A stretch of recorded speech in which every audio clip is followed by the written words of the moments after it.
Chapter 1. Oh, it hurts. Where am I? Hey kid, don't lie here blocking the way. If you're going to die, do it somewhere else, and don't be a nuisance. Upon hearing the voice, the recently awakened boy looked up to see a towering man, nearly 2 meters tall, with a scar dominating half of his face, glaring at him. Suppressing his inner fear, the boy hurriedly crawled to a corner of the wall, his heart racing. The man, having witnessed the boy's initial terror, displayed a look of disdain. With a booming laugh, he remarked, next time don't block the path, got it? Since I'm in a good mood today, I want to deal with you. He chuckled as he sauntered away. Most passers-by merely watched with amusement, but once the spectacle faded, they dispersed. Ate tea that moment, an elderly woman approached, retrieving a loaf of bread from her basket and offering it to him. Here, dear child, have something to eat. The boy shakily accepted it, murmuring, "Thank you, ma'am." The woman glanced at him, shook her head with a smile, and walked away. Sighing, the boy took a bite of the bread. It was sour and somewhat stale. He surmised it was discarded by someone else, given to him out of pity. Yet he felt no anger. It was a blessing to have something to eat when he was hungry. As he chewed, he examined his own appearance, ragged clothing, a frail physique, and he recalled the memories of the original owner named Das by Gue starting from the age of 5. His parents had perished in a maritime disaster, leaving the 5-year-old boy behind. Since their demise, the original owner had endured a tragic childhood. His uncles seized their home and possessions, taking over the business that his parents had built.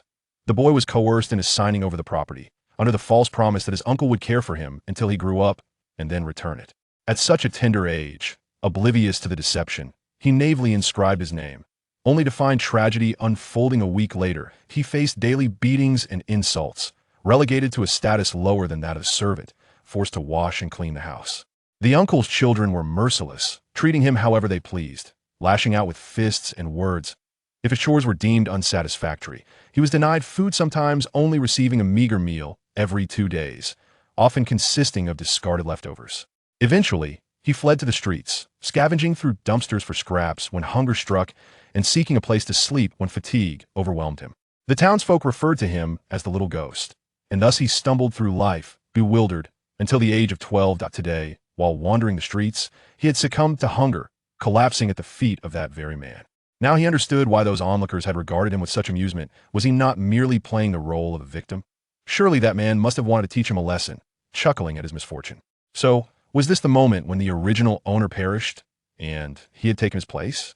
Was this the beginning of a new chapter, as if the heavens had set the stage with a mere bowl?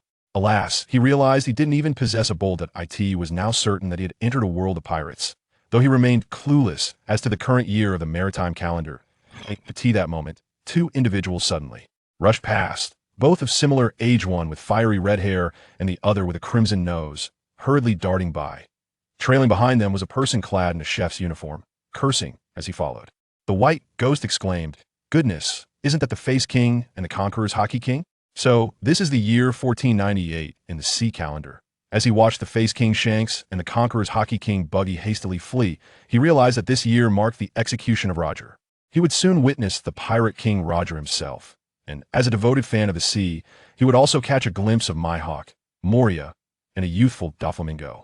How fortunate! Since he had traversed into this era, it seemed reasonable to call upon the system. "Come forth, system." The white ghost paused, bewildered at no response.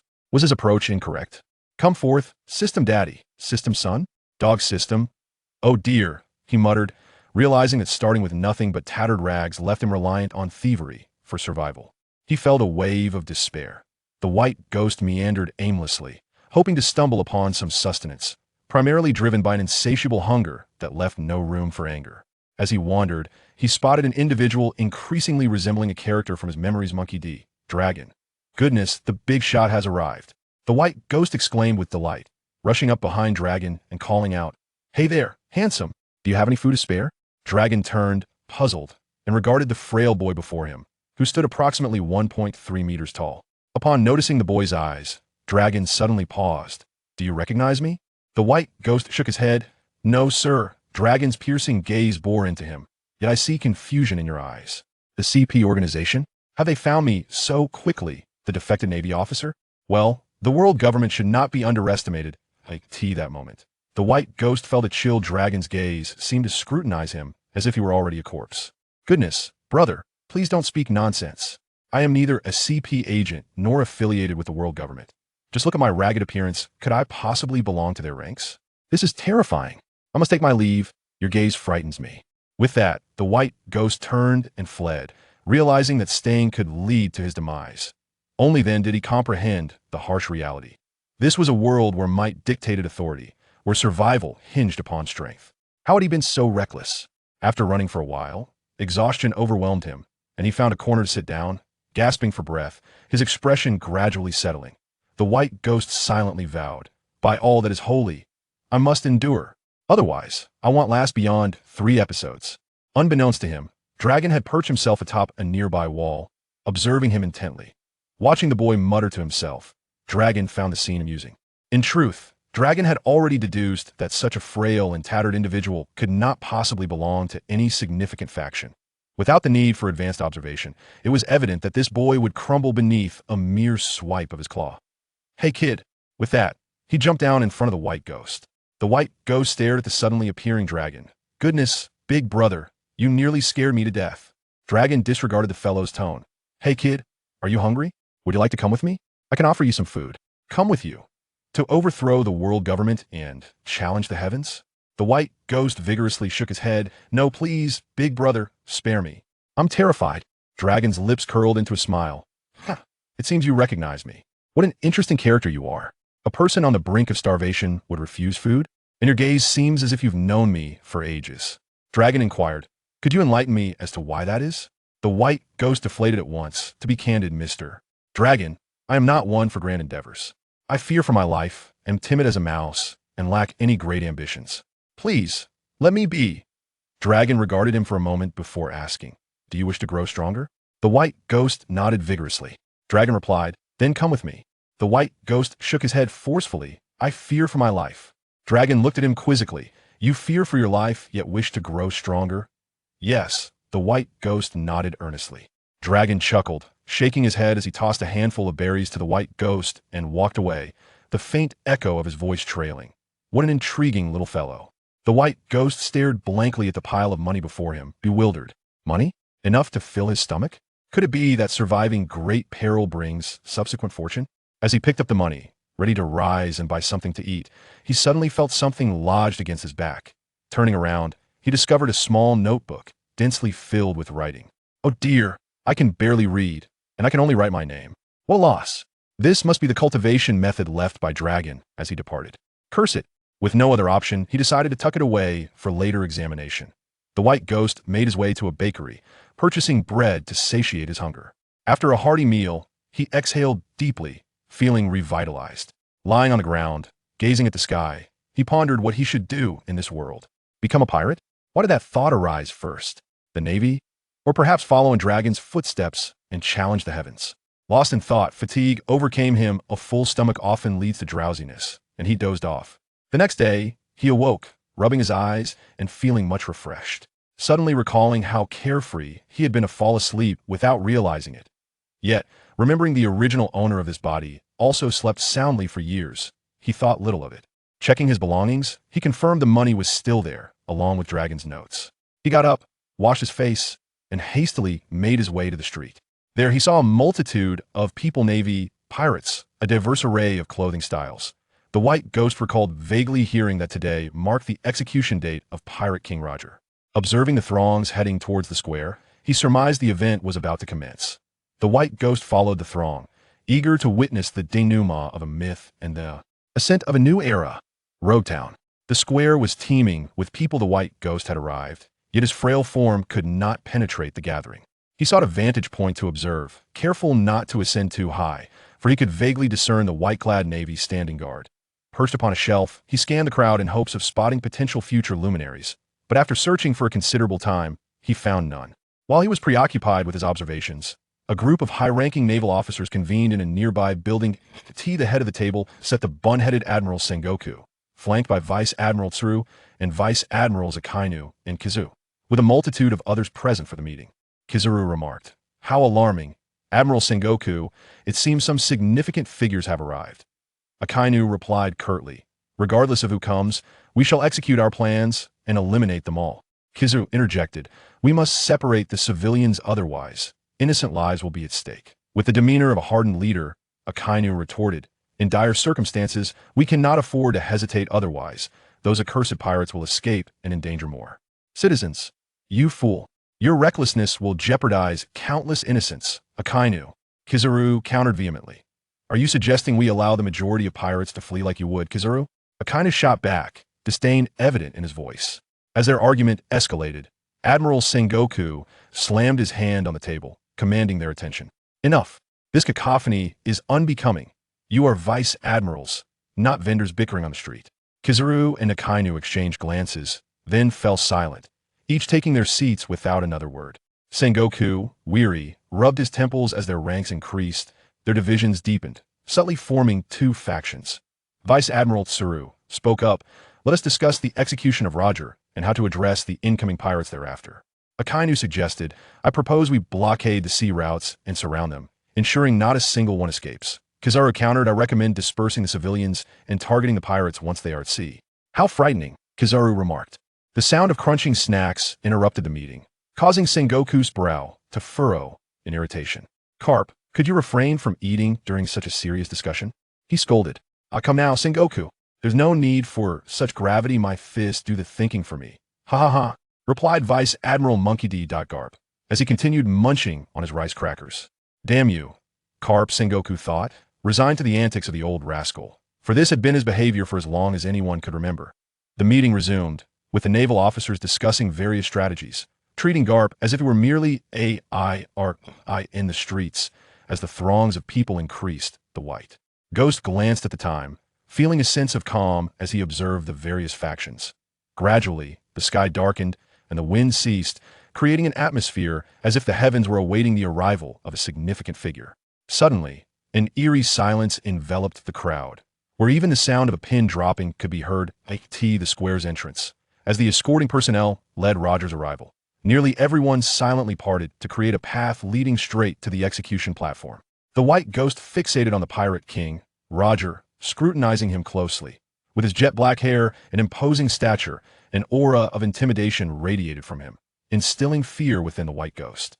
Is this truly the Pirate King? One of the men standing atop this world, the White Ghost pondered. He swallowed hard, watching as Roger passed before him. A whisper of captain floated from the crowd. Turning to see which audacious soul dared to utter those words, he found it was the duo of the Face King and the Luck King. The two, noticing the White Ghost's gaze, flashed him a grin.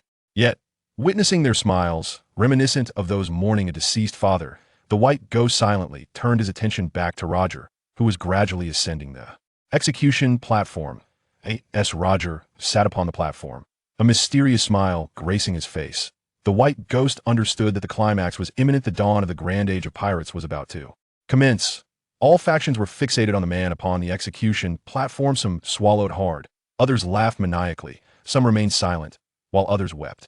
The White Ghost searched through the crowd for the figure of Roger, yet he could not find him.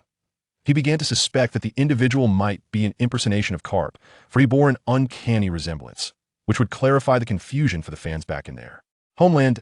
In the command room, Sengoku, clutching a din mushy, issued the order, prepare for the execution. That moment, the executioners crossed their blades before Roger. Suddenly, a voice rang out from the crowd, causing the White Ghost's eyes to widen in recognition. He hurriedly turned towards the source of the voice, astonished. Have you been hiding underground all this time? So enigmatic. Hey, Pirate King, where have you stashed the treasures you found? Is it indeed within the Grand Line? Have you acquired that legendary great treasure? One Piece.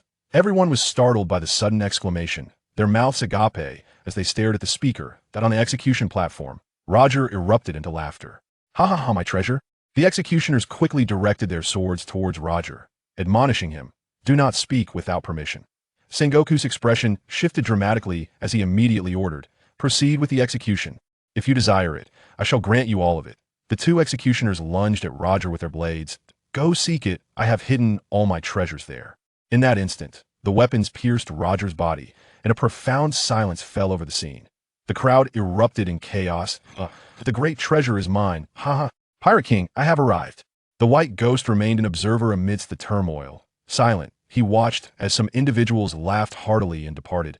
Others stood in shock, some wept, and others gasped in disbelief. The White Ghost felt like a mere bystander at the scene, his expression devoid of emotion. Raindrops began to cascade from the heavens, as if the sky were weeping or perhaps laughing.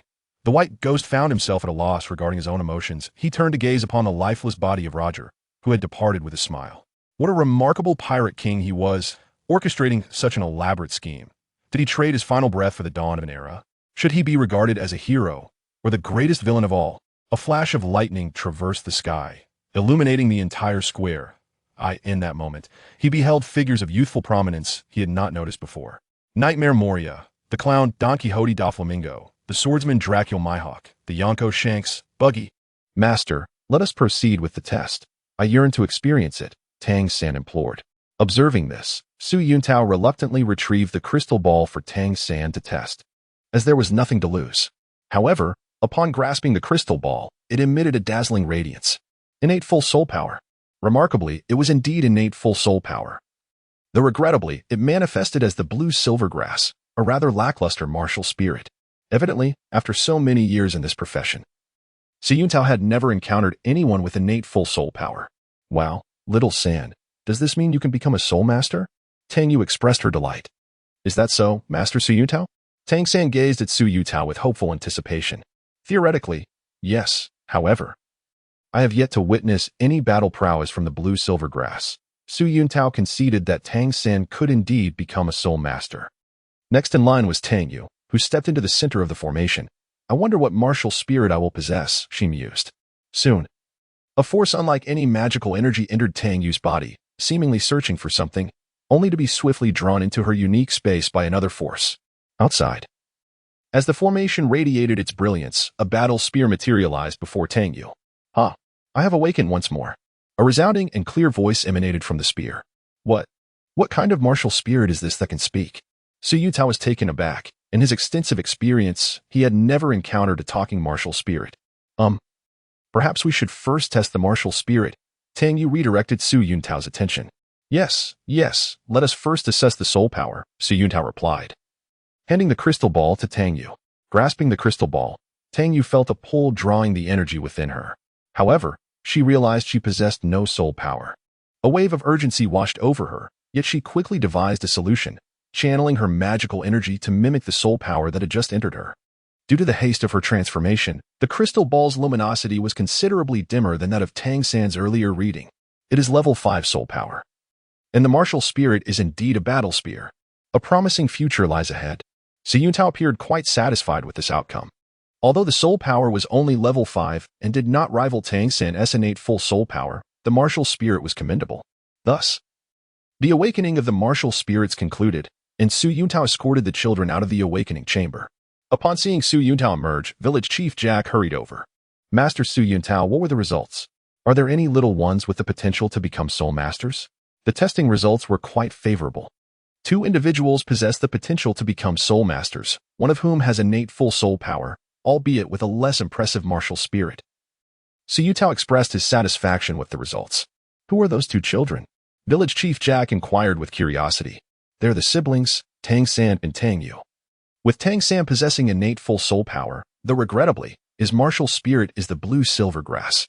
Evidently, the blue silver grass, imbued with profound spiritual energy, left a lasting impression on Su Yuntao.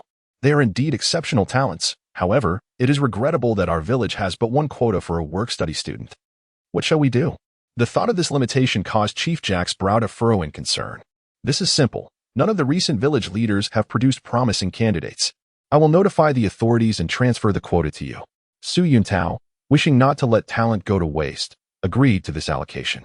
Chief Jack was immensely grateful for this decision.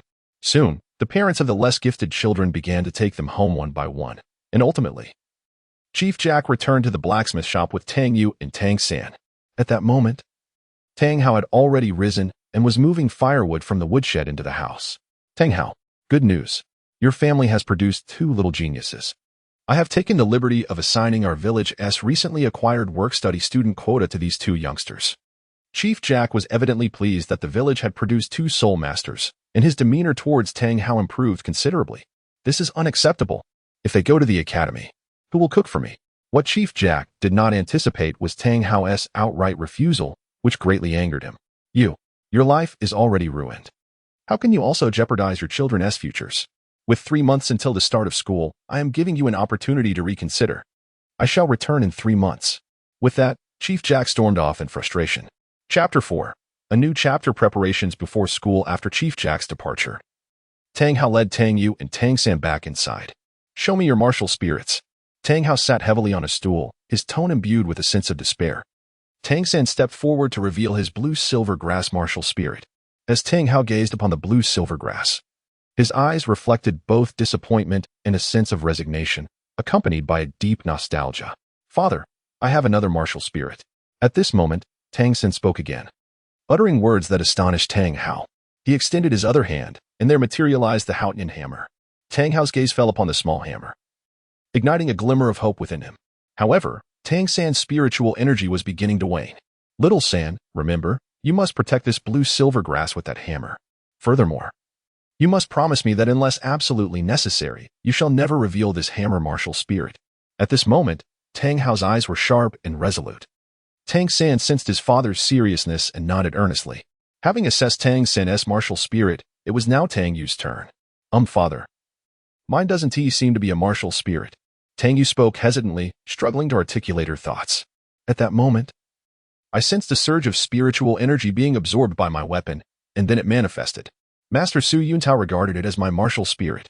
Tang Yu briefly recounted the circumstances of her experience. But sister, didn't you test positive for spiritual energy? Tang San's inquiry mirrored that of Tang Hao. Although Tang Hao was aware of the remarkable and enigmatic background from which he had raised Tang San, the years of nurturing had fostered a profound emotional bond. He was genuinely concerned for Tang Yu's future. That was a temporary transformation using soul power. Otherwise, how could it possibly be merely at the 5th level? It was evident that Tang Yu harbored deep resentment towards this 5th level classification. Tang San, upon hearing this, felt inclined to agree. He understood that his sister's cultivation was distinct from his own, yet he had not anticipated that it was not soul power. Nevertheless, he was familiar with Tang Yu's level. However, Tang Hao remained oblivious to the specifics of Tang Yu's training. What exactly is the nature of your cultivation? Tang Hao was deeply concerned about Tang Yu's path, fearing that any misdirection could lead to harm. Father, I am cultivating magical power, derived from a legacy that appeared in my mind. Tang Yu responded candidly. Currently, I am mastering abilities from a school known as the Battle Mage lineage. Within my inheritance, there are numerous other schools of thought, and during the martial soul awakening ceremony, after my weapon transformed, it seems I can also condense a legacy mark to impart certain skills to others. The revelations that followed from Tang Yu were nothing short of revolutionary to Tang Hao. The legacy she spoke of was entirely foreign to him. Promise me that you will only share this imparting ability with those you can trust with your life. Furthermore, from now on, your spear shall be your martial soul. You just mentioned a transformation in your weapon. Please reveal it to me, Tang Hao implored, his tone infused with excitement and anxiety. All right, come forth. With Tang Yu's summons, the spear materialized before everyone. Finally, I can breathe freely. Young miss, how ungrateful you are, summoning me only to confine me in a dark room. The spear lamented as it emerged, voicing its grievances toward Tang Yu. All right, enough of that. I admit my fault. I promise to let you out more often in the future. By the way, I still don't know your name, Tang Yu replied, exasperated by the incessant complaints. Young miss. You may call me Willie. I shall assist you in your training and, of course, provide you with some entertainment, Willie responded, his tone laced with an eagerness to please. Mr. Willie, for the sake of Tang Yu's safety, could you manifest or enhance your soul rings? Tang Hao, upon seeing Willie, was reminded of the first time he encountered Tang Yu. He had never expected that the unresponsive Willie would awaken again. However, for the sake of his daughter's future safety, he mustered the courage to pose this crucial question. Of course, while I cannot bolster those fragile and chaotic power aggregates, manifesting individual rings is certainly within my capability. Willie asserted confidently. Is that true, Willie? Quickly, conjure a few splendid soul rings for us to behold. Upon learning of Willie's capabilities, Tang Yu could not resist requesting a demonstration. Naturally, Willie obliged her request, manifesting 10 soul rings of various colors around his form. While Tang San, who lacked understanding, merely found it impressive, Tang Hao, with his expertise, sensed something peculiar. Not only were the usual white, yellow, purple, and black rings present, but a rare red was among them, and astonishingly, there were also bizarre blue and green rings. Given this revelation, Tang Hao earnestly requested Willie. Whenever your breaks through to level 10, Please bestow upon her a common soul ring. Do not fret, father. Even without your insistence, Willie would surely assist me. Tang Yu interjected, unable to bear her father's demeanor. Indeed, for the sake of the young lady, I would do anything, Willie replied, with matters of martial souls at hand. Tang Hao began contemplating the future of Tang Yu and Tang San when they journeyed to Notting City. After witnessing Tang San's twin martial souls, he intended to resolve certain issues. Ultimately, Tang San commenced his blacksmithing apprenticeship under Tang Hao, while Tang Yu, guided by Willie, began her studies in alchemy to concoct potions. Of course, she first submitted the blueprint of the basic alchemical extractor, which Willie had illustrated, to Tang Hao for crafting. Beyond the essential skills for their future lives, Tang Yu also imparted her mastery of the Demon Slayer's giant weapon to Tang Hao in the form of a mark. Based on Tang Hao's performance that day, she surmised that her father must also be a soul master, with his martial soul undoubtedly being that hammer, as he was a blacksmith, after all. A blacksmith and a hammer are a perfect match. Having mastered the giant weapon technique, Tang Hao felt a newfound ease in wielding his Houten hammer. With his soul power circulation accelerating by 10%, Tang San too acquired the giant weapon technique, though its benefits were only applicable when he employed a hammer. However, considering he might not frequently need it, Tang Yu bestowed upon him an additional skill, throwing enhancement. This enhancement would, in an exceedingly unscientific and non-magical manner, significantly amplify the potency of Tang San's thrown projectiles. By combining his throwing techniques with those learned from Heater, and with the support of throwing proficiency, Tang San was astonished to find that he could augment the power of his thrown objects out of thin air. Chapter 5. A New Beginning. Enrollment 3 months later. Village Chief Jack once again arrived at the blacksmith store. Tang Hao was still asleep inside, but Tang Yu and Tang San were prepared with their luggage. Waiting at the entrance, Grandpa Jack, the two youngsters greeted the village chief warmly, although Village Chief Jack expressed some discontent at seeing Tang Hao still asleep. He recognized from the children's attire that Tang Hao had indeed permitted them to attend the Soul Master Academy, which pleased him greatly. Children, it appears your father possesses some sense, understanding that he must not delay your futures. Let us depart. Notting City is not close to our Holy Soul Village. With that, Village Chief Jack led Tang Yu and Tang San on their journey to Notting City. After a long day of travel, they finally arrived at the bustling town. A vibrant village filled with life. It is merely a small county town. However, in comparison to a quaint village like St. Soul Village, it is undoubtedly much better. Upon his first visit to the bustling city, Tang San was filled with wonder, while Tang Yu displayed a more subdued reaction. After all, her memories, enriched with knowledge, contained vivid images of grand cities far more magnificent than this one. Village Chief Jack led the duo of Tang Yu and Tang San, and after a brief inquiry, they finally arrived at the entrance of the Notting City Primary Martial Soul Academy. Hold on. Who are you? This is the Martial Soul Academy, not a place for random intrusions. Just as Village Chief Jack intended to escort Tang Yu and Tang San inside, the gatekeeper stopped them. My good sir, we are the work-study students for this year, here to register. Here is our notification. Village Chief Jack respectfully handed over 2 notification letters to the gatekeeper. Upon inspecting the letters, the gatekeeper exclaimed, "Ah, Martial Soul Blue Silver Grass, an innate full soul power. This can't possibly be true. The other one is a level 5 spear, now that's a bit more credible. It is not a fabrication. Little San indeed possesses innate full soul power with blue silver grass. If you doubt it, that is your issue," Tang Yu retorted directly at the gatekeeper's skepticism. The gatekeeper, feeling somewhat incensed, declared, "It seems that notification for the spear is also a forgery. Begone, return from whence you came." He began to gesture as if to expel them. Village Chief Jack grew anxious at once, exclaiming, "My good sir, this proof was issued by the Martial Soul Hall. How could it possibly be false? I say it is false, so it is false. Away with you, or I shall force you out." The gatekeeper was ready to take action. At that moment, a voice emerged from behind Tang Yu and the others. "Master, these individuals claim to be here for registration.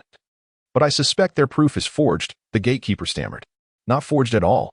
Tang Yu's fiery temper flared, and had it not been for Tang San's restraint, she would have confronted the gatekeeper directly. The master took the notification letters from the gatekeeper and examined them. "Both of these documents are genuine," he stated, handing the letters back to Village Chief Jack while speaking kindly. He then turned to glare coldly at the gatekeeper, saying, "This shall not be repeated. Sir, since there is no issue with the notifications, I shall escort them for their registration," the master said, looking back at Village Chief Jack. "Very well. I entrust these two youngsters to you, my lord. Children, study diligently. I shall return to fetch you at the end of the semester, village chief Jack said, reluctantly bidding farewell to Tang Yu and Tang San. As the master led them into the academy under the gatekeeper's timid gaze, Tang San expressed his gratitude. Thank you, master. I am not a teacher at the academy, the master replied directly. Were you not representing the academy just now? Tang San asked, puzzled. Haha, little San. Not a teacher, but perhaps a leader, Tang Yu offered her perspective. Haha, these two young ones are rather astute, yet you are still mistaken, the master chuckled. I am merely a guest here, indulging in the offerings. You may refer to me as master, just as you do with others. The proof from the spirit hall indicates that Tang Yu and Tang San are the names inscribed, yet you must remember that the titles of master and teacher are worlds apart. Do not confuse them henceforth, unless you genuinely wish for me to take on the role of your instructor. The master half squatted, fixing his gaze upon Tang Yu and Tang San as he spoke. Would you like me to guide you in cultivating your martial spirit? Tang San inquired. Are you willing? The master asked in return. After a moment's hesitation, Tang San nodded in agreement, while Tang Yu shook her head without the slightest reluctance. This left the master perplexed. From his observations, Tang Yu's aptitude seemed to surpass that of Tang San, although her proof indicated a level 5. The master's experienced judgment suggested that Tang Yu's capabilities far exceeded those of Tang San. Tang San, being a clever child, appears to be agreeable. However, Tang Yu. Why do you hesitate? The master was evidently curious. Well, master, there are numerous reasons, Tang Yu replied, scratching the back of her head awkwardly. However, since Xiao San has chosen you as his mentor, you must be a trustworthy individual. The truth is, I do not cultivate a martial spirit. So you would not be able to teach me. This revelation left the master astounded. The notion of not cultivating a martial spirit was unheard of throughout the entire Douluo continent, where, aside from spirit beasts, the path of cultivation solely revolved around martial spirits.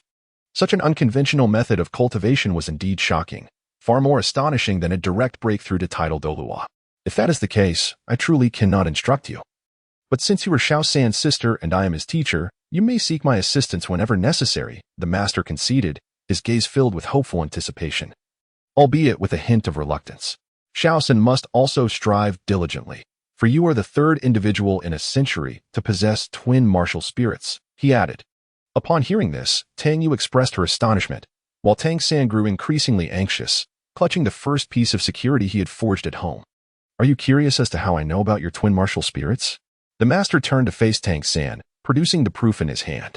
It is because of this document. I once investigated 647 individuals with the blue-silver grass martial spirit, of which only 16 possess soul power, and none exceeded level 1. Yet you have innate full soul power. According to my research, innate soul power is proportional to the strength of the martial spirit. Thus, it is evident that blue-silver grass cannot account for such a high level of innate soul power. Therefore, I am certain that you possess another, more formidable martial spirit. The master asserted confidently. Surely, there are exceptions. Why am I not one of them? Tang San attempted to salvage the situation. Indeed. Why is Xiao San not one of those exceptions? Tang Yu echoed in agreement. While only 2 individuals have been recorded with twin martial spirits in a century, there have been 19 with innate full soul power, all of whom possessed powerful martial spirits. The 5 exceptions were all mutated martial spirits. And based on my years of research, no martial spirit has ever been known to mutate into blue-silver grass. Subsequently, the master elaborated on his perspective with great detail. His avant-garde theories left Tang San utterly astonished, prompting him to kneel and bow 3 times before the master, imploring, "Please accept me as your disciple." Chapter 6, a new chapter, Xiaowu. Tang San's earnest understanding bewildered the master. However, Tang Yu, who bore the legacy of the Huaxia tradition from another world, perceived her younger brother's wisdom. Why must you bow? Such reverence is reserved for kings and parents, she remarked. The master hastily assisted Tang San to his feet. Once a teacher, forever a father. You are deserving of such respect. Tang San's words deeply moved the master. After the formalities of apprenticeship were concluded, the master led Tang Yu and Tang San to the administrative office. Ah, master. What an unexpected visit. Upon opening the door, the staff member greeted them with feigned politeness. The master handed over 2 certificates to the staff. These teachers will assist you with your registration. I have matters to attend to, he stated before departing. Goodbye, teacher. Farewell. Master, the 2 siblings bid him. Young man, do you refer to him as master teacher? He is not a faculty member of our academy. The administrative staff expressed surprise at Tang San's address. But he is my teacher, Tang San replied. Really? You have taken him as your master? The staff member was evidently astonished. Is there something wrong with that? Tang San inquired, clearly perplexed. Indeed, is there a problem? Tang Yu echoed.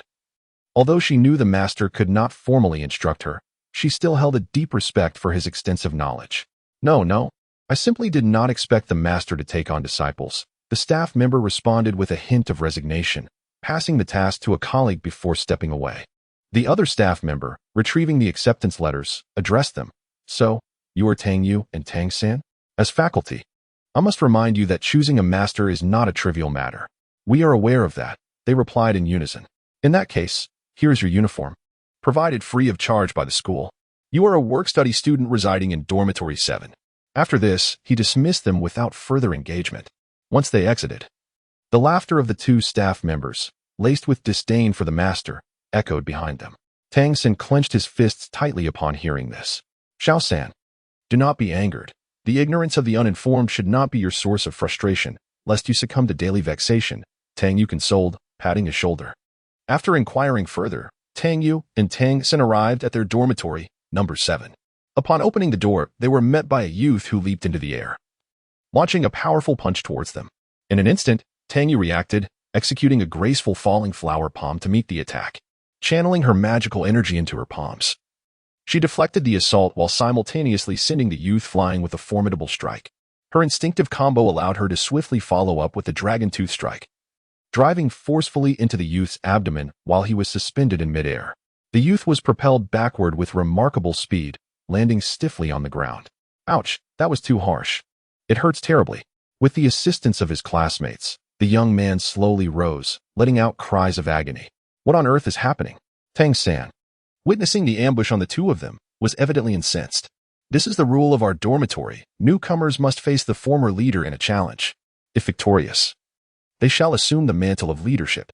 Now that you have triumphed, you are the new leader, declared the assailant, a boy named Wang Xing. The 7th dormitory, being a working student residence, lacked substantial power within the school and often fell prey to bullying, necessitating a figure to assert authority, hence the establishment of such a rule. With the defeat of the previous leader, Tang Yu, the new leader emerged. At that moment, the dormitory doors swung open once more, revealing a delicate young lady, adorned in a playful pink ensemble that accentuated her lively charm. Hello, I am Xiaowu, as in the dance. She cheerfully introduced herself. Wang Xing nudged Tang Yu from behind, whispering about her being the new leader, implying she should show her true colors. Tang Yu, feeling the pressure, responded with a sigh. Hello, Xiaowu. The rule here states that newcomers must spar with the original leader, and the victor assumes the role of leader, bearing the responsibility of representing our dormitory. Despite her apprehension, Tang Yu steeled herself for the challenge. Leader, this is intriguing. I must give it a try. With that, Xiaowu handed her belongings to a nearby student and assumed a fighting stance.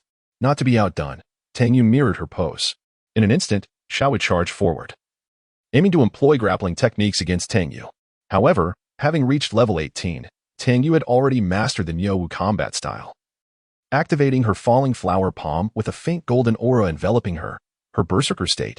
With the advantage of her berserker state, Tang Yu disregarded Xiaowu's grappling attempt, delivering a decisive falling flower palm that struck Xiaowu, creating a radiant pattern upon impact.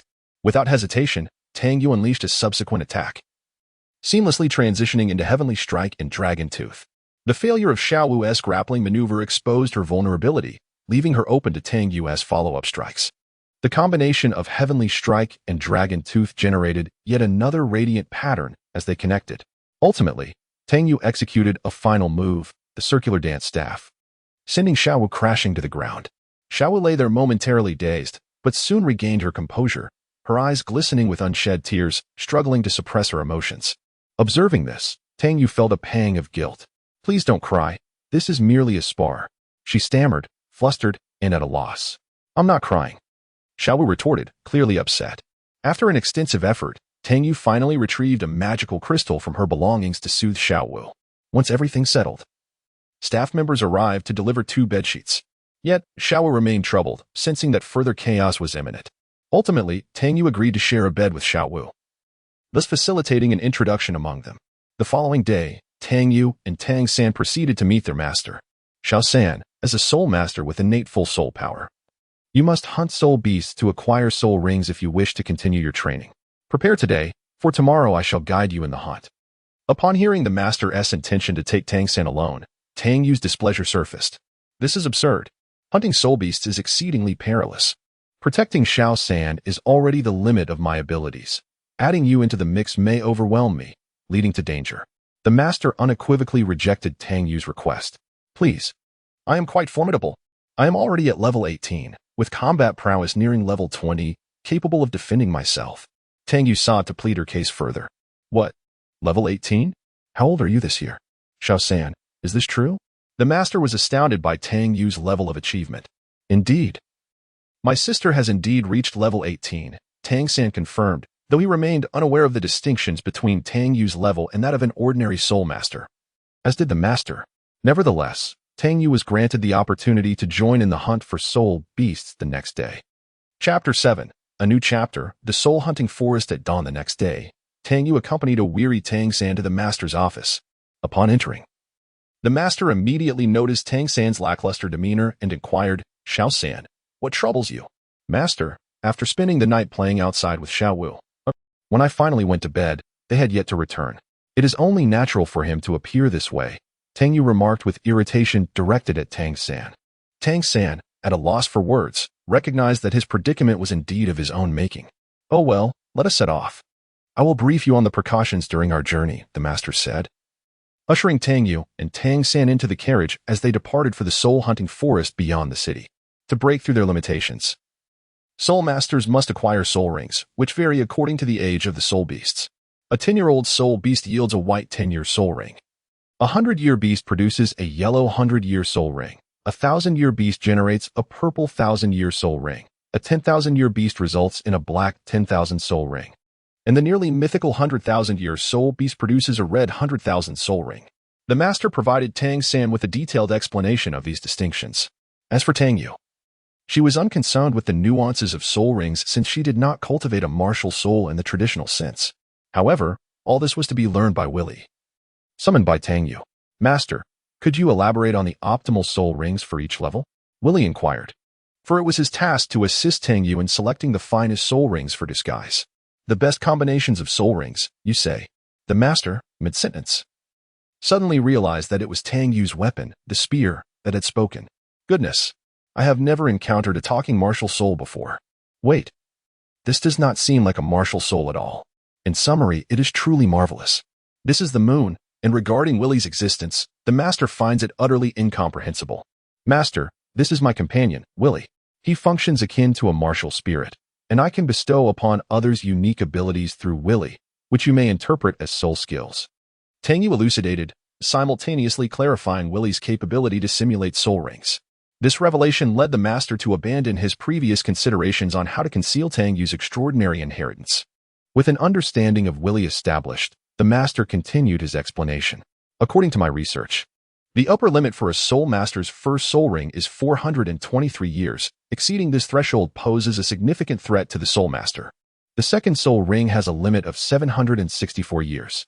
As for the third soul ring, it reaches the millennium level. Thus, the optimal configuration for soul rings is yellow, yellow, purple, purple, black, black, black, black, red.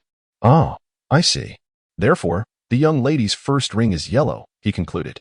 Clearly, Willie comprehended that as long as the counterfeit soul rings were crafted in the sequence of yellow, yellow, purple, purple, black, black, black, black, red, it would suffice. By the way, this is a soul guide device, featuring 24 independent compartments, each with a volume of 1 cubic meter. I entrust it to you, the master remarked, presenting a belt to Tang San. Without hesitation, Tang San accepted it, acknowledging the elder's generosity. It is indeed an honor to receive such a gift. As for you, it was evident that the master had nothing of particular value to offer at this moment. Not to worry, master. I possess my own independent space, which is quite spacious. Willie usually resides there, Tang Yu quickly interjected, sensing the master's predicament. Upon hearing this, the master refrained from further discourse, recognizing that Tang Yu was not his disciple and, moreover, he truly had little of worth to present. Before long, the carriage came to a halt, and the group arrived at the soul-rending forest. At the periphery of this forest, a multitude of individuals congregated. Some were setting up stalls to sell goods. Others were calling out for teams to be formed, and there were those shouting prices for power leveling. It resembled the scene from when they had once formed teams in the Disconnection City to farm thunderclaps. Master, do you think those soul masters would require potions to temporarily enhance their soul power or to recover from injuries? Tang Yu pondered, reminded of her current practice in alchemy as she surveyed the scene. What? Potions that restore injured soul power or temporarily boost soul power would undoubtedly be in high demand here, the master responded, visibly astonished by Tang Yu's proposition. Here, take these. With that, Tang Yu produced 1 bottle each of expert-grade HP and MP potions. The master held them in his hands, sensing an immense surge of vitality and soul power emanating from the potions. What on earth are these potions? The energy reaction suggests they can instantaneously heal all injuries or restore soul power for a soul master. This is nothing short of a lifesaver. You, if you trust me, please hand over the potions to me, and I will assist you in managing them. Until you possess sufficient strength, do not attempt to sell these potions yourself. Their effects are potent enough to tempt certain individuals into risky actions. The master solemnly cautioned Tang Yu, who felt utterly speechless. The potion presented was already the most rudimentary, merely a practice concoction, and she had still hoarded over 100 vials in her backpack. Unlike in the game, the pace of leveling up in reality was excruciatingly slow. However, the silver lining was that anything imbued with soul power could be fed into the extraction machine. Thus, Tang Yu possessed an ample supply of life breath, dragon's heart, and golden powder. It is worth mentioning that life breath genuinely contains the essence of life, while golden powder is a concentrated essence of vitality, not actual gold. Similarly, dragon's heart is a material rich in condensed energy, not a true dragon's heart. After safely storing the potions handed to him by Tang Yu, the master led her and Tang San to the entrance of the soul-hunting forest. The gatekeeper stepped forward to halt their passage, demanding to see their tokens. The master produced a token adorned with 3 distinct patterns and, after explaining to Tang Yu and Tang San, guided them into the soul-hunting forest. Upon entering, the master unleashed his martial soul. Come forth, Luo Sanpao. At his summons, a chubby little beast resembling a small dog appeared before them. Is this truly your martial soul? How adorable! Tang Yu expressed her curiosity towards the appearance of Luo Sanpao. This is indeed my martial soul, a product of martial soul mutation. As I mentioned, such mutations often lean towards the unfavorable. My martial soul is a testament to that. And my innate soul power remains exceedingly low. I have yet to surpass level 30. As he spoke, the master revealed his profound sense of helplessness and sorrow, lamenting that his lack of strength had cost him dearly. Master, do not be disheartened. Since you are unable to cultivate your martial soul, why not cultivate my legacy? Tang Yu spoke up to console him. Your legacy? I fear it might not align with me. Moreover, if I were to practice your legacy without permission, would you not face reproach? Perhaps it is best to refrain, the master pondered, contemplating a polite refusal. Rest assured, Willie stated that all my legacies are mine to command as I wish. Given your formidable theoretical prowess, this legacy is undoubtedly suited for you. With that, Tang Yu summoned Willie, conjuring an enigmatic seal in the void and infusing it into the master's body. Chapter 8. A new chapter, the persecution of the mandala snake. As the seal entered the master's being, a torrent of vast knowledge inundated his consciousness, forcing Luo Sanpao to relinquish its summoning under the weight of the master's overwhelming mental burden. The deluge of information compelled the master to sit cross-legged on the ground, focusing intently to assimilate the incessant stream of knowledge. After enduring a lengthy 3 hours of meticulous contemplation, the master finally assimilated the information, albeit only on a superficial level. True comprehension and integration would require several more years of diligent study. However, as the master concluded his reflections, an emblem materialized within the vast ocean of his consciousness, representing the fundamentals of mechanics. This emblem bestowed upon him the essence of an alternate realm, a civilization endowed with formidable power, a tactical prowess forged from steel, where an overwhelming array of machinery could annihilate foes, and knowledge became the key to immense strength. For those hindered by the constraints of their martial souls, this revelation was akin to a timely boon amidst adversity. Where I am at a loss for words. All I can express is my gratitude. The master's voice trembled with emotion, overwhelmed by the significance of the moment. Today, his disciple's sister had illuminated a new path for him, a pathway towards strength that resonated profoundly with his own aspirations. Perhaps, once he had achieved mastery as a mechanic, he would once again embrace her in his arms.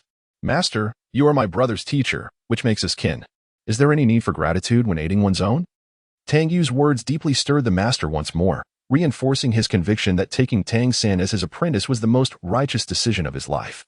However, Master, let us assist Xiao San in obtaining his soul rings first. If you wish to continue your studies as a mechanic, you must return and persevere gradually. Once you have fully absorbed the knowledge within that emblem, I shall impart other skills to you. Listening to Tang Yu, the master ceased to delve further into mechanical principles, nodding in agreement as he proceeded alongside her and Tang San. Sister, what exactly did you give to the teacher that kept him meditating for 3 hours? Tang San inquired, his curiosity piqued by the unusual occurrence. An introduction to mechanics, a discipline akin to the crafting of soul-guiding devices or your intricate traps. Mastering it at a profound level could elevate one to unparalleled strength, thus presenting the master with a new avenue. Tang Yu replied with an unassuming tone, as though discussing commonplace matters. Nevertheless, Tang San sensed that this was indeed a remarkable legacy, akin to the extraordinary skills Tang Yu had imparted to him, defying conventional understanding. What are you two discussing? Hurry and keep up. At that moment, the master summoned Luo Sanpao to lead the way ahead. Along their journey, the trio encountered a myriad of eclectic soul beasts and soul plants. Look, ahead lies the mandrake vine, which can disguise itself as the mandrake snake, a type of soul plant. The master pointed to a sprawling mass of serpentine vines entwined around a great tree. Master, it seems there is a vine slithering towards us, Tang Yu exclaimed, indicating a creature that bore an uncanny resemblance to the surrounding vines. This is dire. That is a mandrake snake, and given its length, it is at least 400 years old. Run. Upon witnessing the object pointed out by Tang Yu, the master was immediately taken aback and swiftly urged Tang Yu and Tang San to flee. The obedient Tang Yu and Tang San complied, following the master in their escape. Meanwhile, the mandala serpent, realizing its prey was attempting to escape, could no longer maintain its disguise and began its pursuit. After running for a while, Tang Yu could no longer contain her curiosity and asked the master why they were fleeing. She sensed the creature's aura and found it to be rather feeble, only marginally stronger than her own current power. With the master's and Tang San's assistance, she felt confident they could easily overcome it. Isn't it instinctive for me to want to protect you? She mused. In that case, let us defeat it, but Moon, do not kill it. This mandala serpent is the most suitable spirit beast for Tang San, according to my expectations. The master chuckled awkwardly, reminding Tang Yu to show mercy when the time came. Receiving the master's instruction, Tang Yu promptly activated her magical shield and leapt into the air, executing a backflip. She positioned herself above the mandala serpent and unleashed a technique reminiscent of the spiral comet's descent, the comet fall. She landed a powerful kick on the serpent, precisely striking its vital spot, causing its heart to cease beating instantly, and it began to writhe on the ground. As Tang Yu landed, she summoned her weapon, a dragon tooth, and aimed it at the mandala serpent's heart. Blood sprayed forth, however, before she could pierce its heart. The serpent instinctively pushed her away in a desperate bid for survival. At that moment, Tang San and the master arrived at the battleground. Tang San swiftly leapt onto a nearby tree and aimed a hidden arrow at the serpent's eyes, but the mandala serpent's rapid blinking thwarted his attack. Nonetheless, this provided Tang Yu with an opportunity to advance. She quickly closed in and executed a sweeping strike with her staff, forcing the mandala serpent into a complete turn, setting it up for a follow-up attack. Before the serpent could react, Tang Yu unleashed a powerful celestial strike, sending it soaring. Following this, she delivered a blossom palm directly to the serpent's vital spot, infusing immense magical energy into its heart, nearly causing it to regurgitate its own heart. Seizing the moment when the mandala serpent opened its mouth, Tang Yu grabbed a thick wooden stick from the ground and thrust it into the serpent's maw. Once more, she ascended above the mandala serpent, using her formidable strength to pin it to the ground. Tang San, quickly, shoot into its mouth. Upon hearing Tang Yu's call, Tang San seized the moment and fired 2 hidden arrows directly into the serpent's heart. Observing this, Tang Yu hastily jumped aside. Witnessing the mandala serpent thrashing about before finally falling still, a yellow soul ring slowly ascending. All right, Tang San, swiftly absorb the soul ring. You, and I will safeguard you. In this battle, the master was unable to intervene, as Tang Yu's exceptional combat skills kept the mandala serpent firmly under control, while Tang San's support proved invaluable. Thus, Tang San successfully absorbed the mandala serpent's soul ring, but the creature met its end in a rather disgraced manner, filled with lingering resentment. However, Under the formidable strength of Tang San's dual souls, the task was accomplished with ease. Xiao San, quickly, demonstrate the soul skill you have acquired. Tang Yu, lacking a martial soul, found herself quite intrigued by the concept of bestowing soul rings upon martial souls. Very well, the first soul skill, binding. The blue-silver grass summoned by Tang San bore exquisite purple patterns, exhibiting unparalleled resilience. Indeed, as I had anticipated, the blue-silver grass, despite being of the lowest quality, possesses remarkable compatibility with other soul rings. The soul ring of the mandala snake endows the blue-silver grass with unmatched toughness and toxicity, making it an optimal attribute for a control-type soul master. The master also expressed profound admiration for Tang San's blue-silver grass. Chapter 9. A new chapter. Brotherhood. Now that Xiao San, your martial soul has acquired a toxic attribute, allow me to bestow upon you several seals. With that, Tang Yu summoned Willy, concentrating several seals and infusing them into Tang San's body. This is magnificent.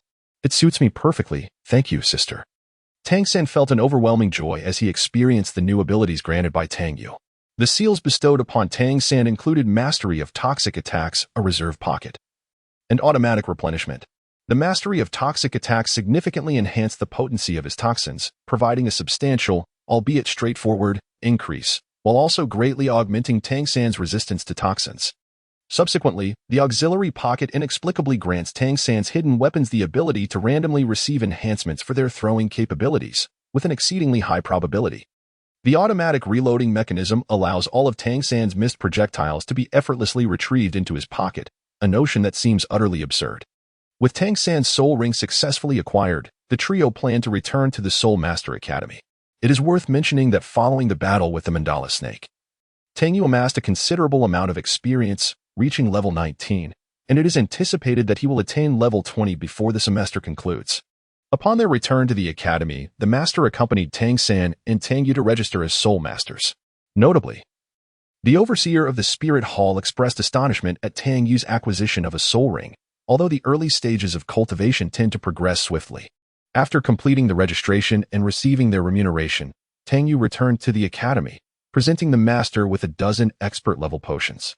While the attribute potions were withheld for a more gradual approach, Tang San sought employment at a blacksmith shop, where he could earn money while honing his hammering skills. Why not indulge in such an opportunity? Just as Tang Yu returned to the academy, a student from the 7th dormitory rushed towards him. Boss, you finally returned. Sister Xiao Wu has gotten into a fight with Boss Xiao. We're afraid we can't take them on. The student, evidently out of breath from his hurried dash, gasped for air. All right, I understand. Tell me where they are. I shall head there immediately. As the leader, it was only natural for him to shoulder the responsibility. By the time Tang Yu arrived, Wang Xing had already been dealt a set of blows.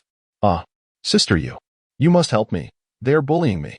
Upon seeing Tang Yu, Xiao Wu immediately took the opportunity to express her grievances. Calm down, Xiao Wu. I can sense that you have likely broken through to level 10 by now. Given your capabilities, it seems you are the one doing the bullying, Tang Yu remarked. Noting that Xiao Wu's strength was now comparable to that of Tang San, who evidently had acquired his first soul ring. I don't care. Please help me. Xiao Wu resorted to a charming display of distress, which proved remarkably effective. Very well, shall we engage in a duel, or will it be a group fight? I can take on all of you, or you can challenge me one by one, Tang Yu declared as he approached Boss Xiao and the others. How arrogant. You should know that this is my domain. Let us go. Boss Xiao, infuriated, intended to instigate a group confrontation. As Tang Yu faced a multitude of little sprouts, she effortlessly employed the falling flower palm, sending Xiao Laoda and his companions tumbling to the ground in utter disarray. Wow, Sister Yu, you're truly magnificent, exclaimed Xiao Wu, her spirit soaring. Xiao Laoda, do you now grasp who holds the reins here? With this, Xiao Wu also basked in the glory of Tang Yu's reputation, becoming the unacknowledged queen of the Nodding City Junior Soul Master Academy. Meanwhile, Tang Yu devoted herself to cultivation and alchemy. Before long, a semester had concluded, and Tang Yu and Tang San planned to return to Holy Soul Village. At that moment, Xiao Wu approached them. Sister Yu, Brother San, may I accompany you on your journey back? Of course, but will your family have any objections? Our home is merely a mountain village. Tang Yu and Tang San expressed their curiosity. Oh, not at all. Besides, your family will certainly not be bored, Xiao Wu pouted, employing her charms. Ultimately, Xiao Wu joined Tang Yu and Tang San on their return to Holy Soul Village. Upon reaching the blacksmith shop, the trio halted. Ah, We finally returned home, father. We're back, Tang Yu called out, stretching her waist. However, the anticipated enthusiastic response was absent. The door creaked open, revealing Village Chief Jack. Ah, Xiao-san and Xiao-yu. How delightful to see you back. You didn't wait for me to welcome you, Village Chief Jack exclaimed, clearly elated by their return. Grandpa Jack, where's father? Tang Sin inquired. Sensing something amiss. Why don't you take a look for yourselves? Replied Village Chief Jack, presenting a letter to Tang Yu and Tang San. Xiao-san, you heir. By the time you read this letter, I will have departed. You both possess the ability to be self-reliant and to make your own judgments now. I have certain matters to attend to, but I will return once they are resolved.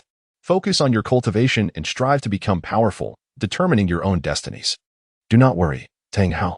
As Tang Yu gazed at the letter, a sense of emptiness washed over her, yet she remained unperturbed. Confident that Tang Hao would return and that her sole task was to grow stronger. Conversely, Tang San's emotional turmoil was palpable. That night, on the hillside where Tang San practiced the purple extreme demon eye, he sat at the cliff's edge, flanked by Tang Yu and Xiao Wu. Xiao-san, you still have us, and father mentioned he is merely handling some matters and will return. We must focus on becoming stronger, Tang Yu reassured him. I understand, sister. It just feels so sudden, Tang San replied, his mood evidently lifting. You're right. We must become stronger, or how can we protect ourselves and help father? Exactly. Brother San. You still have us, Xiao Wu comforted him. By the way, Xiao Wu, why not become our sister? This way, we would be a family, Tang Yu proposed suddenly. In the end, the trio performed a pledge of brotherhood, forming their own little family. By the way, Xiao Wu, you practice soft techniques, don't you? Tang Yu suddenly inquired of Xiao Wu, is something the matter, Yu Jia? Clearly, Xiao Wu was quite perplexed. Since you have become a part of my family, I shall bestow upon you some gifts, Tang Yu declared, conjuring forth her powers and materializing several seals for Xiao Wu. These included the violent grasp, the explosive cannon, the gliding grasp, and the air twister. Wow, what are these? They are astonishing, Xiao Wu exclaimed, her excitement palpable. But what is the purpose of this explosive cannon? It was evident that these skills would dramatically enhance Xiao Wu's graceful techniques. Chapter 10. A new chapter of growth. 6 years had elapsed since that day when Tang Yu, Tang San, and Xiao Wu pledged their brotherhood. During these years, Tang San and Xiao Wu had blossomed into fine young individuals. However, Tang Yu remained modest in stature. Since reaching a height of 1 meter 54 years ago, she had not grown further. Presently, Xiao Wu towered over Tang Yu by a head. And considering they were both merely 12 years old, an age of growth, Tang Yu's stagnation in height was particularly disheartening.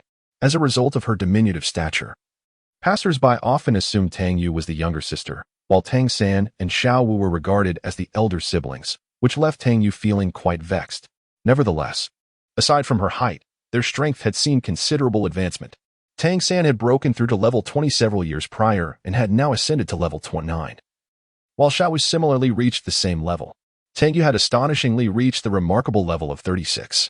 While it may not seem particularly impressive at first glance, it is crucial to recognize that this level pertains to a battle mage, not a soul master. When recalibrated, Tang Yu's combat prowess equates to that of a soul emperor at level 62. Such a disparity is indeed staggering.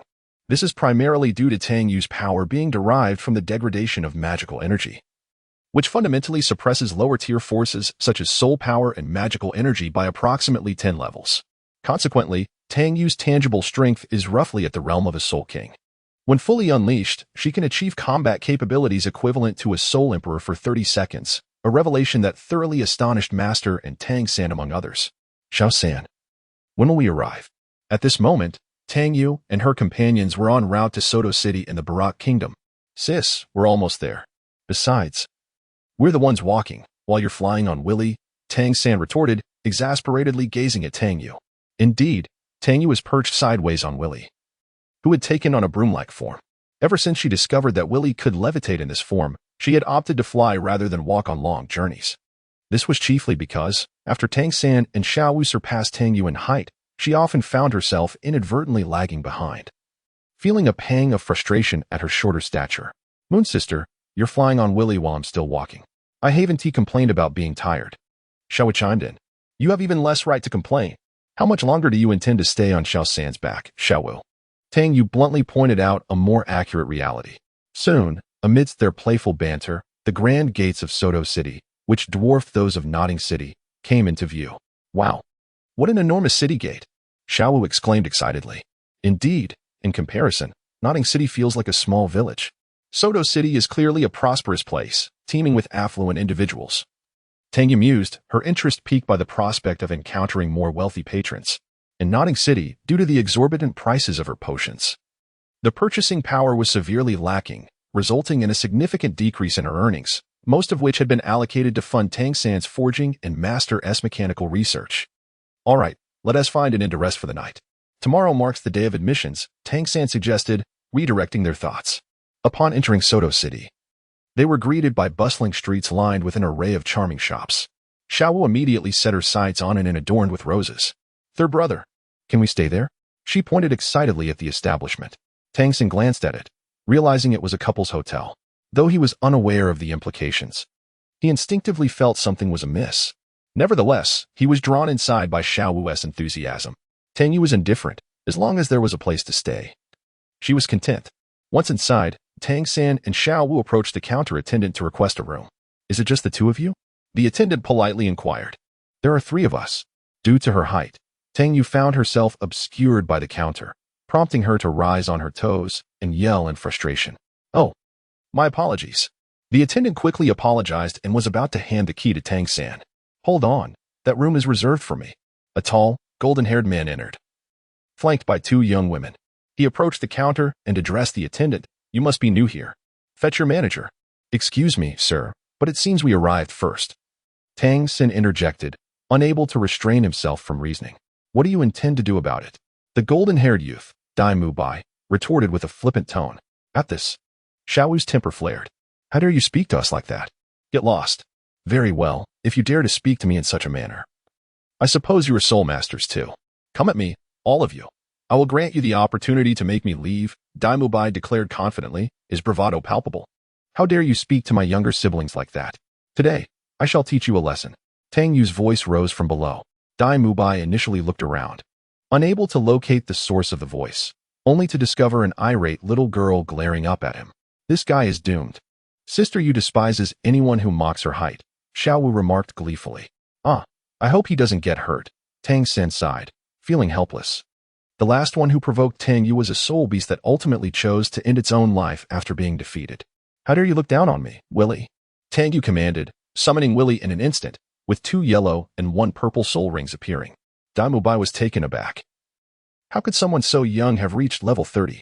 Yet, he recalled her mentioning younger siblings, which was absurd. Humph. Prepare yourself. Tang Yu activated her combat instincts and automatic dazzling patterns, immediately channeling her ultimate move, the Meteor Strike. White Tiger Possession. Dai Mubai sensed the formidable power contained within the Meteor Strike, realizing he had encountered something formidable. He promptly activated his martial soul. White Tiger Diamond Transformation, White Tiger Shield. Dai Mubai unleashed 2 soul abilities, enhancing his defense with the White Tiger Shield, bolstered further by the 3rd soul ability, White Tiger Diamond Transformation. It seemed as though Tang Yu had been waiting for him to prepare. As soon as Dai Mubai was ready, she unleashed her Meteor Strike, crashing directly against the White Tiger Shield. With a single blow, the White Tiger Shield shattered, and the Meteor Strike continued unabated, striking Dai Mubai and sending him crashing against the door. Humph, I shall let you off this time. After finishing her words, Tang Yu turned away and returned to Tang San and Xiaowu's side. Chapter 11. A new chapter at Shrek Academy. After tidying up Dai Mubai, the trio successfully obtained the key to their room. At that moment, Dai Mubai finally regained his composure and walked in from outside. What? Are you looking for a beating? Upon seeing this, Xiaowu immediately approached with a feigned authority. No, I truly admire you. However, I assume you all have come to Shrek as well. It seems we will be classmates, so feel free to seek me out if you have any issues. With that, Dai Mubai said no more and departed, evidently having developed a shadow of doubt regarding Tang Yu. Upon reaching the door of their room, Tang San sensed that something was amiss. Noticing Tang San's hesitation, Xiaowu snatched the key from his hand, pushed the door open, and was greeted by a beautifully decorated room adorned with various heart motifs, an exquisite couple's suite. Xiaowu, delighted by the sight, eagerly began to explore, expressing her fondness for the roses scattered about. Meanwhile, Tang Yu made her way directly to the bedroom. A gust of wind from her palm sent the rose petals fluttering, and she immediately collapsed onto the bed to sleep. It seemed that her earlier battle had exhausted her greatly. Tang San could only use this as an excuse to console himself. I think Sister Yu is just being lazy. Third brother, let's go out for a stroll, Xiaowu said, pulling Tang San along with her. The next day dawned, and Tang Yu awoke to find Xiaowu sleeping soundly beside her. Stepping outside, she discovered Tang San sprawled on the sofa alongside a tattered couch. She couldn't fathom how they had managed to ruin the sofa like that the previous day. Tang Yu silently mourned for the sacrificed piece of furniture. Soon, all three were awake, and after tidying up, they set off for Shrek Academy, located outside the city. Upon arriving at the academy's entrance, they encountered a long line of people waiting. Gazing at the dilapidated school gate, Xiaowu began to voice her doubts. Third brother, Sister Yu, can this really be considered an academy? Surely the master wouldn't make a mistake. What does it matter? We are merely accompanying Third San. I don't mind at all. Tang Yu replied nonchalantly, as her cultivation approach was entirely different from theirs. The teacher shouldn't be mistaken, but since we're here, let us take a look first, Tang San said, also uncertain about the shabby entrance. However, the passers-by had different thoughts. Is this truly a Soul Master Academy? Is it really the one that claims graduates can become viscounts? This was what the Spirit Hall representatives had said, so it must be true, right? But it looked far too shabby. Dad, I think I'd prefer to go to the Soto City Intermediate Soul Master Academy. This is just too embarrassing. Such discussions were varied and numerous. Before long, they arrived at the registration area. Teacher, here are 10 gold soul coins. A young man, looking quite youthful, placed the coins into the collection box and extended a hand. The teacher at the registration desk languidly remarked. The student extended a hand, and the teacher placed theirs atop it. The age does not match. You may leave, the teacher said with a lackadaisical tone. Oh, this teacher. My son has just surpassed the age limit. Is there no room for leniency? Pleaded the parent of the student, hoping to salvage the situation. The academy's rules are strict. Anyone exceeding the enrollment age is not accepted, as you well know, the teacher stated, not even bothering to look up. It seems our registration fee is something the parent is reluctant to forego, the teacher added. Once registered, fees are non-refundable. The mention of money instantly invigorated the teacher. At this, the parent erupted in protest, causing a stir among those waiting behind. How intriguing. This is the first time I have encountered such an academy. Tang San and Xiaowu, I have decided to enroll in this unique institution. This unconventional academy piqued Tang Yu's curiosity. Sister, you remain as distinct as ever, she remarked. While Tang San found himself at a loss for words. At the registration desk, Mu Bai noticed someone requesting a refund for their registration fee. As the teacher's words echoed, Dai Mu Bai, who had been mercilessly beaten by Tang Yu the day before, leapt down from a nearby tree. If you wish to reclaim your fee, you must defeat me first, he declared, revealing his 3 soul rings of yellow and purple. The instigator, upon seeing this, muttered a curse and departed. Ah, is that not the one from yesterday? If I win, I can claim the money, right? Tang Yu exclaimed as she dashed forward to confront Dai Mu Bai. Upon recognizing her, he hastily withdrew his soul rings, awkwardly stammering, I meant a refund, not to take money, while scratching his head in embarrassment. Mu Bai. Do you know her? Inquired Teacher Li Yusong, intrigued. Teacher, we met just yesterday during a spar, Dai Mu Bai replied sheepishly. Oh, how did that turn out? Li Yusong probed, clearly intrigued by the exchange. I was utterly defeated, Dai Mu Bai admitted, his voice diminishing. What? This is getting interesting. Are you here to register as well? Li Yusong asked Tang Yu. Indeed, she replied promptly, returning to stand beside Tang San and Xiaowu. Fascinating, let the registration continue. With Tang Yu's departure, reminding everyone that patience is a virtue, the registration resumed. Not qualified. Another candidate was deemed unfit. The parent, perplexed, looked to Li Yusong for clarification. Those coming to register at Shrek should be aware of the rules. If you arrive here without understanding them, you merely waste your registration fees. If you wish to leave, now is still your chance. Do you know the significance of the name Shrek? It means monsters. My academy only accepts those who are extraordinary. If you are above the admission age or your soul power is below level 21, do not waste your time here. After addressing the crowd, Li Yusong returned to his post, demonstrating his prowess as a soul emperor, which caused many to depart. At that moment, a striking young lady approached the registration desk, prompting Li Yusong to exclaim in surprise, Do your family members know you are here? Clearly, he recognized her. Indeed. The newcomer was Ning Rongrong of the 7 Treasure Glazed Tile School. After a brief discussion, she was permitted to proceed. Soon, it was Tang Yu's turn. She confidently placed 30 gold soul coins on the table and extended her hand, declaring, let us see what you've got. Li Yusong placed his hand upon hers, astonished. This is remarkable. Although her soul power reached a commendable 36, just shy of Mu by S, its intensity approached the level of a Soul King, an unprecedented phenomenon. Moreover, she was merely 12 years old, albeit slightly shorter than average. Initially, Tang Yu basked in Li Yusong's praise, but his concluding remark about her height ignited her fury. Tang San and Xiao Wu quickly intervened, pulling her back. Sister, it's not that serious, Tang San urged. Indeed, it's not, Xiao Wu chimed in. Xiao Wu also spoke at that moment. How infuriating. I have merely paused my growth for the time being. I will certainly grow taller. Chapter 12. A new chapter. Battling Zhao Wujia Tang Yu was eventually calmed down and followed Dai Mubai into Shrek Academy. The playful antics of the trio caught the attention of Ning Rongrong, who approached them with a friendly demeanor. Hello, I am Ning Rongrong, delighted to meet you all. Tang Yu and her companions were pleased by Ning Rongrong's warm attitude, as they were of similar age and thus eager to befriend her. Hello, I am Tang Yu. This is my brother Tang San and my sister Xiao Wu. We are equally delighted to make your acquaintance. Tang Yu stepped forward to greet Ning Rongrong and shook her hand. Really? So, does that mean we are friends? Ning Rongrong, having rarely encountered such sincere individuals, felt a sense of connection. Well, if you consider it so, then it is so. I have no objections. What about you, Xiao San and Xiao Wu? Tang Yu held a favorable first impression of this talented young lady, who was dressed impeccably. Whatever you say, sister. Tang San, under Tang Yu's influence, dared not disagree. At that moment, a robust man with a thick beard wheeled a mobile stall into the square where they were gathered. Come and take a look. Delicious grilled sausages. The bearded man called out in a surprisingly youthful voice. Look, they are selling sausages.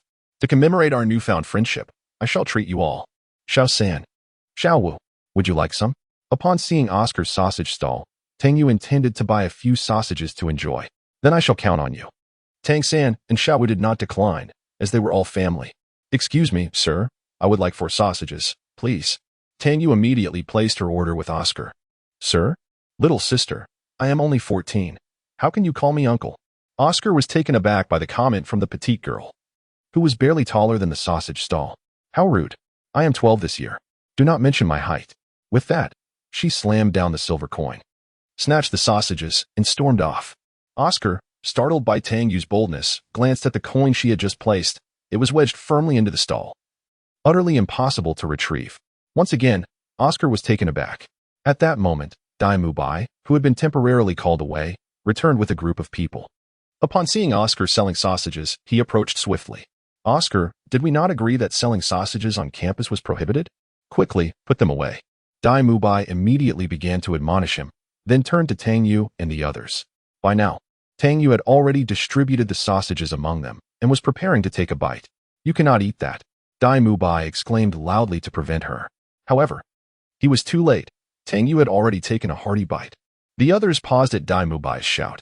Seeing this, Dai Mubai directly pulled Oscar over to the group. These sausages are not to be consumed. Why is that? Isn't it quite delicious? Tang Yu remarked, chewing as she spoke. Oscar, make one right here. Upon seeing this, Dai Mubai nudged Oscar, urging him to prepare one on the spot. Isn't that inappropriate, Boss Dai? Oscar hesitated at this moment. Hurry up. Dai Mubai gave Oscar no chance to escape. I have a large sausage. Ultimately, Oscar resigned himself to the situation, shouting it out loud. The crowd frowned upon hearing this, except for Tang Yu.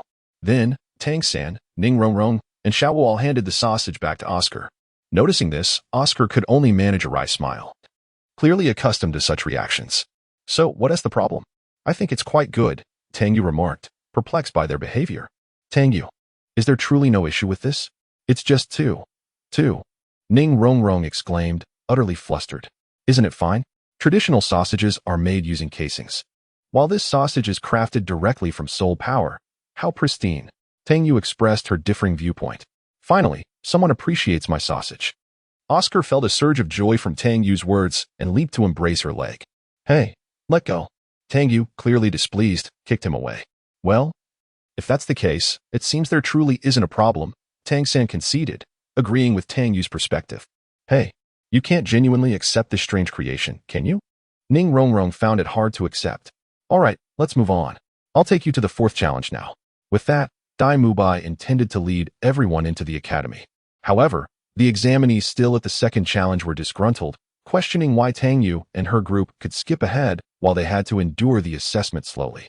Then, the group revealed their soul rings and stated their levels, prompting the younger contestants to quiet down.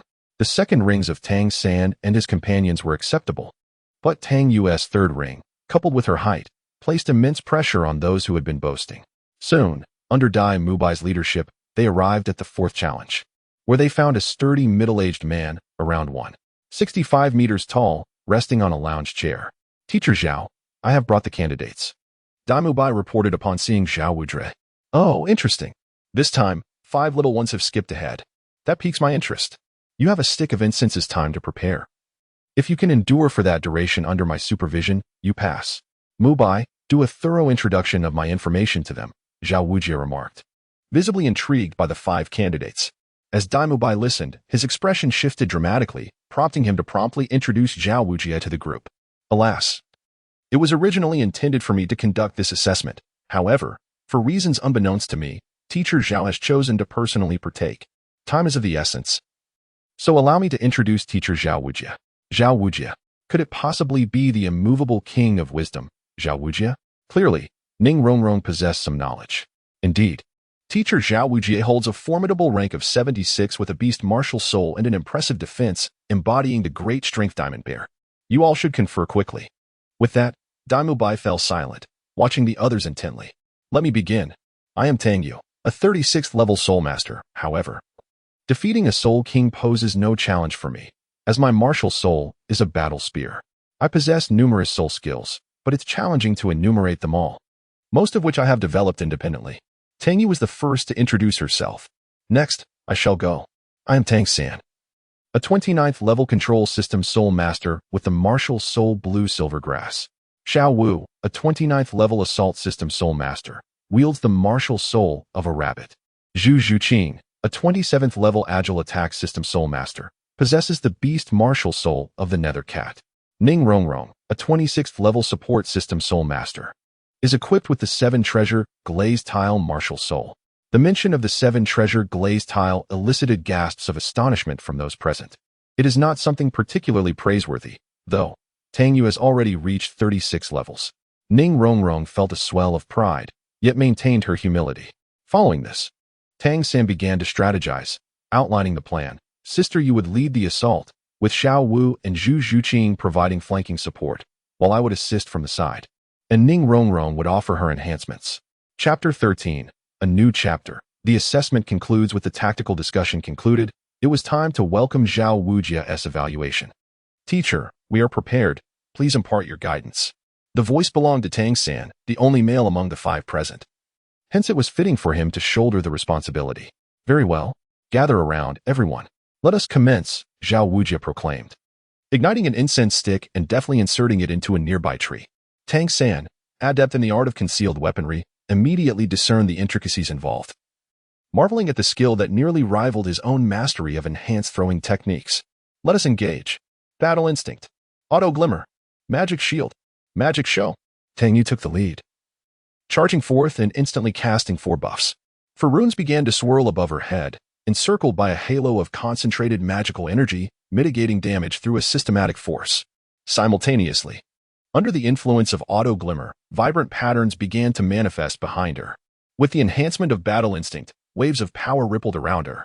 Tang Yu wielded her willy, launching a dazzling explosive projectile at Zhao Wuzhe. With a slight tilt of willy, she connected a dazzling rune at its tip, swiftly channeling magical energy to form a ticking dazzling explosive. Tang Yu then hurled it forward towards Zhao Wuzhe.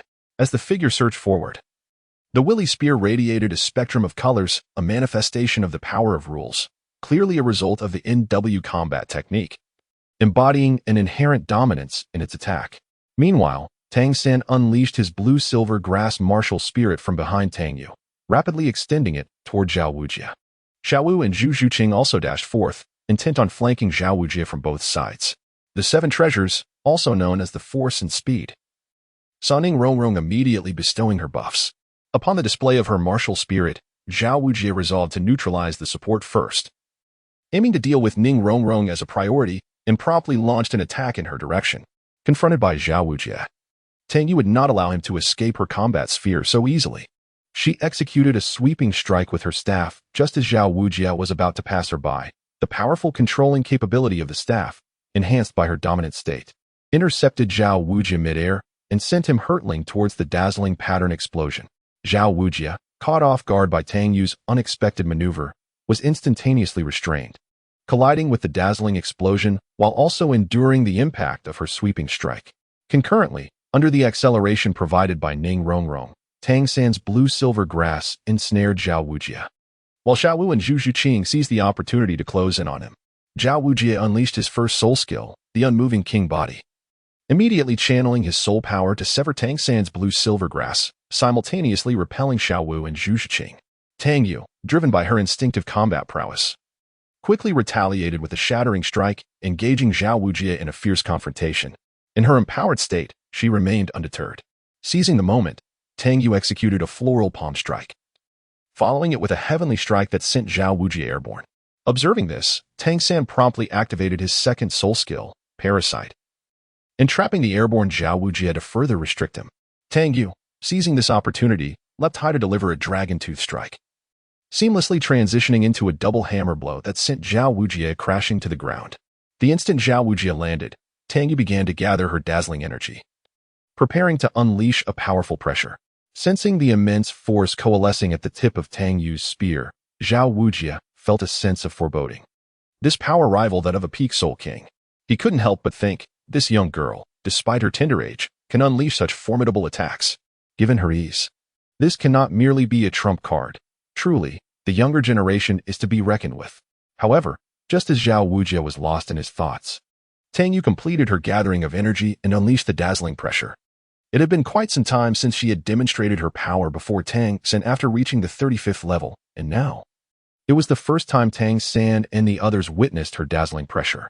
With a thunderous roar, the arena was instantly devastated. A massive crater formed at the center. Zhao Wujia lay in the middle of the pit, evidently caught off guard by the skill, now unconscious. The onlookers gaped in astonishment, their eyes wide and mouths agape, witnessing a 36th level soul master overpowering a 76th level soul saint. Gazing at the vast pit before him, Zhao Wujia marveled at the incredible feat accomplished by a 36th level soul master, though, in truth, it was the work of a 36th level battle mage. Soon enough, Zhao Wujia regained consciousness, and it was only then that he comprehended the embarrassment of having been knocked unconscious by a group of mere children. Suddenly recalling something, he swiftly turned to the incense holder, only to discover that the incense had long since burned out. Over at Tang Yu's side, she was happily munching on a sausage, while Ning Rongrong and Zhu Zhuqing were gathered around Tang San, listening intently as he explained the intricacies of hidden weapons. Oscar, meanwhile, was perched on Dai Mubai's back, stretching his head forward. "Oscar," Zhao Wujia bellowed upon spotting him. "Yes." Oscar responded immediately, standing tall and hastening to Zhao Wujia's side. "Bring me 2 sausages," Zhao Wujia commanded, attempting to maintain an air of authority. Oscar, without a word, promptly produced 2 sausages and handed them to him. After consuming the sausages and regaining some strength, Zhao Wujia instructed Dai Mubai to escort Tang Yu and the others to find their dormitory. Once Dai Mubai had led them away, Zhao Wujia finally exited the venue. Casting a glance back at the enormous pit, which lay before him, a testament to the remarkable abilities of the students.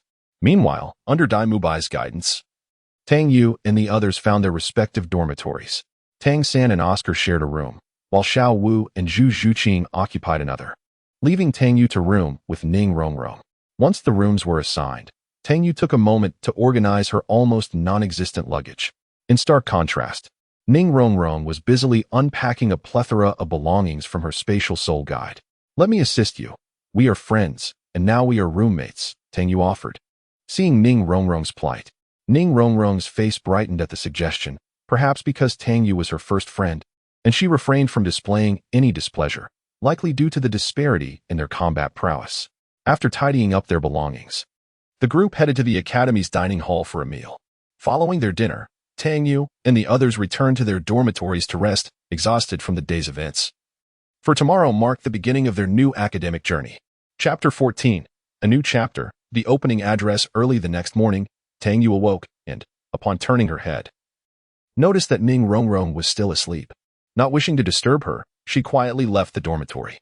Arriving at the training grounds, essentially the village square, Tang Yu commenced her training, recognizing that such endeavors were a significant source of experience. Before long, Tang San emerged from their shared room. "Sister, you're up so early," he exclaimed upon spotting her. "Oh, it's you, little San," Tang Yu replied, continuing to hone her skills without missing a beat. "Yes, but she should be waking soon." Although Xiao Wu tends to rise the latest, she does manage to get up early on occasion. This was clearly not the first instance of such a situation. Sure enough, it wasn't long before Xiao Wu emerged from her room and, upon seeing Tang Yu and Tang San, sprinted towards them eagerly. After the three of them convened, Tang Yu ceased her training. Since they were all awake, she proposed they head out for breakfast. Today marked the commencement of the first class of the new term. With that, Tang Yu led Tang San and Xiao Wu towards the dining hall. After finishing their breakfast, Tang Yu returned to the playground, while Xiao Wu and Tang San took the opportunity to familiarize themselves with the campus. Naturally, they encountered Ma Hongjun, which led to a skirmish. Before long, it was time to gather, and everyone assembled on the playground. At that moment, Tang Yu also spotted Ma Hongjun, the final student of Shrek Academy. Shortly after everyone had gathered, Dean Flinder arrived at the playground to commence the inaugural lesson of the academic year. "This year is promising, as we have welcomed 5 new little monsters. I, Flinder, the Dean of Shrek Academy, extend a warm welcome to all of you. Shortly, each of you will need to pay 100 gold coins to Teacher Lee, who oversees finances. As support-type soul masters, it is imperative that you are equipped with the ability to evade danger when unprotected on the battlefield. Oscar and Ning Rongrong, complete 20 laps. If you do not finish before lunch, you shall forego your meal." Flinder harbored a distinctive perspective on the role of support soul masters. After arranging matters for Ning Rongrong and Oscar, he turned his attention to the combat soul masters led by Tang Yu. "Mubai, please begin by explaining our academy's regulations to them, and then you may disperse for the time being. Tang San, accompany me." With that, he took Tang San away. Oscar and Ning Rongrong continued their running, although Ning Rongrong had slightly mellowed after befriending Tang Yu. However, one cannot alter one's inherent nature. Ning Rongrong still threw a tantrum and abandoned Oscar to frolic in Soto City. When noon arrived, they reconvened, and Fried inquired about Oscar and Ning Rongrong's running results. "Oscar, have you completed 20 laps?" asked Flinder. "Dean, I have finished mine," Oscar replied. "I meant your laps," Flinder pressed. After a brief hesitation, Oscar responded, "We completed ours." Upon hearing this, Flinder imposed a punishment on Oscar and began to admonish Ning Rongrong. Ning Rongrong immediately exhibited her spoiled temperament. Flinder, undeterred, retorted, "Every academy here surpasses you." "Nonsense. I have broken through to the 25th level, a renowned genius of the sect, and our 7-treasure glazed tile school boasts unparalleled martial souls," Ning Rongrong countered. "Humph. Mubai has reached Soul Master, and Tang Yu, at your age, has achieved an unprecedented 36th level. Tang San and Xiao will have reached 29 and are on the verge of breaking through. In terms of genius, they outshine you.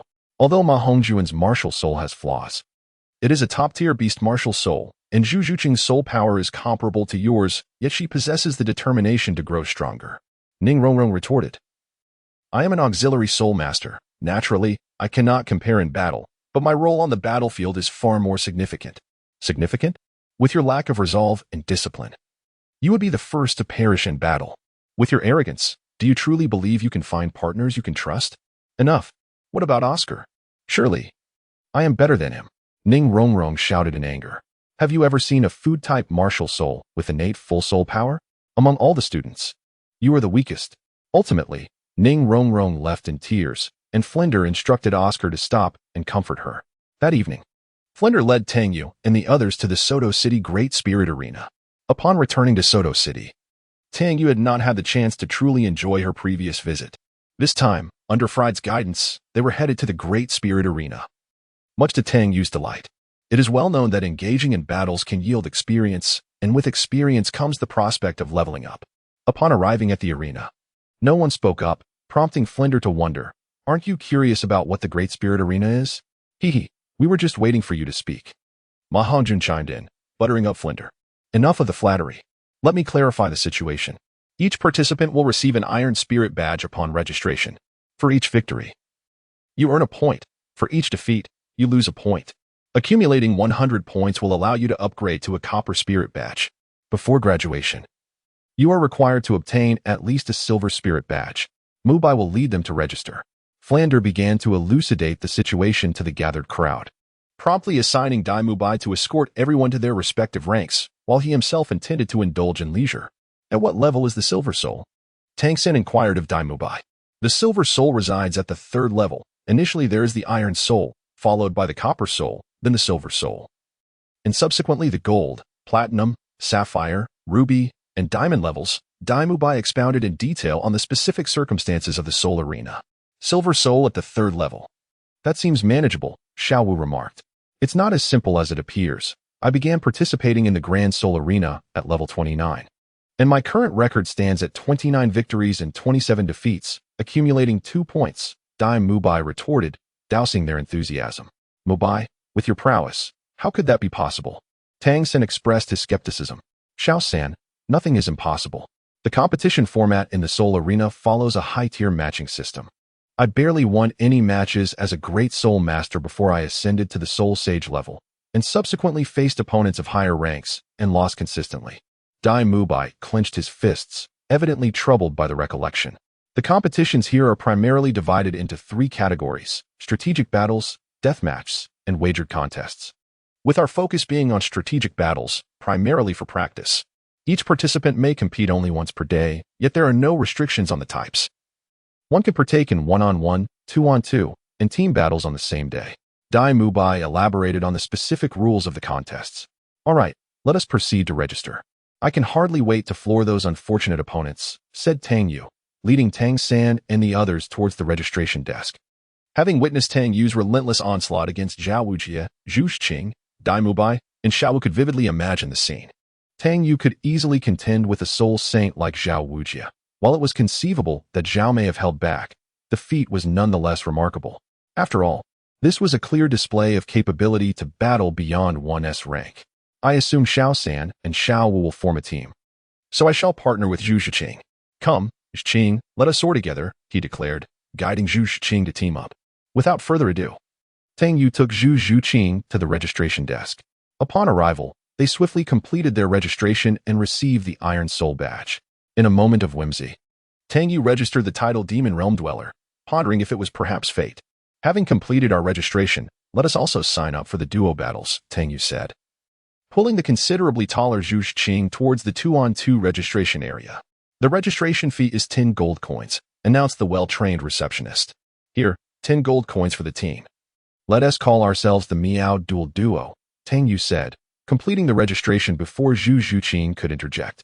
Soon, a metal team badge was tossed towards them, which Tang Yu grabbed without a glance. Shortly after registering, Tang Yu was matched for a match. Iron Soul Demon Realm Dweller, please proceed to Arena 1. Iron Soul Demon Realm Dweller, please proceed to Arena 1. All right, it is my turn. I shall go first. After finishing her thoughts, Tang Yu proceeded to the battlefield. It was, after all, her inaugural battle in the Soul Arena. Tang Yu couldn't help but reflect on this moment. In a 1-on-1 duel, she was to face Zing Kaidong, a denizen of the demon realm, wielding a weapon spirit of a spear, while she herself possessed a beast spirit in the form of a sharp-horned rhinoceros. The announcer began reciting the opening remarks, and the audience, particularly the young girl, exhibited palpable enthusiasm. Upon hearing the crowd's fervor, Tang Yu felt a surge of anger bubbling within her. However, there was little she could do about the audience's excitement. Thus, she turned to Zing Kaidong and declared, I am quite angry right now, so you are in for a rough time, gritting her teeth in determination. With that, the battle commenced. Tang Yu initiated the confrontation by activating her magical shield, her combat instincts kicking in, enveloping her in mesmerizing patterns. Once empowered, she dashed towards Zing Kaidong with astonishing speed. So swift that he barely had time to react. He managed only to cross his arms in a defensive posture before she launched him into the air with a powerful strike. Following this, she executed a rising palm strike that propelled him even higher, and then unleashed a formidable upward attack, all the while continuously emitting dazzling patterns. Before Zing Kaidong could descend, Tang Yu leapt into the air again, delivering another aerial strike to keep him aloft. Instantly, she performed a swirling staff maneuver that brought Zing Kaidong crashing back to the ground, followed by a crushing blow that he hadn't anticipated. Before he could regain his footing, she unleashed a burst of dazzling energy that sent him bouncing back up. Without hesitation, Tang Yu initiated a relentless barrage of attacks, seamlessly transitioning into a dual hammer strike while simultaneously releasing a flurry of dazzling patterns. Finally, as Xing Kaidong began to recover and prepare to retaliate, Tang Yu executed another aerial strike to launch him once more. She quickly gathered energy, merging the myriad of dazzling patterns into a singular force, then unleashed a powerful downward strike to conclude the battle. The announcer, taken aback by the swift conclusion, promptly declared the outcome. The contestant from the demon realm had decisively overwhelmed Xing Kaidong with a breathtaking display of skill. With this victory, Tang Yu earned a point. After leaving the arena, she felt a significant release of pent-up emotions, and the result of the battle had elevated her soul power to level 37. Chapter 15. A new chapter.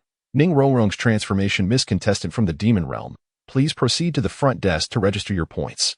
We will commence the next match shortly. Following Tang Yu's bout, the announcer promptly informed her, continuing to facilitate the event. Tang Yu naturally proceeded to the front desk for point registration. Subsequently, she began to wait in the lounge for Zhu Zhuqing to emerge so they could engage in a 2v2 match. Before long, Zhu Zhuqing and Tang San arrived simultaneously at the front desk. Observing this, Tang Yu promptly approached them. How come you both came out together? How did it go? Unbeknownst to her, due to her early battles, she was unaware of the subsequent matchups. Sister, it turns out we were scheduled to compete in the same match. Tang San, upon being questioned about the matter, awkwardly scratched his head. Oh, I see.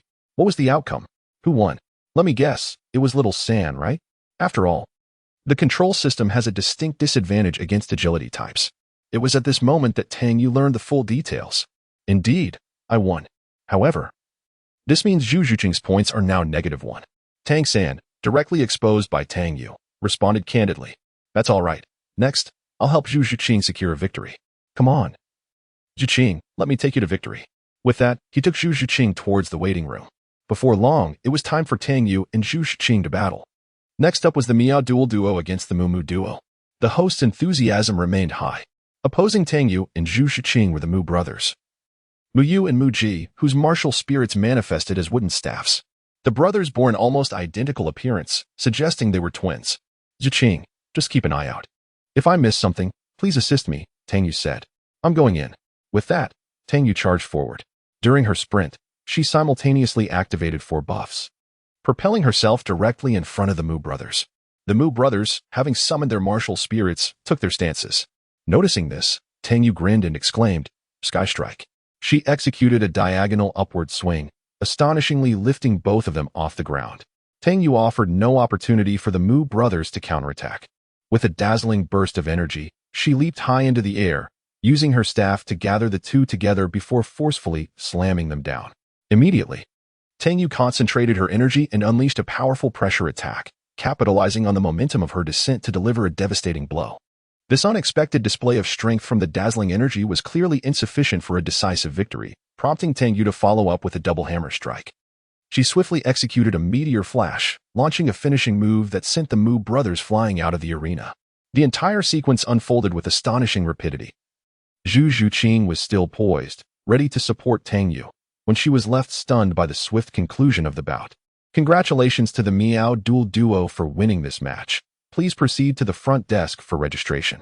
Even the host was momentarily taken aback before hastily announcing the results. Upon returning to the front desk, Zhu Zhuqing appeared somewhat dissatisfied, feeling as though she hadn't contributed significantly to the fight, though she indeed had. Come on, Zhuqing. Don't be like that.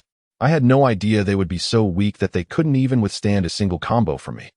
Tang Yu was also engaging in a bit of verbal sparring. Huh?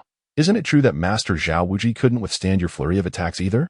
Zhu Zhuqing promptly elevated Tang Yu's platform to the heavens, subsequently dismantling the staircase. At that moment, Tang San and Xiao Wu concluded their battle and approached the front stage, just in time to witness the encounter between Tang Yu and Zhu Zhuqing. Meanwhile, Ma Hongjun and Dai Mubai, who had been observing Tang San and Xiao Wu's match, also made their way over. Sister, you finished too. How was it? Tang San inquired as he spotted Tang Yu. Indeed. The battle between Xiao San and Xiao Wu was quite spectacular, Ma Hongjun remarked, evidently impressed by their seamless synergy. The rest not much to say. I merely watched as Tang Yu handled it all by herself, Zhu Zhuqing replied in a rather subdued tone, indicating a hint of displeasure. Haha, Xiao San. Do tell me about your sister's true strength. Ma Hongjun chuckled, curious since he had never witnessed Tang Yu in combat before. In terms of her transformation, One could say she is invincible at her level. At least, from what I've observed, she often engages in battles beyond her rank, Tang San admitted. Uncertain of how formidable Tang Yu had truly become. Over the years, he had only seen her unleash a relentless barrage of attacks, leaving her opponents with little opportunity to retaliate. Well, having fought twice, it was exhilarating, but I'm quite exhausted. Shall we head back? Tang Yu suggested, stretching her waist. The others naturally agreed, as it was already late when they had arrived in Soto City, not to mention they had just engaged in 2 spirited soul duels. Albeit, Tang Yu's battles were notably swift. Upon exiting the arena, Ma Hongjun intended to persuade Dai Mubai to indulge in some revelry. However, Dai Mubai, now drawn by a newfound resolve, was determined to amend his ways. He declined, yet Zhu Zhiqing expressed her disdain. Subsequently, Zhu Zhiqing and Dai Mubai found themselves embroiled in a quarrel at the entrance of the arena, while Tang Yu, Tang San, and Xiao Wu observed in bemusement, eventually deciding to return to the academy. The distance from Soto City to Shrek Academy was considerable, and by the time Tang Yu and the others reached the entrance of Shrek, it was already rather late. However, it was evident that some had arrived even earlier. As they witnessed Dai Mubai and Ning Rongrong confronting each other at the gate, while Oscar stood nearby, uncertain of what to say. Don't think I won T-act against you. Provoke me, and I'll take you down. Upon approaching, Tang Yu and her companions overheard Dai Mubai shouting furiously at Ning Rongrong, with Ning Rongrong retorting, "Oh, I'm so scared." Dai Mubai, undeterred, escalated the situation and launched an attack, sending Ning Rongrong flying. Oscar immediately rushed forward to catch her. Simultaneously, Dai Mubai focused his soul power, preparing to strike Ning Rongrong again. Witnessing this, Tang San rushed to restrain Dai Mubai, with Xiao Wu and Tang Yu quickly following suit. "Mubai, we're all classmates." "Let it go," Tang Yu urged. Tang San opened his mouth to stop Dai Mubai, and the atmosphere turned momentarily silent. After a moment of contemplation, Dai Mubai finally dispersed his soul power. "All right, little San, I shall grant you this favor. Do not provoke me again. Otherwise, I shall not concern myself with your status." After addressing Tang San, Dai Mubai unleashed a furious roar at Ning Rongrong before turning to depart. Ning Rongrong, who had never faced such humiliation in her life, immediately stood up and angrily approached Tang Yu and the others. "Tang Yu, are we not friends? Help me eliminate him. If you assist me in this, you shall become a distinguished guest of the 7 Treasures Glazed Tile School. I will offer you 10,000 gold soul coins, and in the future, the 7 Treasures Glazed Tile School will support you unconditionally." Her words were laced with evident fury. However, upon hearing this, Tang Yu's expression lost its smile. "Rongrong, the friend I wish to have is the optimistic one who knows what she is doing and what she truly desires. Looking at you now, it is clear that your vanity has clouded your judgment, shackled by your noble status. Friendship is about mutual trust and giving, not about commanding a servant at will. This world is not one where everything can be exchanged for money and power. I do not know what transpired between you and Mubai, but this time, it is undoubtedly your reckless pride that has led you astray. If you continue to hold yourself so high above others, I fear our friendship may come to an end." Hearing Tang Yu's words, Ning Rongrong felt incredulous and profoundly shaken. She had never had friends before. Tang Yu was her first and only friend. And now Tang Yu's words pierced deeply into her heart. "Oscar, would you help me?" Ning Rongrong, still unable to quell her anger, turned to Oscar for assistance. However, Oscar simply shook his head. "Do you not like me?" "I like the you I first met," he explained, revealing his reasoning. "You. Do you know how powerful the 7 Treasures Glazed Tile School is?" Ning Rongrong exclaimed in frustration. "Rongrong, as a friend, I will give you one last piece of advice." After speaking, Tang Yu infused a memory of magical power into Ning Rongrong's mind. Within that memory, a figure with twin horns cleaved a sprawling mountain range with a single stroke. A colossal dragon's roar transformed a flourishing city below into ash. A winged silhouette descended from the heavens, colliding with a figure bearing a circular ring, resulting in a massive shockwave that swept through the surroundings. Powerful figures continued to emerge, displaying unimaginable might. Under such formidable beings, the world seemed fragile, easily shattered at a mere touch. "What are these?" Ning Rongrong asked Tang Yu, bewildered. "True powerhouses. I hope you reflect deeply on this. If your mindset remains unchanged, perhaps you truly do not belong here, and friendship may merely be a distant dream." With that, Tang Yu departed, followed closely by Tang San, Xiao Wu, and Oscar. Only Ning Rongrong remained at the entrance of Shrek Academy. That night, she wept inconsolably, choosing not to return home. It is likely that the conversation she had and the memories transmitted to her by Tang Yu would compel her to ponder certain matters deeply. The following morning, as Tang Yu rose from her bed, she noticed that Ning Rongrong had yet to return to the dormitory. Upon leaving her room, she found Ning Rongrong standing alone on the playground. Before long, the others arrived at the playground, yet none of them approached Ning Rongrong. Tang Yu observed her, sensing that she had indeed reflected on her situation. Shortly thereafter, Fried made his entrance. "Where's Oscar?" he inquired, having noticed Oscar's absence. "When I left, Oscar was still in meditation. He may have entered a deep trance," reported Tang San, Oscar's roommate. "Go fetch him. Today's lesson cannot proceed without him." Fried, upon hearing this, intended to ask Tang San to summon Oscar. "Look, here he comes," announced Ma Hongjun, directing his gaze towards Oscar, who was running towards them with an exuberant expression. "What's the matter? Are you eager to run laps again?" Fried teased. No, Dean, let me explain. I've broken through to the 30th level," Oscar said, his voice brimming with excitement. The news of Oscar's advancement undoubtedly delighted Fried. "Excellent. You are the third among this group to reach the 30th level. Tomorrow, I shall have Zhao Wujing lead you to the Star-Do Forest to assist Oscar in acquiring his spirit ring." Fried spoke with a buoyant tone, pleased with Oscar's accomplishments, as he had played a significant role in his development. However, despite this joyous news, today's lesson must continue. "Oscar, please demonstrate your martial spirit and conjure up 2 sausages." Fried's expression shifted back to seriousness. Oscar obediently summoned the sausages with his martial spirit. "What is the dean planning?" he wondered aloud. "All right, today's lesson is for everyone to taste Oscar's sausages," Fried declared without hesitation, revealing the day's agenda. Among the group, except for Tang Yu and Ning Rongrong, there was a palpable reluctance. Oscar, on the other hand, was nearly elated. Why refrain from tasting? Oscar's martial spirit is of exceptional quality. It would be a shame not to indulge. Fried's reasoning was quite sound, and Oscar nodded enthusiastically in agreement. "I'll try it." To everyone's surprise, it was not Tang Yu, unaffected by the situation, who spoke first, but rather the previously delicate Ning Rongrong. Tang Yu turned to Ning Rongrong, realizing that the events of the previous night had profoundly transformed her, instilling a significant resolution within her. Ning Rongrong stepped forward, taking the sausage from Oscar's hands, and without hesitation, took a hearty bite. Her eyes widened in surprise, and after a moment of chewing, she swallowed it.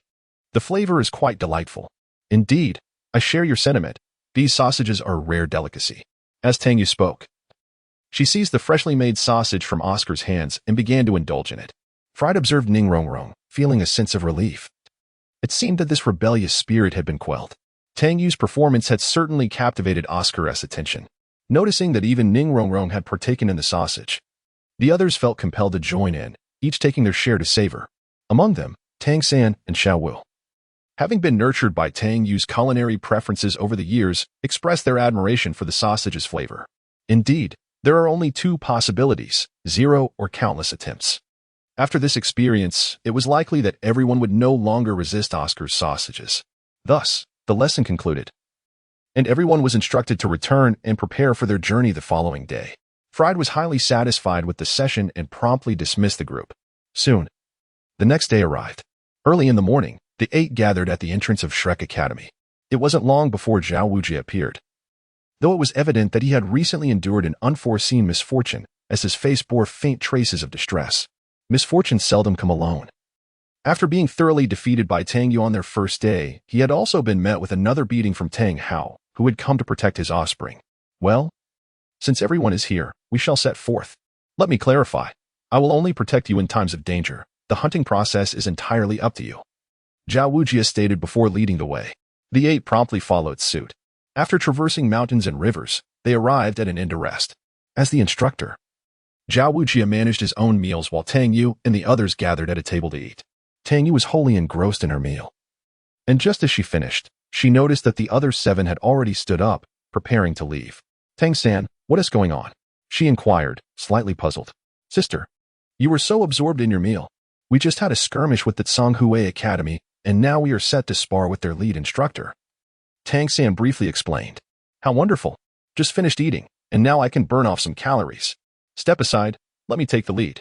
Upon learning the details, Tang Yu's spirits soared. "How considerate of them. Tang San, is your sister going to be all right?" Ma Hongjun asked, clearly concerned about Tang Yu's one-on-one match with Yu Zhiqiu. "Don't worry, That lead instructor is probably only at the Soul King level. My sister can handle it, Tang Xin assured him. Meanwhile, the battle between Tang Yu and Yi Zhiqiu had already commenced. Tang Yu initiated with a swift blossom palm aimed at Yi Zhiqiu, instinctively enhancing her combat prowess as she advanced. Upon making contact, a dazzling pattern emerged, and Tang Yu activated her automatic dazzling pattern. Following this, she executed a series of controlled moves in a fluid rhythm. As a Soul King and the lead instructor, Yi Zhiqiu reacted promptly, summoning the Xuangu turtle spirit to bolster his defense. However, it proved futile. Yi Zhiqiu was swiftly lifted by Tang Yu, and in the very moment he was flung to the ground, he was simultaneously struck by a dazzling explosive, culminating in a devastating double blow. Fine cracks appeared on Yi Zhiqiu's protective shell. Of course, Tang Yu did not relent. She executed a heavenly strike that propelled him into the air, initiating a meteoric shadow strike while continuously launching dazzling projectiles. Just as Yi Zhiqiu finally regained his composure and prepared to retaliate, Tang Yu unleashed her finishing move, sending him sprawling, and seamlessly followed up with a crushing blow. Next came a dazzling fusion attack, which struck Yi Zhiqiu while the previous explosive detonated, resulting in a triple explosion that left him dazed. Witnessing this, Tang Yu concluded the battle with a powerful dazzling strike. The shockwave sent Yi Zhiqiu soaring high into the air, landing atop a well. Ah, what a relief. A post-meal digestion is truly delightful. Tang Yu stretched her body and walked into the restaurant. The others followed suit, for they had yet to enjoy their meal, while the students of Tsanghui Academy stood there in a daze, bewildered by the sight of such a formidable being, seemingly younger than them, yet able to overpower teacher Yi Zhiqiu so effortlessly. Upon entering the restaurant, they spotted Zhao Wujie. Little monsters, you performed admirably this time, showing courage in battle. Particularly Tang Yu, whose fighting was remarkably fluid. However, remember that unity is paramount. In this regard, you still have room for improvement. Reflect on this. After his admonition, everyone resumed their meal. The following morning, they cast aside the events of the previous night and headed towards the StarDo Forest. The StarDo Forest is a perilous locale, with its unfathomable core area, where powerful beings dwell, instilling fear even in those with titles. Yet, this did not concern Tang Yu and her companions, as they were merely hunting in the periphery. Finding a suitable soul beast amidst the vast expanse of the StarDo Forest can be both simple and challenging, largely dependent on luck. And fortune smiled upon them, as they discovered a phoenix-tailed coxcomb snake. Ha ha ha, Oscar, this is an exceptional soul beast. The timing is perfect. Go forth and seize the opportunity. Zhao Wujie expressed his delight for Oscar. The phoenix-tailed coxcomb snake was soon encircled, with Tang San launching the first attack, employing his first soul skill to ensnare the snake and significantly hinder its speed. Daimu Bai advanced to assault, while Tang Yu provided supportive buffs. They charged in, utilizing their martial skills for control. Ning Rongrong, witnessing the onset of battle, began to amplify their states, while Zhu Zhuqing and Xiao Wu stood by to assist, ready to act as the situation evolved. The battle concluded swiftly. The phoenix-tailed coxcomb snake could not withstand Tang Yu's might in a one-on-one confrontation, let alone against a collective assault. The snake lay defeated on the ground, forgoing any chance of recovery. Zhao Wujie informed Oscar that it was time to acquire the soul ring. Must we truly hunt the soul beast?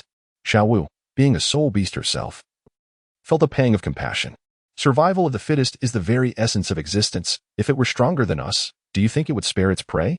Tang San provided a standard answer to Xiao Wu's perplexity. Indeed, Xiao Wu, soul masters hunt soul beasts to grow stronger for survival. It is a battle of life that we cannot hinder or deny. Of course, unless it is for the purpose of advancement and obtaining soul rings. I would still advise against recklessly hunting soul beasts, as their cultivation spans an eternity compared to that of humans.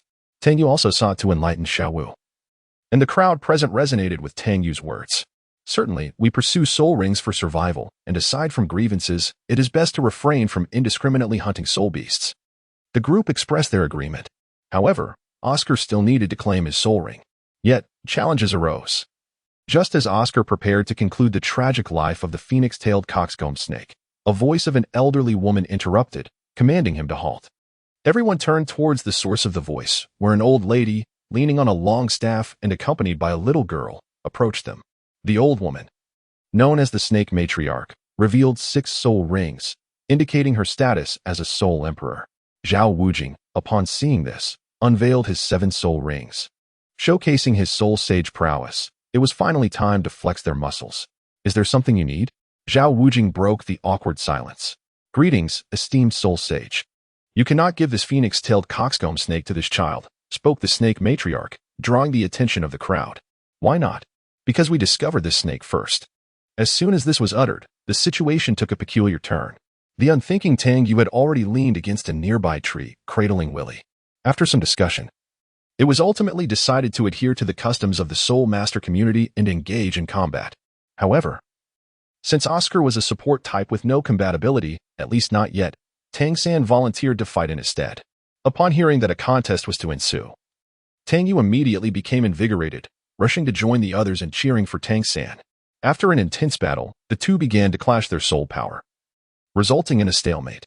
Observing this, the snake matriarch contemplated conceding. Let us abandon this. We have lost this time. How about we both intervene together? She proposed to break the deadlock. No need, Tang Yu interjected, stepping between the two and casting a dispelling spell, instantly dissipating the standoff of soul power. This action astonished the snake matriarch significantly. In the end, Oscar successfully absorbed the soul ring. Chapter 17. A new chapter, the conclusion of the StarCraft forest. After Oscar completed the absorption of the soul ring, he naturally obtained a new soul skill. Little Ao, come on, let us witness your new soul skill, Dai Mubai urged first. Just so you know, you must not laugh at me, Oscar insisted earnestly, seeking the group's assurance. After receiving their confirmation, he began to chant, mushroom sausage. Accompanying his incantation were peals of laughter, rendering their prior promise meaningless. Are you still laughing? Oscar was also feeling quite agitated. All right, Oscar, tell us what effects this mushroom sausage has, he inquired, as Ma Hongjun expressed his curiosity regarding the sausage's properties. Oscar first struck a pose, and then swallowed it whole, unfolding a pair of wings composed of energy, soaring into the air. Not bad, you can fly? Tang Yu exclaimed with delight. If they could fly, it would grant them a significant advantage in aerial combat. Quickly, how long can you fly? Ma Hongjun hastily pressed for an answer. 1 minute, Oscar replied, raising a finger. Only a minute? Ma Hongjun's enthusiasm waned at the brevity. But what if I said it flies at the speed of a phoenix-tailed chicken-crowned snake? Upon hearing this, all eyes turned to Oscar. Really?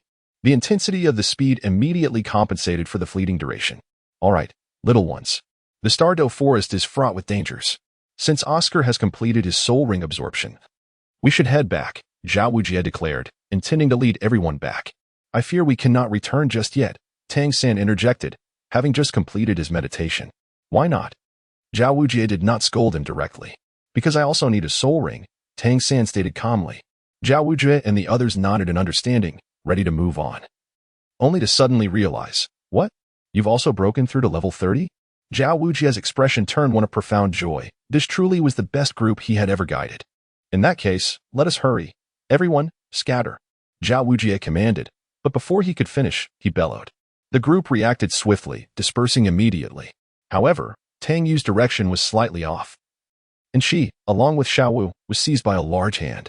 At that moment, they beheld their captor, a 100,000-year soul beast, the Titan Great Ape, residing in the core area. Upon witnessing Tang Yu and Xiao Wu being captured, Zhao Wujie promptly channeled his soul power, intending to rescue them. After a fierce battle, Zhao Wujie sustained injuries, while Tang Yu and Xiao Wu were taken away by the Titan Great Ape, leaving the group in a state of disarray. The atmosphere among the group became exceedingly tense. Ultimately, Tang San made a resolute decision after obtaining a sausage from Oscar. He set forth to rescue Tang Yu and Xiao Wu. On the other side, after Daiming had taken Tang Yu and Xiao Wu for a while, he soon realized he had inadvertently captured one more individual. In the midst of their journey, he unceremoniously cast Tang Yu aside. Had it not been for her timely activation of the magical shield, she would have suffered a considerable fall, although Tang Yu sustained no serious injuries. The few rolls she performed on the ground left her feeling somewhat dizzy. Once she regained her composure, she promptly set off in pursuit of Daiming's trail, intent on providing assistance. However, it was not long before she encountered numerous soul beasts drawn by the commotion, albeit all were of lower rank, with the most formidable being merely 2,000 years old.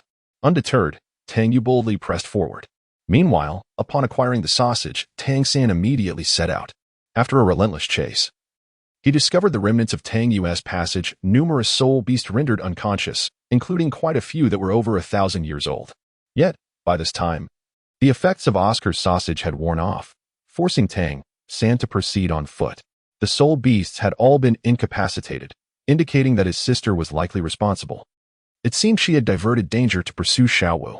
Frustration welled within him, if only he were stronger. Lost in self-reproach, Tang San was poised to continue his advance when he sensed a malevolent presence nearby. Without hesitation, he evaded the impending threat. Shortly after his swift maneuver, an attack struck precisely where he had stood moments before. As he took refuge, Tang San finally discerned the identity of his assailant, the faceless demon spider. Confronted by this formidable foe, Tang San unleashed his full arsenal, and after a fierce struggle, he seized the opportunity to employ the Zhuge Divine Crossbow, ultimately vanquishing the creature. On the other side, Tang Yu, after a frenzied series of battles, finally approached the location of Xiaowu. Throughout this tumultuous journey, the intensity of Tang Yu's combat exceeded that of the past 6 years, resulting in an immediate elevation of 3 levels, reaching level 40. Alongside this achievement, a new skill was unlocked, the Meteor Assault. At this moment, Xiaowu, who was in the midst of her breakthrough, also sensed the commotion from afar. But it was indeed a critical juncture for her advancement, leaving her feeling powerless. Meanwhile, Ming, who was protecting Xiaowu, had already reacted and was hastening towards Tang Yu. Willie, is there a temporary method to enhance my strength? Although I recently broke through to level 40, it is still insufficient to contend with such a formidable presence. Aware of her inability to rival beings of 100,000 years, Tang Yu sought the assistance of the invincible Willie. Now that the young lady has attained level 40, she can endure a certain amount of pressure. I shall disclose a method to you. I possess 3 fragments of apostle power which can temporarily elevate your strength. However, since you have yet to complete your first awakening, this will only allow your level to rise 20 levels temporarily, and for a duration of merely 10 minutes. Considering Tang Yu's safety, Willie ultimately provided a solution. 10 minutes? That will suffice. With a newfound strategy, Tang Yu surged forward. At that moment, owing to Ming's previous efforts, the obstructing soul beast had vanished. Shortly thereafter, Tang Yu encountered Ming. I've finally caught up. Return Xiaowu to me. Tang Yu activated a fragment of apostle power, enveloped in a shimmering golden light. At this moment, I harnessed the apostle power to face an enemy of 100,000 years. The will of the battle god is bestowed upon me. Beiyana, transform. In a burst of golden radiance, Tang Yu's appearance underwent a complete metamorphosis. Her height surged to 2 meters, radiating with a brilliant golden glow, while golden dragon patterns began to materialize behind her. Confronted by the approaching Ming, Tang Yu unleashed a meteor assault. Ming, sensing the immense power surging within Tang Yu, refrained from underestimating her and raised his hand in defense. Just as Tang Yu's strike connected, a halo enveloped her, signifying the accumulation of the battle god's will. Radiant Dragon Dance. Noticing the limited impact of the meteor assault, Tang Yu promptly executed the Radiant Dragon Dance. Willie transformed into a colossal dragon spear, unleashing a relentless barrage upon Ming, while the patterns behind her erupted in a frenzied display. The number of consecutive strikes escalated rapidly, propelling the will of the battle god to its second stage. At that moment, Tang Yu's assault inflicted palpable pain upon Ming. Shatter Dominance. Flashing Shatter Dominance. Tang Yu's assault proved effective as she swiftly unleashed a series of 2 consecutive strikes with her fractured domination, sweeping back and forth. Naturally, Ming would not remain passive under Tang Yu's onslaught. He unleashed a formidable wave of soul power, intending to repel her. However, Tang Yu, possessing considerable experience in countering such techniques, immediately activated her radiant pressure, enduring the impact with her powerful body while simultaneously inflicting significant damage on Ming, more than just a mere scratch. With his robust physique, Ming engaged in combat with Tang Yu, who, amidst a flurry of relentless strikes, accumulated the will of the battle god to its zenith, manifesting a potent domain that suppressed Ming's strength. Observing this, Ming also activated his own domain in a bid to counteract the influence of Tang Yu's. Yet the battle god's domain, possessing the highest priority, disregarded Ming's entirely. Realizing the urgency, Tang Yu promptly initiated her ultimate move. After all, time was of the essence. This is the final strike. I will undoubtedly rescue Xiaowu. Star Pattern Meteor. Drawing upon the vast array of dragon patterns behind her, an immense star pattern coalesced above her, fueled by the surrounding energy. Upon hearing Tang Yu's final proclamation, Ming recognized that she might be a friend of Xiaowu and thus ceased his offensive, opting instead for full defense. In a brilliant explosion of light, Tang Yu collapsed to the ground, while Ming also fell, his body marred by burning marks.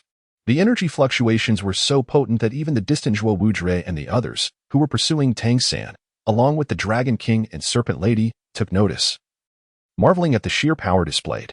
At this moment, Xiaowu finally completed her breakthrough and hurried over to inspect the situation, discovering Tang Yu and Ming lying on the ground. The sight before her filled Xiaowu with both astonishment and sorrow. Rushing to assess their conditions, she soon sighed in relief. Tang Yu had merely exhausted her strength, while Ming, despite appearing gravely injured, had managed to sustain minimal damage due to his last-ditch defense. Having only been stunned, relieved yet astonished, Xiaowu realized that at such a young age, Tang Yu possessed the capability to contend with Ming. Soon after, both Tang Yu and Ming regained consciousness, much to Xiaowu's surprise, which she could not conceal. Following a brief explanation, Tang Yu learned of Xiaowu's true identity and they reached an agreement. Sister Yu, it is settled then. You shall keep my secret as a soul beast, and I shall refrain from disclosing today's events to anyone. At this juncture, Xiaowu bid farewell to Ming and accompanied Tang Yu on their return journey. Rest assured, Xiaowu, you are my sister, and I will protect you at all costs.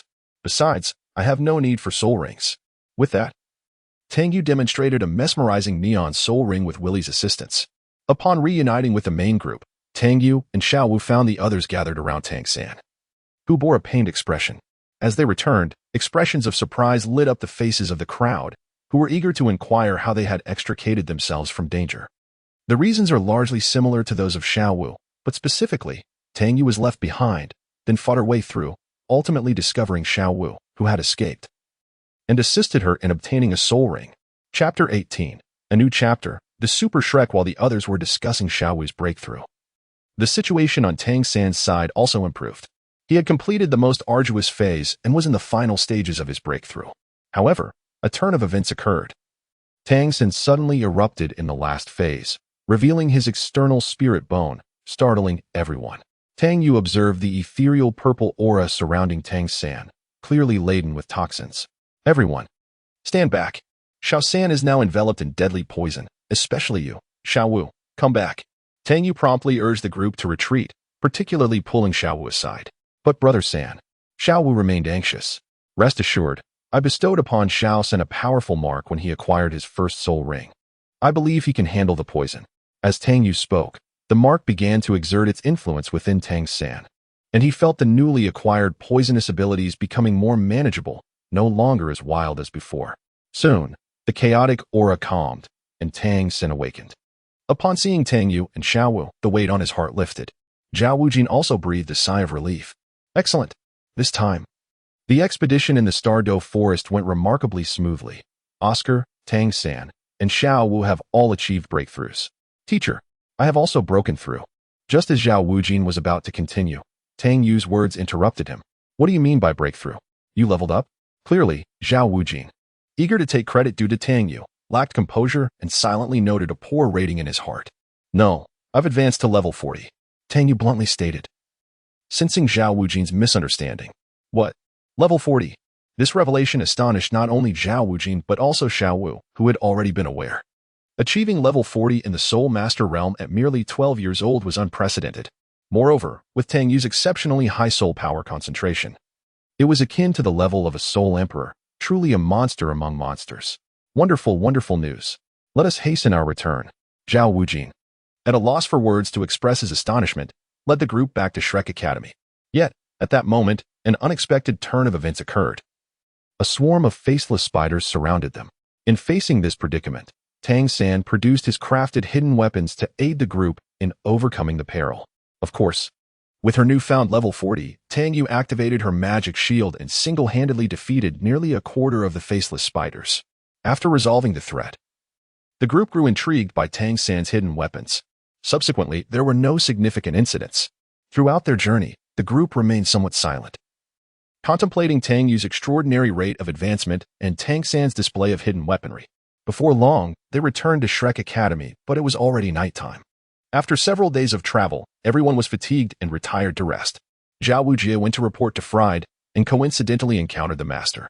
After listening to Zhao Wujie's account, Fried was profoundly astonished, particularly regarding Tang Yu's breakthrough to the 40th level. Having already been acquainted with Tang Yu's extraordinary legacy, he was somewhat unfazed by her astonishing rate of advancement.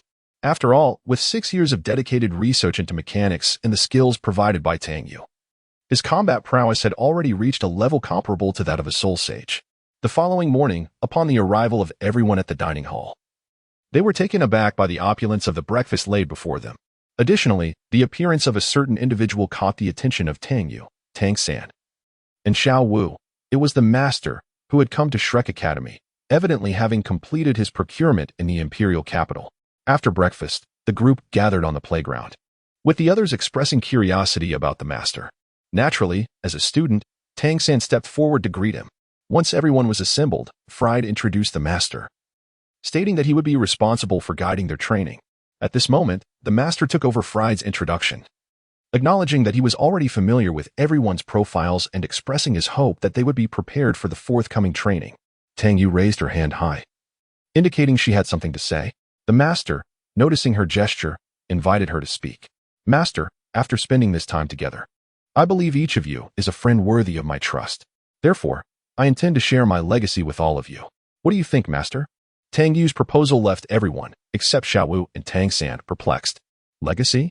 If you believe they are the right individuals, then that is your prerogative. I hope you all will cherish this opportunity and remember the gratitude owed to Tang Yu, the master responded. Observing Tang Yu's resolute gaze and the trust reflected in Tang San's eyes, he chose not to intervene, further explaining to the group that this was an exceedingly rare opportunity. Opportunity? Gratitude? The gravity of the master's words puzzled everyone. Seeing their bewilderment, the master felt compelled to elaborate. You may not take this seriously, but you must understand that what Tang Yu plans to bestow upon you is a powerful legacy capable of elevating an ordinary individual to the rank of title Douluo. Initially, my strength was merely that of a 29th level Great Soul Master, perhaps weaker than any of you. However, with the aid of the legacy bestowed by Tang Yu, my combat capabilities might now rival those of a Soul Emperor. The master's declaration astonished the remaining 5 of Shrek, leaving Zhao Wujia and Fried equally flabbergasted. What? Xiao Gang, your strength has already reached the level of a soul sage? How is this possible? I am not skeptical, I am merely astonished. Fried felt as though he were in a dream. Then, old Fried, would you care to test your skills? It would also serve as an opportunity for the young ones to gain some experience. To Fried's surprise, the once self-conscious Yu Xiaojiang, who had previously felt inferior due to his strength, now expressed a desire to spar with him. Beside him, Tang San was astonished by his teacher's current combat prowess. After years of diligent study and cultivation, he was not well acquainted with the master's capabilities. Thus, he turned to his sister, Tang Yu, and inquired, what abilities have you bestowed upon our teacher that have led to such a rapid enhancement in his strength? Ah, this is quite simple, she replied. The profession of a mechanic is indeed perfectly suited for the master, as it necessitates extensive research. I have bestowed upon him the imprint of mechanical fundamentals, which you are already aware of, and once he fully grasped the principles of mechanics, I provided him with Mechanical Innovations, HS, 1 Mechanical Assistant, War Pursuer, Arc Reactor, Light Reaction Energy Module, Song of Determination, and Flame Voltage. These are all theoretical imprints. Moreover, the master himself has conducted research, leading to the systematic imprints of G-Series, RX Robots, Easy Series Self-Destruct Robots, Mechanical Commands, Mechanical Detonation, EXS Viper Cannon, Airdrop Support, Interceptor Factory, and Aerial Combat Mechanical Tempest. The pivotal enhancement in the master's combat ability, however, lies in my transfer of the teleportation instructions from Gaibua, which can severely injure a soul sage in battle. Tang San was utterly bewildered by the barrage of skill names, regretting his decision to pose such a foolish question. Meanwhile, the battle between the master and Flanders had commenced. Having initially acquired the ability for spatial transmission, the master summoned his mechanical assistants, and G1 swiftly engaged in an assault against Flanders. He began to maneuver continuously while summoning a multitude of robots, with the aerial combat mechanical tempest also being called forth to initiate an attack. Faced with the onslaught of concentrated assaults, Flanders immediately activated his martial spirit, soaring into the sky to evade the attacks. Observing this, the master promptly deployed airdrop support, and a massive aircraft appeared from an even greater altitude, commencing a rapid bombardment on Flanders. Simultaneously, the master activated the interceptor factory, unleashing a swarm of interceptors that forced Flanders downward. As Flanders found himself overwhelmed, the master unleashed mechanical detonation, prompting the small robots scattered across the arena. Left by the airdrop support, to rush towards Flanders and self-destruct in an instant. Amidst a cloud of smoke and debris, Flanders emerged, coughing. Cough, cough, Xiao Gang. Your techniques are indeed formidable. However, it seems you have yet to reach the Soul Sage realm. Nevertheless, dealing with an ordinary Soul Emperor should pose no challenge. Flanders clearly held a favorable view of the Master's current combat capabilities, feeling a genuine sense of joy. That is only natural. For truly lethal techniques capable of inflicting severe damage upon a Soul Sage cannot be employed against you. Yet, it seems the current situation is sufficient to demonstrate this. As he spoke, the Master turned to observe his students' reactions. Except for Tang Yu, the others were left in a state of astonishment, having never witnessed such combat methods before. At this moment, they were utterly convinced of the Master's assertion that this was a monumental opportunity. The first to regain her composure was Xiaowu, who promptly approached Tang Yu, exclaiming, "Sister Yu, you have bestowed so many skills upon the Master, while I have merely received the 3 you granted me back then. Could you possibly give me a few more?" She immediately began to act in a charmingly endearing manner. Tang Yu, having no other recourse, could only push Xiaowu's head away while saying, all right, this time I shall be granting you new skills." Upon receiving Tang Yu's affirmative response, Xiaowu cheerfully exclaimed, "Yay!" The more mature Dai Mubai and Ning Rongrong, hailing from a prestigious sect, understood that the new combat prowess demonstrated by the Master was sufficient to establish a burgeoning power. The fact that Tang Yu intended to bestow it upon them was indeed a profound act of kindness. Seeing Dai Mubai's intentions, Tang Yu interjected, "Let us not speak of such things. Are we not family, bound by life and death? Accept my gift, or we shall sever our ties."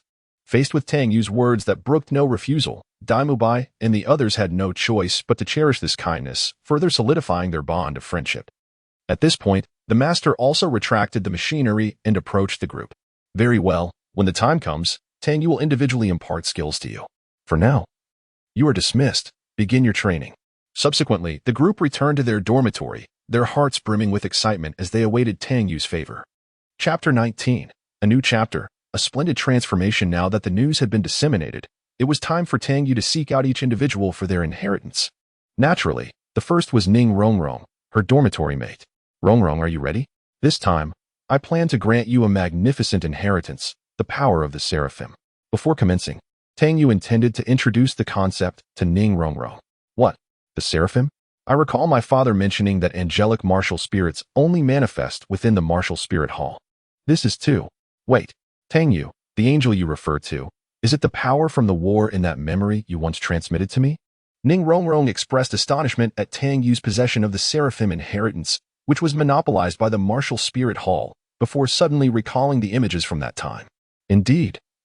It is the power inherited from one of the 13 apostles, far surpassing any ordinary angelic martial spirit. Now, I shall begin. Prepare yourself." With that, Tang Yu began to condense several golden sigils. The exchange of inheritance cannot be rushed. It must be approached step by step. I will first provide you with some foundational sigils, and once you have mastered them, I shall grant you the higher level ones. Tang Yu explained while integrating the sigils into Ning Rongrong's body. "I understand, thank you." At this moment, Ning Rongrong exhibited the demeanor of an ordinary young girl, indicating that she had fully integrated with her companions. "Ah, I can feel it." Under the influence of the mark, Ning Rongrong radiated a faint golden light. The skills bestowed upon her by Tang Yu included Holy Light Infusion, which granted Ning Rongrong the power of the light attribute and simultaneously reduced the enemy's resistance upon attack. Revelation, Retribution, which allowed Ning Rongrong's soul power to transform into intelligence, thereby enhancing her combat capabilities. Revelation, Sacred Song, which increased her intelligence and simultaneously enhanced her singing talent. Mastering the art of infusing soul power into her melodies, and Mastery of the Cross, which enabled her to wield the cross with agility. Her buff skills included Healing Prayer, which slightly, or significantly, restored the wounds of all allies in the vicinity. Purification, which removed all abnormal states from allies within the area. Guardian Blessing, which greatly enhanced the defense and resistance of her allies. And Courage Blessing, which significantly increased all damage and reaction speed of her allies. As for her combat skills, Holy Light, which unleashed a small orb of holy light to inflict damage, and Spear of Victory, which concentrated holy light into a spear to pierce the enemy while controlling them. After experiencing the power bestowed upon her by Tang Yu, Ning Rongrong was deeply moved. "All right, no need to say more. We are friends, after all. Focus on adapting well. I shall proceed to the next room, Tang Yu declared before departing, leaving Ning Rongrong to familiarize herself with her newfound abilities. The next room naturally belonged to Xiaowu and Zhu Zhiqing.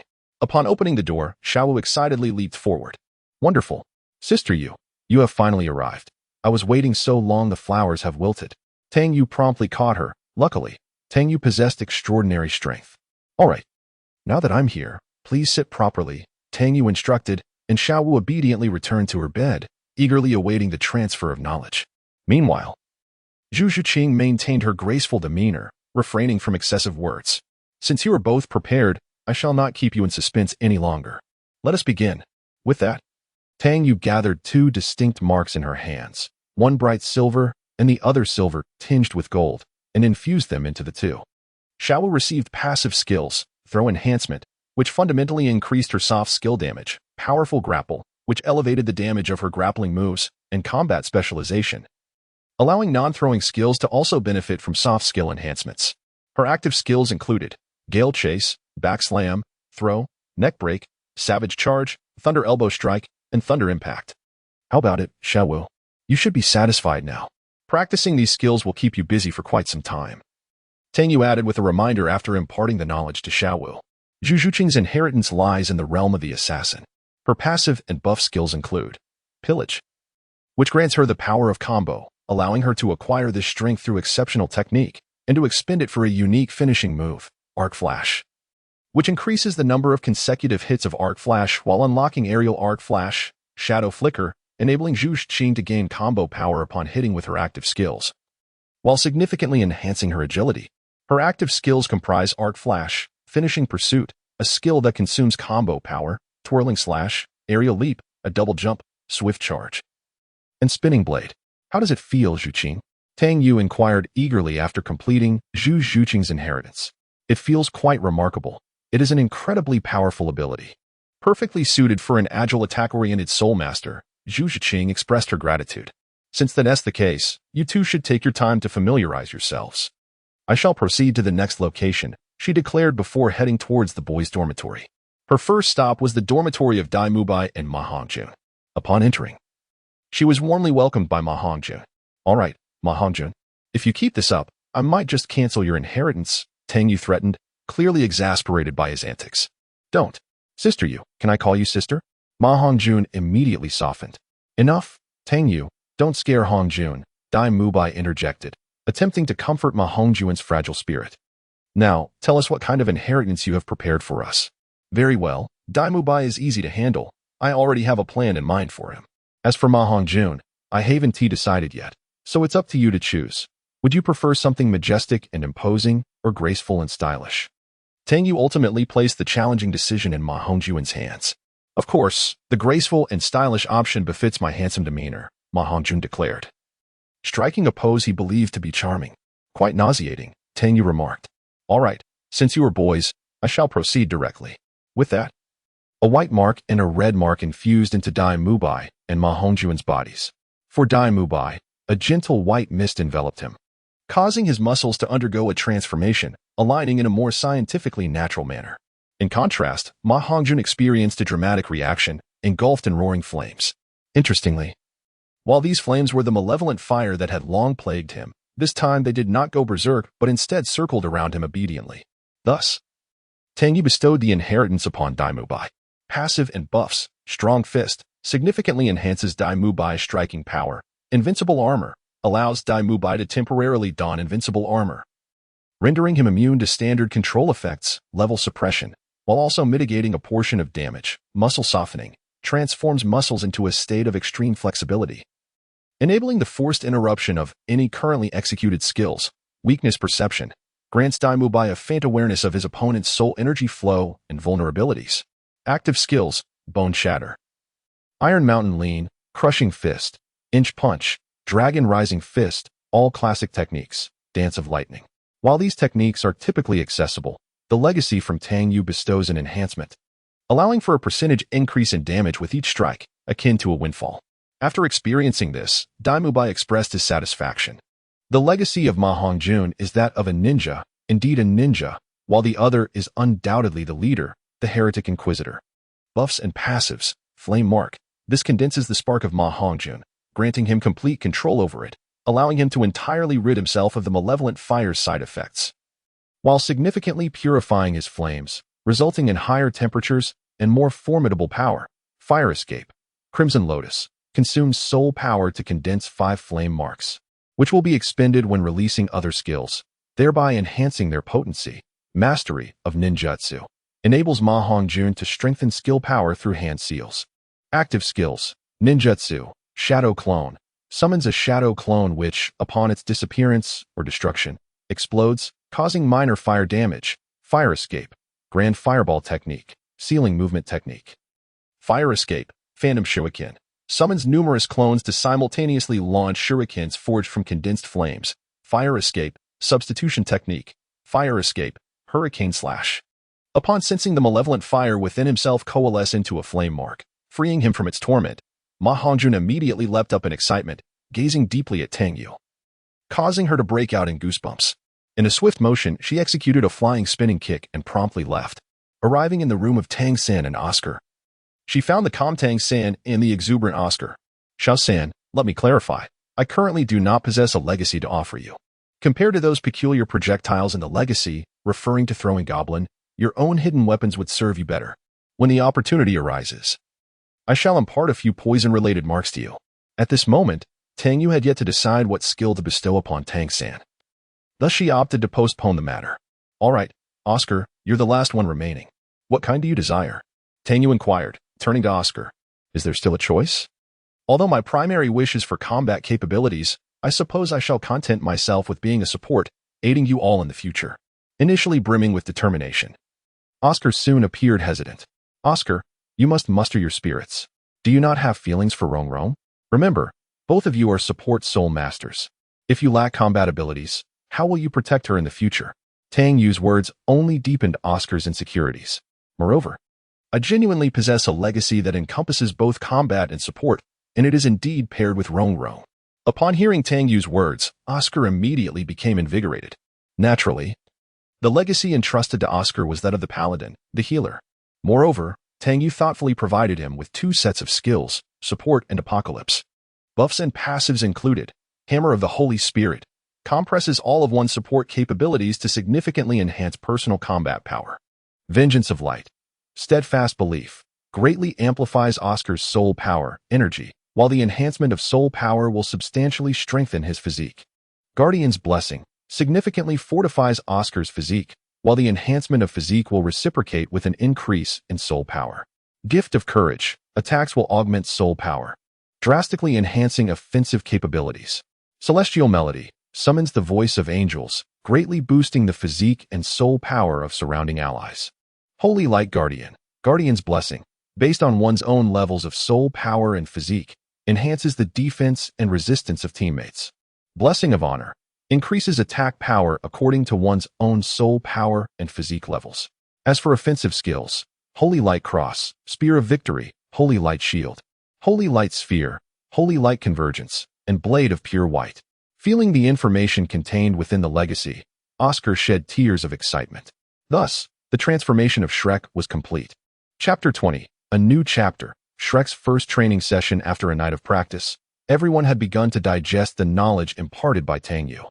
They felt as though they could easily defeat 10 foes, while Ning Rongrong and Oscar believed they could vanquish 100, given their prior lack of combat ability. Upon arriving at the dining hall, they were greeted by a lavish breakfast.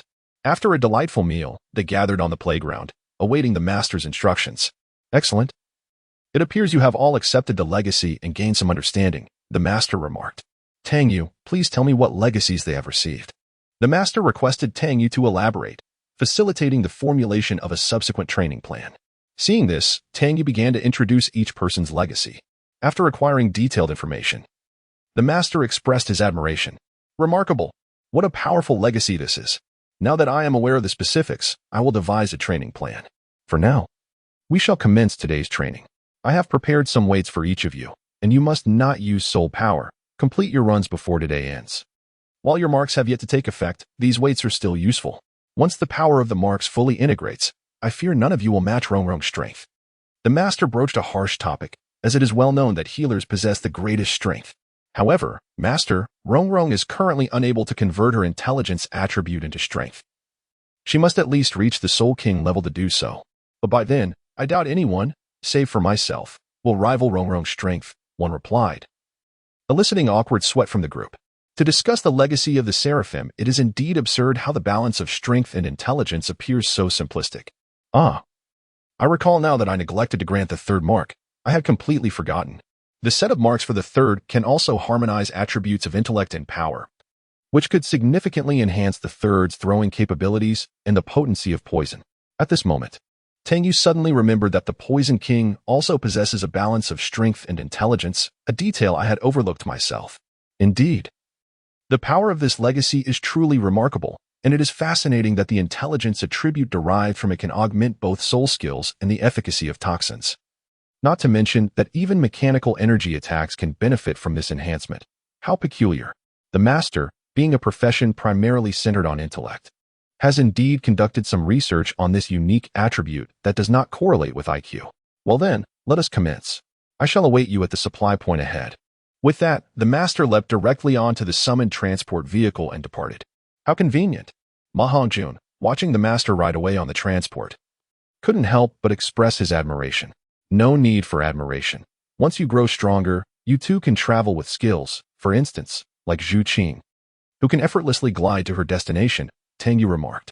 Upon hearing this, everyone turned their gaze towards Zhu Qing, who displayed an embarrassed expression in response.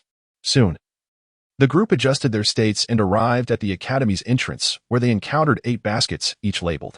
Upon closer inspection, it became evident that Tang San and Dai Mubai had the most substantial loads, followed by Tang Yu and Ma Hongjun, then Xiao Wu and Zhu Qing, with Oscar and Ning Rongrong trailing behind.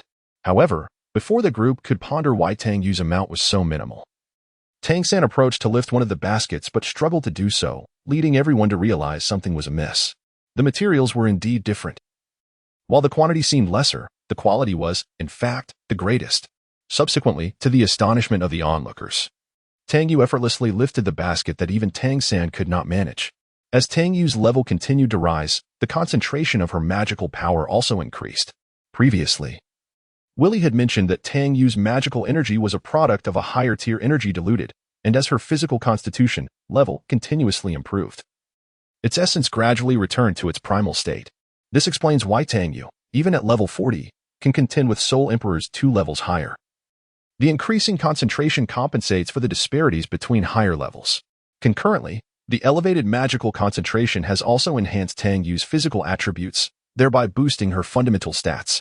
This results in Tang Yu's profile being akin to a character who has accumulated immense intelligence through a plethora of passive abilities and equipment. Combined with the formidable power of a healer who has completed the conversion of strength and intelligence, it is truly formidable. Now, let us set forth, time waits for no one. And I intend to conclude our training before dinner. Having spoken, Tang Yu prepared to set off, while everyone else hastily retrieved their respective backpacks and began to run. Without the aid of soul power, the burden they carried was quite substantial. Although their master provided timely supplies at each extreme distance, the endeavor remained a formidable challenge. After traversing approximately 1/3 of the journey, Ning Rongrong and Oscar, as the original support soul masters, clearly struggled to keep pace. Oscar, Rongrong, come here and place a hand on my shoulder. I shall alleviate some of your burden. Let us strive to maintain a synchronized rhythm to conserve energy, Tang Yu suggested. Noticing their plight, Tang San and Dai Mubai, observing the situation, also intended to assist Xiao Wu and Zhu Qing, but were met with refusal. Let us adhere to Sister US guidance and maintain a unified pace. This will enable us to preserve our formation and advance together. Zhu Qing's resolute character shone through. Following some adjustments, the morale of the group surged, and their mutual trust grew even stronger. However, not all paths are free from obstacles.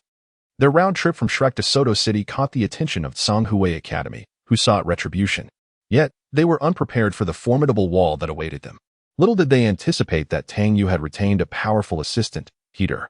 Indeed, even the seemingly forgotten goblin summoner, who had once helped chop wood in her childhood, had reached level 40, matching the strength of the summoner. While Heater may not possess the prowess to challenge a level 60 opponent like Tang Yu, dealing with a few ordinary students from a high-ranking Soul Master Academy posed no issue.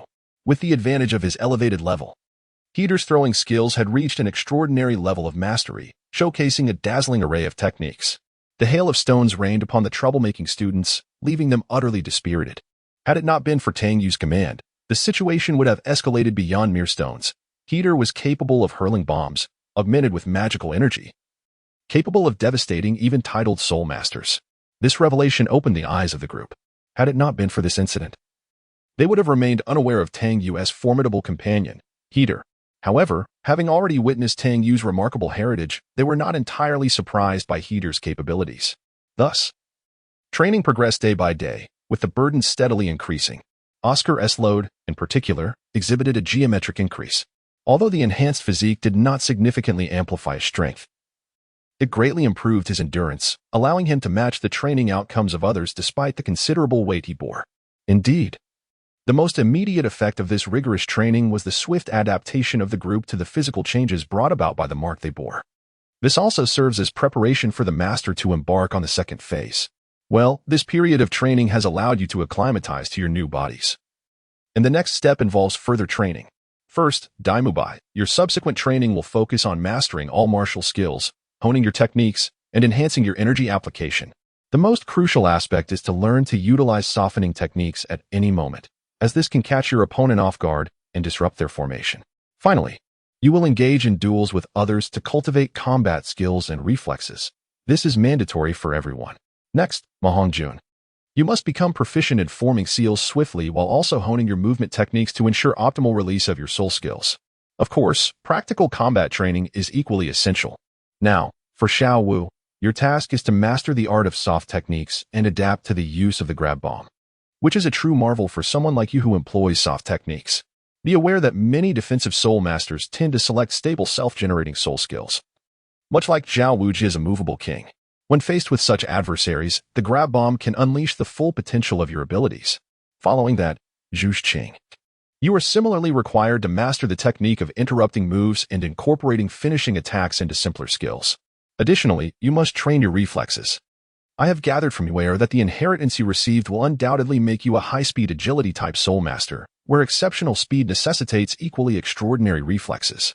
Finally, Ning Rongrong and Oscar, you shall begin by training how to deftly wield your specially crafted cross-shaped weapons, followed by practicing your attack skills and learning to instantaneously bestow all your supportive abilities upon your teammates. As for Xiaosan and Yuer, you may continue with your usual training regimen. Xiaosan, this time you have not acquired any new marks from Yuer, and thus I have little to teach you. Master, I have a question. What should we do if we sustain injuries from such frequent sparring? Dai Mubai clearly expressed concern regarding the intensity of their training sessions. You need not worry about that. Wei possesses a unique potion that can instantly heal injuries of your level. Just one vial will restore you to full vitality after sparring. At this moment, the master produced the potions that Tang Yu had once entrusted to him for auction. Ah, I have seen this before. My father once spent a fortune to acquire several vials from the auction house. Although their potency is limited, their effects are astonishing. Recently, they have become scarce and have skyrocketed in price. Can it truly be crafted by Sister Yu? Upon seeing the potion, Ning Rongrong was utterly astonished. Ah, I almost forgot. Come, everyone, let's share some. I used to make so many every day, but the master only allowed me to sell a few vials. And now my storage space is nearly overflowing. Come, let us divide them among ourselves. As Tang Yu spoke, she produced a considerable array of potions, among which were several of celestial grade. Sister Yu, what are these particularly exquisite bottles? Xiao Wu inquired, gazing at the celestial series potions in her hands. Oh, those.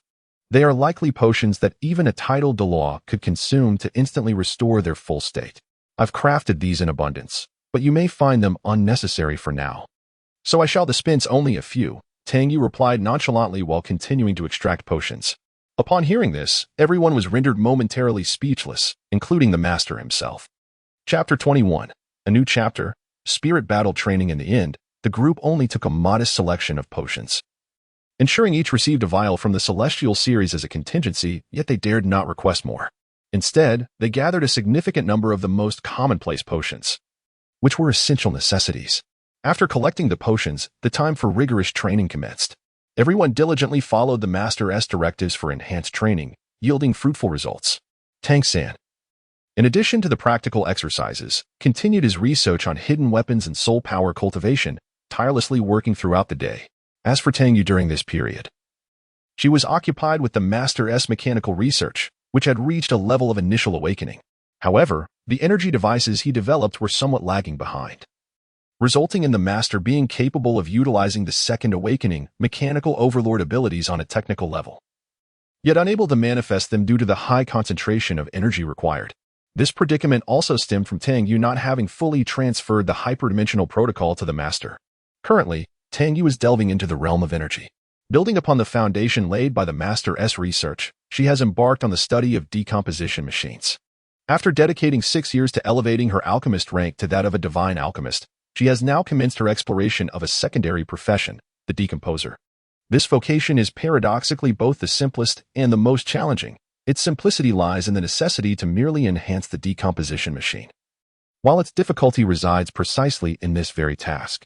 However, the Master's advancements in mechanical research over recent years have provided significant assistance, enabling Tang Yu to swiftly construct her first decomposition machine. Yet, it seems that this device has been imbued with excessive power.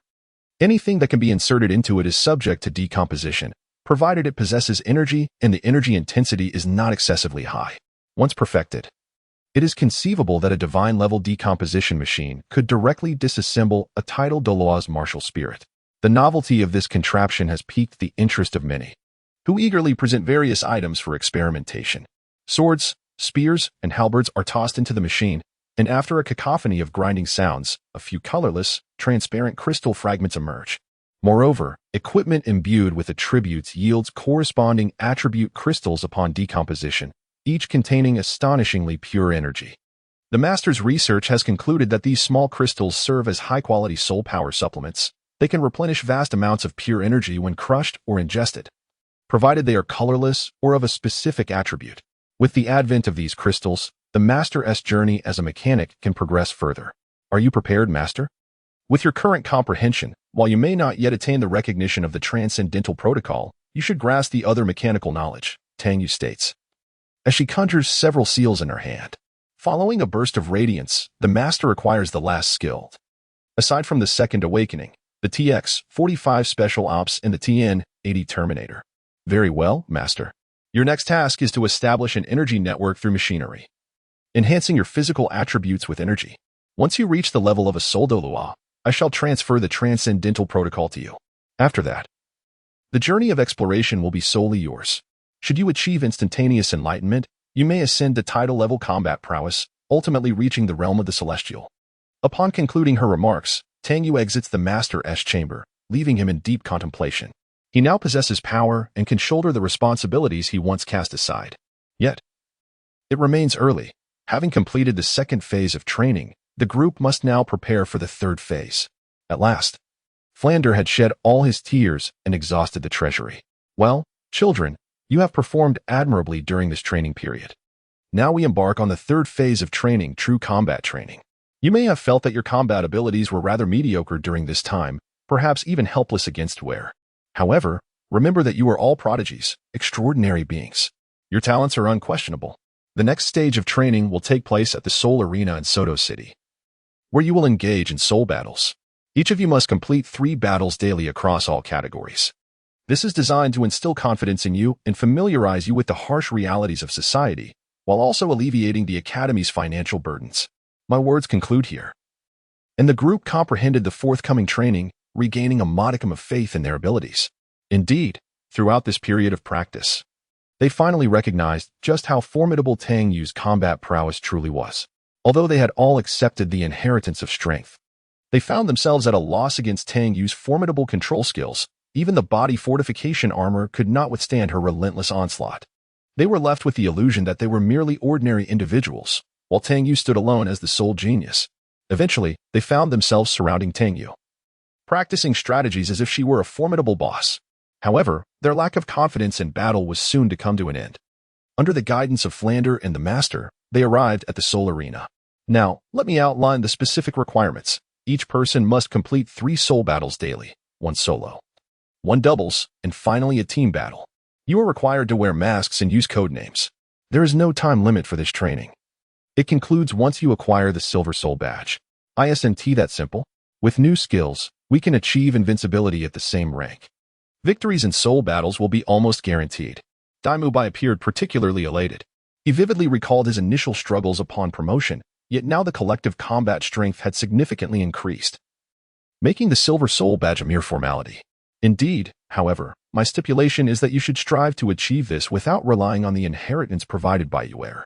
Such skills are akin to trump cards, particularly concerning Oscar and Ning Rongrong's offensive capabilities, which will serve as a hidden advantage. Thus, Oscar and Ning Rongrong will not be required to obtain individual Silver Soul Badges. The Master also imposed restrictions on the Group SDNF skills. Let us first discuss the matter of codenames. At that moment, Tang Yu broached another pivotal topic, the codenames. After a spirited discussion, the group retained their original codenames. Evil Eye White Tiger for Dai Mubai, Sausage Vendor for Oscar, Thousand Hand Azura for Tang San, Evil Fire Phoenix for Ma Hongjun, Graceful Bone Charm Rabbit for Xiaowu, Seven Treasure Glazed Tao for Ning Rongrong, and Shadow Spirit Cat for Zhu Shiqing. The codename of Tang Yu is the Knowledge Source Battle Technique, with the ultimate realm of magic being the knowledge source itself. Next comes the formation of teams. Tang San and Xiaowu remain united as the 3-5 combination. Due to certain peculiar circumstances, Zhu Shiqing declined to team up with Dai Mubai, ultimately pairing with Ning Rongrong instead. Meanwhile, Ma Hongjun formed a team with Oscar. Initially, Zhu Shiqing had intended to continue with the Miao combat team. However, the disparity in levels had become somewhat exaggerated, as she had now reached level 42, which placed her 2 significant realms above Tang Yu, making it impossible for them to join forces. Consequently, Dai Mubai teamed up with Tang Yu. The battles in the Soul Arena allowed everyone to experience the overwhelming sensation that Tang Yu exudes, even without employing the active skills from DNF. The sheer potency of her passive abilities and buffs significantly magnified the gap between them and ordinary individuals. The feeling of brilliance, which is so difficult to perceive in Tang Yu, was once again vividly experienced. The most immediate sensation is that everyone's points are rapidly increasing. Crucially, after acquiring Tang Yu's legacy mark, everyone has also gained certain attributes of the 4th heavenly calamity. Although this experience does not allow for the ultra-rapid leveling akin to Tang Yu's extraordinary feats, it has significantly accelerated the pace of cultivation. Ma Hongjun, Ning Rongrong, and Zhu Shiqing have all successfully broken through to the 30th level, while Tang San, Xiaowu, and Oscar have also made notable progress. As for Dai Mubai, he is nearing the formidable threshold of 40. However, Tang Yu's advancement has been modest, barely reaching level 44. The reason lies in the fact that during individual battles, Tang Yu merely observes, while Dai Mubai engages in 2-on-1 scenarios. In team battles, it unfolds as a demonstration. As the team battle commences, Oscar and Ning Rongrong immediately activate their martial soul enhancements, with Oscar unleashing a dual blessing sequence, creating a plethora of buffs. They then retreat behind Tang Yu, while the other 5 charge forward like ravenous wolves. Often 3 individuals suffice to secure victory, with 2 holding the line, leaving Tang Yu to provide protection and support. Typically, even if the main trio's offensive net is breached, the 2 defenders will intercept. Tang Yu remains in the rear, observing. This has led to Tang Yu's combat participation being regrettably scarce, and although she is only at level 40, she can be regarded as equivalent to a 60th level Soul Emperor, already comparable to the instructors of the Academy's 2nd tier. Today marks the occasion for the team to advance from Copper Soul Badges to Silver Soul Badges in a team battle. And this final contest presents an unexpected opponent, the Tiando Royal Team. Leading them is Yu Tianhing from the Blue Lightning Tyrant Dragon Clan, with Dugu Yin, the granddaughter of the Poison Douluo, serving as the vice-captain. All members have reached above 35 levels. However, this time, the Shrek team boasts all members as Soul Lords, with Dai Mubai having recently surpassed the 40th level, though he has yet to acquire his 4th spirit ring, making him the 2nd member of the team to reach this milestone. This gives them a distinct level advantage over the Tiando Academy team, creating an awkward situation. The most crucial aspect of this soul battle is that the Master has permitted the use of legacy skills, allowing Oscar and Ning Rongrong to join the fray. However, Tang Yu has been expressly restricted from participating. Should this limitation be lifted, Tang Yu would undoubtedly prevail in 1-on-1 combat. This soul battle significantly impacts everyone's levels. Although the team has attained Silver Soul Badges, acquiring the Team Silver Soul Badge is no easy feat, and this match will determine whether they can advance to this status, signifying the successful completion of the 3rd training phase.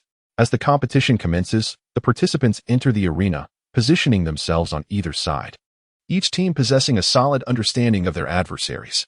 This foreshadows a match that promises to be an evenly matched yet utterly overwhelming confrontation. With the referee's declaration, the battle begins. In a fleeting moment, Ning Rongrong and Oscar seamlessly combined their buffs, while Oscar activated the Holy Spirit Hammer, absorbing all the enhancement skills he cast upon himself.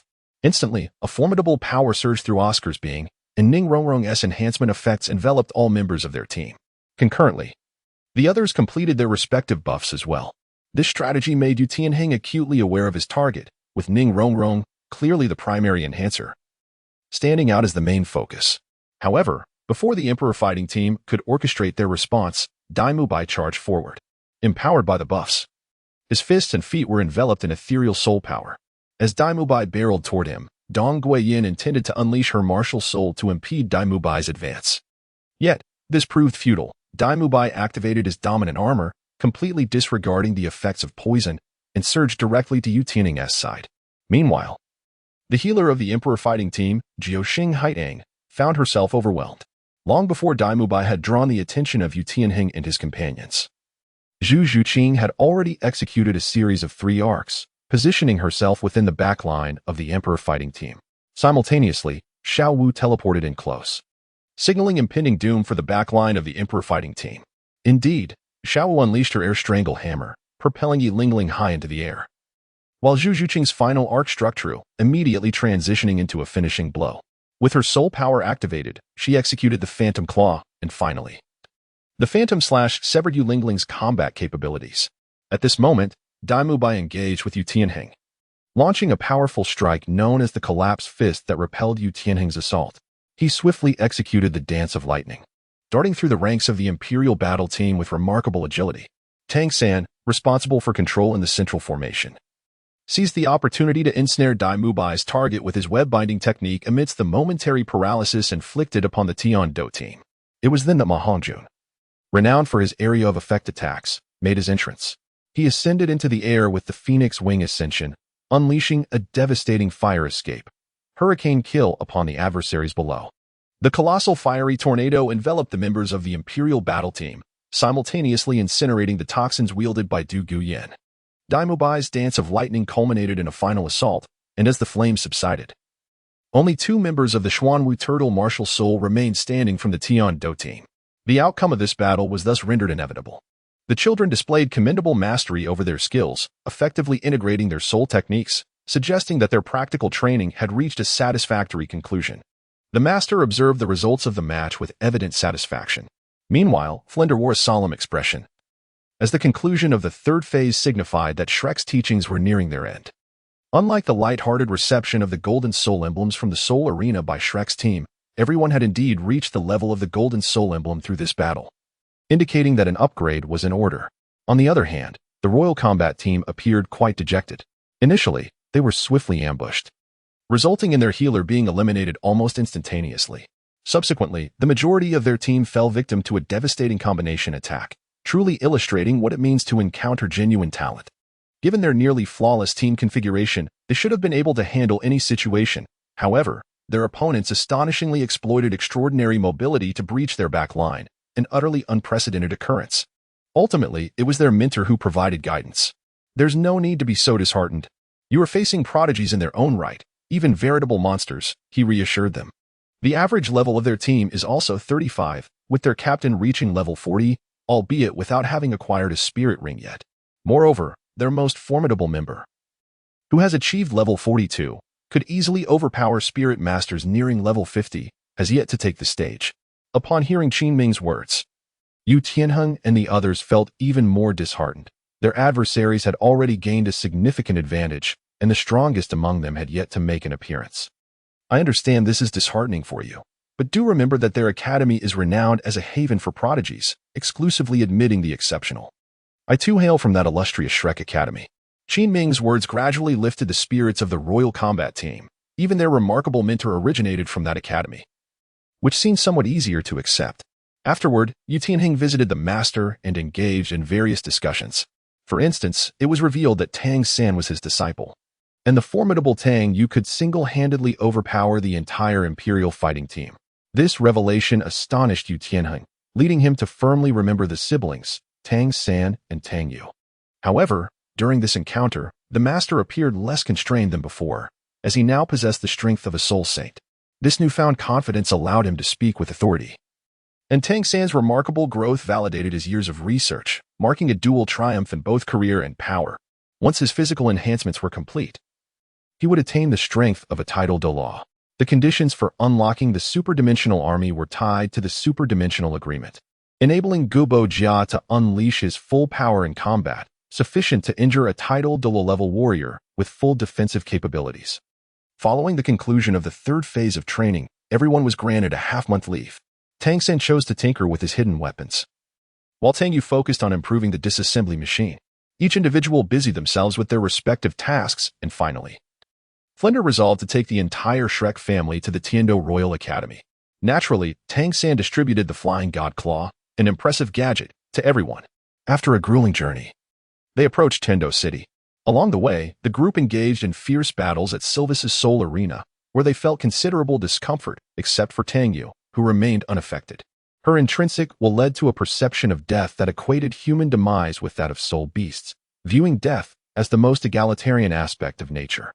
The master and others provided psychological counseling to Tang San and his companions, who were curious about Tang Yu's seemingly indifferent reaction. Sister Yu, did you not feel anything about today's events? Xiao Wu inquired, intrigued by her response. Indeed, sister, I feel quite unwell, Tang San admitted, discomfort evident in his voice. Well, death is something all beings must face. In my view, the deaths of all creatures hold the same significance. Moreover, those infamous individuals, in my eyes, are no better than soul beasts that kill for survival, Tang Yu explained, providing a slight sense of relief to the group, though a lingering discomfort remained. After another arduous journey, they finally arrived at Tiando City. Upon reaching the Tiando Royal Academy, its opulence was undeniable. However, at the entrance, they faced challenges from the Avalanche Prince. Following a series of slaps from Dai Mu Bai, the prince retreated, albeit with harsh words. Ultimately, he was sent off for a run by Qin Ming. Under Qin Ming's guidance, they proceeded to meet the three Soul Douluo members of the Education Committee. Fortunately, due to Tang Yu's suppression of Xiao Wu's soul beast aura, unless she reached level 95 or above, it remained undetectable, ensuring their safety. During a discussion among the Dream God Machine trio, they conducted tests on Tang San. Fortunately, as Tang Yu did not participate in the last battle, they faced no difficulties. Just as the group was enjoying their conversation, Prince Xuesheng arrived with Dugyubo, ready to disrupt the gathering. Ultimately, they were expelled, and Qin Ming departed alongside them. Naturally, they needed to find a suitable place to stay.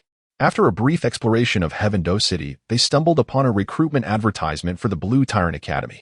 Without hesitation, they decided to visit the academy. Upon arrival at the recruitment office, the staff requested that Flinder and others display their soul rings. Initially, Tang Yu also intended to showcase his abilities, considering he was above level 40, but the master promptly intervened, reminding him that he was there to be a student, not an instructor. Thus, Tang Yu had no choice but to relent. However, the display of soul rings by Flinder and the others was indeed remarkable. Qin Ming, a soul emperor of level 62, wielded the martial soul of the fiery Kang Wolf. Li Yusong, a soul emperor of level 63, possessed the martial soul of the dragon pattern rod. Xiao Xian, a soul sage of level 71, manifested the martial soul of the jelly bean. Lu Qibin, a soul emperor of level 66, exhibited the martial soul of the star chess. Zhao Wujia, a soul sage of level 76, embodied the martial soul of the mighty golden bear. Flinder, a soul sage of level 78, displayed the martial soul of the owl. The master remarked that strength does not adhere to a singular hierarchy, although their physical capabilities had been enhanced to the level of a soul ancestor during this period. They still fell short, for their soul power levels had not changed. The staff at the recruitment office found themselves in a quandary, ultimately deciding to seek the counsel of the dean. Upon arriving at the dean's residence, they encountered the final member of the Golden Iron Triangle, Lu Erlong. The moment Lu Erlong laid eyes on the master, she rushed towards him. Flanders took the opportunity to introduce Lu Erlong to the group. Although the master appeared somewhat awkward, it was not due to a reluctance to meet Lu Erlong. Rather, he was at a loss for how to express his apologies. Indeed, the former master, Yu Xiaojiang, had lacked strength, remaining at a mere 29 levels throughout his life, unable to safeguard his beloved or defend her from the whispers of others. Consequently, he chose to leave and evade the situation. now endowed with formidable power, rivaling that of the other two members of the Iron Triangle. He could swiftly attain title-level combat prowess and protect his loved one.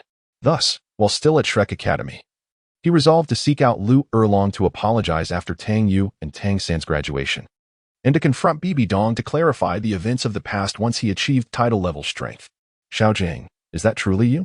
Lu Erlong exclaimed, clutching Yu Xiaojing's hand, her eyes brimming with joy and disbelief. Yu Xiaojing, gazing at Lu Erlong, found himself at a loss for words, ultimately managing to utter a simple "I'm sorry." This heartfelt apology opened the floodgates of Lu Erlong's tears, a culmination of years spent awaiting a response that was not a response at all. Flanders, witnessing this poignant moment, felt a sense of solace. "All right, Lu Erlong, are you not going to invite us in for a chat?" Flanders suggested, noticing that the tension between the master and Lu Erlong had begun to ease, and he made a request to enter the house and reminisce.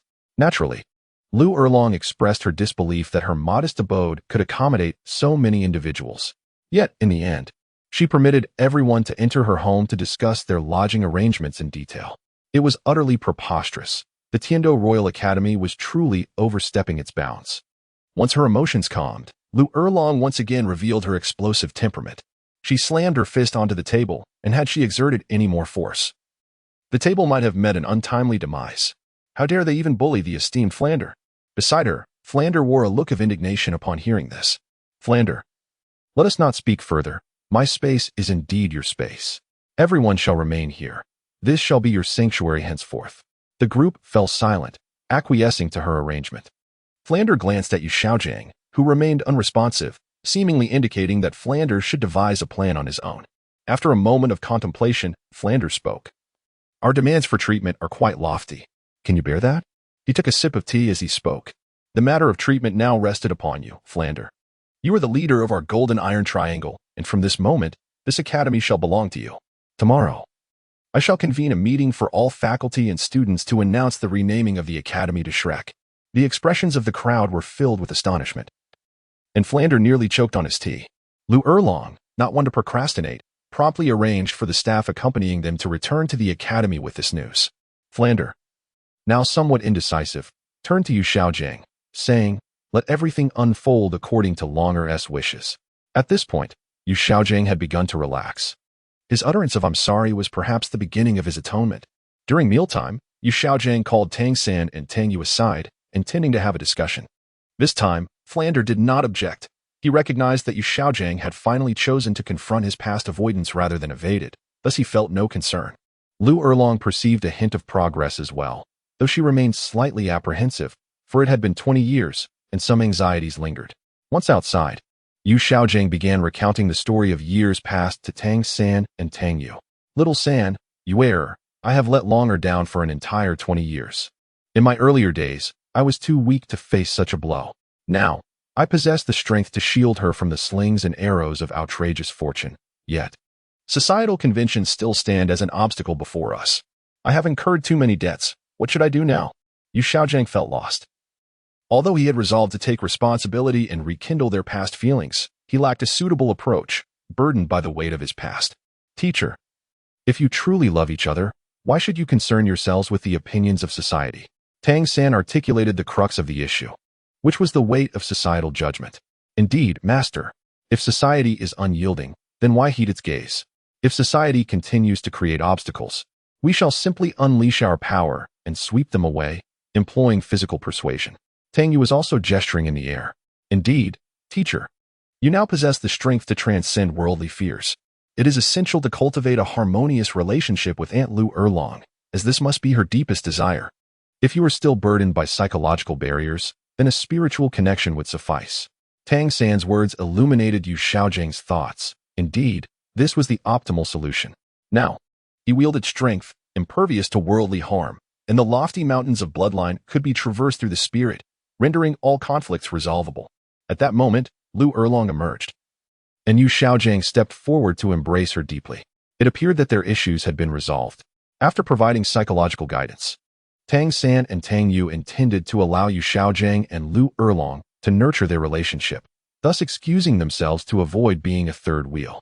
Upon departing, Tang San resolved to take a stroll in the nearby forest to clear his mind, while Tang Yu returned to continue her meal, for she was quite famished. However, an unexpected turn of events occurred. While seeking solace, Tang San was abducted by the ambushing Douluo. Consequently, he engaged in a fierce battle with Douluo. Meanwhile, Tang Yu began her search. While others were still scouring the area, Tang Yu, guided by her perception of the inheritance mark, discerned the general direction of Tang San and hastened toward it. After a vigorous sprint, she arrived at the Sunset Forest. Gazing upon the Soul Beast Forest before her, Tang Yu pressed forward. This place was not the StarCraft Forest, and the strongest beasts here were merely of the 1,000-year caliber. If they proved too formidable, she could always flee. Without hesitation, she plunged into the depths of the forest. Tang Yu's entrance was anything but subtle as she charged straight ahead. Along her path, she encountered numerous soul beasts. However, she remained undaunted. Being at the forest periphery, the mightiest soul beasts were merely 1,000 years old, all of which were swiftly vanquished by Tang Yu. She soon encountered soul beasts reminiscent of those she had faced in the StarCraft Forest, now unconscious. As Tang Yu ventured deeper, the levels of the soul beasts she faced escalated, and she occasionally stumbled upon groups of them. Yet, they proved ineffective against her. It is well known that many skills in DNF can clear an area with a single strike. With her formidable attributes, Tang Yu continued to advance, overcoming several clans of soul beasts. It must be said that for Tang Yu, engaging in combat within the Soul Beast Forest was the quickest path to elevation. Her levels surged rapidly, soon surpassing level 45 as she mastered the skill Hualong Yanwei. With this ability, her capacity to traverse the forest significantly increased, bringing her closer to Douluo's toxic array. Douluo also noticed Tang Yu's presence, which astonished him greatly. A young individual of merely over 40 levels had traversed from the outside to the depths of this forest, unperturbed by the toxic mist before her. Tang Yu charged straight in, and as the noxious vapors approached her form, they were seamlessly assimilated by the magical energy coursing within her. This revelation left Douluo utterly astounded. Even the soul beasts within the forest were rendered helpless against the poisonous array, while Tang Yu remained completely unfazed, significantly piquing Douluo's interest in her. By the time Douluo materialized before Tang Yu, she had already reached the heart of the toxic formation. Upon spotting Douluo, Tang Yu confirmed Tang San's location. "Return my little San to me," she demanded, unwavering before the title Douluo, prepared to invoke her apostolic power if necessary.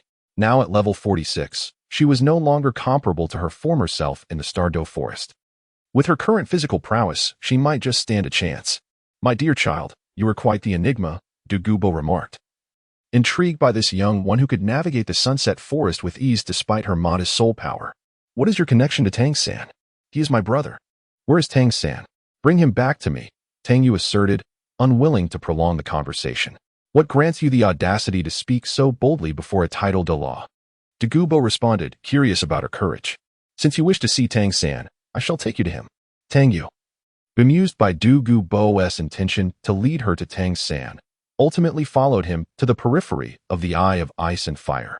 "That young man is within. Whether his body can still be found is uncertain," Douluo stated before departing, opting to observe from the shadows. Intrigued by Tang Yu's extraordinary combat abilities and her indifference to his toxic array. Meanwhile, Tang San was luxuriating in the Eye of Ice and Fire. After traversing the treacherous cliff, Tang Yu found no trace of Tang San in the medicinal garden and shifted her gaze toward the central Eye of Ice and Fire, leaping into the water without hesitation. Indeed, she soon discovered Tang San's presence inside. However, at that moment, the effects of the Eye of Ice and Fire began to manifest. Despite her resilient physique, which could withstand the extremes of cold and heat akin to a sauna, the Eye of Ice and Fire was a marvel of nature, brimming with potent energy. Upon plunging in, Tang Yu instinctively began to absorb the energy, feeling an unprecedented comfort that ultimately lulled her into slumber. Outside, Flinder and others discovered that Tang Yu had also vanished, prompting them to hastily seek out the 3 committee members of the Heavenly Do Royal Academy to inquire about the whereabouts of Douluo. Eventually, they learned the location of the Sunset Forest and rushed there. Douluo, of course, was aware of this as well.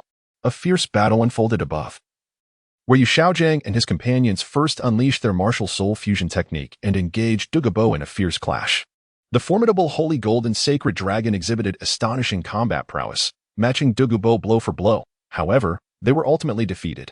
Observing this, Yu Xiaojiang immediately summoned his mechanical assistant and issued commands. causing a spatial gate to open. Beyond it lay an endless void, imbued with an ancient aura attempting to seep through, yet hindered by the world. Douluo, intrigued, watched as a colossal arm emerged from the void. Reacting swiftly, he defended against it, expending a considerable amount of soul power to withstand the assault, though he was still pushed back significantly. Nevertheless, he could not yet reveal his true strength, as Yu Xiaojing had not fully unleashed the power of the Gebogia. Just as Douluo intended to deal with Yu Xiaojing and his companions, he had just absorbed the 8-angled Xianbing grass and the fire apricot charred vegetable. After some dialogue, they temporarily reached a truce. Meanwhile, Tang San was still concerned about Tang Yu, who remained asleep on the ice and fire duality eye. Chapter 24. A new chapter of growth after Flinder and the others departed from the Sunset Forest. Tang San returned to the ice and fire duality eye with Douluo. Both were deeply worried about Tang Yu, with one being her brother and the other aware that their cooperation meant that if anything happened to Tang Yu, it would invite trouble from the Haotian Douluo, a scenario Tang San wished to avoid. Upon arrival at the ice and fire duality eye, they found Tang Yu still floating in the spring water, gently swirling between the two streams of contrasting temperatures, seemingly unharmed. Both Tang San and Douluo sighed in relief simultaneously. Kid, just who is your sister? How can she remain unscathed in this spring? Douluo was astonished by the sight before him, for even he, having reached the tidal Do realm, dared not directly enter the ice and fire duality eye. I do not know either. My sister has always been enigmatic, a veritable monster among monsters, her strength far surpassing mine. All right, old monster. Weren't you going to test my understanding of poison? Let us begin. Tang San's response further astonished Douluo, who regarded Tang San's talent as remarkable. Yet Tang Yu's prowess was beyond comprehension, almost absurd. Nonetheless, he was ultimately captivated by Tang San and his wager. Very well, the first trial will be my poison. Douluo's trifecta of challenges would naturally be no match for Tang San, who possessed the exquisite skills of the Tang sect from his previous life, enhanced his physique within the ice and fire duality eye, and had the mark of poison mastery bestowed upon him by Tang Yu. Thus, being immune to 100 poisons was hardly a challenge. Tang San's performance significantly bolstered Douluo's confidence in him, and both Tang San and Tang Yu successfully settled within the ice and fire eyes. After a full 3 days, Tang Yu finally awakened from the ice and fire eyes, having attained the impressive level of 48, a remarkable feat that placed her far ahead of her peers. Douluo, who came to investigate, was utterly astonished, bringing Tang San a sense of relief. However, Tang Yu soon began to worry about Tang San. Xiao San, it is truly wonderful that you are unharmed. Had I not been in haste to return for dinner, you would not have been captured here. What are your thoughts? Do we need to escape? Rest assured, with me around, the soul beasts outside pose no threat. As soon as she regained consciousness, Tang Yu rushed to Tang San's side, expressing her concern. Unaware of the current situation, all is well, sister. There is nothing to worry about. I merely had some minor issues with Senior Douluo, which have now been resolved. We are quite safe here, Tang San reassured her, understanding that he could not hinder Tang Yu's increasingly formidable combat prowess. Ultimately, after Tang San's thorough explanation, Tang Yu relinquished her thoughts of breaking through the encirclement with him and chose to remain in the ice and fire eyes to cultivate. During this time, Tang Yu encountered Douluo several times, and the three of them acquired quite impressive nicknames. Tang San and Tang Yu referred to Douluo as Old Monster, while Douluo affectionately dubbed Tang Yu and Tang San True Monster and Little Monster, respectively. Given Tang Yu's extraordinary combat ability and cultivation speed, Douluo could only marvel that she truly deserved the title of a genuine monster. With her relationship with Douluo becoming more amicable, Tang Yu's demeanor grew more carefree. The cliffs surrounding the ice and fire eyes and the toxic formations outside appeared as mere decorations to her, prompting her to frequently venture into the soul beast forest to challenge numerous soul beasts. This led to a continual change in territory among the external soul beast groups, causing considerable distress to the surrounding soul beasts. Under the intense onslaught of monsters, Tang Yu's level soared dramatically. Previously, he had to encounter a formidable wave of enemies to gain experience, but now he could amass it daily. After his grinding sessions, he would retreat to the serene hot springs of the ice and fire two-element eye, and occasionally he would encounter Douluo, allowing him to hone his skills and accumulate a modicum of combat experience. Undoubtedly, the most significant transformation for Tang Yu during this period was achieving his first awakening upon surpassing level 50. The energy he emanated was extraordinarily impressive, drawing Douluo's attention. Naturally, upon this breakthrough, familiarization was essential. Thus Tang Yu engaged in a spar with Douluo. You truly are a monster. It's astonishing that you have already surpassed level 50 in such a short time. I am utterly astounded, remarked Douluo, acknowledging that Tang Yu's level had exceeded that of his peers from the golden generation of the Spirit Hall. Not to mention, Tang Yu's combat prowess was utterly unreasonable. Ah, an ancient being like you has arrived at the perfect moment. I have just broken through. Let us spar, shall we? Tang Yu intended to practice with Douluo. Indeed. But as a title Douluo, my appearance fee is quite steep. Why should I engage in a spar with you? Douluo recalled how Tang Yu had previously presented potions capable of instant recovery, which, while not significant for a title Douluo, were ideal for Douluo. It was known that these potions originated from the hands of Tang Yu, the extraordinary being. At that moment, Tang Yu offered a vial of purple potion to Douluo. Here, take this. What is this? Douluo inquired, hastily catching the vial. This is a mental stimulation potion. It can temporarily accelerate your soul power operation speed, hastening the release of soul skills and the mobilization of soul power, Tang Yu explained without hesitation. Douluo was taken aback. The speed of soul power mobilization was crucial, and this potion was remarkably extraordinary. Very well, I am quite satisfied.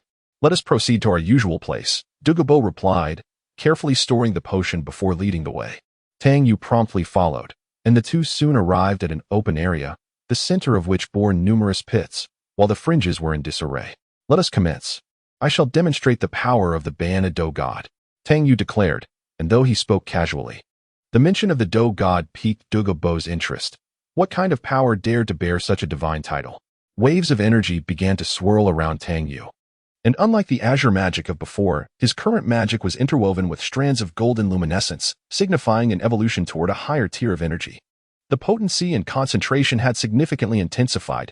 It was no exaggeration to say that, barring unforeseen circumstances, Tang Yu was now capable of contending with a soul saint, albeit likely resulting in a stalemate. As the blue-golden energy enveloped him entirely, amidst a radiant glow, Tang Yu once again exhibited the form of Beiyana. Douluo observed the transformation of Tang Yu, pondering whether this was akin to a skill resembling the true form of a soul saint's martial spirit. However, the change appeared markedly more pronounced. The imminent clash between the two was palpable, and Tang Yu swiftly enhanced his state, utilizing Douluo's attack as a catalyst. He summoned a substitute scarecrow to bridge the distance, thus initiating close-quarters combat. Tang Yu unleashed a relentless barrage of martial techniques upon Douluo, each strike interwoven with dazzling patterns. In Douluo's perception, he was no longer contending with a mere 50-level Soul King, but rather a formidable 70-level Soul Saint. Consequently, he resorted to the methods befitting a Soul Saint, manifesting the true form of the Emerald Scale Serpent Emperor. Confronted by the looming giant serpent, Tang Yu exhibited no trepidation. With the 40-meter flaming dragon halberd in hand, he concentrated its power and executed the flaming dragon dance, engaging vigorously with the true martial spirit. The tide of battle gradually shifted in Tang Yu's favor, as his will of the battle god accumulated with each exchange. Ultimately, a powerful aura surged skyward, rapidly unfolding into a golden domain, the domain of the battle god. Under the oppressive influence of this domain, the combat prowess of the Emerald Scale Serpent Emperor significantly diminished. Leaving Douluo astonished, a domain had manifested. Yet, having been astonished by Tang Yu on numerous occasions before, he felt little surprise this time. He promptly intended to unleash his own domain, not merely to suppress, but to neutralize the effect.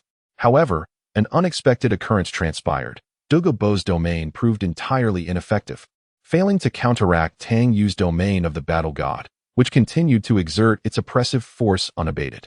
Tang Yu would certainly not remain in a daze. The onslaught continued unabated. This battle persisted for an entire day and night, ultimately concluding only when Tang Yu could endure no longer due to hunger. After a period of time, Tang San had nearly completed his endeavors at the Eye of Ice and Fire, signaling that it was time for him to depart.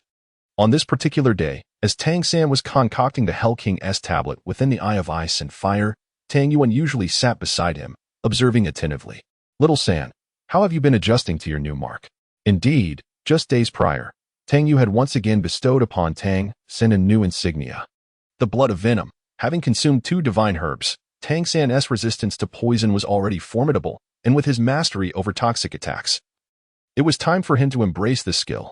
Upon acquiring it, his blood became infused with potent venom, further augmented by the mysterious power of his intelligence attribute.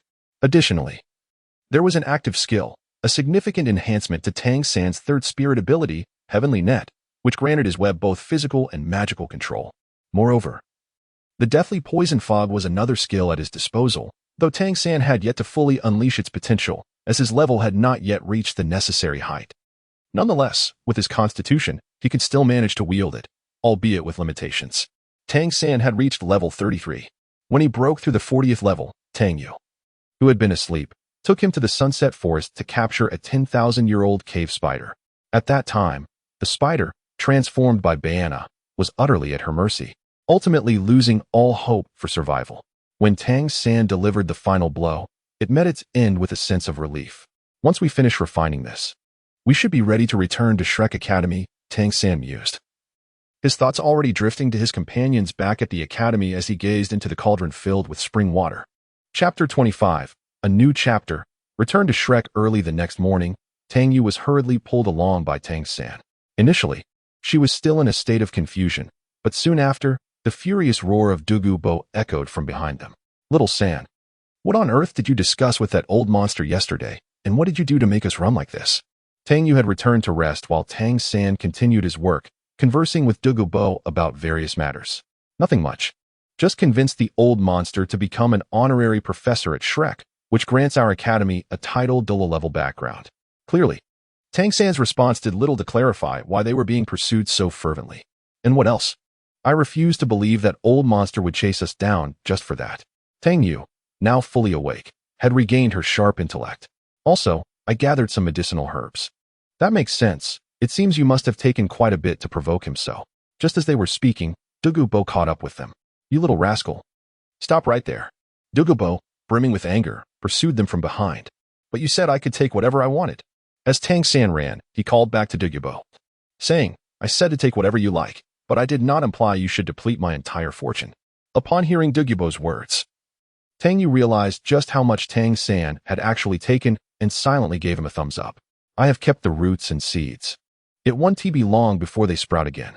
Besides, you will be returning with us to Shrek Academy, so there is no need for an abundance of herbs. Seeing that he had been caught up with, Tang San decided to stop running, while Tang Yu had already leapt aside to enjoy the spectacle. Eventually, Douluo followed Tang Yu and Tang San as they began to stroll toward Shrek Academy. After traversing a considerable distance, the trio finally arrived at the academy.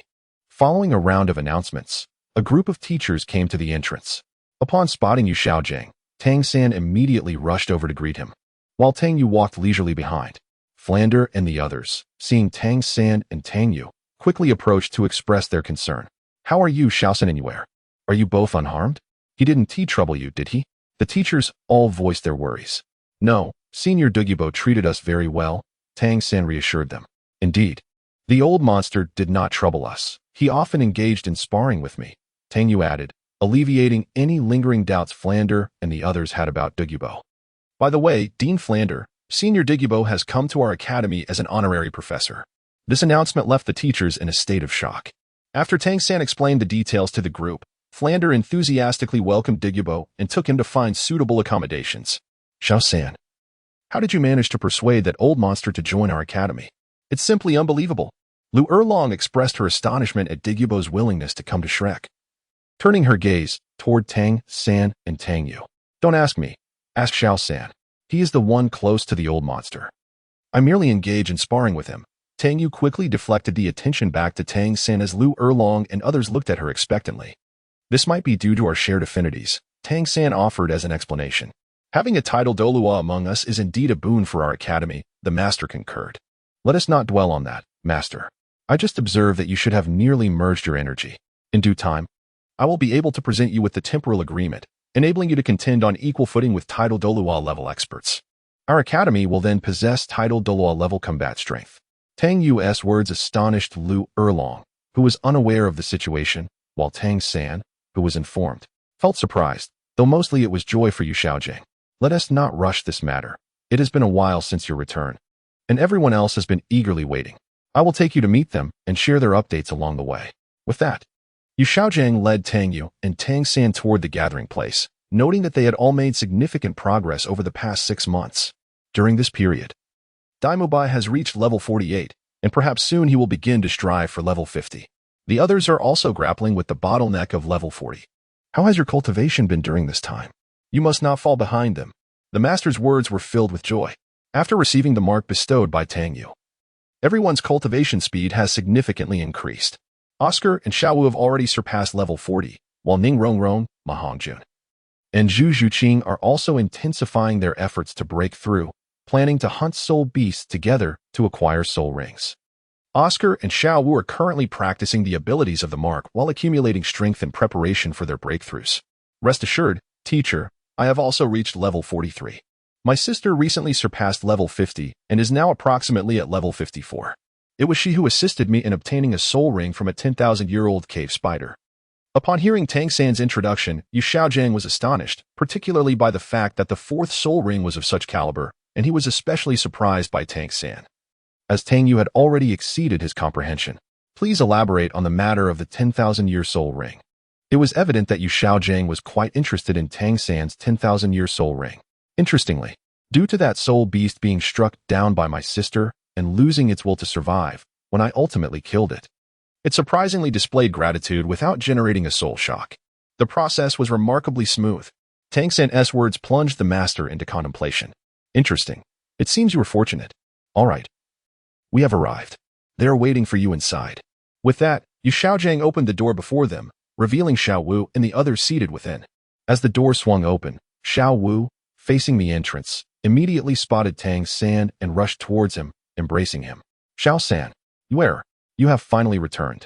Oscar also noticed Xiaowu's actions, and, upon seeing Tang Yu and Tang San at the door, called out, prompting everyone to gather around. They all expressed their greetings to Tang Yu and Tang San. Xiao San, if you didn't return soon, Xiaowu would have been worried sick. Dai Mubai teased. Apologies for causing everyone concern, Tang San replied, while Tang Yu casually found a place to sit. Third brother, didn't you say you brought gifts? Show us. Ma Hongjun, ever direct, chimed in. Tang San, seeing the eager expressions, no longer hesitated and produced the celestial herbs to distribute among them.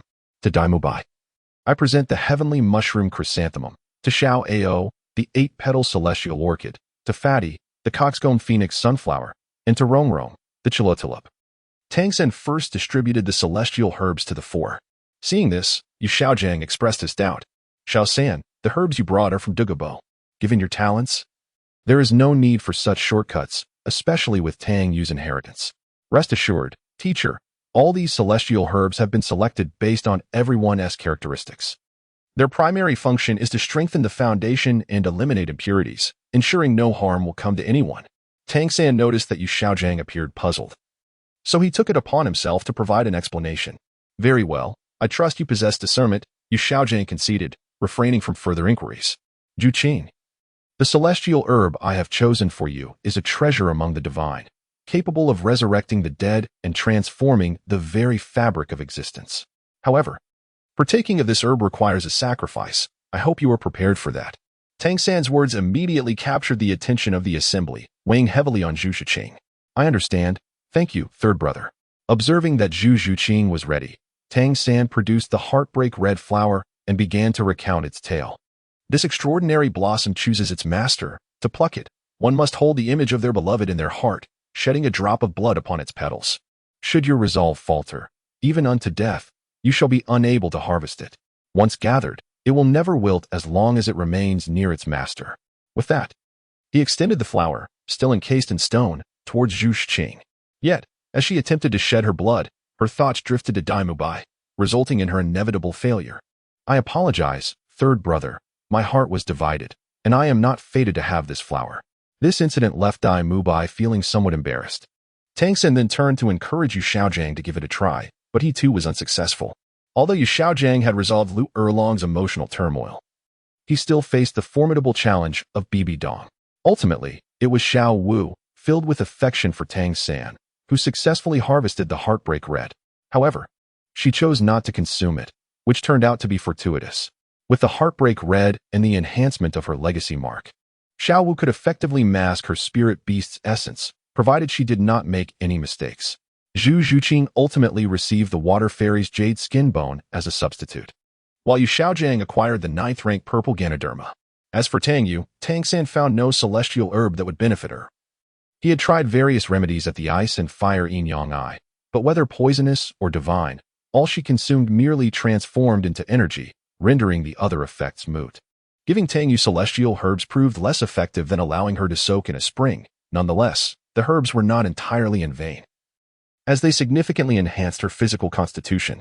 However, the cost-effectiveness remained unsatisfactory. As the group ingested the herbs and began their refinement, Tang Yu called out to Xiaowu, "Come here for a moment." With the refinement courtyard empty, Tang Yu took Xiaowu aside, as she was the only one aware of her true identity and thus a suitable confidant for this matter. "Xiaowu, the old monster has arrived at the academy. I know you are worried. I don't know if I should remain with you. Staying by your side would only bring harm to us all. Yet, I cannot bear to part with you. This heartbreak red has revealed my true feelings," Xiaowu said, her voice trembling with emotion, on the verge of tears. "Do not fret, Xiaowu. With my mark, you will not easily be discovered by the title Douluo. Otherwise, you would have been uncovered by the 3 committee members during your time at the Heaven Do Royal Academy.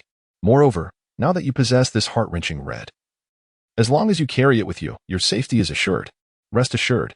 Tang Yu's words brought a sudden sense of calm to Xiaowu, who couldn't help but reveal a joyful smile. "All right, let us hurry back. They're nearly done absorbing." This time, it seemed they would all experience significant breakthroughs and would need to hunt for soul rings. "When the time comes, I shall take you away alone to assist you in obtaining your soul ring." With that, Tang Yu took Xiaowu back to the courtyard, where the others were also nearing the completion of their absorption. Chapter 26, a new chapter. A surge in power shortly after Tang Yu and Xiaowu returned to the courtyard. The others finished their absorption as well. The first to awaken was Oscar, who immediately consumed a mushroom sausage and shouted in delight, "This feels incredible. My soul power has been compressed and has become more substantial. It feels like my soul power has more than doubled." Having already reached level 40, Oscar could not level up further, but his accumulation was undoubtedly deeper, promising a significant leap in level upon acquiring his soul ring. "What's that?" Guame exclaimed. "I've also reached level 40, and my soul power has thickened as well." Ning Rongrong awoke too, approaching with her martial soul in hand. "This celestial herb is truly miraculous. Why bother with arduous training? I might as well eat grass every day." Oscar jokingly interjected. "Eat grass every day? Let's not even discuss whether you can afford it. Even if you could, it wouldn't be of much use. This is the effect of accumulation. The herb merely serves an auxiliary purpose." Tang Yu's words extinguished Oscar's immature notions. "I was just saying. Hey, Rongrong. Look, 1, 2, 3, 9. Your 7 treasure glazed tower has transformed into 9 layers." Oscar's words astonished Ning Rongrong, bringing tears to her eyes. It is well known that the 7 treasure glazed sect was limited to soul saint level due to the 7-layer design of their tower.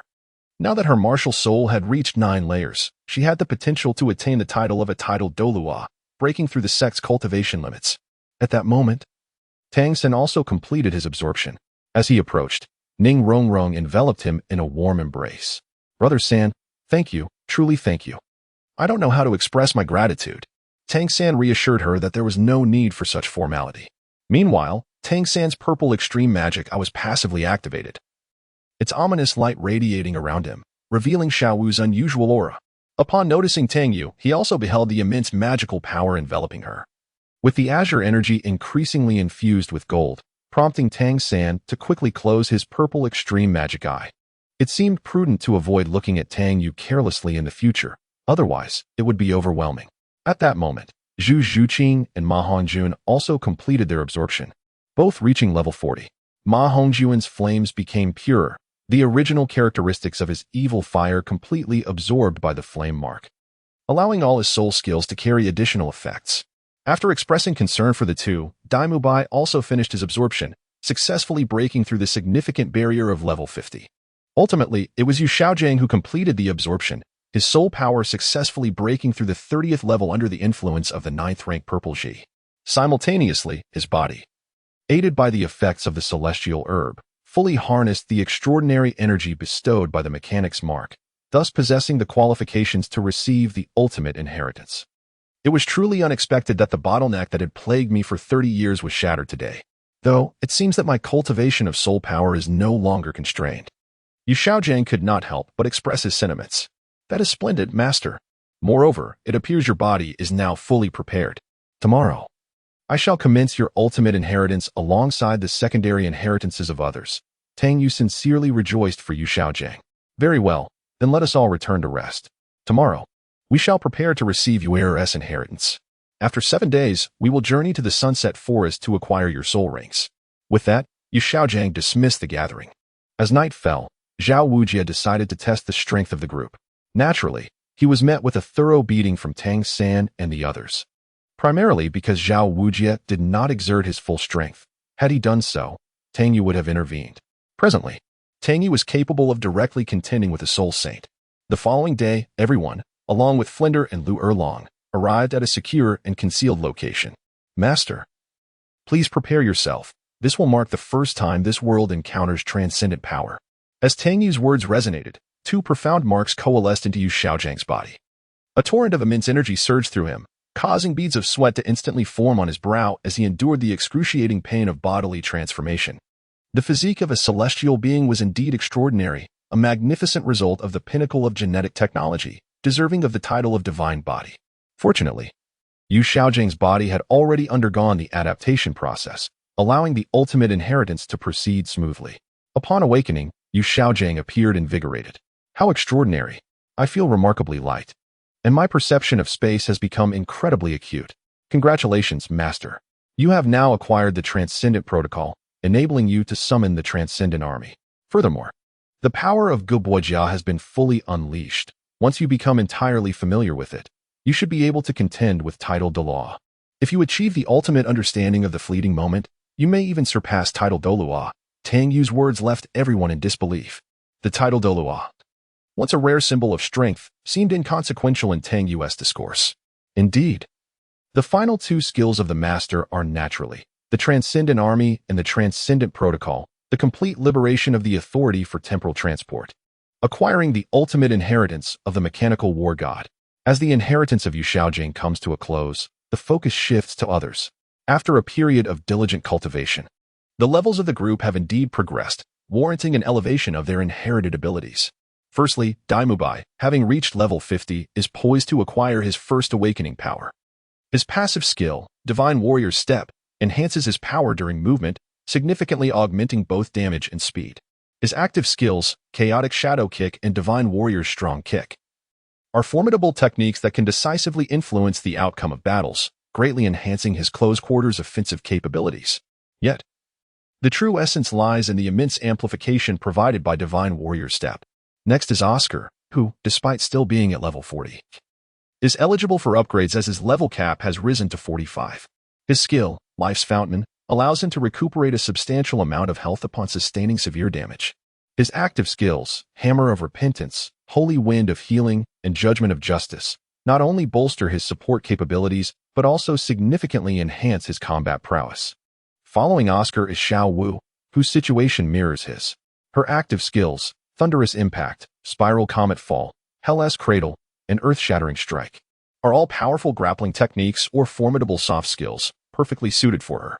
Then there are Ning Rongrong, Zhu Qing, and Ma Hongjun, all newly arrived at level 40.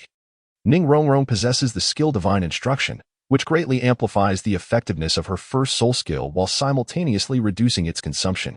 Her other skills, Light of Revival, which creates a field that temporarily places allies in a near-death state when they receive fatal damage, allowing them to be restored to full health by the Light of Revival, usable only once a week thereafter. Newborn Holy Song, Light of Baptism, Holy Light Ashen Shield, Courageous Holy Song, and Thunder of Repentance not only grant her a field skill ahead of time, but also significantly enhance her support and combat abilities. Zhu Zhuqing's skill set includes Death Storm, which allows her to continuously launch energy daggers outward while executing Blade Storm, Lightning Blade Shadow, and Gale Dance, endowing her with a dazzling array of combo attacks. Ma Hongjun has developed a formidable barrage system with his skills, including Fire Release, Spiral Shuriken, Fire Release, Substitution Technique, Fire Release, Flame Heaven Path, Ninja Art, Shadow Clone Technique, Fire Release, Toad Oil Flame Bomb, and Ninja Art, 6 Paths of Reincarnation. Mastery of the core techniques. shadow clone, and 6 paths of reincarnation, grants him remarkable sustainability in bombardment. Upon witnessing the transformations of these individuals, Yu Xiaojiang has truly grasped the developmental direction of their respective inheritances. Dai Mubai's exceptional frontal assault capability, Xiao Wu's superior control and single-target striking ability, Zhu Zhuqing's high-mobility assassination skills, Ning Rongrong and Oscar's extraordinary support and combat synergy, Ma Hongjuan's impressive large-scale sustained bombardment capacity, and Tang San's unparalleled poison proficiency coupled with his formidable hidden weaponry skills and powerful martial spirit. Lastly, there lies Tang Yu's unparalleled combat prowess. While it may be a manifestation of sheer offensive strength, Tang Yu exhibits remarkable finesse when faced with a multitude of adversaries. The next endeavor leads to the Soul Beast Forest, where a group is tasked with capturing soul beasts. This time, the hunt sees the full participation of all members. Shortly after entering the forest, Tang Yu, accompanied by Xiao Wu, embarks on the pursuit of soul beasts. Given Tang Yu's formidable strength and the successful trial conducted with Zhao Wujia, the instructors, left with no alternative, permit Tang Yu and Xiao Wu to hunt independently. With the collective strength of the group significantly enhanced, the acquisition of soul rings this time also adopts an independent hunting approach, while the instructors remain on standby for emergencies. The first to encounter a target is Ma Hongjun. The ensuing battle is fierce. Following a brief levitation, an onslaught of fire techniques ensues, an incessant barrage of toad oil fireballs, hurricane blades, and spiral shurikens rains down upon the target below, wreaking havoc. After incinerating a substantial expanse of the surrounding forest, a purple soul ring emerges. Much to the satisfaction of the instructors observing the scorched earth, Ma Hongjuan's 4th soul skill is the Phoenix's Crying Sky Strike. Subsequently, Oscar and Ning Rongrong, having left behind a glimmering wasteland, acquire their 4th soul rings. Ning Rongrong's enhancement is defensive, while Oscar's is the frenzied pink intestine. Upon encountering that pink maiden, Ning Rongrong effortlessly purged the toxins, while Oscar activated his judgment mode. Liu Likun relentlessly threw attacks, and due to the sluggish speed of the Liuli ball, Oscar even devised a technique akin to golf. The sparkling remnants scattered about are a testament to their efforts. Consequently, bolstered by prior accumulations, Oscar's level ascends directly to 45, attaining the 3rd rank. Zhu Zhuqing's battle left behind countless scars, reminiscent of a cat wreaking havoc in a home. Simultaneously, she acquired the 4th soul skill, Phantom Shadow Clone. Under the protection of Tang Yu, Xiao Wu successfully condensed her 4th soul ring, instantly elevating her level to 44, surpassing Tang San by 1 level. Thus, the Shrek 7 Devils experienced yet another remarkable leap forward. In Chapter 27, titled A New Chapter, School Life Out of Tune, having obtained their soul rings, the group's strength saw a significant enhancement. Naturally, it was time for further integration and familiarization. Upon returning to the academy, Yu Xiaojiang instructed everyone to head to the classroom to acclimate themselves. After all, it would be impractical for only a few of them to participate in the Soul Master Academy competition. They would surely exhaust themselves. Hence, it was essential to select several substitute team members who could only be chosen from the original students of the Blue Tyrant Academy. Due to the glaring disparity in combat prowess between the two groups, the primary objective for the next 6 months would be for everyone to adeptly master their current abilities, acclimate to their new teammates, and achieve harmonious collaboration within the team. Consequently, it was time for Tang Yu and Tang San to head to the Academy's classroom for unified learning. Having spent the preceding 6 months training in the Sunset Forest, they were unfamiliar with the school environment, thus being escorted by Ma Hongjun and others to the classroom. The Academy comprises 6 classes, categorized by soul power levels. As long as one attains the requisite level, they may skip grades. All of us have surpassed level 40, which theoretically qualifies us for graduation. However, we are placed in the advanced class, where our future teammates will also be selected. Oscar and Ma Hongjun, brimming with confidence, introduced the surroundings, seemingly oblivious to the days when Tang Yu had bested them in battles. The passage of time is indeed remarkable, Tang Yu mused. What is wrong with you, sister? Tang San inquired, intrigued by her remarks. Xiao Wu and Oscar also leaned in closer. Reflecting on the past, they were once humbled by her teachings. Yet under the influence of time, they found themselves soaring to new heights once again. With that, Tang Yu strode ahead, leaving behind the unpleasant memories. Upon entering the classroom, Tang Yu promptly chose a spot approximately 2/3 of the way towards the front, settling into a typical position for idling, and began to doodle in a small notebook. Although her adorable demeanor attracted considerable attention, it was Tang San, holding hands with Xiao Wu as they entered, who captured the focus of many, including Tai Long. Observing Tang San and Xiao Wu engaged in intimate conversation, Tai Long's temper flared uncontrollably. He rose abruptly and approached Tang San. "Is there something you need?" Tang San inquired, lifting his gaze to meet Tai Long's shadow. "Hey, you're the new guy? Are you unaware of the rules in our advanced class? Don't you know that no one is allowed to sit beside Xiao Wu?" Tai Long's words left Tang San bewildered. "Who permitted you to sit here?" Tai Long pressed on. Just then, Xiao Wu stood up decisively. "Are you all so idle that you must interfere? Back off, or don't blame me for being rude." Xiao Wu's vigorous stance conveyed a multitude of messages. "Xiao Wu, this is a matter among men. Don't involve yourself," Tai Long stammered, his earlier bravado dissipating under her fierce glare. Just as Xiao Wu was about to respond, Tang San pulled her back. "I'm not intimidated by you. Do you think my position as the Academy's top student is easily obtained?" Upon seeing Xiao Wu restrained, Tai Long immediately sought to regain his imposing demeanor. "Top student of the Academy." The uninformed Tang San expressed his complete ignorance regarding the matter at hand. Fortunately, a well-meaning junior stepped in to elucidate the situation. The Academy's top student is the most formidable among all the learners in the institution. However, before the explanation could be fully articulated, he was abruptly sent flying by a swift kick from Xiao Wu. Nonetheless, the information revealed caused Tang San to become increasingly vigilant. The strongest student. Could he possibly surpass Douluo? This was Tang San's inner monologue as he cast a puzzled glance towards Dai Mu Bai, who merely shrugged in response, indicating his lack of knowledge. "You have two options, young man. First, challenge me to a duel. If you prevail, I shall acknowledge your right to remain here. Second, you can promptly leave and find another place to sit." Talon, brimming with arrogance, remained oblivious to the peril before him and naturally chose to accept the provocation. A duel? Right now? Though his words were flippant, Tang San mentally prepared himself for a fierce battle against an opponent of at least level 49. "Ha ha ha. Do I need to choose the occasion to deal with a little brat like you?" Talon exuded confidence. Meanwhile, Tang Yu was drawn to the commotion and, upon glancing up, recognized the ostentatiously proud figure in the center of the classroom as nothing more than a weakling, entirely unworthy of Tang San's attention. Finding the spectacle uninteresting, she returned her gaze downward. The others, overhearing Talon's boastful remarks, couldn't help but chuckle, their laughter fortunately muffled. Upon witnessing Talon assume a fighting stance, Tang San stepped into the center of the arena as well. "Tang San, Martial Spirit Blue Silvergrass, level 43 Control Type Soul Master, I humbly seek your guidance." As Tang San displayed his 4 soul rings of yellow, purple, and black and announced his rank, Talon immediately sensed a shift in the atmosphere. How could this be merely a level 40-something Soul Master? A monster indeed. Ultimately, Talon had no choice but to confront him head-on, revealing 3 soul rings, which made his own standing appear feeble.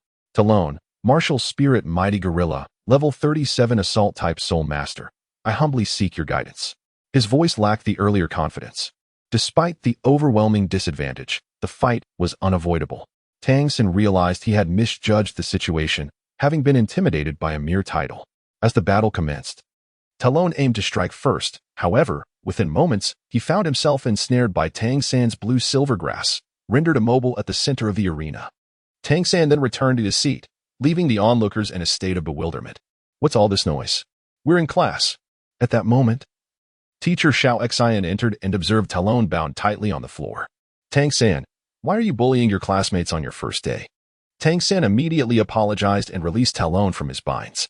"Teacher, it was I who challenged Tang San," Talon admitted, displaying a surprising level of fortitude. Of course, he had to concede. Despite being younger, Tang San's soul power exceeded his by a staggering 6 levels. Ultimately, he obediently settled down for class. The lesson proceeded smoothly.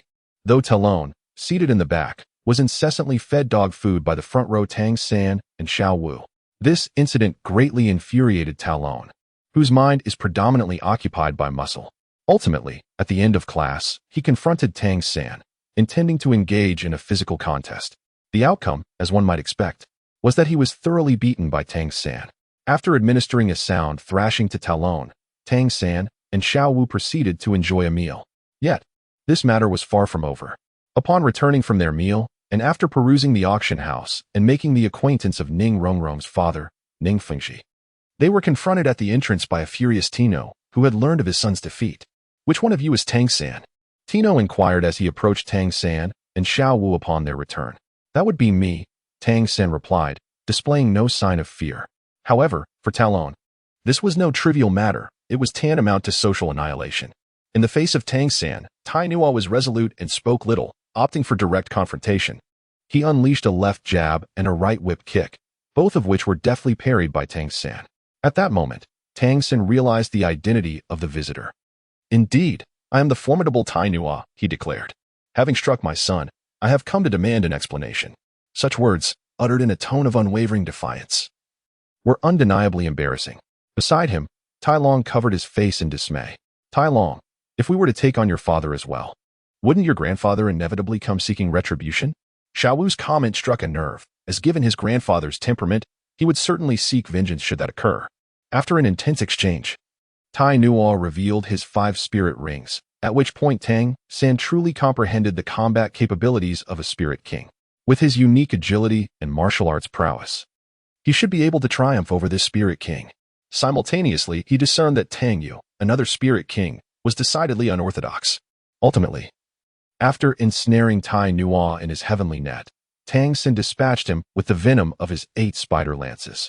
Upon witnessing Tai Nua fall, his body turning a shade of purple, Tai Long contemplated retaliating against Tang San, but was swiftly ensnared once more in the heavenly net. In the end, Tang San alleviated Tai Nua's poisoning, though a period of weakness was inevitable. Yet, the matter was far from resolved. After dealing with the younger generation, the older generation inevitably entered the fray.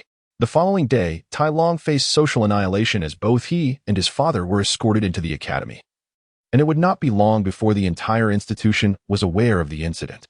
However, when Tang San arrived upon receiving the notification, he was met with chaos at the entrance. There, a robust figure clashed with one exuding a radiant golden aura. Indeed, it was Tai Long's grandfather, Tai Tan, engaged in battle with Tang Yu.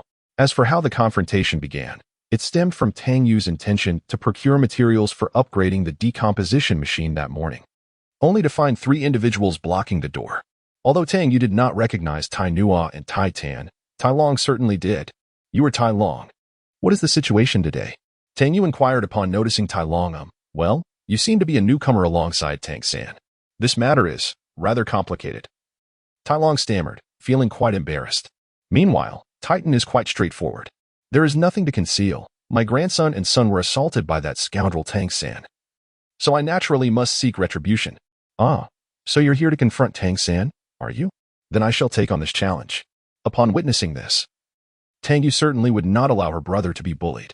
"Little one, what is your relation to Tang San that you would stand in for him?"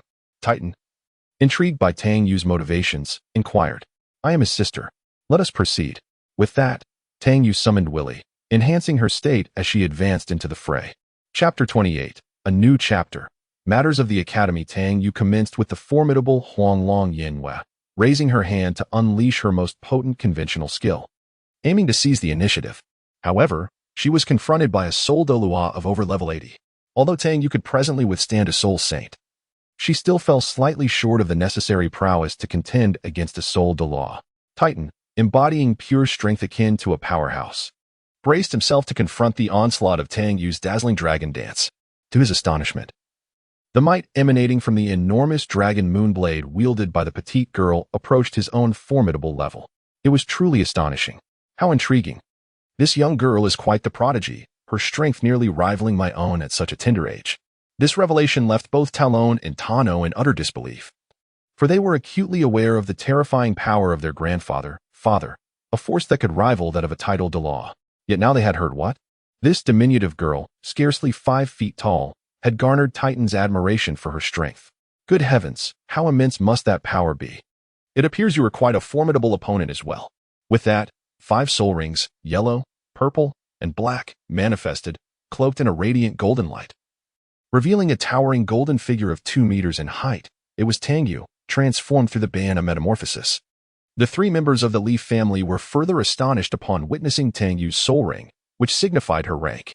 Achieving the Soul King realm at such a tender age, coupled with the commendation of her strength by the Titan, spoke volumes of her formidable talent.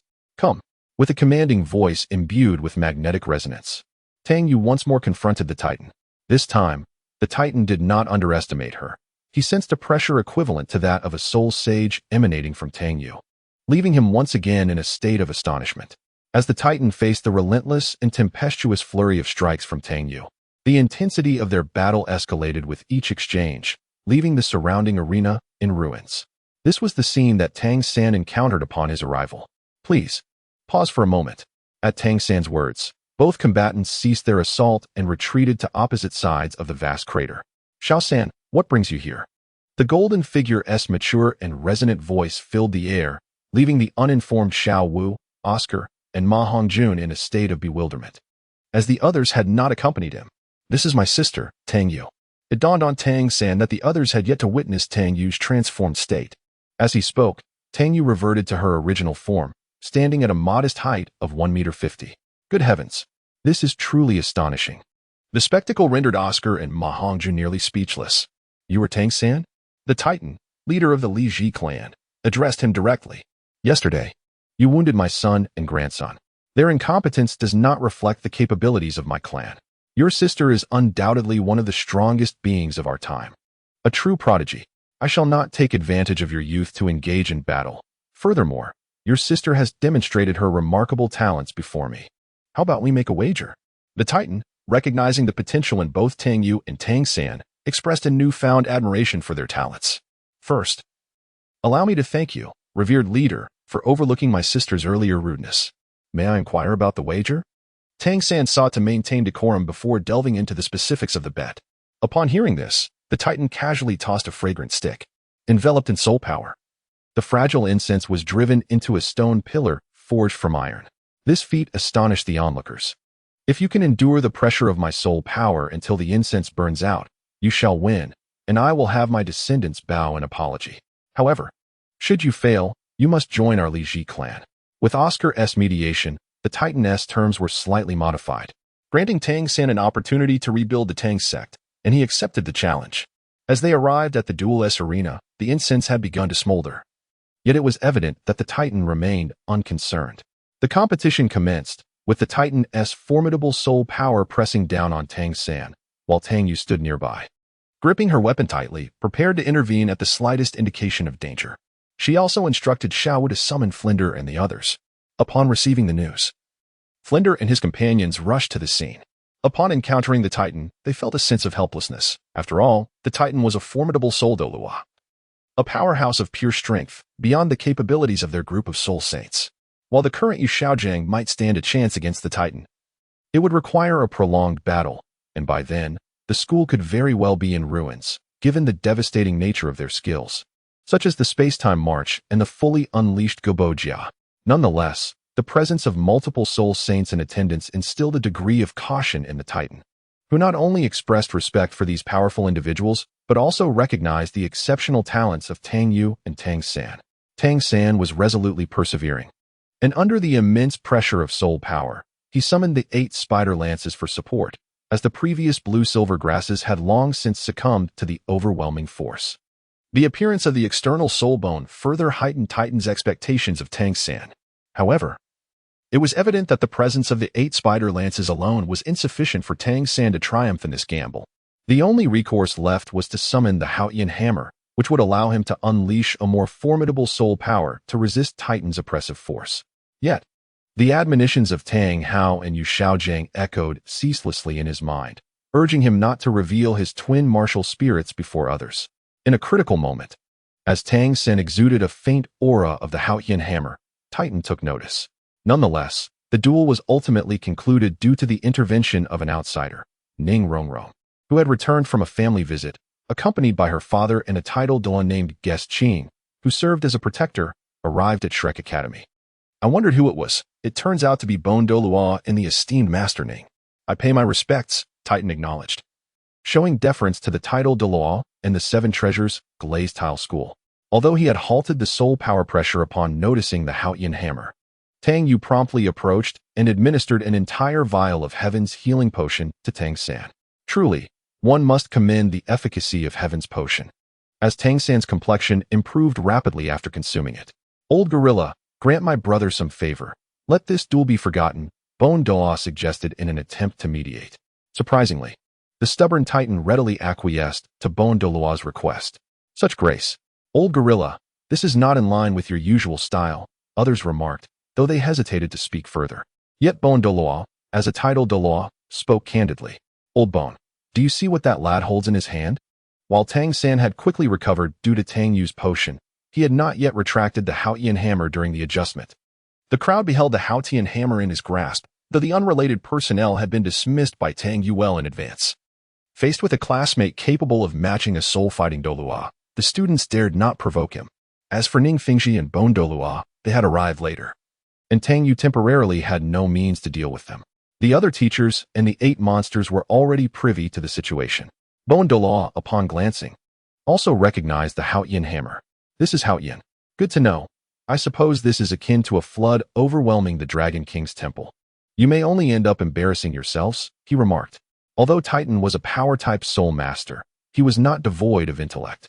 Titan quickly discerned the intentions behind the arrival of Ning Fingxi and the others. At this moment, Tang San had completed his meditation. Through a twist of fate, his level had been elevated directly to 45, allowing him to return to the 3rd tier. Greetings, Sect Master Ning. Tang San acknowledged Ning Fingxi, while Tang Yu also bowed in a gesture of respect. Just call me uncle, Ning Fingxi replied, indicating that they were all kin and could be more familiar with one another. You are Tang San, and you are Tang Yu. Your father's name is, indeed, Tang Hao. At this juncture, Titan hurriedly approached to inquire about Tang Yu and Tang San. Faced with Titan's questions, both Tang Yu and Tang San expressed their confusion. How do you know? Ultimately, it was Tang San who posed the question. Upon hearing this, Titan immediately knelt on one knee. Old servant Titan pays respects to the young master and young lady. This scene left everyone present utterly astonished. Young master?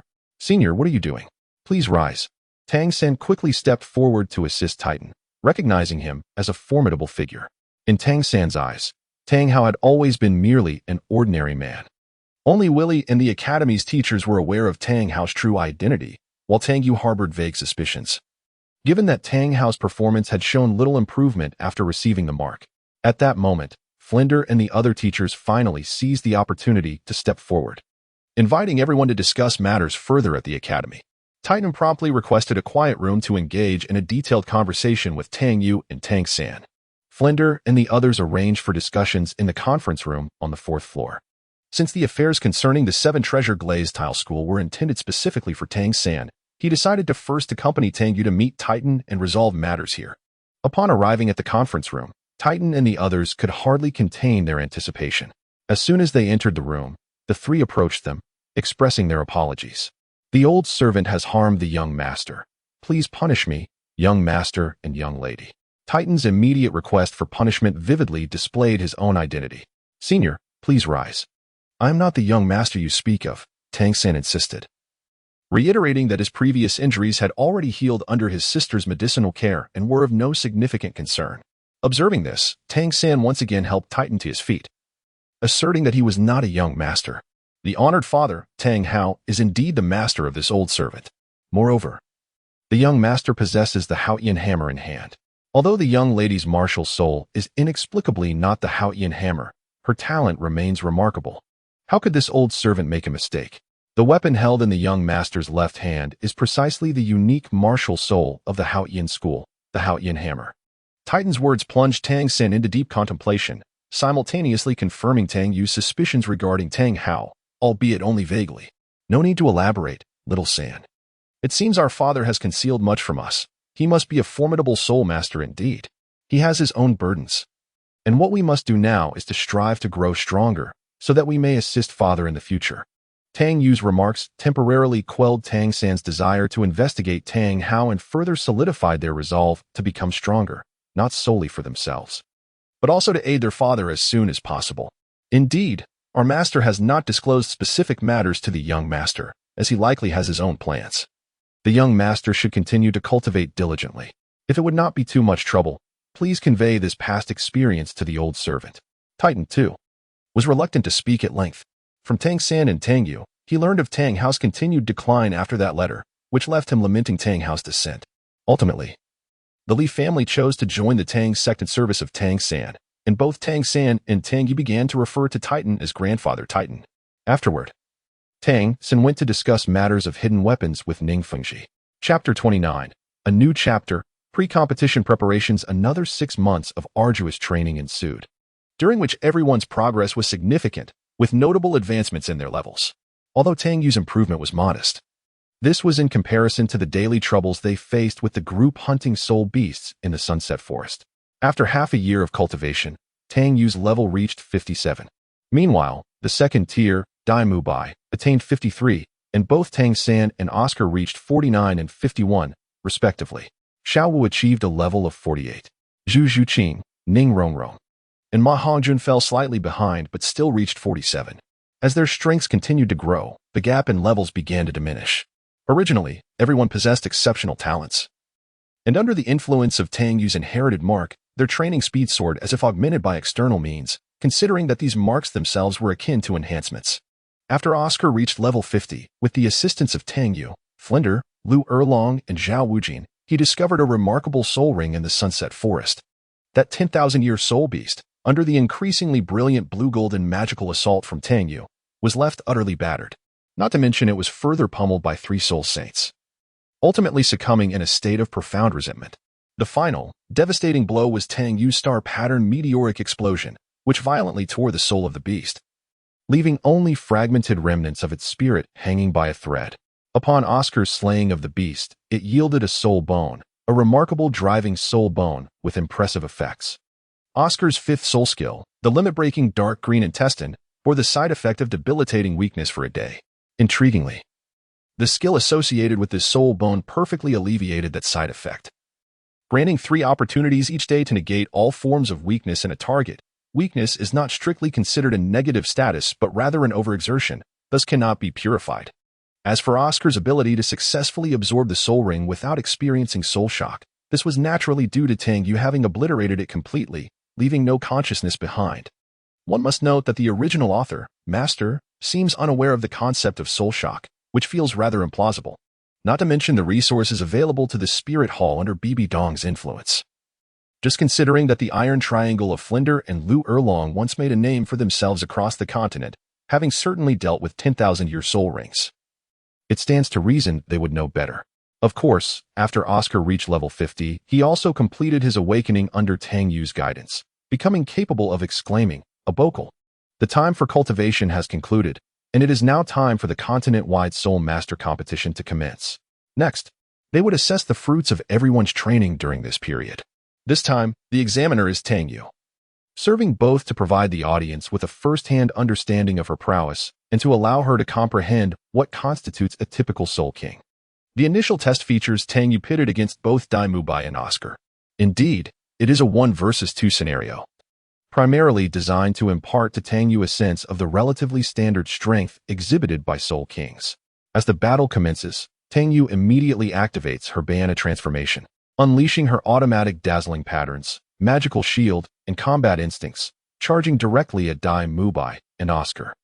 Only when truly confronted by Beiyana can one fully grasp the overwhelming pressure emanating from a superior being. However, Dai Mubai and Oscar are not to be underestimated. Dai Mubai swiftly invokes his martial soul, simultaneously enhancing his strength with formidable might. Oscar, too, engages fully, supplying Dai Mubai with his pink sausage, dark green sausage, and mushroom sausage, subsequently bestowing a plethora of buffs such as heavenly voice and honor blessing upon him. Having witnessed Tang Yu's previous battles, they understood that if they did not secure an even footing or an advantage from the outset, they would have no chance of reversing the tide. Those who had fallen to Tang Yu had been utterly overwhelmed, unable to retaliate even once.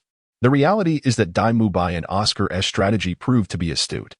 With a multitude of buffs and Oscar's explosive dark green sausage, Dai Mubai managed to withstand the initial clash without being immediately subdued, granting him a vital opportunity to strike back. This is a scenario that had never occurred when battling Tang Yu at the same level. The onlookers could not help but be astonished. They were well aware of the potency of the dark green sausage and recognized the impressive strength of Oscar's buffs. Thus, under the weight of such formidable enhancements, Dai Mubai was barely able to maintain parity with Tang Yu. This starkly illustrates the extent of Tang Yu's extraordinary abilities. The battle involving Tang Yu and her companions rages on. The initial equilibrium grants Dai Mubai an opportunity to unleash his 4th soul skill, the White Tiger Meteor Shower. directing a barrage of attacks toward Tang Yu. Unfazed by the concept of defense, she counters with an aggressive maneuver, executing the Meteor Shadow Strike. The intertwining shadows of spears and fists frantically collide in the air. Tang Yu's dazzling patterns consistently grant her the upper hand in these exchanges. Observing this, Oscar swiftly activates the recovery wind behind Dai Mubai to restore his condition. Despite this, Dai Mubai is ultimately swept away by Tang Yu's concluding Meteor Shadow Strike. In midair, he promptly employs the White Tiger Diamond transformation and the White Tiger Demon God transformation, further enhancing his state before attempting to return with the Dance of Lightning. Noticing this, Tang Yu counters with a dispelling spell, dragging Dai Mubai from his rapid movement, and subsequently constrains him with a circular staff maneuver. Witnessing this, everyone realizes Dai Mubai's precarious situation. Those who have previously suffered at the hands of Tang Yu often fell victim to this seemingly simple controlling technique. True to form, once under Tang Yu's control, Dai Mubai is subjected to a relentless barrage of falling flower palm, heaven strike dragon tooth, and fractured dominance. However, he seizes a fleeting opportunity to activate his invincible armor, forcibly liberating himself from her grasp.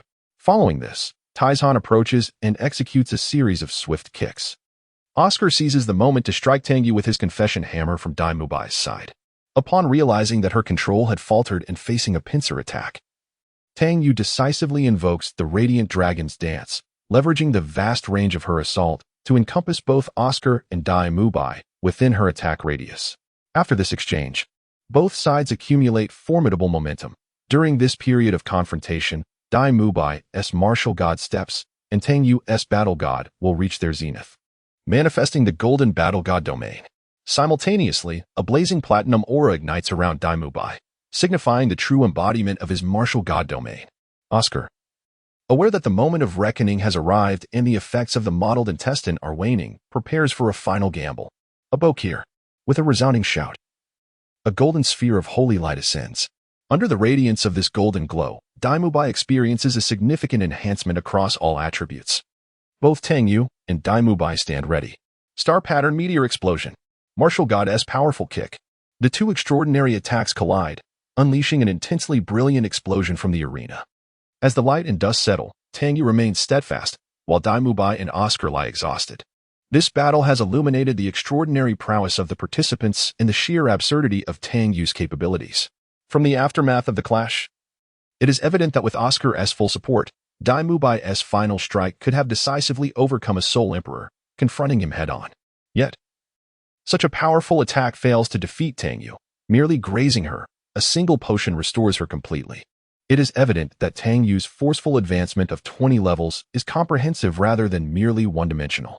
Subsequently, Tang Yu engaged in one-on-one duels with Tang San, faced off against the agile soul masters Xiao Wu and Zhu Qing, as well as contended with the formidable combination of Ma Hongjun and Ning Rongrong, who possess significant area of effect capabilities.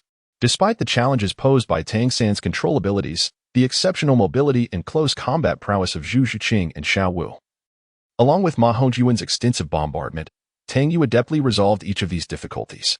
This also allowed the crowd to perceive Tang Yu as an insurmountable peak, undeniably the foremost talent of the age. This realization alleviated the burden of genius from many, as there were indeed even more extravagant talents. Ultimately, however, after witnessing the extraordinary combat prowess of Dai Mubai, Oscar, and others, which enabled them to engage in battles beyond their ranks, Tang Yu still could not grasp what a typical Soul King truly embodied. Consequently, they sought out Talon's father, Tainua, to demonstrate the true strength of a Soul King. A situation that was both amusing and exasperating. Naturally, the most crucial objective of the pre-competition preparations was to comprehend each other's strengths, and this endeavor proceeded smoothly. At the very least, the 4 substitute team members had their eyes opened. The dazzling array of skills, some resplendent, others swift, and many incredibly powerful, left them utterly mesmerized. They also gained a newfound understanding of these 8 students, who were not ranked, making comparison virtually impossible. The 4 substitute team members are as follows: Huan Yuan, a 35th level assault spirit master with the spirit of a wild wolf; Jing Ling, a 35th level agile spirit master with the spirit of a skeleton; Jiang Zhu, a 35th level healing equipment master with the spirit of a healing staff; and Tai Long, a 37th level assault spirit master with the spirit of a mighty gorilla. In the days leading up to the competition, Yu Xiaojiang provided an explanation of the tournament rules. The Continental Advanced Soul Master Academy competition, hosted by the royal families of Tiandou and Xinglua and co-organized by the Spirit Hall, stands as the grandest martial spirit tournament in the realm of Soul Masters. The strength of the participants ranks just below that of the elite selection contest held by the Spirit Hall. According to the regulations, the participants sent by each academy must be under the age of 25, with 7 contestants competing in each match. The occurrence of fatalities during the competition is strictly forbidden. As Yu Xiaojiang elaborated on the rules, concerns arose regarding the prohibition of death, particularly since their combat prowess was significantly above the norm, especially Tang Yu, who could inadvertently eliminate her opponents. This necessitated the need for Tang Yu to acclimatize to a standard Soul King-S level of strength. Moreover, for every match in which Tang Yu participated, at least Oscar, Ning Rongrong, or Zhang Zhu would be present, with the primary responsibility of ensuring the opposing team received adequate healing as a precaution. This sentiment expressed a certain helplessness regarding their overwhelming strength. Simultaneously, the rules effectively curtailed Tang San's hidden weapons and Tang Yu's potions, which could be deemed a blessing in disguise. The preliminary rounds consisted of team battles, while the advancing rounds would employ a wheel battle format, which suited Tang Yu's capabilities exceptionally well. During the preliminaries, Tang Yu was explicitly prohibited from competing, and Ning Rongrong was also sidelined, being summoned to attend to the secret arts of the 7 Treasure Glazed Tile School. Thus, the preparations leading up to the competition were thoroughly completed, allowing everyone to rest adequately. Chapter 30, a new chapter. The Advanced Soul Master Academy competition time swiftly passed, and the day of the Continental Advanced Soul Master Academy competition finally arrived. However, Tang Yu's initial challenge was not a formidable opponent, but rather a betrayal from within her own ranks. Manifested in the dark green uniforms designed under the inscrutable aesthetic of Flinder, along with the glaring advertisement space available for rent. The others expressed considerable dissatisfaction with the advertisement space, even more so than with the dark green color scheme. Yet, for Tang Yu, the color was far more difficult to accept. As for the advertisement space, it could be interpreted as mockery, an assertion of her superiority, implying not only could she dominate her foes, but also seize the opportunity to promote. Ultimately, after a cordial exchange with Dean Flinder, he relented and agreed to change the color to the original black from the Fighting Soul Arena. However, the advertisement space remained Flinder's final act of obstinacy. Custom uniforms would require time to produce, leaving the team to don the green attire for the preliminary round. At this moment, Tang Yu wished she were a mechanic, enabling her to stealthily infiltrate the venue. She and her companions hid behind a pillar outside the arena, pondering the peculiar aesthetic choices of Dean Flinder. Ning Rongrong expressed her strong dissatisfaction with the school uniform. Taking advantage of a moment when the crowd was thin, the final group stealthily made their way towards the venue. Along the way, they encountered the Tsonghui Academy, which had previously suffered a severe reprimand but now flaunted its connections. The battle commenced swiftly. Apart from Salus, the Platinum Bishop from the Spirit Hall, both the Snow Knight Emperor and Ning Fengji, supporters of the Tiandou royal family, were also present. The academies in the Tiandou competition zone were remarkably distinguished, and the dark green uniforms were particularly memorable, causing great embarrassment and ire among the onlookers. Before the competition began, there was the customary opening speech from the leadership. Fortunately, the Snow Knight Emperor did not commence with the cliché. I will be brief. Shrek Academy's first adversary was none other than the second team of the Tiandou Royal Academy. It was indeed a misfortune to face them, as the tension had been building, with one team receiving acclaim while the other faced ridicule. In a test of their mettle, Yu Xiaojiang imposed a condition on Tang San and his companions.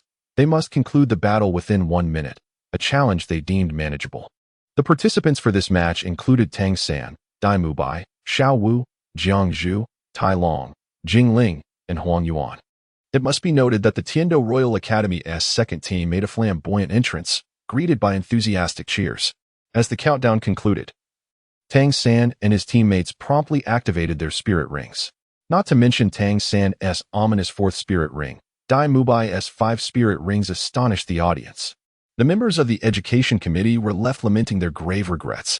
However, Tang San and his companions would not afford the opposing Tiandou Royal Academy any respite.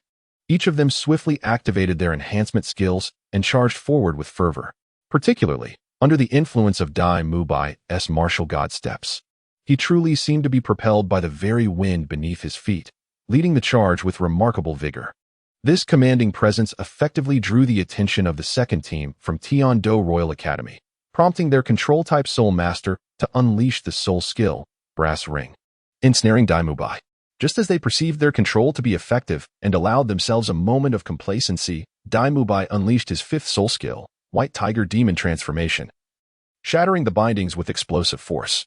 He then quietly activated his body armor, while Tang San immediately cast the Blue-Silver Prison, ensnaring all 7 of their adversaries.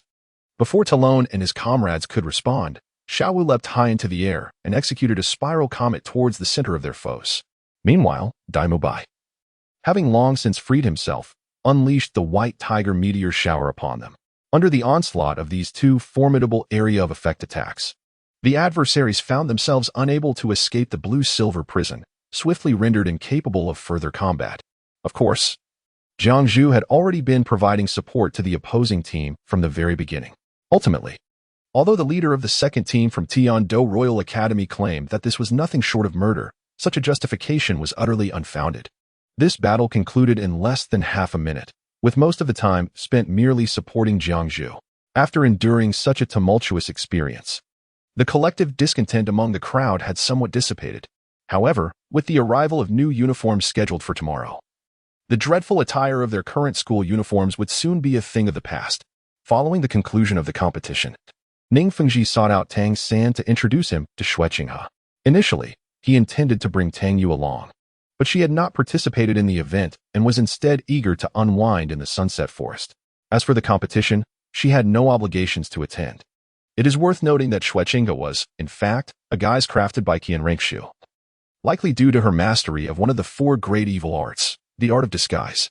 Consequently, Tang San was unable to discern the ruse, possibly compounded by the fact that it was their first encounter. The following day, as anticipated, Tang Yu did not return to the academy. Nevertheless, the team uniforms had arrived, now adorned with a new sponsor, and thankfully, the color was no longer as ghastly as before. Ning Rongrong was undergoing the cultivation of the 7 apertures Linglong Heart under Master Yu Xiaozhang's guidance. This is a colloquial term. The official designation is mind control, which is arguably less evocative than the former. Naturally, Tang San also acquired the training related to this mind control technique. Soon, the second battle commenced, in which Shrek Academy faced the team from the Elephant Armor sect. Had the situation mirrored that of the original narrative, the challenge would have been formidable, considering their adversaries were 7 tanks, each adorned with the thickest of armors. However, the current iteration of Shrek was a super-enhanced version. After much deliberation, they opted to retain their previous lineup. This strategy maximized their strength preservation, with Jiang Zhu tasked with keeping the opponents at bay while Tai Long and his companions safeguarded the rear, allowing Tang San and his comrades to engage in combat. It is worth noting that Tang San, as a control spirit master, primarily focused on his control abilities, rendering the opponent's fragility or resilience inconsequential.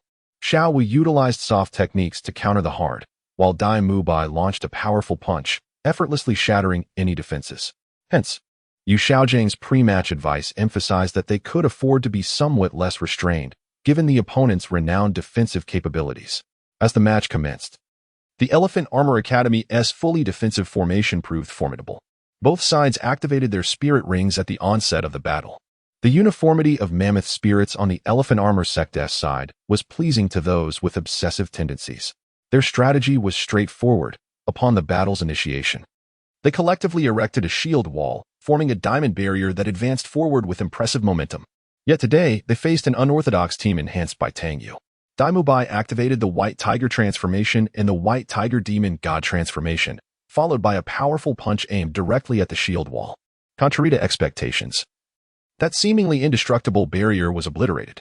Xiao Wu executed an Iron Mountain technique, swiftly targeting an opponent and initiating a Hell's Cradle, with the released energy swirling around her and the fortunate individual as they tumbled through the ranks of the Elephant Armor Academy. Tang San promptly unleashed the Celestial Net, gathering all members of the Elephant Armor Academy into one confined space. The subsequent moves, Shadowy Chain Kick and Earth-Shattering Strike, were executed by Dai Mubai and Xiao Wu, showcasing 2 immensely potent skills. The combination of the Celestial Net's web-like binding and their formidable strength rendered escape nearly impossible, forcing the opponents to endure the brunt of their attacks. As the dust settled after these assaults, the arena was enveloped in a cloud of debris.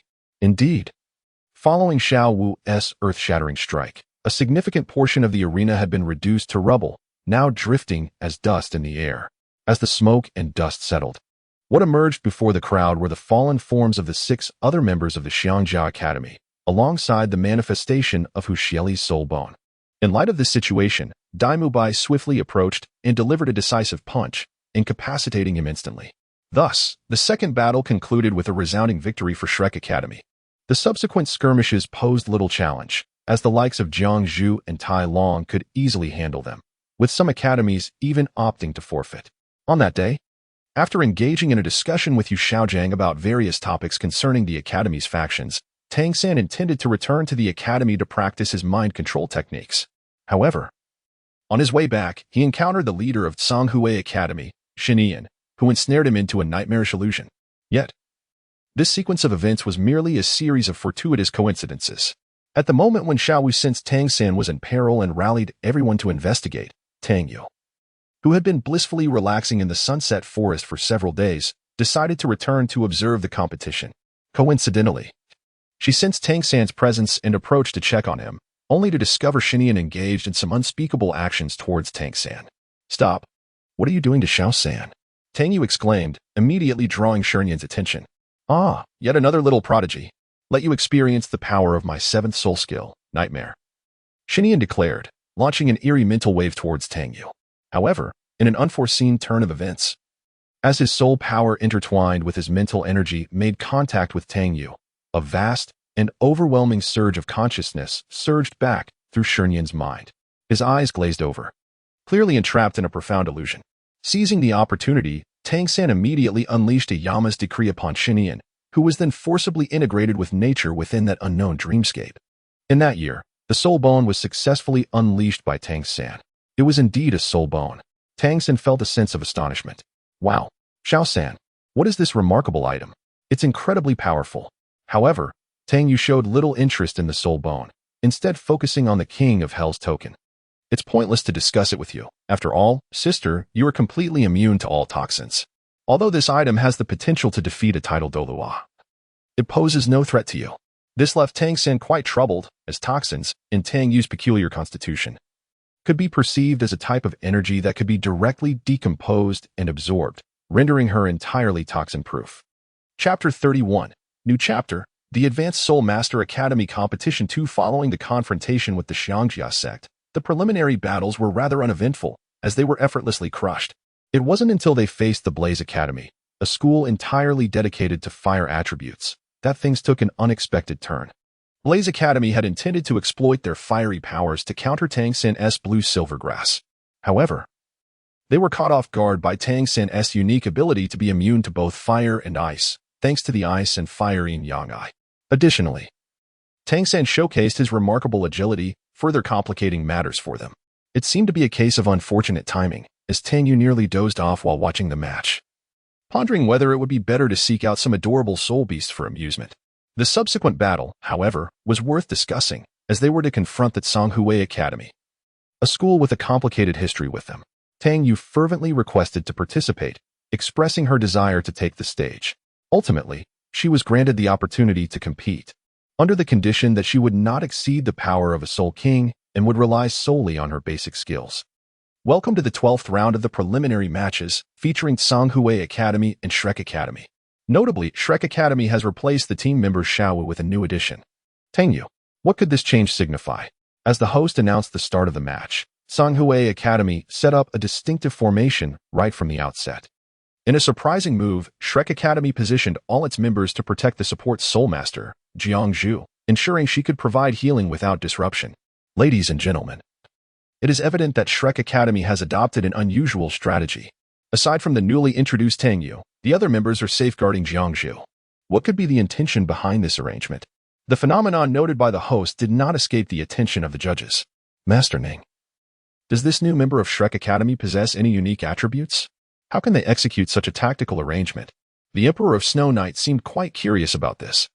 As far as I know, Tang Yu is the strongest among Shrek Academy, though I am not entirely familiar with her specific capabilities. After Ning Fingji's remarks, he turned his gaze towards the arena, where Tang Yu was gearing up for action. With her combat instincts awakened, Tang Yu activated her dazzling patterns and magical shield, charging directly towards the formation of Songhui Academy. Upon witnessing this, the captain of Songhui Academy could hardly contain his amusement. He had never anticipated that this newly introduced player would be such a Na'vi novice. Without delay, Songhui Academy unleashed their fusion skill, 7 Azura Illusions. Yet Tang Yu remained entirely impervious to its effects.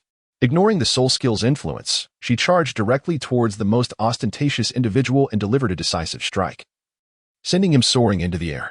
This was swiftly followed by a barrage of attacks, Dragon Tooth, Falling Flower Palm, and Round Dance Staff, which incapacitated him in an instant. Tang Yu then turned her attention to the surrounding adversaries, effortlessly propelling each one into the air. She commenced her traditional display of prowess, deftly juggling 7 opponents, each skill sending the students of Songhui Academy flying, leaving them with no sensation of descent. Furthermore, Tang Yu skillfully regulated her power, ensuring it harmonized perfectly with the healing effects of Jiangzhu. Thus, she continued her relentless assault on the stage until the countdown to the match's conclusion approached. With each strike, Tang Yu infused a modicum of magical energy, promising that in the days to come, her opponents would experience a rapid surge in strength, only to have their entire soul power circuits irreparably damaged. Once the magical energy dissipated, they would inevitably revert to the status of ordinary individuals. As the members of Songhui Academy succumbed to unconsciousness and the mist dissipated, what unfolded before the audience in the podium was Tang Yu's devastating move, Shattering Dominance, which sent the students of Songhui Academy flying like celestial maidens scattering flowers. It is worth noting that with the collaboration of Tang Yu and Jiangzhu, the current students of Songhui were still able to vocally express their discomfort. Thus, the retribution against the Songhui students was successfully executed. Naturally, since the battle was completely obscured, others, including Flinder and Yu Shaojiang, were filled with curiosity about the events that transpired within. What else can be said? Once Huio had gathered those 7 individuals together, she did not allow them to descend from the heavens, and they endured this onslaught until the time drew near. Upon hearing Dai Mubai's words, a vivid image formed in everyone's minds, sending a shiver down their spines. Little did they know, I had also performed a bit of manipulation on them. I infused a portion of my specially refined magical energy into their bodies, which would lead them to discover a significant enhancement in their abilities over the next few days. However, after some time, my magical energy would completely disrupt their soul power circuits, and once that energy dissipated, they would revert to being ordinary individuals. When Tang Yu spoke of this, the crowd was gripped by a sense of dread. They had never anticipated that her magical energy could have such an effect. Oh, what is there to fear? It is merely specially refined magical energy. You see, the reason I kept them aloft for so long was to fine-tune it. Of course, everyone was merely jesting, as they were largely in accord with Tang Yu's actions. The intent to eliminate the Songhui students was evidently resolute. Given that Shrek Academy did not need to suffer any injuries this time, they advanced to the final round of the preliminaries with a complete victory against Tianshui Academy. This battle continued to employ the original formation, and undoubtedly, it had been a strenuous endeavor for the 7 of them, who consistently took the stage. The moment Shui Binger unleashed her Ice Seal, it restricted 4 members of Shrek's side, including Dai Mubai. However, Dai Mubai, intending to launch a direct assault, activated his body protection armor right at the onset, thereby disregarding the impending control as the ice spread forth and charged directly into Tianshui Academy's formation. Shui Binger had never encountered such a scenario before and couldn't help but wonder if this was the power of a Soul King. She quickly arrived at this conclusion. However, before Shui Binger could react, Dai Mubai executed his lightning dance. Simultaneously, the liberated Xiao Wu made her way to the rear ranks of Tianshui Academy, capturing 1 individual and initiating the Hell's Cradle. This wave of assault sent the other members of Tianshui Academy flying out of the arena. Faced with this situation, Shui Binger opted to combine forces with Shui Wu and unleash their martial soul fusion technique. Faced with the martial soul fusion techniques unleashed by 2 level 40 soul masters, Tang Sen promptly activated the blue-silver prison for defense, creating a stalemate. Observing this, Shui Binger and Shui Wu from the Heaven Water Academy had no choice but to employ their ultimate move, the fusion of their martial souls, which manifested as the Ice Phoenix. In the face of such a significantly enhanced assault, although the blue-silver prison could still withstand the onslaught, it was clear that this was not a sustainable solution. Jiangzhu, focus all your efforts on healing, came Dai Mubai's command. indicating that they had no choice but to resort to that particular tactic. As Dai Mubai prepared to execute his plan, Tang San and Xiao Wu understood his intentions. When Dai Mubai was ready to complete his maneuver, Tang San released the blue-silver prison, the Divine God Kick. Although this strike did not benefit from the potent enhancement of the Divine God domain, it nevertheless retained astonishing power. It was a blow destined to be remembered. The Divine God Kick shattered the Ice Phoenix martial spirit along with the fusion technique in an instant. The tremendous energy fluctuations even caused the protective barrier of the arena to ripple. Unbelievably, Dai Mubai, the captain of Shrek Academy, had directly shattered the martial soul fusion technique through sheer force, thereby securing victory in the match. The audience erupted in astonishment, grappling with disbelief. Even dignitaries such as Ning Fingxi and the Snow Knight Emperor rose in astonishment at this unprecedented display of power that shattered a martial soul fusion technique. Thus, the preliminary rounds of the Advanced Soul Master Academy competition concluded. The academies advancing to the next stage included Shrek Academy, Thunder Academy, Blaze Academy, Wind God Academy, and Heaven Water Academy. The next phase would witness Tang Yu showcasing her dominant prowess. Of course, the Snow Knight Emperor bestowed significant rewards upon these 5 qualifying academies, including nobility titles, a move that drew vehement condemnation from the Platinum Bishop of the Spirit Hall. This clearly illustrated the escalating tensions between the Spirit Hall and the 2 great empires under Bibi Dong's governance. After the conclusion of the preliminary rounds, the organizers granted each academy a month of respite. This period was utilized by Yu Xiaojiang to arrange specialized training sessions, particularly engaging in combat practice with Tang Yu. Indeed, there is no superior method for enhancing practical combat skills than to spar with Tang Yu. It is noteworthy that Tang Yu, in her prime, possesses the formidable ability to defeat Frandel and achieve a stalemate with Lu Erlong. Such remarkable combat prowess, even when somewhat restrained, is more than enough to overshadow others. Moreover, Tang Yu's abilities are imbued with significant control and extraordinary strength, complemented by her astonishing speed. It can be asserted that Tang Yu embodies the quintessential spirit master, adept in control, brute force, and agility. During this time, Douluo also returned to Shrek Academy after an intense battle at the Chrysanthemum Pass. This rekindled Tang Yu's enthusiasm. Although her clashes with Lu Erlong were spirited, they still left her yearning for more. After all, following her harrowing experience in the Sunsetting Forest, Tang Yu's level has approached 58, and through these recent skirmishes, her true combat power has nearly reached that of a Soul Douluo. The return of Douluo has provided Tang Yu with a training partner, much to the delight of the Shrek 7 monsters. Rather than practicing with Tang Yu, they would prefer to spar with Zhao Wujie, as he is merely a power-type Soul Master, while Tang Yu embodies the essence of a flawless battle Soul Master. When it comes to difficulty, even 10 Zhao Wujies cannot compare to a single Tang Yu. Meanwhile, Tang San has encountered a bottleneck, lost in philosophical contemplation. However, under the guidance of Douluo, he has unraveled his mental block and has been introduced to the golden generation of the Spirit Hall. This time, there was no suggestion for Tang San to give up. Rather, there was a sense of joy as the current Shrek, apart from the extraordinary Tang Yu, boasts 2 Soul Kings, with all members nearing level 50. In terms of average combat strength, they even surpass that of the Spirit Hall, and as for top-tier strength, Tang Yu stands as an insurmountable peak. Time swiftly passes, and the advancement matches are upon them. Chapter 32, New Chapter, Advanced Soul Master Academy Tournament 3. The venue for the advancement matches has changed, now taking place within the military camp of the Tiando Empire. This arrangement not only reflects the high caliber of the competition, but also ensures the privacy of the participants, preventing ordinary spectators from attending. After a night of rest, the first match of the advancement tournament arrives, with the fortunate absence of an opening ceremony, allowing the matches to commence directly. Following the draw, Shrek Academy's first opponent is Balak Academy, hailing from the Balak Kingdom, the same territory where Shrek once resided. Balak? I recall we were previously in Soto City of Balak, and they have also reached the advancement matches? Dai Mubai expressed his thoughts, casting a disparaging remark towards Balak.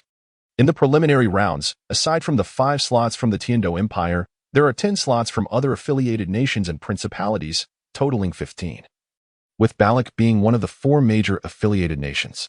Yu Xiaojing once again elaborated on the detailed rules of the competition. In the past, Shrek had sought a slot from the Balak Kingdom but faced exclusion by the kingdom's nobility, ultimately failing to qualify for the advancement matches. Flander's words were filled with the bitterness of those bygone days. Alas, I missed the opportunity to compete in the Advanced Soul Master Academy tournament during my student years. This remains a lifelong regret. Qin Ming also lamented this matter. Teacher Qin, since the Baloch Kingdom has a grievance with us, I shall take it upon myself to teach them a lesson in this first match. Watch as I take the stage and secure a victory, Tang Yu declared, resolute in her intent to resolve the animosity swiftly. Having been marginalized in the past, she now seeks to demonstrate to the Baloch nobility the harsh realities of life. Indeed, the rules of this advancement tournament suit Shrek's combat style remarkably well. Each of us possesses minimal shortcomings. Even Oscar and Ning Rongrong exhibit considerable combat prowess, and Tang Yu serves as our ultimate safeguard. I trust we shall navigate this advancement tournament successfully. You err, since you intend to make a strong opening. It is vital to conceal your true strength. Yu Xiaojiang praised the tournament structure. Regardless of the prowess exhibited by individuals from other academies, none can surpass the formidable obstacle presented by Tang Yu. As long as the intention to win prevails, there exists no possibility of defeat in this promotion match. Rest assured, Master, I need not rely on my true abilities when confronting those adversaries. Tang Yu's declaration garnered the unanimous approval of all present, particularly considering her experience in sparring with the titled Douluo. Following a series of customary announcements, the schedule for the promotion matches was officially set in motion. The format of the promotion matches often led to the emergence of weak academies facing overwhelming odds, yet such contests proved to be all the more exhilarating. As the members of Shrek Academy observed the competition with a sense of ease, an unexpected group from Baloch Academy approached them with intentions of provocation. Who might this be? It is the wretched Shrek from Soto City. Baloch's demeanor was undeniably arrogant. However, the gaze of Shrek's members towards Baloch was not one of anger, but rather a slow simmering pity and regret, a reaction that left Baloch feeling somewhat perplexed. Lovki, you truly are as inescapable as your father, Flander remarked with an air of familiarity, tinged with a hint of compassion. It is you, Shrek, who seem to be haunting us. Lovki retorted, his arrogance somewhat clouded by Shrek's unexpected demeanor. It is of no consequence. Truly nothing to concern yourselves with, Flander replied, shaking his head as he returned to his seat, lamenting the situation. The members of Shrek felt no anger, after all. The trials Tang Yu had in store for them were already formidable enough. Hey, Sister Yu, what are your thoughts on Baloch? Ma Hongjun inquired, intrigued by Tang Yu's strategy against the opposing team. Nothing much. While Baloch may act boastfully and seek conflict, they harbor no murderous intent. It will merely result in some rather painful consequences. I have calibrated my magical energy, and after their defeat, they will experience discomfort for several days. Though it shall not affect their health. Perhaps I might endure some insomnia. Does that count? Tang Yu revealed her intentions. This indeed promised to deliver a substantial lesson. Serving as a minor reprimand, Tang San wholeheartedly agreed with her plan, recognizing that a string of 7 would strike a significant blow to the pride of these aristocrats, with the ensuing pain merely serving as interest. Soon, the match between Shrek and Baloch commenced. Next up, we have Shrek Academy facing off against Baloch Academy. Let us first examine the statistics of the two competitors. Baloch Academy promptly dispatched their captain, Lovki, a formidable soul master at level 42, clearly aiming for an early victory. In contrast, Shrek Academy introduced Tang Yu, the only player to have been substituted during the preliminaries, boasting an impressive level of 58. Upon the announcer's proclamation, all present, excluding those from Shrek, were taken aback, their gazes fixated upon the petite figure of the girl standing at a mere 1.5 meters tall. Even Ning Fingxi, the Snow Knight Emperor, and Salus rose in astonishment. Others may be unaware, yet those of their caliber are well informed. Among the individuals lauded by the Pope as the golden generation of the Spirit Hall, the highest level attained is merely 52. And it is evident that they are several years older than Tang Yu. Nevertheless, they still fall short of Tang Yu by a full 6 levels. This indeed represents a significant disparity of 6 levels within the realm of Soul Kings. Barak also sensed that something was amiss. How could a Soul King on the verge of becoming a Soul Emperor appear? Such prowess should have long since graduated. More than sufficient to take on the role of a teacher. If it weren't for Tang Yu's evidently youthful appearance, one might have suspected a mistake. Given the peculiarities of the demon realm where individuals do not grow tall. Moreover, the host was at a loss for words. Struggling to articulate the situation wherein the level disparity was a staggering 16 ranks, how could one possibly narrate such a one-sided obliteration? Of course, Tang Yu would not resort to such a swift annihilation. She approached the contest with a mindset of torment. After bestowing several fundamental buffs, She commenced her performance of traditional artistry, namely, the Dance of the Skies. Previously, during the match against Songhui Academy, the audience had been obscured by a veil of mist and had not witnessed this spectacle. However, now, devoid of any such obscuration, all present could distinctly observe the spectacle of Luo Fuji being launched into the air by Tang Yu, who executed a series of aerial combos, showing no signs of descent. Regrettably, in this duel, Tang Yu did not afford her opponent any healing skills. Before long, Luo Fuji could no longer withstand the barrage. Observing this, Tang Yu had no choice but to send Luo Fuji sprawling with a decisive move, infusing it with her specially concocted magical energy. This resulted in Luo Fuji collapsing to the ground, groaning in anguish. "Come on, next." Such audacious words provoked immense fury from Balak's side, who immediately surrounded Tang Yu. "Interesting. Do you wish for me to face all of you in a single duel? If the organizers have no objections, then I see no problem." Tang Yu's tone dripped with irreverence and disdain, further igniting the ire of Balak's team. Naturally, this was unacceptable, and ultimately, Balak was quelled by Sarath's reprimand. Since they could not increase the slightest challenge, Tang Yu naturally sought her own amusement, although this predicament proved arduous for Balak's team. By tempering the power of her skills, she allowed the subsequent members from Balak Academy to endure longer in their airborne states. Ultimately, Balak was defeated without suspense in a flurry of 7 strikes from Tang Yu, resulting in a loss of face for their side. The 7 who fell lamented loudly from the audience, while the medical team's examination revealed no significant issues, leaving Tang Yu unscathed. It was evident to all present that they had glimpsed a fraction of Tang Yu's prowess, the Cosmic Finger.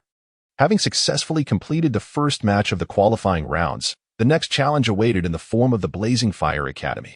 Ma Hongjun was eager to take the stage. Yet ultimately, for tactical reasons, it was decided that Tang San would lead the charge, with Ma Hongjun following afterwards, affording him a modicum of opportunity. The following day, the competition commenced.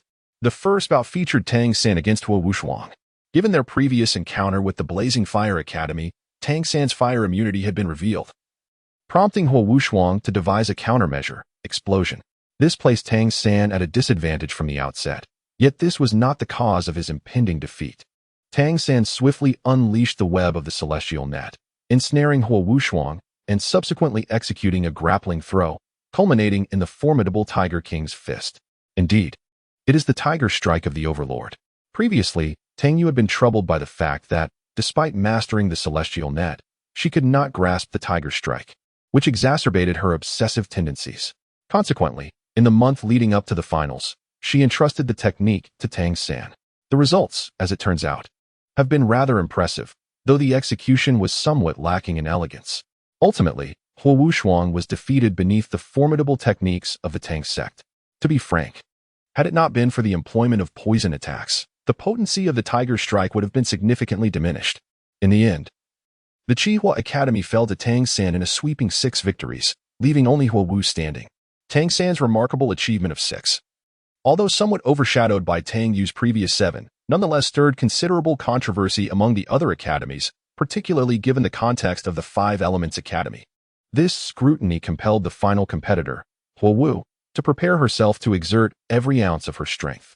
Unlike Tang Yu, Tang San could not replenish his energy while fighting. His endurance had been significantly tested after 6 arduous battles, leaving him with considerable fatigue. Amidst the fervent offensive of Huo Wu, Tang San was deftly compelled into the air. Confronting the impending success of her strategy, Huo Wu unleashed her ultimate technique, the Fusion Ring. Ultimately, through a desperate gambit of mutual destruction, she managed to force Tang San from the arena. However, after Tang San was retrieved, he was swiftly restored to his former self by a vial of Heaven's Elixir administered by Tang Yu. Huo Wu's final words conveyed her desire for Tang San to experience the taste of defeat. Those of lower emotional intelligence might bluntly state that he had endured such trials numerous times before, alluding to Tang Yu's rigorous training, while those of higher emotional acumen would refrain from uttering anything at all. Chapter 33, a new chapter, the Advanced Soul Master Academy Tournament 4 following the completion of the battle against the Blazing Fire Academy. The next adversary to face was the Botanical Academy, also one of the 5 Elemental Academies. In this encounter, Yu Xiaojiang opted to have Jingling, Huang Yuan, and others take the stage first, allowing Ma Hongjun to discern the combat strategies of the Botanical Academy. Indeed, it was now Ma Hongjun's turn to shine. After training for 1,000 days, the moment to showcase his prowess against the Botanical Academy had arrived, making it entirely fitting for the fire element Ma Hongjun to take the lead. After the trio of Huang Yuan, Jingling, and Tai Long fell before the formidable members of the Botanical Academy, Ma Hongjun finally entered the fray. However, the earlier defeats left the other academies somewhat bewildered, leading them to believe that Shrek Academy might be outmatched by the Botanical Academy. Upon witnessing the somewhat pudgy figure of Ma Hongjun take the stage, they regarded him with disdain. Yet, as his profile illuminated the screen, revealing his martial soul as the Fire Phoenix, the gravity of the situation dawned upon the audience. Of course, his level exceeding 40 did not disappoint. As anticipated, upon entering the arena, Ma Hongjun swiftly formed seals, and 5 flames blossomed around him. With the Phoenix Fire line, he effortlessly triumphed over the 5 Soul Masters from the Botanical Academy, perfectly exemplifying the principle of elemental advantage. This compelled the captain of the Botanical Academy to step forward and accept the challenge. Her blazing thorns possessed an inherent resistance to flames, rendering Ma Hongjun's soul technique somewhat ineffective. Alas, my blazing thorns are fire-resistant. This declaration elicited a wave of discomfort among the onlookers. Oh dear, if that is the case, I shall unveil my true prowess. Sister, you once remarked that unless one is immune, resistance is utterly futile. Upon uttering these words, Ma Hongjun activated the 6 paths of reincarnation, proclaiming, "Allow me to demonstrate the essence of firepower suppression." As his words resonated, he swiftly formed hand seals, his movements creating an array of afterimages. Among the gathered crowd, only Tang Yu and Tang San, possessing at least the strength of a soul sage, could perceive the speed at which Ma Hongjun operated. Fire release, hurricane destruction. Fire release, great fireball technique. Fire release, toad oil flame bomb. Fire release, flame heaven path. Fire release, spiraling shuriken. With remarkable agility, Ma Hongjun unleashed a series of extensive fire techniques, initiating the next skill almost immediately after the previous one. As he executed this sequence, a multitude of flame-infused afterimages surrounded him. The captain of the Plant Academy, witnessing this, promptly deployed his 3rd soul skill, Thorn Strength. However, the Thorn Wall soon revealed signs of faltering. This revelation left the captain astounded. To break through a fire-resistant Thorn Wall with flames was an alarming display of power. Just how formidable was the firepower on the opposing side? Not only those present on the battlefield were astonished, but the spectators in the stands were equally in awe. The sheer magnitude of firepower suppression was astonishing, capable of exerting such dominance even against a fire-resistant martial soul. Indeed, such intensity of assault could hardly be sustained.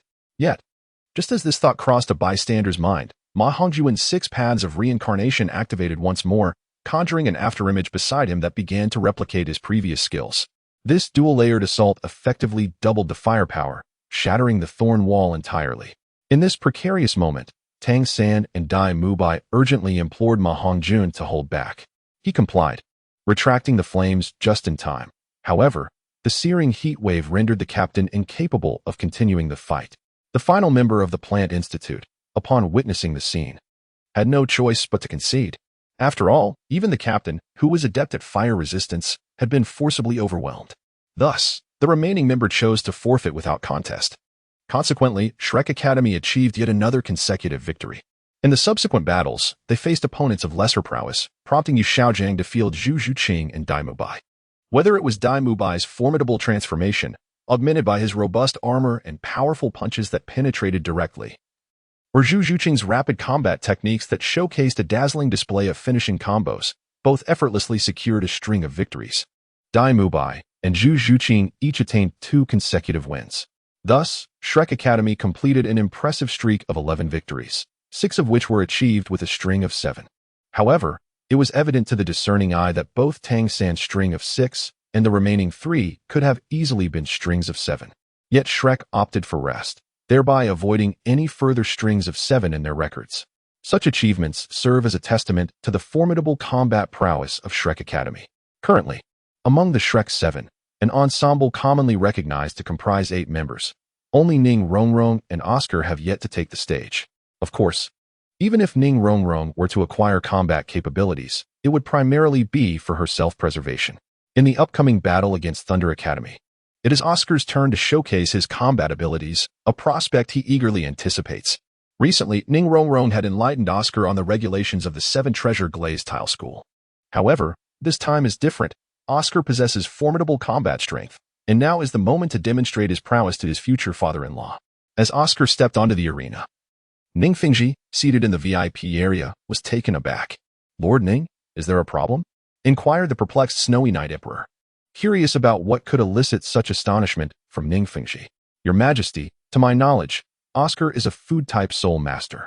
I am uncertain as to the intentions of Shrek Academy in sending him into the fray." This revelation left the Snowy Knight Emperor astounded. Dispatching a food-type soul master for a one-on-one confrontation seemed rather ludicrous. However, the reality was that the contestant's profile indicated that Oscar's martial soul was a sausage, which astonished all present from the other academies. Yet, even more astonishing was the massive crucifix that Oscar had dragged onto the field. This match would serve as Oscar's opportunity to prove his combat capabilities. As he faced the members of Thunder Academy, his gaze was resolute. Honor Blessing, Guardian Emblem. Source of Life, Light's Vengeance, Holy Spirit Hammer. With the enhancement of the Holy Spirit Hammer, the halo encircling Oscar rapidly converged towards the crucifix in his hands, ultimately forming a magnificent hammer radiating brilliance. Simultaneously, Oscar summoned a mushroom sausage and a pink sausage, consuming them to further elevate his combat strength. He charged directly towards the members of Thunder Academy, who, having regained their composure from their initial astonishment, retaliated against Oscar. However, just as the lightning struck Oscar, a golden bolt of lightning materialized from the void and struck the Thunder Academy member. This was Light's Vengeance. This fortunate strike triggered an electric shock, causing a brief pause, which Oscar seized as an opportunity to unleash the Holy Spirit Hammer, propelling the opponent into the air. Subsequently, he unleashed a surge of holy light, a vast golden radiance rapidly converging around him, drawing the airborne adversary back down. Awaiting this moment was Oscar, who, with a powerful blow, sent his opponent flying out of the arena, achieving a decisive victory. Such a spectacle left the onlookers utterly astonished, as a food-type soul master effortlessly vanquished a battle soul master. The subsequent encounters were similarly dispatched with ease by Oscar, with the most formidable adversary being the Thunder Eagle soul master, who ultimately succumbed beneath the might of the twin glazed beads. Next to take the stage was the vice captain of Thunder Academy, a control-type soul master whose martial soul was the Thunder Spider. This posed a considerable challenge for Oscar, given that he was predominantly an assault-type soul master, inherently vulnerable to control-type abilities. However, having inherited the legacy of the Paladin, Oscar possessed a remarkable resistance to light attributes, thereby granting him substantial resilience against lightning elements. Ultimately, Oscar closed the distance using his protective shield and unleashed the Hammer of Repentance. The colossal golden hammer descended upon his adversary with an overwhelming force, eliciting astonishment even from those seated at the chairman's platform. With the resounding strike of the hammer, the outcome of the match was unequivocally secured by Oscar. Moreover, the force of this blow was considerable, inflicting significant injury upon the opponent. Oscar now faced Yu Tianxin, the captain of the Thunder Academy. This culinary soul master from Shrek exhibited astonishing combat prowess, having executed a remarkable 6 consecutive victories against the Thunder Academy. Should their captain suffer yet another defeat, Shrek Academy would witness another individual achieving a string of 7 victories. The host was equally exhilarated. The clash between Yu Tianxin's Thunder Dragon and Oscar's Holy Spirit Hammer unfolded furiously in the arena, with the battle proving to be intensely fierce. Although Oscar had attained the significant milestone of level 50, the earlier 6 confrontations had undoubtedly taken their toll, leading to a stalemate against Yu Tianxin. The Blue Dot Tyrannosaurus, renowned as the mightiest beast martial soul, delivered formidable assaults, yet Oscar was no pushover. The shimmering holy light glass shards he unleashed scattered across the battlefield, effectively restricting Yu Tianxin's movements. Ultimately, through Oscar's meticulous strategizing, he succeeded in encircling Yu Tianxin, unleashing the judgment of justice upon him. A golden magic circle materialized beneath Yu Tianxin's feet, as numerous holy light projectiles emerged from the void and hurtled toward him. With his escape routes sealed by the glass shards, Yu Tianxin was forced to evade. However, the decisive blow materialized as a 6-winged angelic apparition appeared above, swiftly hurling a magnificent holy light spear downward, which detonated upon impact, creating a tremendous explosion. Yu Tianxin could not evade and was compelled to defend. Though he managed to withstand the attack, he sustained significant injuries, and Oscar had also exhausted considerable energy. Both contenders prepared to unleash their ultimate abilities. Meanwhile, on the judges' platform, Sarath stood up, astonished as he gazed at Oscar in the arena. He was certain he had not misperceived that ethereal figure was indeed an angel. How could it possibly manifest from a culinary soul master? He felt compelled to report this development to the Spirit Hall immediately and hastily took his leave. On the arena, Yu Tianqin unleashed his most formidable technique, the blue dot divine dragon strike. Meanwhile, Oscar also employed the Pearl of Apocalypse, under the influence of the Holy Spirit hammer. The Pearl of Apocalypse manifested in a state of ominous release, unleashing thick black beams that swept across the arena, simultaneously attacking Yu Tianqin and completely shattering his soul skills. Thus, Oscar achieved a string of 7 victories, triumphing in this advancement match and showcasing his combat prowess before Ningfengji. Chapter 34. A new chapter. The Advanced Soul Master Academy Tournament V. After defeating the Thunder Academy, Shrek Academy faced only one remaining opponent, the Wind Spirit Academy, to achieve a clean sweep. Naturally, following the conclusion of the match, Feng Xiaotian from Wind Spirit Academy became consumed by jealousy and challenged Tang San to a one-on-one duel to settle matters. Such a challenge was readily accepted. Following the committee's approval, this final advancement match was conducted in this manner. The battle unfolded without suspense. Confronted with the gravity of the confrontation, Tang San resorted to a potent poison attack. Initially at a disadvantage, he adeptly utilized the heavenly web to pull Feng Xiaotian to the ground, subsequently introducing the deadly poisonous mist technique for the first time on the Douluo continent. As the toxic substance was unleashed, it swiftly incapacitated Feng Xiaotian's combat abilities, infiltrating his body and causing continuous harm, ultimately leading to Tang San's victory. However, during the clash, Tang San revealed the existence of the Haotian hammer, which caught the attention of the Spirit Hall. Yet, none of this mattered anymore. The victory in this battle signified Shrek's complete advancement. Before embarking on the journey to Spirit City, Yu Xiaojiang ventured alone to the Spirit Hall, seeking to meet his first love and searching for a way to resolve the hidden dangers posed by Tang San's twin martial souls. Nevertheless, this journey was destined to be fraught with challenges. As the party traversed a desolate canyon, they were indeed ambushed. The initial assault came in the form of numerous boulders, segmenting the various academies. Shrek's combat prowess remained commendable, effectively handling the falling debris. However, the attackers were no easy adversaries. In the face of a multitude of enemies, Tang Yu's combat exhibited an overwhelming force.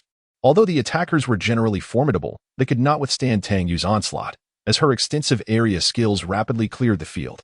Yet, it was evident that the attackers would not allow her to achieve a complete sweep unchallenged, and the lead soul Douluo soon intervened. At this moment, the true power of Oscar and Ning Rongrong's buffs was unleashed. As each skill was activated, the aura surrounding Tang Yu and her comrades steadily ascended. Ultimately, under the amplification of Oscar's Apocalypse Pearl, Tang Yu's combat prowess soared to nearly the level of a titled Douluo. This significant surge did not go unnoticed by Lord Yalia, who immediately launched an assault on Tang Yu. However, it was already too late. In the face of the incoming attack, the denizens of the demon realm did not cower. Instead, they engaged head-on, using a technique called Shining Dragon's Dance to force their opponent back, followed by the execution of Star Pattern Explosion. In that moment of tremendous Star Pattern detonation, an overwhelming force gravely injured Lord Yalia. Nevertheless, the commotion attracted the attention of the true leaders of the team, namely the twin Douluos, Douluo and Douluo. The instant they appeared, they beheld Tang Yu, suspended in the air in her Beiyana form, alongside Lord Yalia, who lay on the ground, unconscious. As Douluo surveyed the surroundings, he realized that the individuals present were indeed their targets. Interesting, he mused, to have defeated Lord Yalia. You little brats have some talent. However, it is unfortunate. Our mission today is to ensure your disappearance on the path to Soul City. Douluo Yueguan expressed a keen interest in Tang Yu and her companions. Must it be a fight to the death, esteemed seniors? Tang Yu inquired, hoping to avoid conflict, for she feared that engaging in battle would hinder her ability to safeguard the others. Yueguan, the mission is of utmost importance. We must avoid unnecessary complications. Guei interjected, showing little interest in idle chatter. Faced with this predicament, Tang Yu sighed. It appeared that the day's events could not be resolved easily. Little 3. Protect the others well. Allow me to meet them head-on. With that, Tang Yu activated her second apostle power. Unlike her initial use, this time, while the apostle power still only elevated her by 20 levels, Tang Yu had already attained level 58. Coupled with the enhancement from the apostle power and the suppression of her inherent strength, her capabilities had reached the level of a titled Douluo. This was Tang Yu's foundation for victory in this battle. Yueguan and Guame gazed in astonishment as the aura of the girl before them, in her Beiyana form, surged to the level of a soul sage. Yet, they questioned the efficacy of this transformation. Interesting, little girl, to possess such a secret technique. However, even a soul sage cannot alter your fate, Yueguan remarked, still exuding confidence. But what if it is a soul sage on par with the title Douluo of level 98? Before Yueguan and Guame could grasp the implication, Tangyu closed the distance between them with a speed akin to teleportation, unleashing the Shining Dragon's Dance. This time, the technique's power had multiplied exponentially. It was well known that the disparity in strength between title Douluos above level 95 was immense. Confronted with this formidable onslaught, Yueguan and Guame finally recognized the gravity of the situation. Golden Petal, Flowing Twilight.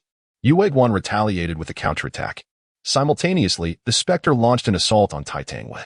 The battle's turbulence was extraordinarily intense, prompting Tang San to swiftly lead his companions to the sidelines to evade the onslaught, simultaneously unleashing his soul power to counter the shockwaves. As Tangwei wielded her weapon, a dense cluster of dazzling patterns emerged around Yueguan and the Spectre. Instinctively sensing the impending danger, both attempted to retreat, albeit slightly too late. The dazzling patterns detonated, causing them to stagger. Seizing the opportunity, Tangwei executed a series of attacks, combining Shattered Dominance and Flash Strike to converge the two adversaries.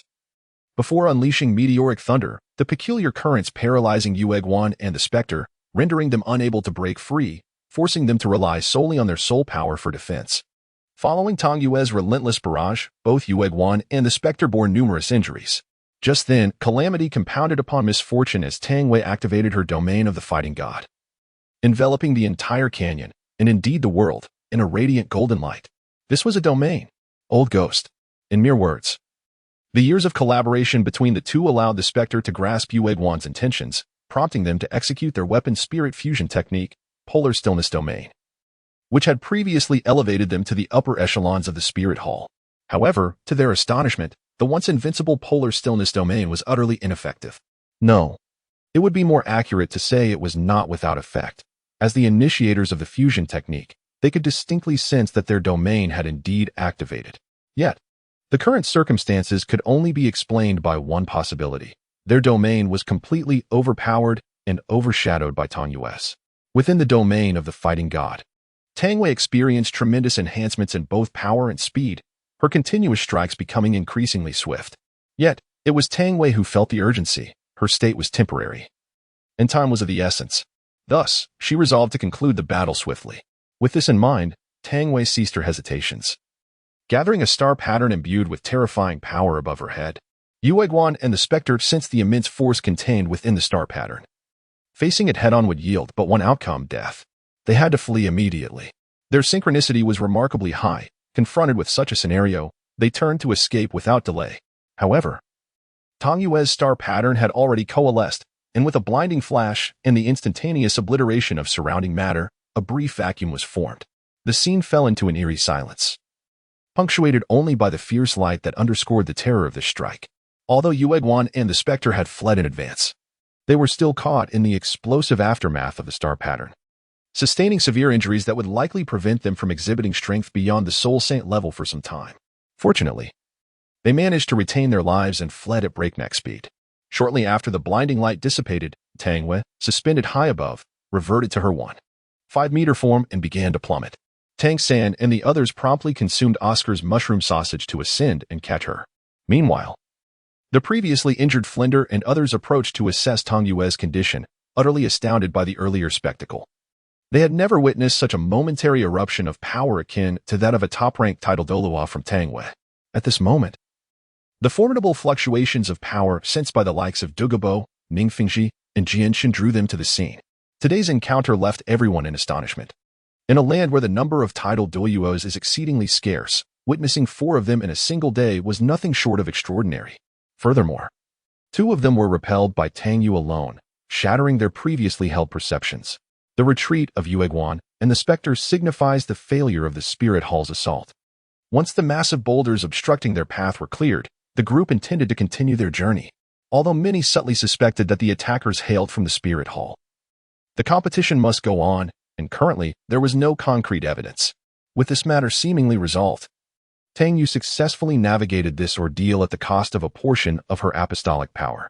Meanwhile, Yu Xiaojing, who had arrived early at Spirit City, reached the Hall of the Pope and encountered his first love, the unmistakably formidable Bibi Dong. "Why have you come to see me at this point, Yu Xiaojing?"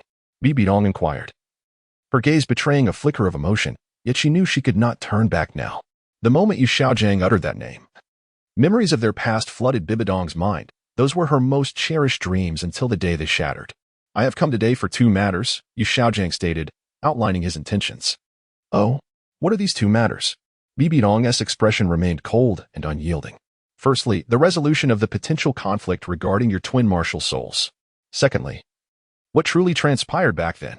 I refuse to believe that the innocent and kind-hearted Dong would relinquish everything merely for power. Now that I possess strength, I must seek the truth." His declaration heralded the onset of an impending confrontation. As Yu Xiaojing's words echoed, a mechanical assistant materialized in response to his invocation. Following its emergence, a colossal spatial portal opened behind him, supported by several automatons that prevented the doorway from collapsing. Subsequently, a multitude of machines, pursuers, aerial combatants, and terminators began to emerge from within. "Today, I shall rectify my past mistakes. Today, I will unveil all the mysteries." This proclamation served to bolster Yu Xiaojing's resolve while simultaneously conveying his determination. Bibi Dong observed the unfolding scene, her heart brimming with astonishment and joy. The sight of Yu Xiaojing wielding such formidable power was what she had longed for. It ensured his safety even after her demise. However, she knew that she must retaliate. Although she harbored no desire to harm Yu Xiaojing, she needed to sever his longing in order to protect him. With a forceful strike of her staff, a powerful wave of soul power surged forth, only to halt its spread after reaching a certain range, prompting Bibi Dong to sense something amiss.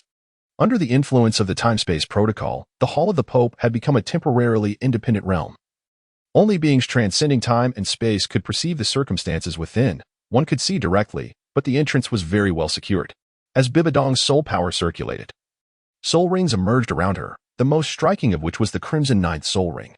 As the soul rings unfurled, Bibi Dong launched her assault, however. During her confrontation with Yu Xiaojing, he sensed something amiss. Bibi Dong's attacks evidently only reached the initial level of a title Douluo, a stark contradiction to her true capabilities. This discrepancy stemmed from 2 primary reasons. Firstly, Bibi Dong was currently inheriting the position of the Rakshasa god, limiting her ability to fully mobilize her soul power. Secondly, she found herself unable to truly unleash her full might against Yu Xiaojing. "Donger, your strength should not be confined to this." Yu Xiaojing keenly discerned the underlying issue. "Against a weakling like you, I do not need to exert my full power." Bibi Dong could only feebly defend herself. As time progressed, Yu Xiaojing's mechanical constructs continued to emerge, with the geomantic tremor device effectively sealing the battlefield, compelling Bibi Dong to manifest her martial spirit and ascend into the air. Yet, this maneuver only subjected her to relentless harassment from the interceptors. Simultaneously, the aerial combat machines continued their ceaseless assault. The situation appeared increasingly under Yu Xiaojing's control. And as more machines poured forth, his firepower network became ever more intricate, leaving Bibi Dong with no avenues for evasion. Ultimately, she was left with no choice but to unleash a wide-range soul skill to clear the battlefield. However, in that fleeting moment, a colossal metallic fist surged forth from the spatial gate, delivering a direct blow to Bibi Dong. The overwhelming pressure instilled in her a profound sense of impending death. In that instant, she relinquished her defenses. Perhaps it would be better to perish at Xiaojing's hands. A thought surged within her. And Yu Xiaojing's exhibited strength offered her a sense of security regarding her survival under the martial soul hall's influence. Thus, the punch from Gaebwa struck Bibi Dong squarely. Upon impact, she was sent hurtling back like a severed kite, crashing heavily against the wall before slowly descending. Observing this, Yu Xiaojing rushed forward to catch her. "Dong, why did you not defend?" Anxiety etched across his face as he held Bibi Dong tightly, who was now left with few unbroken bones, her body limp and frail. Such grievous injuries were beyond the recovery capabilities of even a title Douluo. "Xiaojing, I am sorry. I am no longer pure. I have wronged you. I cannot delay your future. You still have Lu Erlong. She can accompany you through life in my stead. No, you are irreplaceable. I love you, and I love Erlong. Both of you are special. I need you to survive. I do not care what happened to you in the past. All I know is that you are my beloved. And we once cherished each other. That is enough." The words of Yu Xiaojing have truly opened the heart of Bibi Dong this time. Perhaps she has felt the passage of time and is ready to let go. After our separation, I returned to the Spirit Hall. And soon Bibi Dong confided in Yu Xiaojiang about the events of the past. Her vitality was clearly waning, indicating that even the peak title Douluo was on the brink of death. At this critical moment, Yu Xiaojiang suddenly recalled the potion that Tang Yu had distributed during the second phase of training at Shrek Academy. One vial still lay within his storage soul guide. He promptly retrieved it and administered it to Bibi Dong. In that instant, she reverted to the state she was in during their time together. It seemed that her heartfelt confession before death had alleviated the burden she carried within. Bibi Dong had prepared herself for death, yet after ingesting the potion, a surge of immense life force enveloped her entire being. In mere seconds, her body regained its optimal condition, evidently due to the Heaven S life potion. What is this? Such a miraculous transformation bewildered Bibi Dong, yet her heart was in turmoil. Having been on the verge of death, she now found herself alive once more. However, she had already divulged all her secrets to Yu Xiaojiang and was uncertain of how to proceed now. That's wonderful, Donger, Yu Xiaojiang said without further ado, enveloping Bibi Dong in a tight embrace. In that warm embrace, she released all her worries, and everything returned to how it once was. After they had held each other for a full half-hour, Bibi Dong finally spoke up. Xiaojiang, may I be released now? It was evident that she felt a bit awkward at that moment. Oh, Yu Xiaojiang, roused from his reverie, slowly released her. Donger, let the past remain in the past. I care not for what has transpired in your life. I only care that you are you. His words brought Bibi Dong a profound sense of relief. Yes, I have let go. Thank you, Xiaojiang. The icy demeanor that once characterized Bibi Dong had vanished. She now radiated with the vibrant beauty of spring blossoms. What do you intend to do next? Will you continue as the Pope? Also, I came here to inquire about your twin martial souls. At this moment, Yu Xiaojiang finally remembered the purpose of his visit. Oh dear. I completely forgot that I had sent Ghost Douluo and Ju Douluo to attack your convoy. It dawned on Bibi Dong that she had just dispatched people to stir up trouble. What? Yu Xiaojiang was taken aback. Two title Douluos attacking a convoy posed a significant risk to Tang San and the others. The two felt compelled to venture out and assess the situation. With the speed of two title Douluos, regardless of the outcome, they would likely return soon. Yu Xiaojiang did not believe that Yue Guan and Gue Mei would meet their demise. Their martial soul fusion skill was formidable. As they stepped outside, Bibi Dong's expression immediately shifted back to a serious demeanor. A staff member was approached to inquire about the news of the two Douluos. Fortunately, Bibi Dong learned that the two Douluos, who had recently sustained grievous injuries, had returned to the Spirit Hall. She hurried back to inform Yu Xiaojiang of this news, which brought him a sense of relief. It appeared that Xiao San and his companions had received assistance from a formidable ally, escaping peril unscathed. Yu Xiaojiang breathed a sigh of relief. He did not blame Bibi Dong, as the orders had been issued prior to his arrival, and with Xiao San and the others unharmed, there was little to reproach. Bibi Dong expressed her current intentions, revealing her desire to continue serving as the Pope until her disciples matured, at which point she would pass on the papal mantle to Beiyana, allowing them to live together in harmony. With her heart unburdened, she now had many responsibilities to address. Previously, in her quest to annihilate the Spirit Hall, she had devised numerous strategies, including weakening the two great empires and dismantling the three upper sects, all aimed at uniting the continent's powers against the Spirit Hall. However, her present focus was on resolving hidden dangers and bequeathing her position to Beiyana, so she could thereafter enjoy a blissful life with Yu Xiaojiang, albeit with the potential need to address the issue of Lu Erlong. Nevertheless, she held a firm confidence in her ability to surpass Lu Erlong, given that her bloodline connection with Yu Xiaojiang would always be to her advantage. Yet, the most pressing matter remained the Continental Senior Soul Master Academy tournament. Bibi Dong then shared some insights regarding her twin martial souls with Yu Xiaojiang. Upon acquiring what he sought, Yu Xiaojiang began to feel at ease regarding Bibi Dong's daughter, Qian Rengshu, which posed a dilemma for Bibi Dong. Ultimately, persuaded by Yu Xiaojiang, she resolved to rekindle this familial bond, doing so in consideration of his feelings, with her ultimate goal being for Qian Rengshu to call Yu Xiaojiang father. Thus, Yu Xiaojiang spent a notably joyful period here, yet the time for parting had arrived. The teams for the Continental Senior Soul Master Academy tournament were nearing Spirit City, and it was time for Yu Xiaojiang to return to Shrek Academy. However, this separation was merely temporary. The two, having opened their hearts to each other, would remain forever connected in spirit.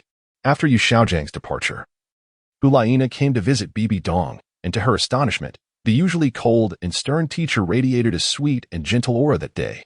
Beiyana even wondered if she had mistakenly encountered an illusion due to her cultivation.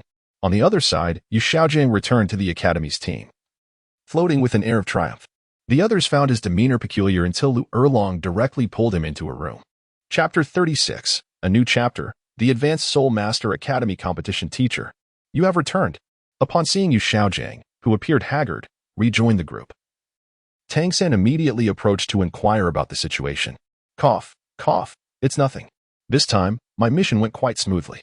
The issue regarding your dual martial souls has been resolved. The high adaptability of your blue-silver grass martial soul will aid you in the future when you attach the Haotian Hammer's spirit rings, preventing any clash. Now, you simply need to manage the impact on your body during your soul power enhancement. For this, you might consider seeking advice from your sister. Whether through powerful inheritances or potions, they could significantly assist you when it comes time to attach the Haotian Hammer's spirit rings. This journey to meet Bi Bidong was successfully completed, and I have now discovered a method to address the potential risks of dual martial souls. In summary, it involves two aspects: compatibility of the two martial soul spirit ring types and the strength of your body. Well, these matters are still far off. In my view, you should reach at least level 70 before you begin to attach spirit rings to the Haotian Hammer. For now, our focus must shift to the finals of the Continental Advanced Soul Master Academy competition. Yu Xiaojiang redirected Tang San and the others' attention back to the match. Of course, earlier in Lu Erlong's room, Yu Xiaojiang had already learned about the details of the ambush, which turned out to be more alarming than dangerous. Soon, it was time for the competition. To conserve strength and strive for results, Tang Yu was sent out for the first match. Her appearance signified an inevitable conclusion. Unfortunately, the rival Chihuahua Academy had opted to forfeit, intending to merge with the Shinkong Academy to see if they could contend with Tang Yu. Considering Shrek's combat prowess was truly extraordinary, they were gambling on the chance that Tang Yu would not participate in their match, which might offer them a glimmer of hope. However, in the past couple of days, an intriguing event transpired at Shrek. The Pope Bi Bidong arrived unannounced at Shrek's base, astonishing everyone, except for Yu Xiaojiang and Lu Erlong, as it was of no concern to them. That day, after Bi Bidong arrived, she entered a room with Yu Xiaojiang and Lu Erlong, after which strange sounds emerged from within, reminiscent of whimsical effects in Western animations. Later, with a beaming smile, Bi Bidong offered her well wishes to everyone before departing. Much to Lu Erlong's evident displeasure, it appeared that Lu Erlong had come off worse in the encounter. After enjoying 2 rounds of fortunate buys, Shrek's first match in the finals was set against the Academy of the Xinglua Empire. The significance of this battle was confirmed by Dai Mubai and Zhu Shiqing. Indeed, this posed a substantial challenge. Evidently, Yu Xiaojiang also supports Dai Mubai and Zhu Shiqing. However, this may prove detrimental to the subsequent battles. It's fine, Master. Let the others take the stage. Lift all restrictions, and I shall serve as the final trump card. This will ensure our success. Clearly, Tang Yu discerned Yu Xiaojiang's inner conflict and intercepted the position of this last resort, which foreshadowed that she would not be able to participate in the upcoming confrontation with the Spirit Hall. Nevertheless, there were not many battles remaining. With Tang Yu as a formidable safeguard, everyone felt liberated to aid Dai Mubai and Zhu Shiqing in achieving a resounding victory. The fully unleashed Shrek 7 monsters were poised to demonstrate their terrifying combat prowess to the world. Let us first discuss our tactical arrangements. Tang San suggested as the lineup and conditions were confirmed. I propose that this battle revolves around Boss Dai and Shu Qing, creating opportunities for them to shine. Tang Yu's proposal garnered unanimous agreement, and Dai Mubai and Zhu Shiqing exchanged grateful glances with their companions, though they refrained from verbal thanks, understanding that they were all partners who needed not express gratitude. You are right, sister. In this battle, Boss Dai and Shu Qing will face the opposing team leader and vice leader. With Oscar dedicated to amplifying their abilities while Rong Rong bolsters us, we shall handle the members of the Xinglua Royal Academy, providing space for Boss Dai and Shu Qing to engage. Tang San's strategy remained as effective as ever. Thank you, Xiao San. We will undoubtedly secure a splendid victory. Let us go. Dai Mubai felt immensely fortunate to have such companions by his side. Soon, the moment for the match arrived as the competitors entered the arena. On that day, the stands of the Spirit Hall were occupied solely by Bi Bidong, while the 2 titled Douluos, Yu Guan and Gue Mei, were still recuperating from injuries sustained from the apostle-infused star patterns, a recovery process that would not be easy. As the battle commenced, both sides engaged in verbal sparring. However, Buoyed by Tang Yu's confidence and their recent training, Dai Mubai felt emboldened, subtly gaining the upper hand in this exchange of banter, seemingly having acquired a knack for it from an unknown source. After the exchange of jibes, both teams unveiled their martial spirits. As the martial spirits of both sides manifested, the audience noted the similarity in the martial spirits of Davis and Dai Mubai, as well as Zhu Zhuqing and Zhu Zhuyun, albeit at different levels. Zhu Zhuqing's 4 rings had already astonished Zhu Zhuyun, but upon seeing Dai Mubai's 5 rings, Davis could no longer remain composed. When Dai Mubai had departed, his level had been beneath Davis. Now, however, he had surpassed him, and at a younger age. In that moment, Davis felt an overwhelming pressure. 50 levels. Davis's astonishment echoed the sentiments of many who had not witnessed Shrek's combat prowess before. Certainly, the Soul King of Shrek is not solely represented by Dai Mubai, but also by Oscar. As the battle commenced, Oscar promptly bestowed the honor blessing upon Dai Mubai and Zhu Zhuqing, while simultaneously accumulating a plethora of buffs. In the midst of this, he skillfully conjured the pink sausage and the dark green sausage, ensuring that the duo faced no issues.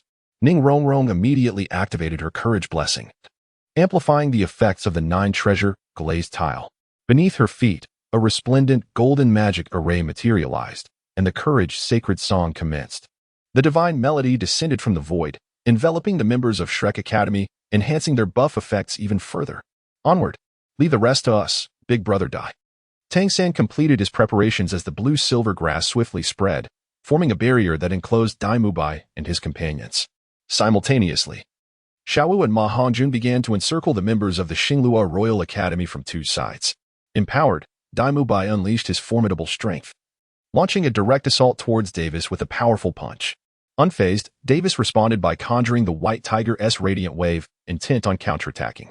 However, Dai Mubai's speed was astonishing, and in the blink of an eye, he struck Davis directly. Davis felt as if he had been struck by a speeding boulder, sent hurtling backward. Observing this, Zhu Zhuyun immediately sought to assist, but Zhu Zhuqing was already poised for action, executing an arc light flash to close the distance and promptly unleashing a flurry of wind dance. The rapid and relentless onslaught left Zhu Zhuyun utterly overwhelmed.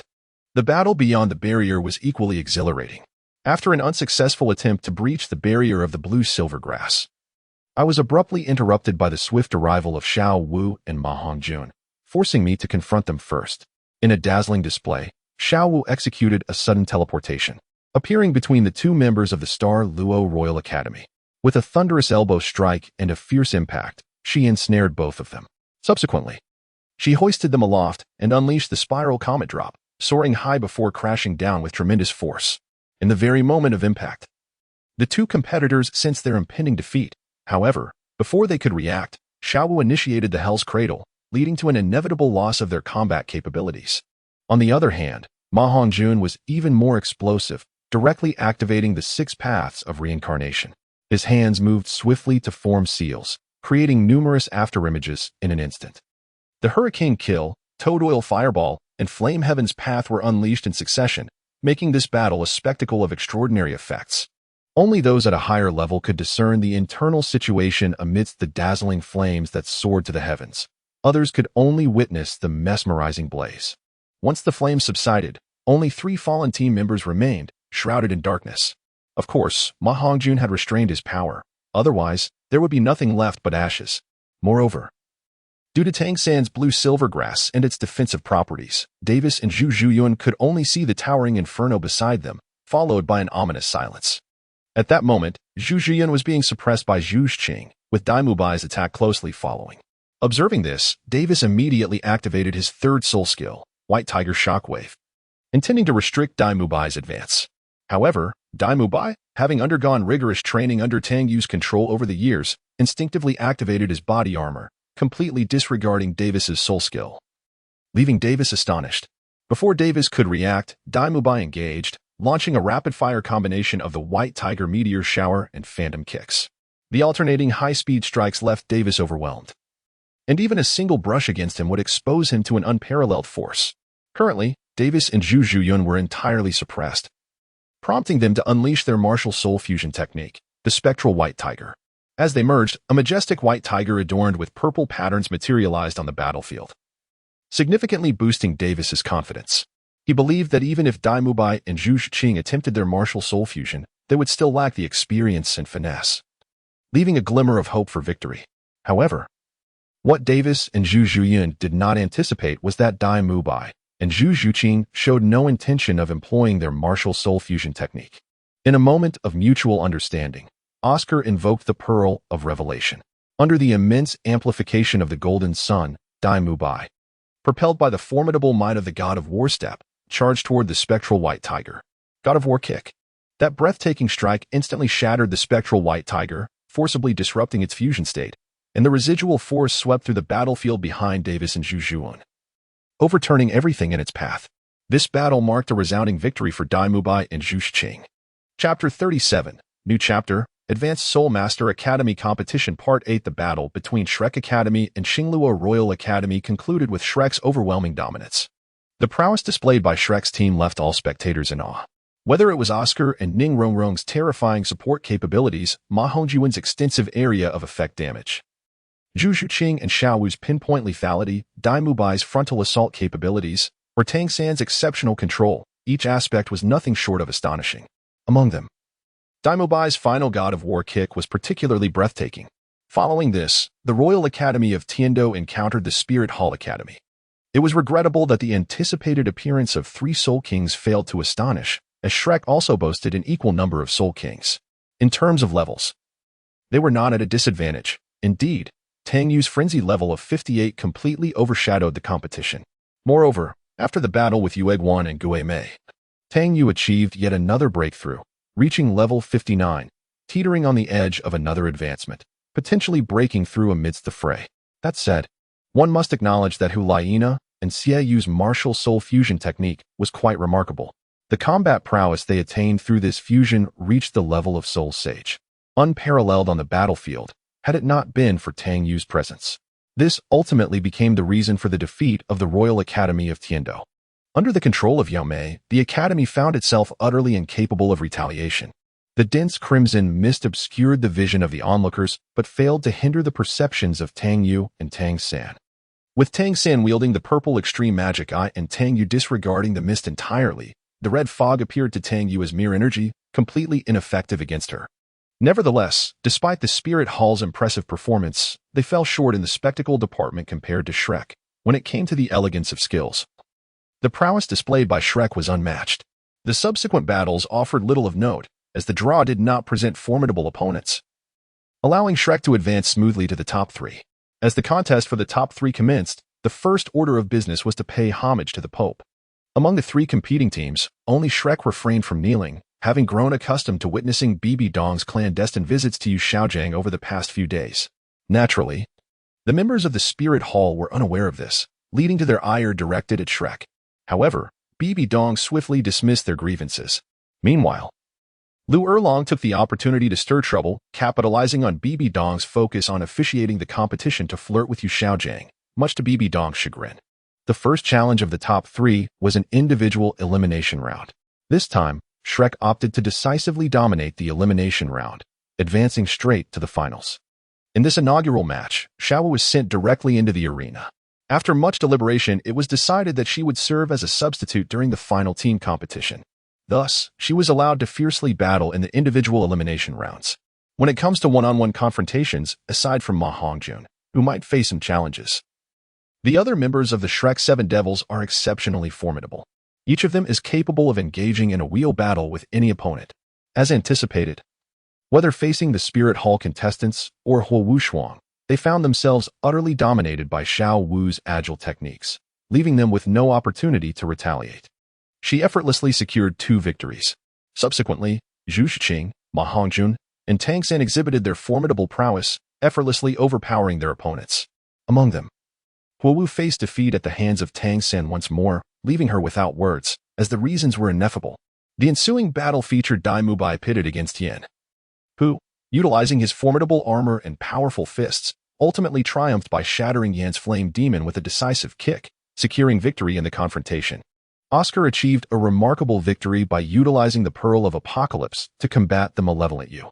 Ultimately, the confrontation between Tang Yu and Hu Liena ensued. Remarkably, Tang Yu demonstrated complete immunity to allure. Without even making a move, he positioned his spear at Hu Liena's throat, securing an instantaneous triumph without the use of any skills. Much to the astonishment of the onlookers, Shrek Academy, showcasing its formidable prowess, emerged victorious in the individual knockout rounds, advancing directly to the finals despite facing the combined pressure from two rival academies. Subsequently, the battles in the losers bracket were predictably claimed by the Spirit Hall, and the new Godwind Academy, which had hoped to capitalize on the rivalry between the two academies for a rematch against Shrek, found their plans thwarted. The following day heralded the grand finale of the prestigious Continental Advanced Soul Master Academy competition, where the team from the Spirit Hall, boasting 3 Soul Kings, was set to confront Shrek Academy. However, the true challenge of this decisive battle lay with the Spirit Hall's representatives. The previous individual elimination rounds had already showcased Shrek's extraordinary prowess, with even the support Soul Master Oscar managing to hold his ground against the formidable Xiaoyu, thereby placing the Spirit Hall team at a notable disadvantage in terms of their previously unassailable strategy that relied on sheer strength. This predicament rendered the situation rather awkward. Consequently, Shrek's team found themselves in high spirits, while the Spirit Hall was deep in tactical contemplation. Time swiftly progressed to the following day, and the highly anticipated final showdown commenced. The pressure on the trio from the Spirit Hall was immense, particularly upon learning from the now-recovered Yu Guan that Tang Yu's baseline combat strength astonishingly reached the formidable level of 70, not accounting for the enhancements from her teammates. The only counter the Spirit Hall could muster was the martial soul fusion technique between Xiaoyu and Beiyana, which created a daunting 6-against-7 scenario. On the eve of the finals, Tang Yu sensed the presence of Tang Hao and had a premonition that, following this day, parting would be inevitable. Thus, that night, she fused all subsequent marks into a single crystal and entrusted it to her companions, ensuring that it would automatically impart the corresponding skills once they reached the requisite levels, serving as an early farewell gift. As the battle commenced, Shrek Academy positioned Tang Yu at the center, flanked by Ma Hongjun, with Oscar and Ning Rongrong on either side. Tang San occupied the forefront, while Zhu Zhiqing and Dai Mubai prepared to encircle the adversaries from the flanks. Beiyana initiated the engagement with her charm ability. But as the enchanting effect approached Shrek's side, Tang Yu promptly unleashed a nearly forgotten skill, Dispel. While this technique may not rival the efficacy of Ning Rongrong and Oscar in terms of negating abnormal states, its impact against such an energy-aggregating ability was nothing short of remarkable. In an instant, Beiyana's charm was entirely dissipated. This revelation astonished Beiyana, who had never anticipated the existence of such an enchanting method of contact. With the assistance of her teammates, she promptly initiated a martial soul fusion technique with Xiaoyu. Under the augmentation, the mesmerizing transformation was swiftly completed, and crimson mist enveloped the Shrek team. Beiyana, transform. Upon witnessing this, Tang Yu immediately activated her transformation. A powerful and pure energy surged forth, dispersing the pervasive red fog. As Tang Yu reached the remarkable level of 59, the hue of her magic shifted to a mesmerizing blend of gold and blue, its intensity becoming increasingly formidable, transitioning towards apostolic power. The red mist was subdued by Tang Yu's magical prowess, rendering the battlefield visible in its entirety. Tang Yu's Beiyana state was nothing short of breathtaking, her resplendent golden form captivating all. Let the true battle commence. Tang Yu's voice, resonant and penetrating, echoed throughout the arena. Simultaneously, Ning Rongrong and Oscar's buffs were fully stacked. Each individual faced their respective targets, while the central confrontation was dominated entirely by Tang Yu and the mesmerizing entity. After enhancing his sausages, Oscar activated the Holy Spirit Hammer, transforming into a formidable attack Soul Master, joining forces with Dai Mubai against Yin. The 2-on-1 battle left Yin thoroughly overwhelmed.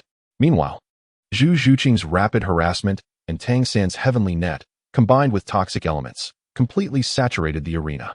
A purple haze of poison began to permeate the battlefield, marking the moment for Shrek to unleash their ground skills. Yet, the toxic fog did not obstruct their vision.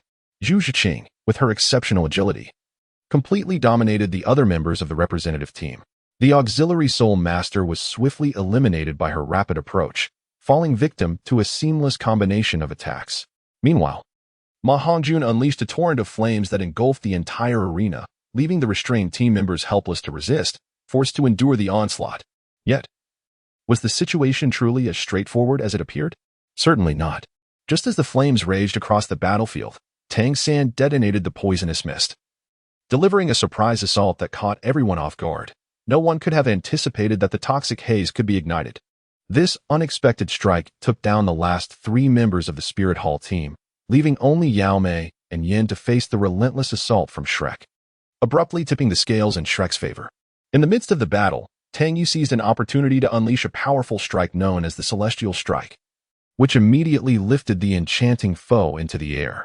Following this, the earth-shattering dominance pinned the adversary aloft, and Tang Yu summoned a cascading torrent of Dragon's Radiance, an overwhelming force that severely wounded the opponent with a single blow.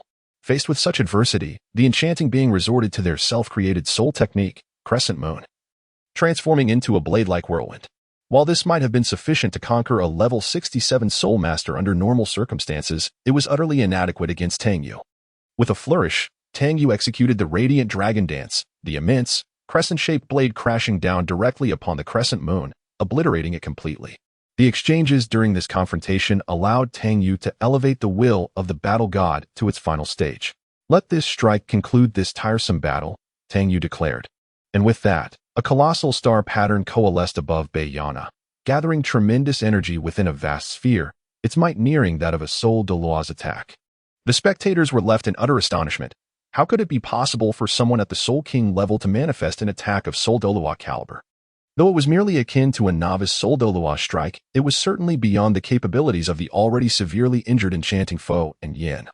Unless Tang Yu opted to temper the blast, allowing only the residual waves to inflict damage. Fortunately, Tang Yu did indeed hold back. The eruption of immense energy in the sky manifested merely as a shockwave that gravely injured the enchanting being and Yin, while Hulaina and Xie Yu were compelled to withdraw from their fusion, collapsing to the ground.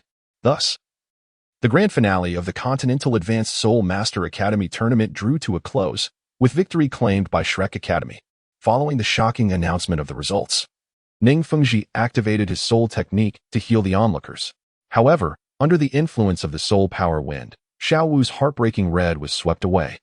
And coupled with the amplified soul power, her aura was momentarily exposed. The subsequent awards ceremony proceeded smoothly, yet the atmosphere remained notably tense. Upon receiving the soul bones, the wind-chasing soul bone was bestowed upon Zhu Zhuqing, while the flame soul bone was given to Ma Hongjun. The final skull was claimed by Tang San, and Ning Rongrong received the soul bone that had previously exploded. As the awards were presented, attention turned to other pressing matters, specifically those concerning Xiao Wu. Chapter 38, A New Era, the Elite Soul Master Academy Competition. The revelation of Xiao Wu's true identity had become an established fact. Although Bibi Dong had reconciled with Yu Xiaojiang, she was compelled to adopt the stance of the Spirit Hall regarding Xiao Wu's predicament.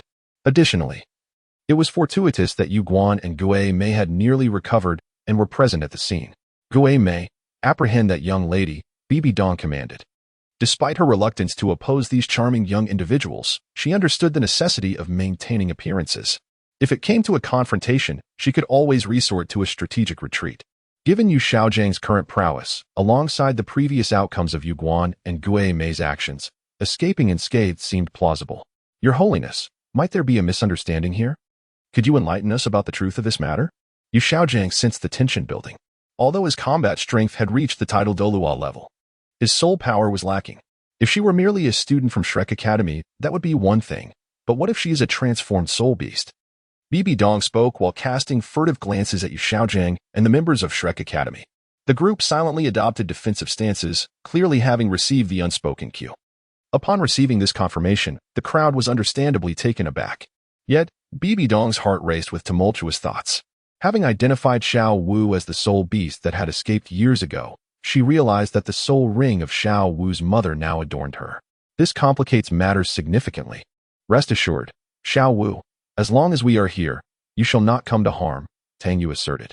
Following her declaration, the others echoed their support. Having forged deep bonds over the years of camaraderie, faced with such a decisive situation, the members of Shrek immediately assumed their stances, preparing to confront the enemy. Yu Xiaojiang promptly opened the portal to the space-time continuum, revealing his mechanical assistant. Witnessing this scene, Bibi Dong had no choice but to order an attack. Although her heart brimmed with delight, upon reflection, this time the Spirit Hall might just manage to ensnare a multitude of adversaries, potentially leading to their own downfall. Yu Xiaojiang issued an automated command, and then initiated a spirit fusion technique alongside Lu Erlong and Flender. Meanwhile, Douluo joined forces with Shrek. Providing Beiyana with a target, it would suffice to deal with Douluo, as leveraging the strength of a tidal Douluo would make it relatively simple to hold back.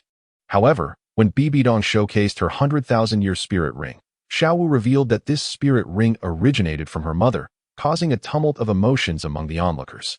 They were torn between their comrade, who they had shared life and death with, and the wife of their esteemed mentor. Was this not an internal conflict?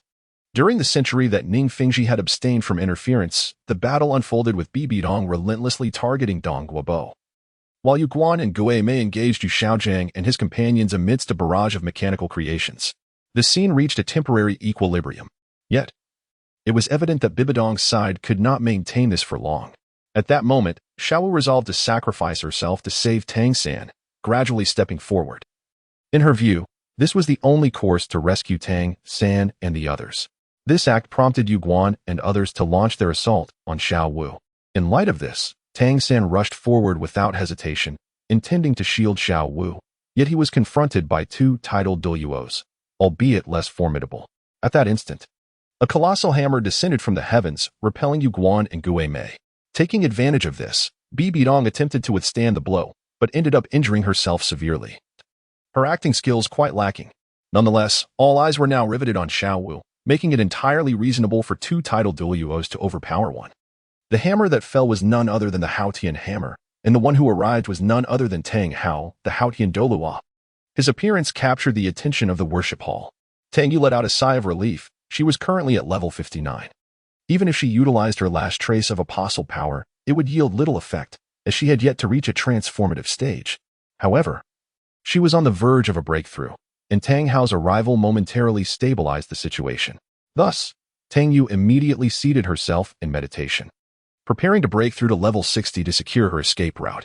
Tang Hao, upon making his move, unleashed the true form of Haotian, directly assaulting the entire papal hall, determined to rescue his allies.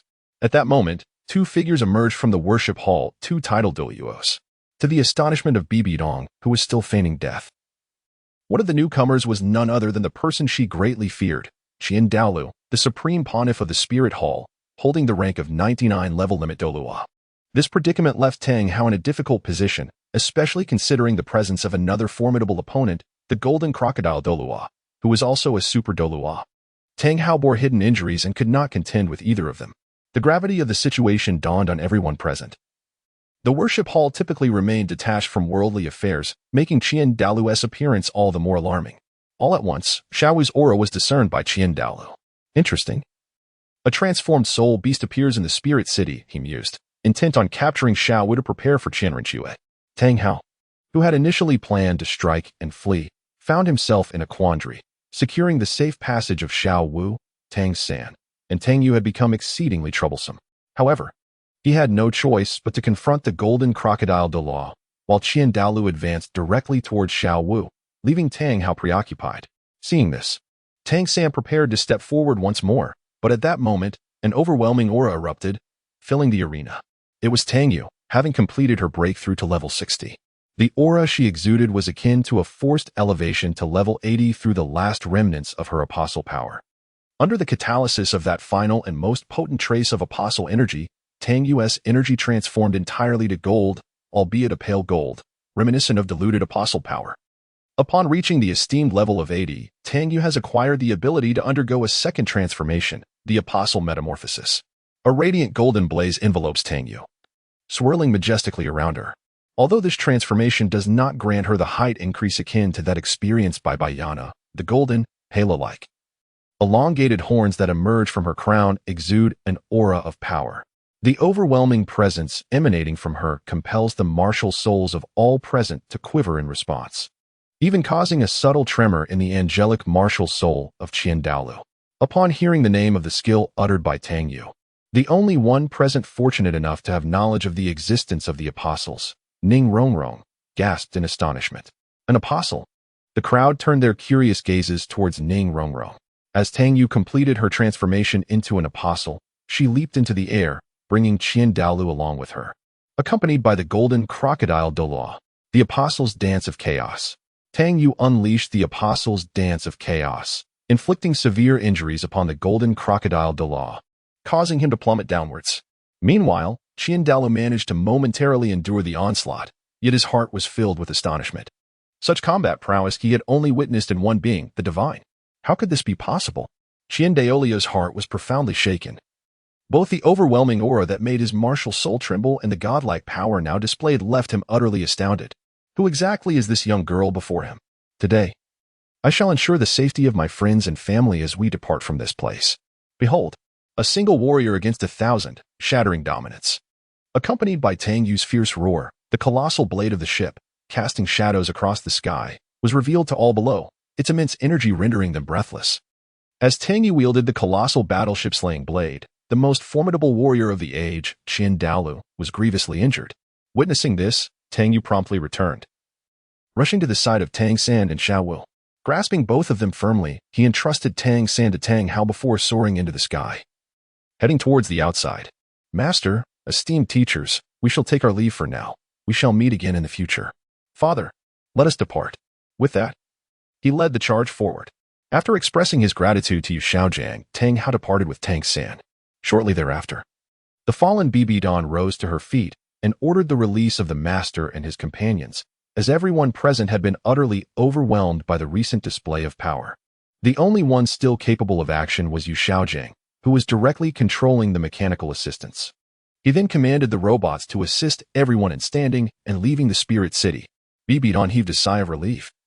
She still needed to devise a plan to undermine the spirit hall and ensure her own escape. Upon exiting the spirit city, Flandre announced to everyone that they had graduated. He inquired about their future plans, and Yu Xiaojiang expressed curiosity about their intentions. The master, Yuejia, and Xiao San were still worried about Tang Yu and the others. Rest assured, they should be safe. Given the power Tang Yu displayed earlier, the spirit hall will have to think carefully before attempting to confront them. And Donger will provide us with support. The current situation is indeed the most favorable we could hope for. Indeed, we also have the Pope Beiyana backing us. She had been signaling us prior to the battle, particularly regarding her relationship with Xiaowu. As Ma Hongjun spoke, the atmosphere grew tense. Well, let's leave this matter for Xiaowu to decide in the future, Yu Xiaojiang sighed. Now, let's discuss our plans moving forward. I intend to travel across the continent before returning to the academy to assist the teachers. Ma Hongjun was the first to speak, moving Flandre deeply. I plan to return to the 7 Treasure Glaze Tile School with Rongrong. With Yuejia's inheritance, my combat abilities rival those of the Battle Spirit Masters. And I am confident I can pass the test set by the sect leader and be with Rongrong. Oscar shyly shared his own plans, while Ning Rongrong blushed beside him. Zhuqing and I plan to return to the Luo Empire. We still have unfinished business there. Everyone understood Dai Mubai's intentions. Does this mean we will all be parting ways? That feels rather bittersweet. How about we establish a 5-year pact? Ma Hongjun proposed the idea of a 5-year agreement. Good suggestion, but what about Yuejia and Xiao San? The group unanimously supported the 5-year pact, yet the question of Tang Yu remained unresolved. Leave that to me. I will send my mechanical scouts to investigate any opportunities. Yu Xiaojing finally interjected, taking on the responsibility of informing Tang Yu and Tang San. Thus, the high-level Soul Master competition across the continent reached a conclusion, paving the way for everyone's rapid growth. It is believed that when they reunite once more, they will all have become formidable forces. Chapter 39. A new chapter. Tang Hao Special Training. The members of Shrek had each formulated their own plans and decided to part ways in Spirit City, aiming for independent development. With Tang Yu's inheritance, they were sure to grow at an astonishing pace. As for Tang Yu, shortly after she had swiftly exited the Spirit City in her apostolic form, she exhausted her final vestige of apostolic power and reverted to her original state, plummeting downward.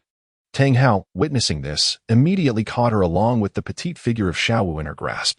What transpired? Tang Hao discerned that Tang Yu's condition was far from trivial. The young lady's recent surge in power was a temporary enhancement derived from the residual apostolic energy. Now that this energy had been depleted, she naturally succumbed to exhaustion. After a long absence, Willie appeared beside Tang Yu to elucidate this matter for Tang Hao. Grasping the answer and reminiscing about an event from over a decade ago, Tang Hao expressed his understanding. However, it was not prudent to linger in this location. Thus, he promptly led the 3 young ones away until they reached a forest where they could briefly rest. Upon halting, Tang Hao ignited a small fire. Soon, Xiaowu was the first to awaken, and despite facing Tang Hao, a titled Douluo, she exhibited considerable trepidation. Yet, After some persuasion, she ultimately departed, returning to the StarCraft forest. Not long after, both Tang Yu and Tang San regained consciousness, almost simultaneously. As Tang Yu awoke first and was about to speak, Tang San reacted, leading them to wait until he was fully alert to pose questions. "Dad, where's Xiao Wu?" Tang San inquired urgently upon noticing Xiao Wu's absence. "Indeed. Father, where is Xiao Wu? Has she left?" Though Tang Yu shared in the confusion, a suspicion began to form in her mind, given their current weakness. Returning to the StarCraft forest seemed the most prudent choice. Yes, that little girl has indeed departed. Tang Hao confirmed Tang Yu's hypothesis. At this moment, both Tang San and Xiao Wu were enveloped in feelings of guilt and helplessness, their hands clenching tightly. A true man must learn to both grasp and let go. You are currently unable to protect her. If you wish to prevent a recurrence of today's events, you must grow stronger. Tang Hao's words imparted clarity to Tang San regarding his immediate course of action. I understand you have many questions for me, but now is not the time. When your strength reaches a certain level, I will reveal everything to you. However, I must say, Yue has made remarkable progress. Upon hearing this, both Tang Yu and Tang San focused their attention on Tang Hao. Yue is not my biological child. I adopted her. As these words left Tang Hao's lips, Tang San was taken aback, while Tang Yu exhibited little reaction. "Sister, why are you so unfazed?" Tang San observed Tang Yu's demeanor. "In truth, I sensed this long ago. Consider this. First, my training method is entirely different from yours. Second, my energy is not derived from soul power. And lastly, why is it that my height has been fixed at 1.5 meters? At the outset, Tang Yu's analysis was quite astute, however. Her final outburst left both parties at a loss for words. As for the origin of Yue, I am unaware of the specifics. Yet I am certain that she is no ordinary individual. Over the past 8 years, you have endured much hardship. Do you harbor resentment towards me?" As Tang Hao spoke, he gradually fell into silence. The two utterances of no resentment struck directly at Tang Hao's heart. Upon receiving their reassurances, he embraced them tightly. To Tang Yu, the years of companionship and the grace of nurturing, even if not by blood, were of equal significance. By the way, father, was mother killed by the spirit hall? Upon posing this question, Tang San noticed an immediate change in Tang Hao's expression. "This matter shall be addressed once your strength reaches a certain level. For now, I will train you until you meet my expectations. Yue, you need not concern yourself with this." Tang Hao then elaborated on the nature of their forthcoming lives. Following a brief respite, Tang Hao led the two on their journey. After a heartwarming and lengthy trek, the trio arrived at a remarkably picturesque haven. Here, a vast lake and an impressive waterfall awaited them. Tang San's subsequent training would take place under the cascading waters of the waterfall as he practiced the chaotic wind hammer technique. As for Tang Yu, her task was, of course, to spar with Tang Hao. Instead of meditating to slowly accumulate magical power, it would be far more beneficial to engage in direct combat with Tang Hao to gain practical experience. With Tang Yu's magical energy already transitioning towards apostolic power, her energy level had ascended to a higher tier. Although still a pale yellow, it had distanced itself from the blue hue of mere magical energy. Moreover, at her current level of 60, battling Tang Hao posed no challenge for her, at least in practice. Void Slash. With the Haotian hammer in hand, Tang Hao charged towards Tang Yu, intending to unleash a Void Slash that would send her flying. The might of the Haotian hammer was fully realized in Tang Hao's grasp. Under his expertise, the techniques of the chaotic wind were seamlessly integrated into every strike of the Haotian hammer. Opposite Tang Hao stood Tang Yu, who had already transformed into her Beiyana form, simultaneously unleashing her god of battle domain. The golden aura enveloped the entire training stone platform, while Tang Hao, not to be underestimated, revealed the glimmering mark of the god of slaughter on his Haotian hammer, indicating that he had activated his own god of slaughter domain. However, he was still firmly suppressed by the god of battle domain, though he managed to mitigate its effects upon himself. In response to Tang Hao's assault, Tang Yu employed the formidable power of the NW combat technique, retaliating with equal ferocity. A sweeping strike sent shockwaves through the air as the Haotian hammer and her weapon clashed repeatedly, creating a symphony of metallic sounds. Meanwhile, not far away, Tang San was engaged in a contest with a small iron hammer against a waterfall, the rhythmic clanging of metal resonating in his ears. The battle between Tang Hao and Tang Yu reached a climax once more amidst the fierce exchanges of their techniques, the glorious dragon dance, and the swift sky whirlwind. This fierce contest had persisted for quite some time. Only a few days after their arrival, Tang Yu had begun sparring with Tang Hao, but soon thereafter, his old injuries resurfaced.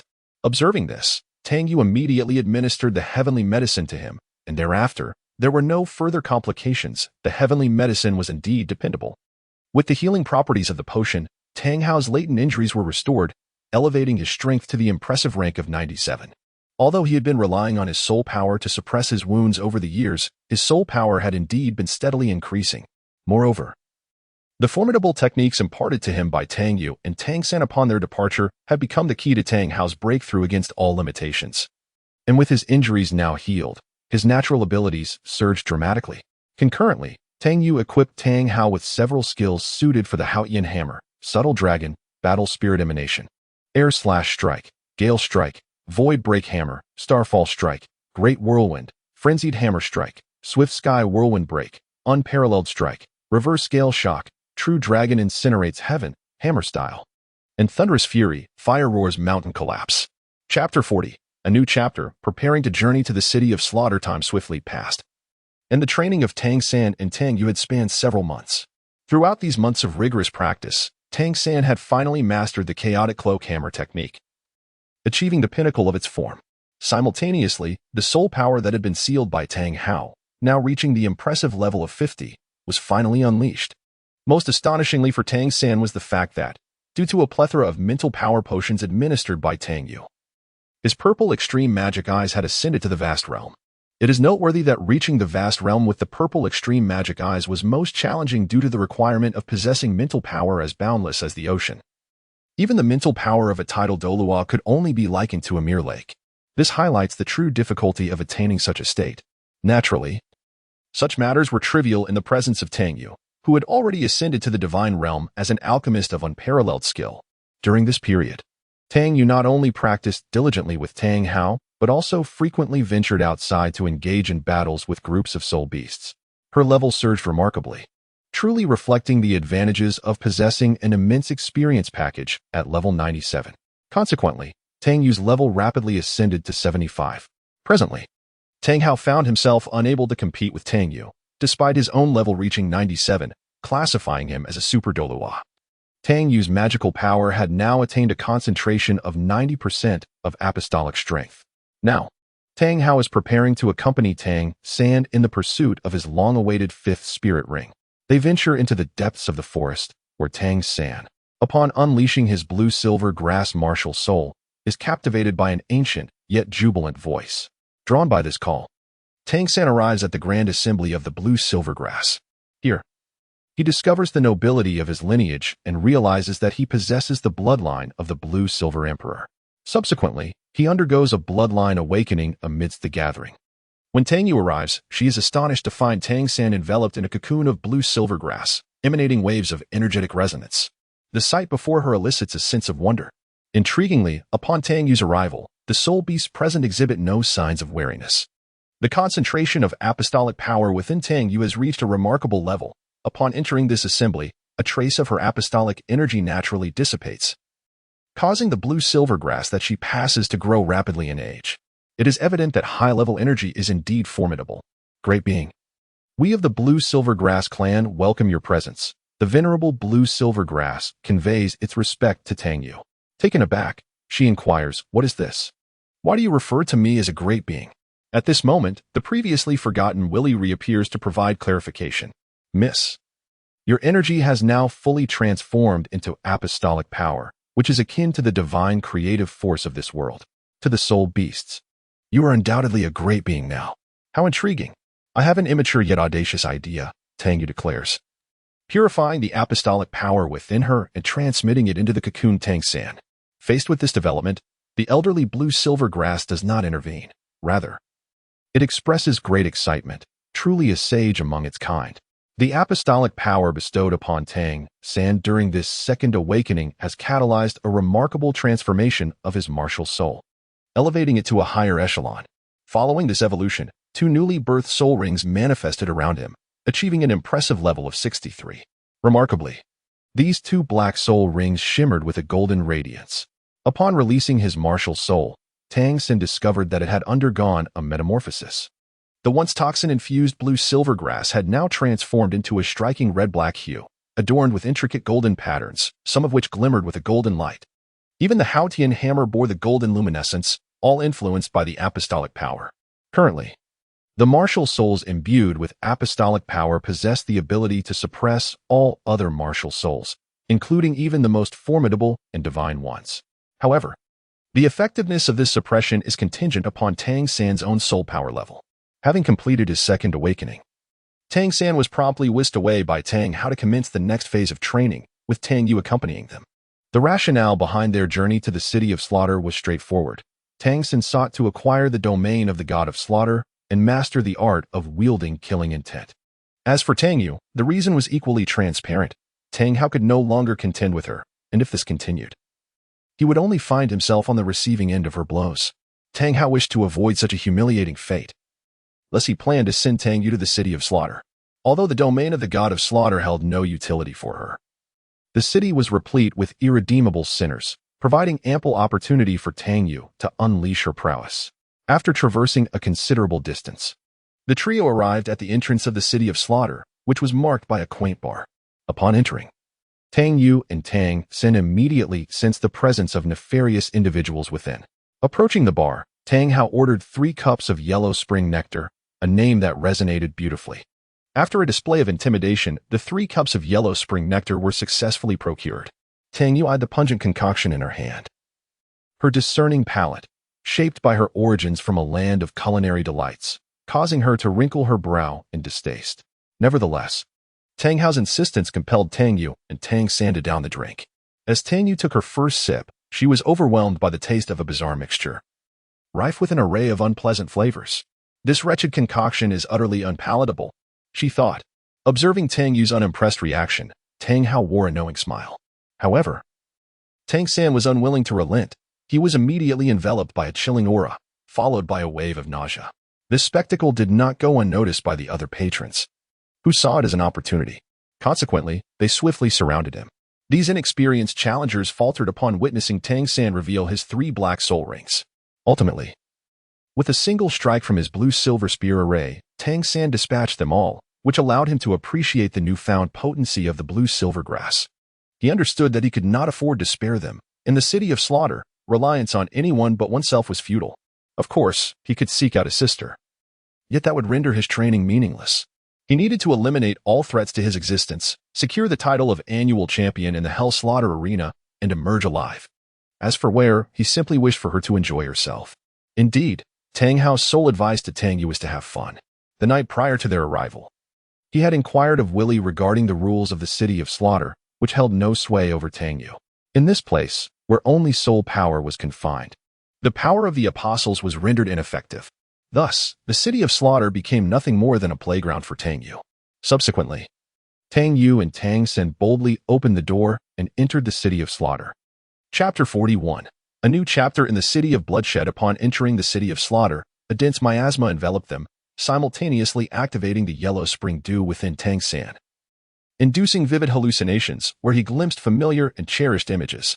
Meanwhile, Tang Yu, seemingly unaffected, watched her foolish brother perform. Before long, Tang San sensed something amiss. He utilized the purple extreme magic to dispel the illusions, only to find Tang Yu looking at him with a teasing expression.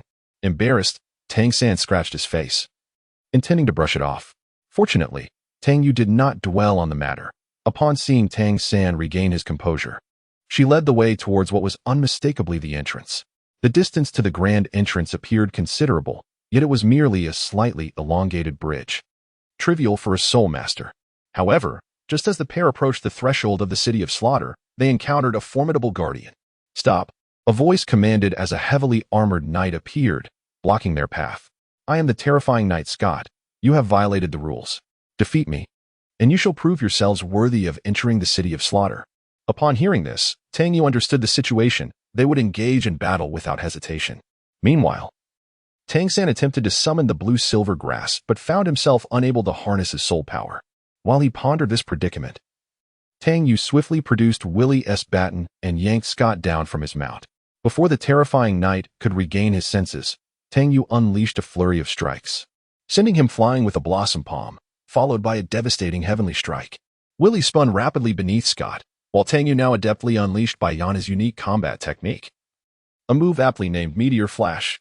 The high-speed spinning willy relentlessly struck at Scott's back, complemented by intermittent bursts of dazzling patterns, leaving Scott suspended in midair by Tang Yu's skillful maneuvers.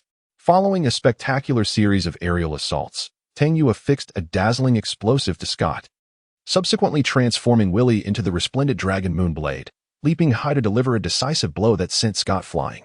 The explosive detonated midair, and by the time Scott landed, he was utterly unrecognizable, his armor reduced to mere fragments. All set. Little 3. Let us proceed, declared Tang Yu, leading the way with little Tang San in tow. The surrounding guards were left in astonishment, having never witnessed anyone so effortlessly overpower a fearsome knight during the initiation trials. With Scott dispatched by Tang Yu, the city of Slaughter was compelled to summon a replacement knight to retrieve him.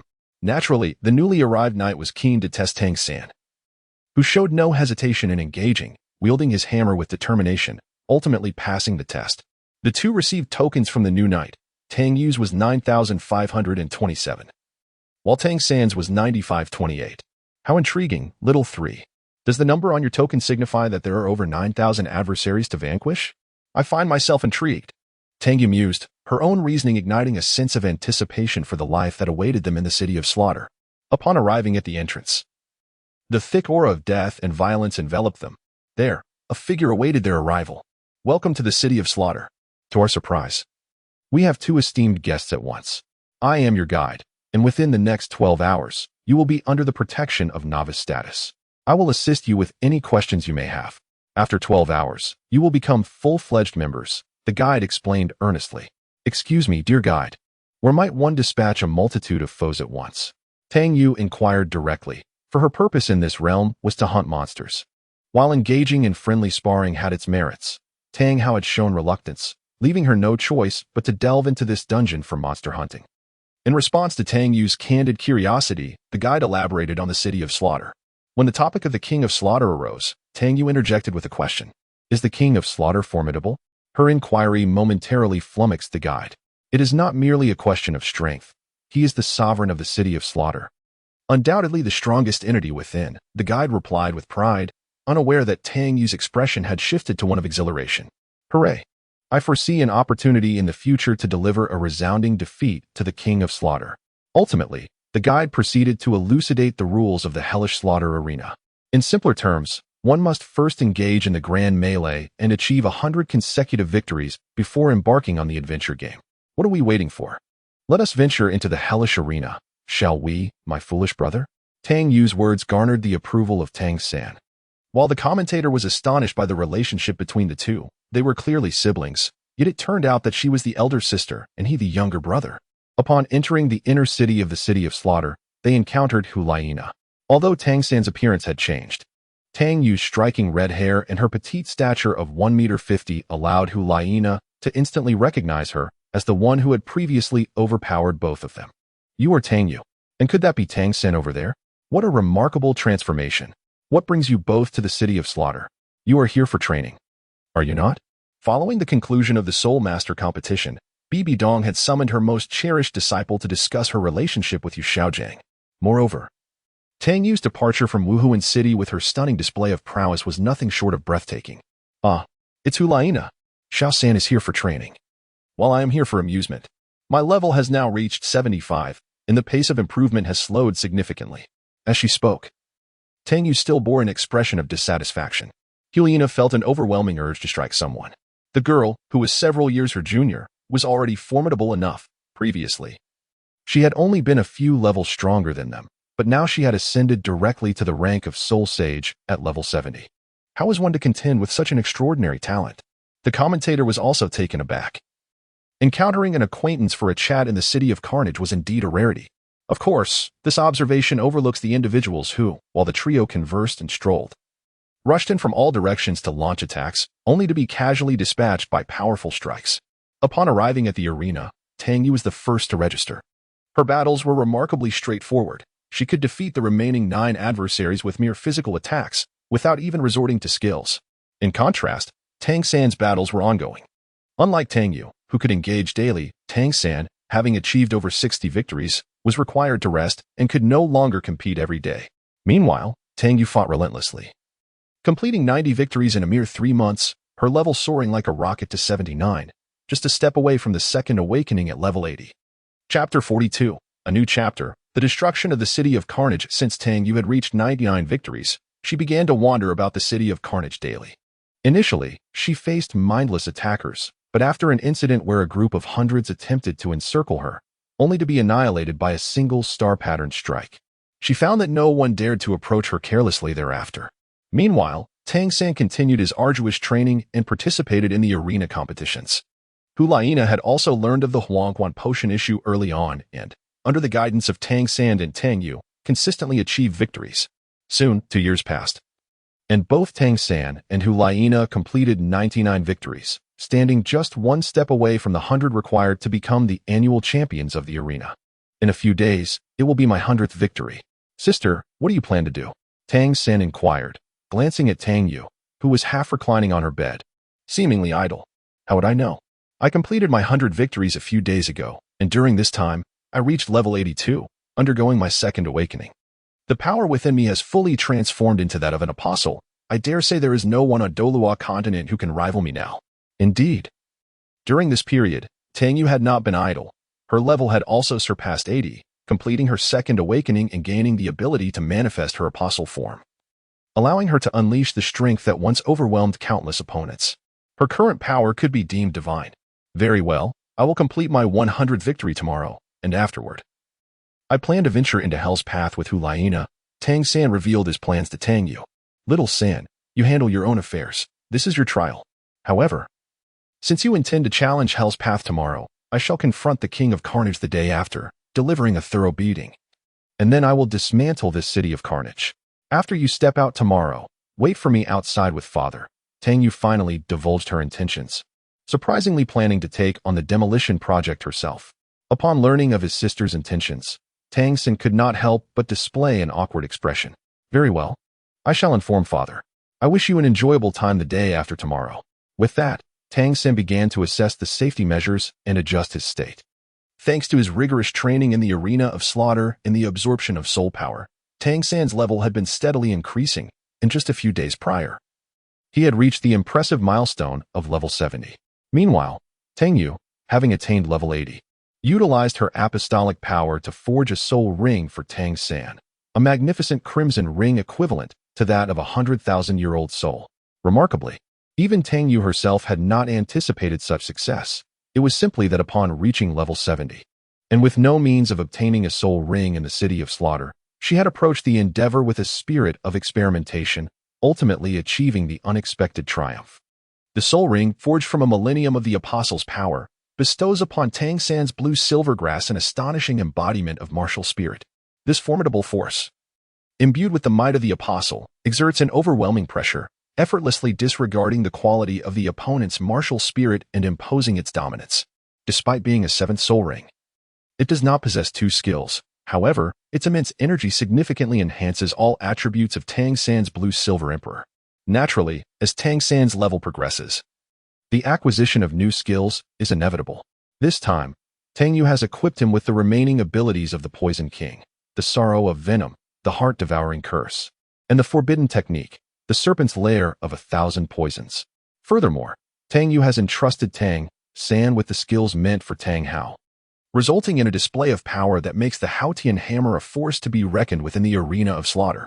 Soon, the dawn of the next day arrived, and Tang San's centennial opponents were shattered beneath the weight of his palpable killing intent and reverse scale, earning him the title of the 3rd annual champion in recent times. This time, the King of Slaughter could no longer remain passive. After all, this represented a staggering 3 annual championships. Fortunately, Tang Yu did not display an urgent desire to depart, clearly unaware of the challenges that lay ahead. Tang San and Beiyana were not inclined to indulge the King of Slaughter with idle chatter. Instead, they directly demanded the opening of the Hell Road. The initiation of this path elicited discomfort and concern from the King of Slaughter. Upon entering the Hell Road, Tang San and Beiyana surged forward with vigor, even utilizing a massive hammer to hunt, thus acquiring 10 inner elixirs of the solar radiance. Ultimately, they successfully navigated the Hell Road, and their martial spirits were endowed with the domain of the God of Slaughter. Meanwhile, Tang Hao, who awaited outside, was overwhelmed with excitement upon seeing Tang San once more. Congratulations, my son, on completing the preliminary phase of your training. Where is your sister? It was evident that Tang Hao had noticed Tang Yu's absence. Father, my sister mentioned her intention to dismantle the city of slaughter and asked us to wait outside for a while. As Tang San relayed Tang Yu's plan, Beiyana was taken back to the spirit hall to celebrate their triumph, shifting the narrative back to the city of slaughter. Tang Yu sensed the atmosphere of the slaughter arena had diminished, suggesting that Tang San and Beiyana had triumphed in the Hell Road. This day marked the first since Tang San's departure, and on this very day, Tang Yu challenged the King of Slaughter. King of Slaughter, let us engage in battle today. If you defeat me, I shall leave the city of slaughter. Otherwise, I will bring about its destruction. Tang Yu's proclamation incited immense fury within the King of Slaughter, who felt humiliated and resolved to demonstrate his true power. As both parties entered the arena, the audience erupted with excitement. Never having anticipated such a spectacle, someone daring to challenge the King of Slaughter within his domain. Little girl, do not be too arrogant, the King of Slaughter warned. But his threats were choked in his throat. Tang Yu immediately activated her apostle transformation, unleashing a cascade of abilities, radiant patterns, instinctive combat, and magical shields. The circular arc of apostle power showcased Tang Yu's formidable strength and noble prowess. Come, show me the might of the King of Slaughter. This time, Tang Yu's voice, though no longer mature, resonated with a solemn and profound echo. Sensing the pressure emanating from Tang Yu, the King of Slaughter realized he was confronted by a formidable opponent. Without granting him time to prepare, Tang Yu unleashed her attack with the falling flower palm, repelling him, followed by the dragon tooth sky strike, the radiant dragon dance, the double shatter, and a series of meteor lightning strikes, leaving the King of Slaughter dazed and disoriented. Ultimately, under the force of Tang Yu's star pattern meteor explosion, he was knocked unconscious. The figure that subsequently emerged appeared somewhat aged. Witnessing this, Tang Yu brought him close, and then executed an extraordinary technique that severed the entire peculiar realm of the city of slaughter from the main world, reducing it to mere fragments. The malevolent exile known as the city of slaughter was thus rendered a thing of the past. Chapter 43, a new chapter. Tang Hao and Tang San set up a campfire at the exit, awaiting Tang Yu's arrival. After an evening of casual conversation, Tang Hao had learned about the experiences of Tang San and Tang Yu over the past 2 years in the city of slaughter. Upon hearing Tang San's tale, Tang Hao could not help but feel immense pride in his son's exceptional abilities, bringing him great joy. However, upon discovering Tang Yu's journey, he felt a sense of helplessness, perhaps even a tinge of conflict. Within the city of slaughter resided numerous high-ranking soul masters, and the rules of this grim domain seemed utterly ludicrous to Tang Yu. She thrived in such an environment. It was needless to say that upon her entrance, Tang Yu's combat prowess had already reached the level of a titled Douluo. Now, as Tang San mentioned, her rank had ascended to 82. During their return from the battle with the Spirit Hall, Tang Yu had briefly mentioned to Tang Hao that she had temporarily elevated her rank by 20 levels through a secret technique, achieving a total of 80. At that time, she could easily defeat the 99-ranked Qian Douluo, and now that she had surpassed 80, it was reasonable to assume that no one in the world could rival her. Tang Hao felt a genuine happiness at this outcome. Although Tang Yu was not his biological child, after all these years, he had come to regard her as his own. His bond with her was nearly as strong as with Tang San, yet her astonishing growth always brought him comfort. With Tang Yu now invincible, he could focus on guiding Tang San without concern. Now, Xiao San, tell me about yourself. What level have you reached? You must have benefited immensely from Yu's teachings and absorbed the soul power of the slaughter field more effectively, correct? Indeed. The rapid advancement of both Tang Yu and Tang San stemmed from Tang Yu's unique methods of intercepting a significant portion of the soul power from the slaughter field, enabling their swift progression. Yes, father. With my sister's assistance, my soul power has reached 73. My 7th spirit ring was directly condensed by her remarkable apostolic powers, making it the most suitable 100,000-year spirit ring for me. As she spoke, Tang Yu summoned her spirit rings one by one. The astonishing color combination of yellow, purple, black, and red was truly remarkable. Tang Hao gazed at the 7th red ring, his eyes brimming with excitement and joy. Wonderful. Absolutely splendid. His words became somewhat incoherent in his enthusiasm. Just as the two intended to continue their conversation, a sound reminiscent of shattering glass resonated from all directions, followed by countless red cracks appearing in the sky. Ultimately, after a series of thunderous booms, fragments resembling shattered glass began to rain down from above. The fragments of the shattered city of slaughter lay scattered in disarray. Meanwhile, the god of Azura, residing in the divine realm. Sensed the destruction of his ancestral space and was immediately engulfed in fury, demanding to know who had the audacity to desecrate his sacred domain. However, upon further investigation, he discovered that there were still 5 divine candidates present in the Douluo continent, which somewhat alleviated his ire, though he remained resolute in his intention to probe deeper. At this moment, alongside the falling fragments, Tang Yu, still in her apostle form, was gradually descending from the sky. Both Tang San and Tang Hao gazed at her, a singular thought rising in their hearts. Yuer has truly dismantled the city of slaughter. Initially, Tang San had intended to cast the Snowy Swan Kiss into the underworld to obliterate the city of slaughter upon their departure. However, upon learning of Tang Yu's intentions, he relinquished that plan. "Father, little San, I have returned." As Tang Hao and Tang San beheld Tang Yu, she too spotted them, waving her hand as she floated downwards. "Yue, you have done splendidly. Did you enjoy your time in the city of slaughter?"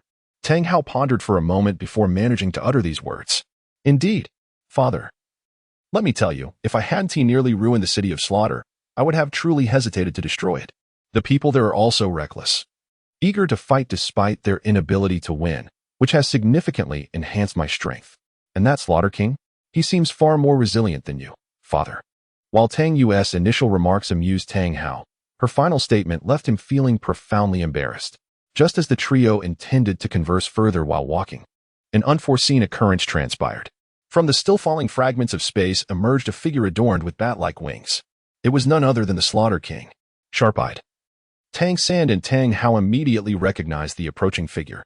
Indeed, after departing from the debris of the city of slaughter, the Slaughter King had locked onto Tang Yu and surged toward the three. Truly relentless, it was merely the destruction of his home. Tang Yu lamented as she activated her apostle form and soared toward the Slaughter King. Beside them, Tang Hao and Tang San were utterly speechless, as the audacity of blaming others for lingering spirits after demolishing someone else's home was nothing short of typical of you, Tang Yu. At this moment, the King of Slaughter appeared to be intoxicated by his own delusions, entirely forgetting the humiliating defeat he had suffered at the hands of Tang Yu. With the skies clearing and the rain ceasing, the King of Slaughter felt an unfounded resurgence of confidence. However, the outcome was unmistakable as he charged forward. Tang Yu intercepted him midair with a sweeping staff technique and sent him crashing downwards, subsequently employing a formidable pressure technique that drove the King of Slaughter into the ground, creating a massive crater. Within that crater, the King of Slaughter expelled a fountain of blood like a water gun. Tang Yu gracefully leapt backward and executed a heavenly strike that lifted him once more, chaining together a series of elegant moves. By the time Tang Hao and Tang San arrived, Tang Yu had already dealt a grievous blow to the King of Slaughter with a single, powerful attack that left the latter severely injured. Under the might of this assault, the King of Slaughter's bat-like wings flickered as if on the verge of disintegration.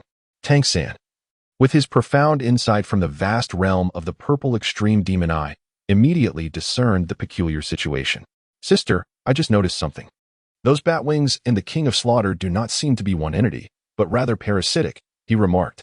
Intrigued by Tang San's observation, Tang Yu mused, "How fascinating. Let us see what unfolds." Without hesitation, she summoned her apostolic power and executed a remarkable strike upon the King of Slaughter. In an astonishing turn of events, a colossal bat was forcefully extracted from the King of Slaughter, simultaneously altering his appearance. In that moment, Tang Hao's excitement surged. He recognized this individual from his childhood memories as someone affiliated with the Houghton sect, but the circumstances were perplexing. The bat captured on film was none other than the blood-red nine-headed Bat King. Initially taken aback, before one could fully comprehend the situation, Tang Yu unleashed a colossal dazzling orb, reducing the creature to mere remnants. Upon learning from Tang Hao that the King of Slaughter was, in fact, an ally, Tang Yu administered a vial of heaven's elixir to the unconscious monarch. Shortly thereafter, the King of Slaughter regained consciousness, revealing his identity as Tang Chun, a peerless Douluo of the 99th rank and the grandfather of Tang Hao, as well as the great-grandfather of Tang San and Tang Yu. Chapter 44. Haotian sect. It was truly unexpected. I never imagined that our Haotian sect would fall to such depths, bullied by that old scoundrel Qian Douluo. After hearing from Tang Hao about the events of the past few decades, Tang Chen felt an overwhelming sense of indignation. "By the way, grandfather, where have you been all these years? I only heard from my father that you were seeking methods to attain divinity."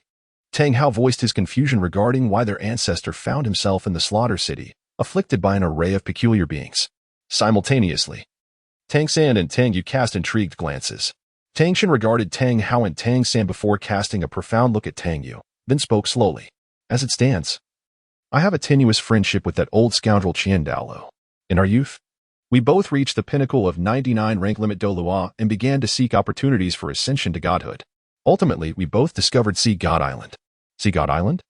This unfamiliar term piqued the curiosity of both Tang San and Tang Yu, as it was the very place where their esteemed ancestors sought divine opportunities. Sea God Island is an overseas island inhabited by numerous soul masters possessing oceanic martial spirits, who refer to themselves as Sea Soul Masters.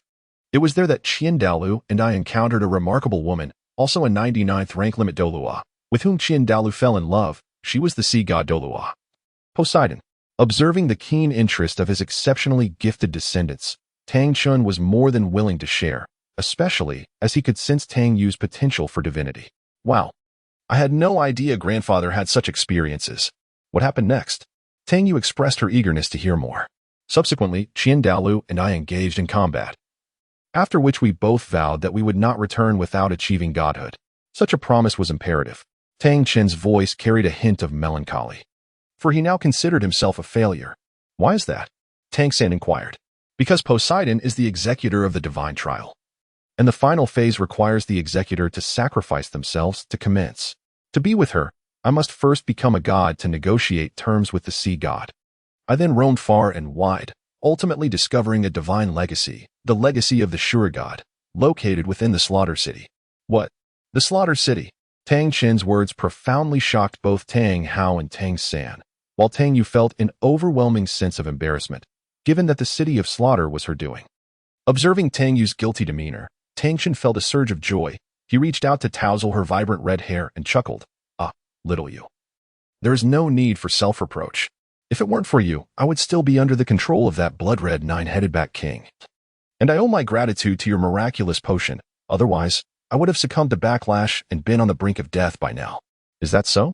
Then, grandfather, how did you become the king of slaughter? This question from Tang Yu was also on the minds of Tang Hao and Tang San. Well, during the divine examination, I encountered a unique divine power. Subsequently, I was interfered with and fell prey to the blood-red nine-headed bat king, thus becoming the king of slaughter. Until little you saved me. As he spoke, Tang Chen affectionately patted Tang Yu's head, appreciating the tactile sensation. Grandfather, what about your current divine examination? Tang San, ever observant, noted the implications of the question. He wondered whether Tang Chen's current state indicated a continuation of the divine examination or failure. Naturally, it was a failure, but fortunately, little you managed to bring me back. It wasn't entirely in vain, as my divine examination reached its final stages, and the previous achievements cannot be disregarded. Now, both Hao and San possess the domain of the god of slaughter, which is a prerequisite for inheriting the Azura goddess legacy. Who among you intends to accept this power? This revelation astonished Tang Hao and Tang San. Could the progress of the divine examination also be inherited? However, surprisingly, it was not Tang San who ultimately received the Azura goddess legacy, but Tang Hao. As Tang Hao prepared to pass the legacy to Tang San, Tang Yu stepped forward, promising to grant Tang San an opportunity to attain divinity. Naturally, Tang Hao was skeptical, while Tang Yu's strength was justified. The inheritance of the divine throne was not something easily obtained.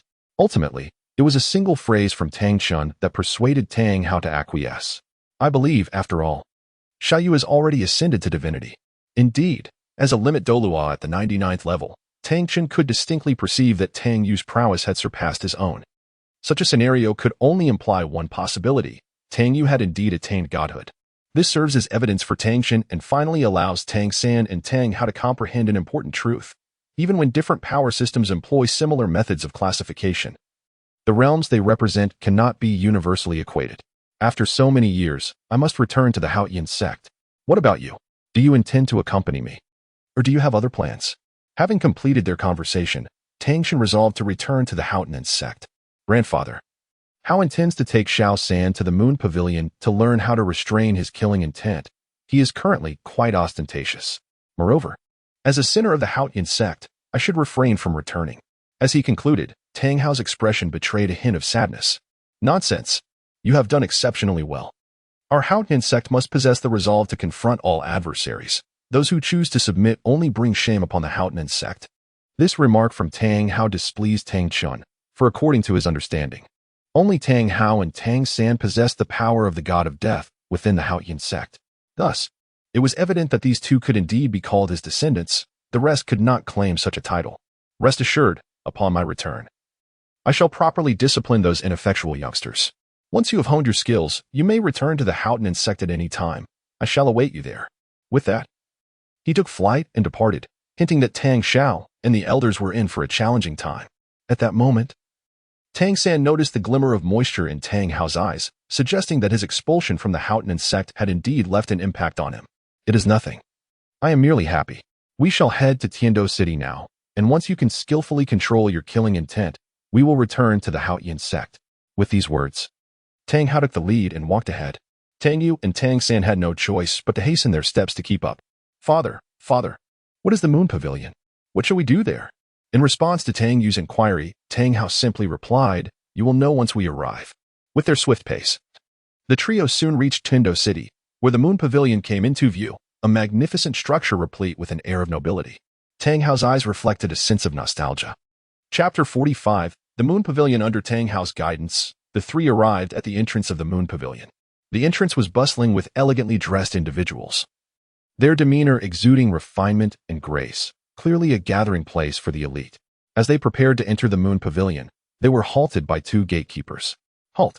The Moon Pavilion does not accommodate those who are inadequately attired. Upon hearing this, Tang San intended to unleash his killing intent as a form of intimidation. However, Tang Yu was quicker, transforming directly into Beiyana. With a flash of golden light, she radiated a resplendent glow, her imposing aura pressing down upon the two gatekeepers. Indeed, following her second awakening, Tang Yu's Beiyana form emanated a potent power, that of the god of war. The two gatekeepers were immediately taken aback, overwhelmed by the formidable presence and the instinctual dread emanating from their very souls, leaving them rooted to the spot. One of them, summoning all his strength, made a desperate dash inside, clearly to report the situation. As Tang Yu observed, she reverted from her transformation, having merely assumed an alternate form, with her imposing aura dissipating naturally. Following this incident, the other attendant, upon their entrance, appeared visibly shaken and dared not impede their passage. Upon entering the interior of the Moon Pavilion, it revealed an opulent ambience, where distinguished guests engaged in refined conversations. Tang Yu found herself quite captivated by the surroundings. Tang Hao led the two companions to the reception area, instructing the three maidens to inform Yuewa of their arrival, remarking, when the crescent moon wanes, old acquaintances faintly appear. The maidens, well-trained and dignified in their demeanor, maintained their composure, even when faced with the somewhat disheveled Tang Hao, and respectfully bowed. Upon hearing of the arrival of an old friend, one of the maidens promptly entered the inner chamber to relay the message. Soon, a group of individuals arrived in the hall, led by a gentleman. Upon learning that it was Tang Hao and his companions who sought an audience with the lady, they began to display a condescending attitude. The head steward of the Moon Pavilion declared that they only entertained esteemed guests and requested the trio to leave. With this proclamation, two staff members advanced to escort them out, though they did so with a semblance of decorum. However, they were confronted by Tang Hao, who bluntly remarked, "You underestimate the worth of individuals. Step aside." This provoked the two attendants, who were ready to resort to physical confrontation. Was this not absurd? They were facing Tang Yu, whose level reached 82 and possessed divine prowess. Tang San, who had recently emerged from the city of slaughter, his power surging to level 73 with a palpable aura of menace, and Tang Hao, who had just acquired the Azura Goddess inheritance, now at level 98. Ultimately, it was Tang San who countered, having already demonstrated his capabilities once before. Of course, before Tang San took action, Tang Hao had stipulated a request to refrain from taking lives and to avoid damaging the Moon Pavilion. Tang San faced merely two soul masters of level 40, a staggering 30-level difference that led to his instantaneous demise. Simultaneously, his murderous aura began to emanate. The overseer, Odd, a relatively formidable individual, witnessed his subordinates being obliterated by Tang San and released his soul rings. To his astonishment, he revealed himself as a six-ringed soul emperor. He issued a final warning: depart from the Moon Pavilion. However, Tang San's subsequent display left him utterly astounded. The manifestation of 7 soul rings, yellow, yellow, purple, black, black, black, red, instantly weakened Odd's resolve. A soul sage of level 70, possessing a 100,000-year soul ring, What manner of monster was this? His confidence waned dramatically. Nevertheless, Arad remained dutiful, opting to confront the exceptionally trained Tang San, fostered by Tang Yu. Yet, he was swiftly crushed by Tang San's domain of slaughter, which spiraled out of control. Observing this, Tang Yu understood it was her turn to intervene. With a sigh, she summoned Willy and entwined the god of battles wool around his head, delivering a strike to Tang San's forehead. This action jolted Tang San back to lucidity. Of course, the tumultuous commotion, coupled with the fluctuations from the domain of slaughter, had already attracted the attention of the Moon Pavilion's master. Accompanied by a melodious tune, a domain unfolded, completely nullifying the influence of the slaughter domain. The master of the Moon Pavilion emerged and laid eyes on her. However, the previously composed Lady Yu's demeanor shifted dramatically upon seeing Tang Hao, and she rushed to him, grasping him tightly. "Is it truly you?" Her voice was laden with urgency. "It is I, Yuehua." This response filled Tang Yuehua with sorrow. "How have you become so haggard?" She spoke, her tone trembling with emotion as she embraced Tang Hao tightly. "Little San, I told you, father has been utterly despondent. His injuries have healed, and his strength has significantly increased, yet he seems oblivious to self-care." Tang Yu remarked softly to Tang San, observing the poignant scene before her. "I cannot fathom that either." Tang San replied, feeling a twinge of embarrassment at Tang Yu's inquiry. The staff of Yuexian were astonished as they beheld the scene before them. After expressing a torrent of emotions, Tang Yuehua turned her gaze towards Tang Yu and Tang San. "Are they your children?" she inquired of Tang Hao, though a hint of perplexity crossed her features upon observing Tang Yu. The exquisite beauty of Tang Yu seemed beyond the realm of Tang Hao's genetic contributions. "Sort of," Tang Hao replied, leaving Tang Yuehua in a state of confusion. "What do you mean by sort of?" "San is, and Yuer is my adopted child." Upon hearing Tang Hao's explanation, Tang Yuehua felt a sense of relief. Indeed, a child like Tang Yu appeared far removed from her elder brother's lineage. Eagerly, Tang Yuehua reached out to ruffle the heads of the two, with Tang Yu complying and allowing her to tousle her hair, even revealing a feline-like expression after a few playful strokes. In contrast, Tang San instinctively recoiled. "What are you dodging for? I am your aunt. And you are nothing like Yuer in terms of adorableness." After casting a playful glare at Tang San, she resumed her affectionate teasing of Tang Yu's hair. Subsequently, under Tang Yuehua's guidance, the trio entered Yuexian. Following a series of discussions, they began to familiarize themselves with each other's circumstances. Tang Yuehua broached the topic of returning to the clan, but unexpectedly, Tang Hao acquiesced, albeit citing other pressing matters as his reason for refusal. Furthermore, Tang Yuehua learned of their grandfather, Tang Chen's, return. Tang San was acutely aware of his purpose for being here, to master the art of etiquette and music, to learn self-control. Similarly, Tang Yuehua understood that Tang Yu had come for a more frivolous reason, simply to enjoy herself. This realization caused Tang Yuehua considerable distress, as it seemed her younger brother treated this place as a mere playground. Chapter 46, Cleansing the Lead and Glamour. The following day, Tang Yuehua accompanied Tang Yu and Tang San to their classes. These two were Tang Yu and Tang San, who would be studying alongside you for the coming year. Tang Yuehua introduced them to the assembled students below. Upon learning their names, those with any connections were utterly astonished. A few years prior, they had witnessed the pair, endowed with unparalleled talent, triumph over the Wuhuan Temple representatives to claim victory in the prestigious elite competition of advanced soul master academies across the continent. Yet now, they had returned to learn the refined arts of noble etiquette, intending to compress 3 years' worth of study into just one. Initially, Tang San had planned to use a pseudonym. However, with Tang Yu now acknowledged as invincible throughout the land, he felt no need for disguise. Moreover, thanks to Tang Yu's presence, the pressure from the Wuhuan Temple had considerably lessened. Yet, the weight of personal dignity had greatly intensified, as he found himself the least accomplished in his family. The harp lessons commenced swiftly, and among the students who already possessed a foundational understanding, Tang San appeared rather clumsy. The surrounding laughter began to escalate, pushing him toward the brink of frustration. Fortunately, after sacrificing a string in the process, he managed to regain his composure. At the outset, Tang Yu obediently devoted herself to learning musical scores, embodying the role of a dutiful student. However, she soon began to unleash her true self. To everyone's astonishment, Tang Yu boldly took to the harp and infused it with a rock-inspired essence, producing a vibrant and exhilarating sound that left the audience in awe. Meanwhile, Tang Hua could only sigh in exasperation, realizing that Tang Yu's earlier compliance was merely a reflection of her learning phase, now that she had mastered the basics. She was ready to revel in her newfound joy. From that moment on, it appeared as though Tang Yu had unlocked the door to a new realm of possibilities. Remarkably, she began to replicate the melodies embedded within her innate knowledge of music. This sparked an unstoppable fervor within her. Over the course of a year, Tang Yu continuously recreated the various instruments from her memories, ultimately delving into the realm of symphonic music. The grandeur and depth of symphonic compositions left the noble students utterly mesmerized.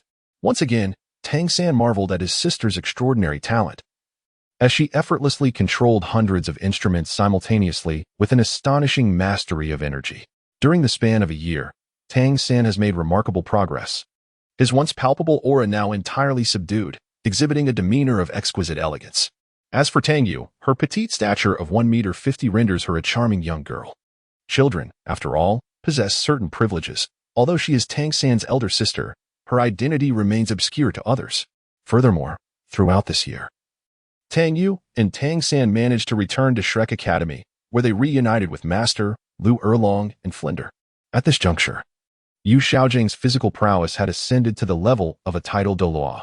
With Yu Xiaojing's assistance, both Flinder and Lu Erlong had also surpassed the 80th level, attaining the rank of Soul Douluo. Naturally, Tang Yu and Tang San became aware of Oscar and his companion's 5-year pact. Upon their departure, Tang Yu bestowed upon Flinder, Lu Erlong, Zhao Wujie, and others a mark, each an embodiment of foundational mastery. While it lacked any extraordinary effects, merely purifying soul power and alleviating bottlenecks, it served as the most cherished gift for these mentors. Following the completion of the graduation ceremony, Tang Yu and Tang San prepared to leave. During the ceremony, Tang San performed as the representative, while Tang Yu enchanted the guest with an additional performance of Lilia, the bashful bloom, transporting everyone into a reverie. Among the attendees was Shui Qinghe, Charon Shui, who was astonished to see Tang Yu and Tang San boldly present in Tiando City. Although her mother's attitude towards her had inexplicably softened over the past few years, their relationship remained strained, and her grandfather's injuries had only recently begun to heal. However, these matters seemed trivial, for after today, Tang Yu and Tang San would embark on a journey to the place they had agreed upon with Tang Hao a year prior. Upon reuniting with Tang Hao, Tang San expressed immense joy, while Tang Yu also encountered him. At this moment, Tang Hao's aura had coalesced, indicating he had stabilized the enhancements granted by the divine examination. He was now on the brink of breaking through from level 98 to the ultimate level 99. Nevertheless, his expression appeared relatively pleasant, though a lingering sense of solitude remained. "You have arrived. Come here, kneel down." "Where need not," he commanded. This was not due to any disdain for Tang Yu, but rather his growing suspicions regarding her identity, fearing that her kneeling might provoke unforeseen complications.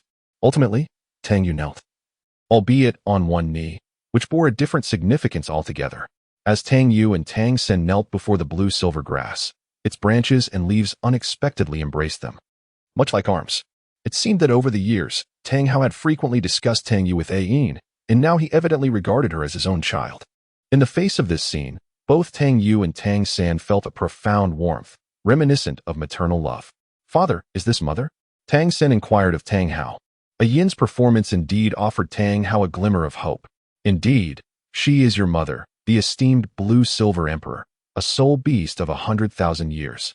When you, Xiaosan, were born, she was coerced by the then Pope of the Spirit Hall, Qian Xuanji, to sacrifice herself, aiding my ascension to the title Douluo, transforming into a soul bone and a seed in the process." As Tang Hao recounted his tale, his voice grew increasingly desolate and sorrowful. Observing this fragile father before them, Tang Yu and Tang San were reminded of their childhood, a time when Tang Hao seemed to have lost his entire world.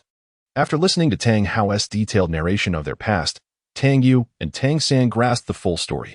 "Father, does this mean that mother needs to undergo a new cultivation to reach 100,000 years?" Tang San inquired, to which Tang Hao responded affirmatively. "Then I believe I have a way for mother to attain that milestone sooner." Upon hearing Tang San's words, Tang Hao seemed to grasp onto the last straw of hope. "What method?" he asked urgently. "I am aware of a location known as the Eye of Ice and Fire. There, flora can grow exponentially." At the mention of this place, Tang Yu recalled the Eye of Ice and Fire as well. "Indeed, with that location, there is no cause for concern. Initially, I thought that even with my full apostolic power, I could only enhance the flow of time within a limited area by several thousand times. However, With the Eye of Ice and Fire's influence, we might even make it back in time for dinner. Tang Yu's revelation filled Tang San and Tang Hao with immense excitement. They had not anticipated such an opportunity. Chapter 47. A family united. Having learned of Tang Yu's ability to facilitate a yin's rebirth, Tang Hao no longer hesitated. After entrusting the soul bone created from a yin's sacrifice to Tang San, he began preparations to relocate a yin. Tang San began to absorb the soul bones, while Tang Yu set off to Shrek Academy to seek the old monster, Douluo, for a venue. After all, the Eye of Ice and Fire could be considered Douluo's domain, wouldn't it? The three of them split up, commencing their tasks simultaneously. With Tang Yu's current strength, traversing from the Star-Do forest to Shrek Academy posed no challenge. In less than half a day, she arrived at the academy. Without concern for the gatekeepers, she soared into the academy from above. After sensing the various auras, she quickly located Douluo's presence. It was indeed fortunate that she arrived just as Douluo was within the academy. At that moment, Douluo also sensed an aura probing him and stepped out of his dwelling. Before he could investigate, a figure descended from the sky. Old monster. It has been far too long. Tang Yu greeted Douluo warmly.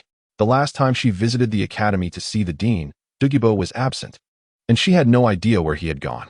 Ah, so it is you, this true anomaly. With your current strength, I fear I may no longer be your match.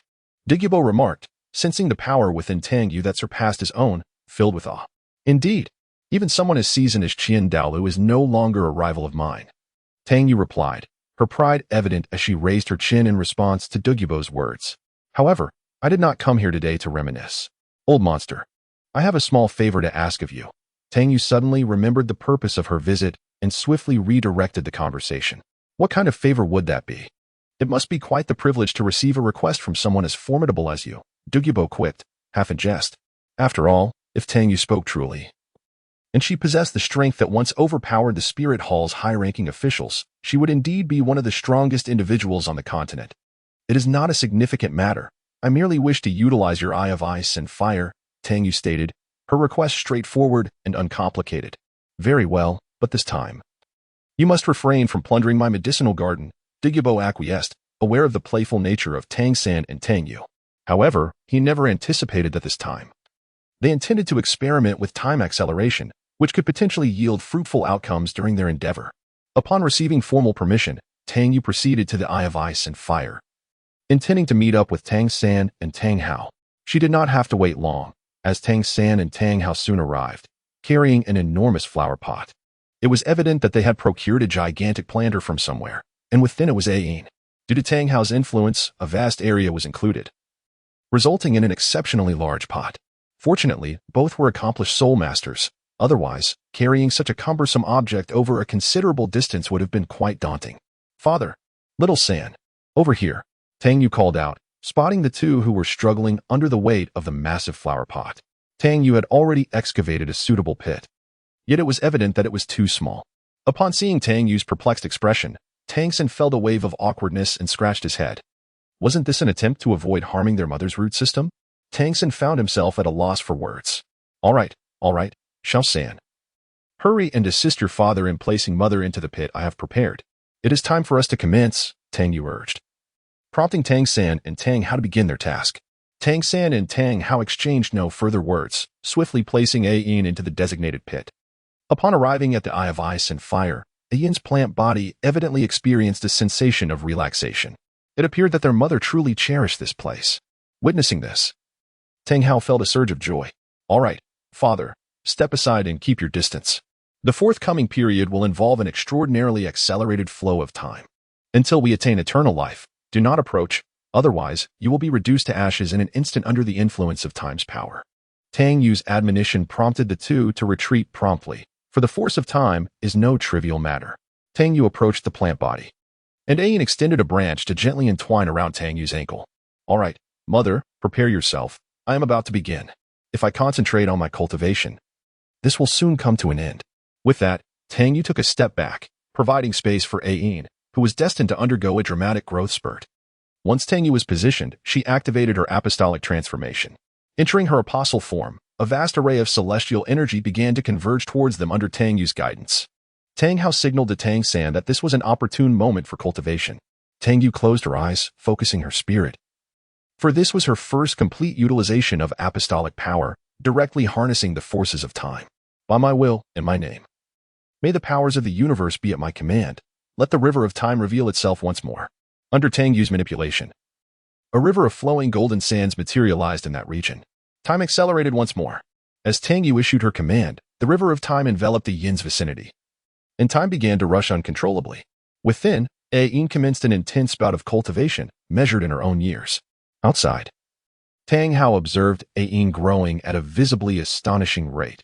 Soon, she became immensely large, with the golden patterns on her leaves becoming increasingly pronounced.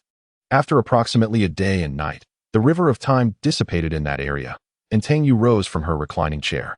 Tang Sen awakened simultaneously, and when the two turned to the spot where Yin had once been, they were overwhelmed by an intense sweetness. No longer was it merely blue-silver grass. Yin, now fully transformed, was engaged in a tender embrace with Tang Hao, lost in their affection. Tang Yu could no longer bear to watch.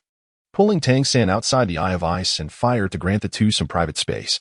Soon, the affectionate pair noticed the departure of the two children, halting their sweet exchanges and emerging into the open.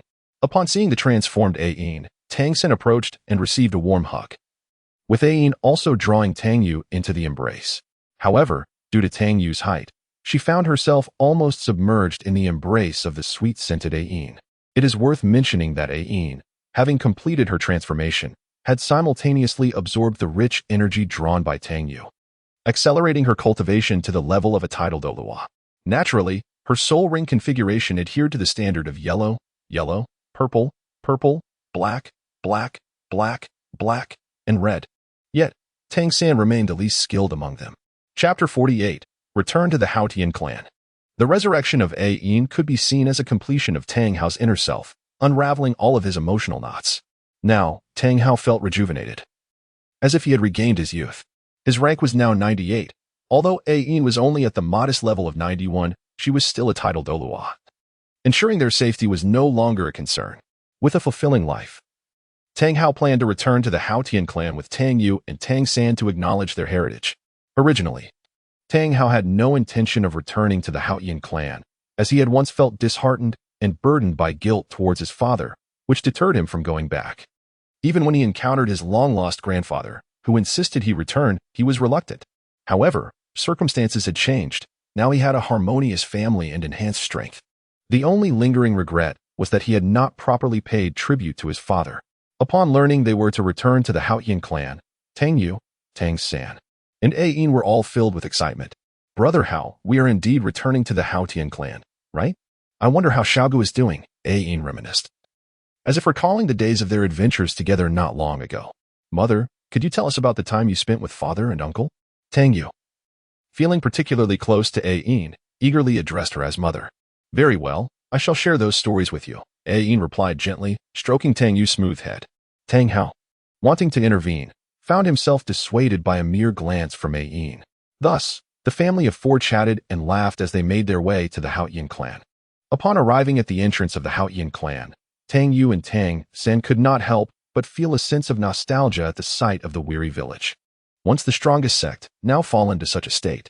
What are you standing there for? Come on, this is merely the outskirts of the village. Tang Hao's voice called out, prompting Tang Yu and Tang San to follow him, while Yin smiled at the two children. However, they had not walked far when several figures appeared before them. Please leave. Outsiders are not welcome here, one of them stated, adhering to customary protocol. Yet before Tang Hao and Tang San could respond, the individual scrutinizing Tang Hao suddenly wore a look of realization and exclaimed, "Ah, it is Uncle Hao. You have finally returned. Ever since great-grandfather came back to the clan leader has been longing for your return, sending us out daily to scout. Now that you are back, our hardships have finally come to an end." The resentment in his words was palpable, suggesting they had endured considerable hardship during this time. After all, it had been a year since they rescued Tang Chen. Running back and forth all day long is indeed exhausting. However, now that their identities have been recognized, the previous tension has dissipated, and the group merrily makes their way to the true location of the Haotian sect. It is worth noting that upon his return to the Haotian sect, Tang Chen had extolled the virtues of Tang Hao, Tang Yu, and Tang San to the heavens. After all, one has attained level 98 after absorbing the gifts from the trial of the Shura God. Another has ascended to divinity at a tender age. and the last has reached Soul Sage at a young age, possessing the dual domains of the god of slaughter and blue-silver. They are all prodigies in their own right. Upon learning about the circumstances of the three from Tangshan, the Elder Council found themselves at a loss for words. For after all, a father is still a father. Moreover, Tang Hao's formidable prowess of level 98 was no trifling matter, not to mention Tang Yu. To reach the location of the Haotian sect, one must first traverse a passage constructed of iron chains. However, to Tang Yu and her companions, this was merely a triviality, leading to a rather amusing scene. Several young ones, alongside Tang San, sprinted along the chains, while the two flying titled Douluos, Tang Hao and Ayin, floated leisurely behind them. Tang Yu took absurdity to new heights, reclining as she was, being pulled along by a yin's blue-silver grass. This spectacle instilled an immense sense of pressure among the younger generation, for aside from flying martial spirits, only titled Douluos could soar through the skies. The presence of the elder generation was somewhat understandable, given their familial connection, and the illustrious reputation of the Haotian Douluo had long preceded them. Yet, the sight of Tang Yu, with her deceptive height of merely 1 meter 50, was truly astonishing. In truth, after integrating with his soul bone, Tang San too possessed the ability to fly. After all, in this day and age, who could not? Had it not been for the others still having to run along the chains, Tang San would have preferred to accompany them solely out of consideration for their dignity.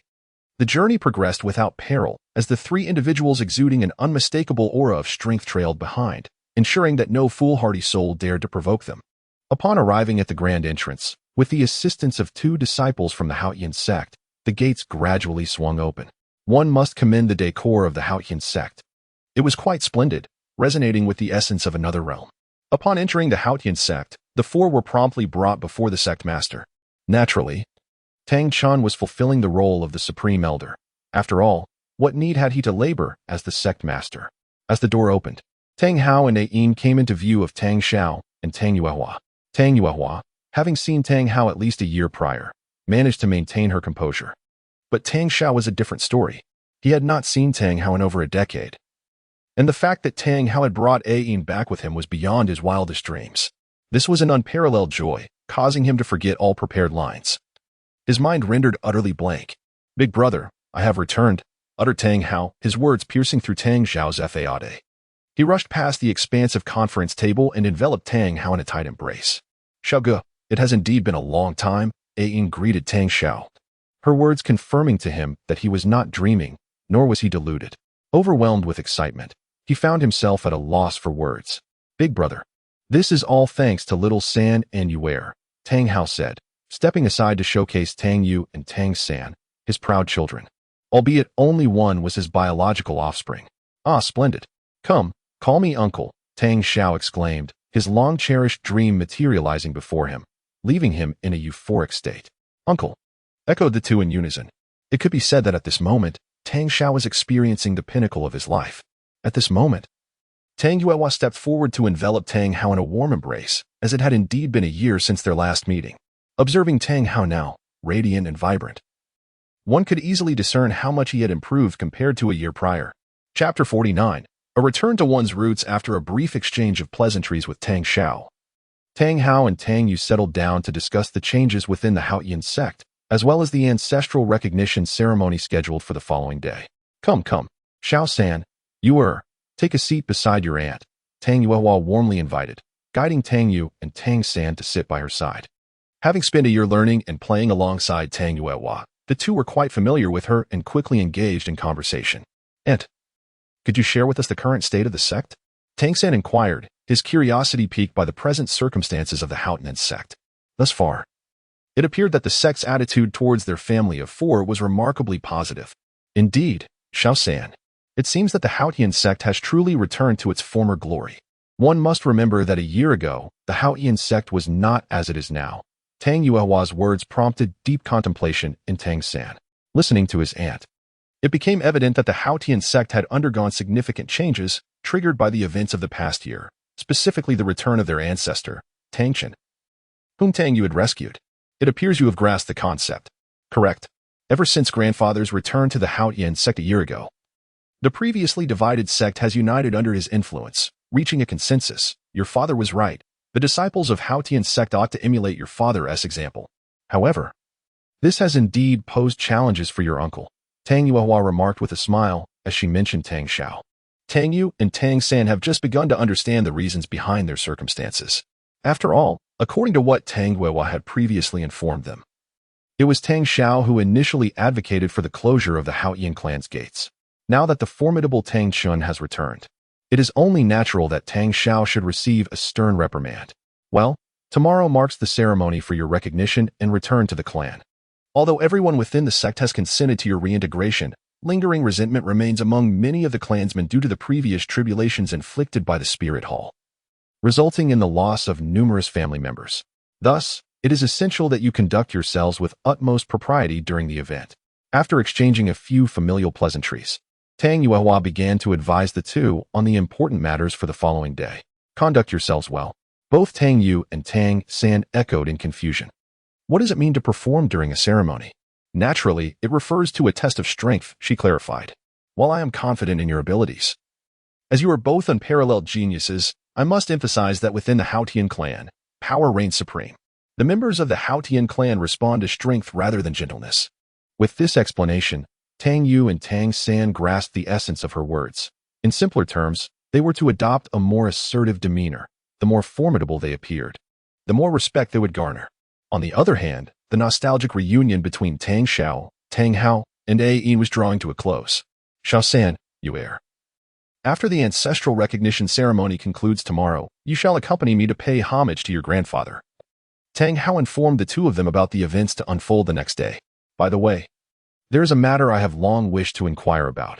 Why must I, an adopted child, also partake in the ancestral recognition? At that moment, Tang Yu posed a question that struck at the heart of the matter. What does it matter? Even as an adopted daughter, you are still the child of Brother Hao, and thus a member of our Haotian sect. Tang Xiao interjected promptly. However, he was soon countered by Tang Yuehua. Do not heed his words, you heir.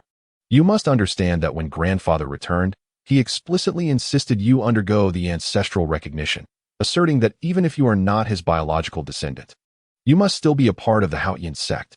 All the elders who opposed him were soundly reprimanded by grandfather. Tang Yuehua spoke with a smile, recalling the amusing scene. At that time, she happened to be in the sect and witnessed her grandfather's return, during which several titled Douluo were suspended and reprimanded amidst the elders' objections.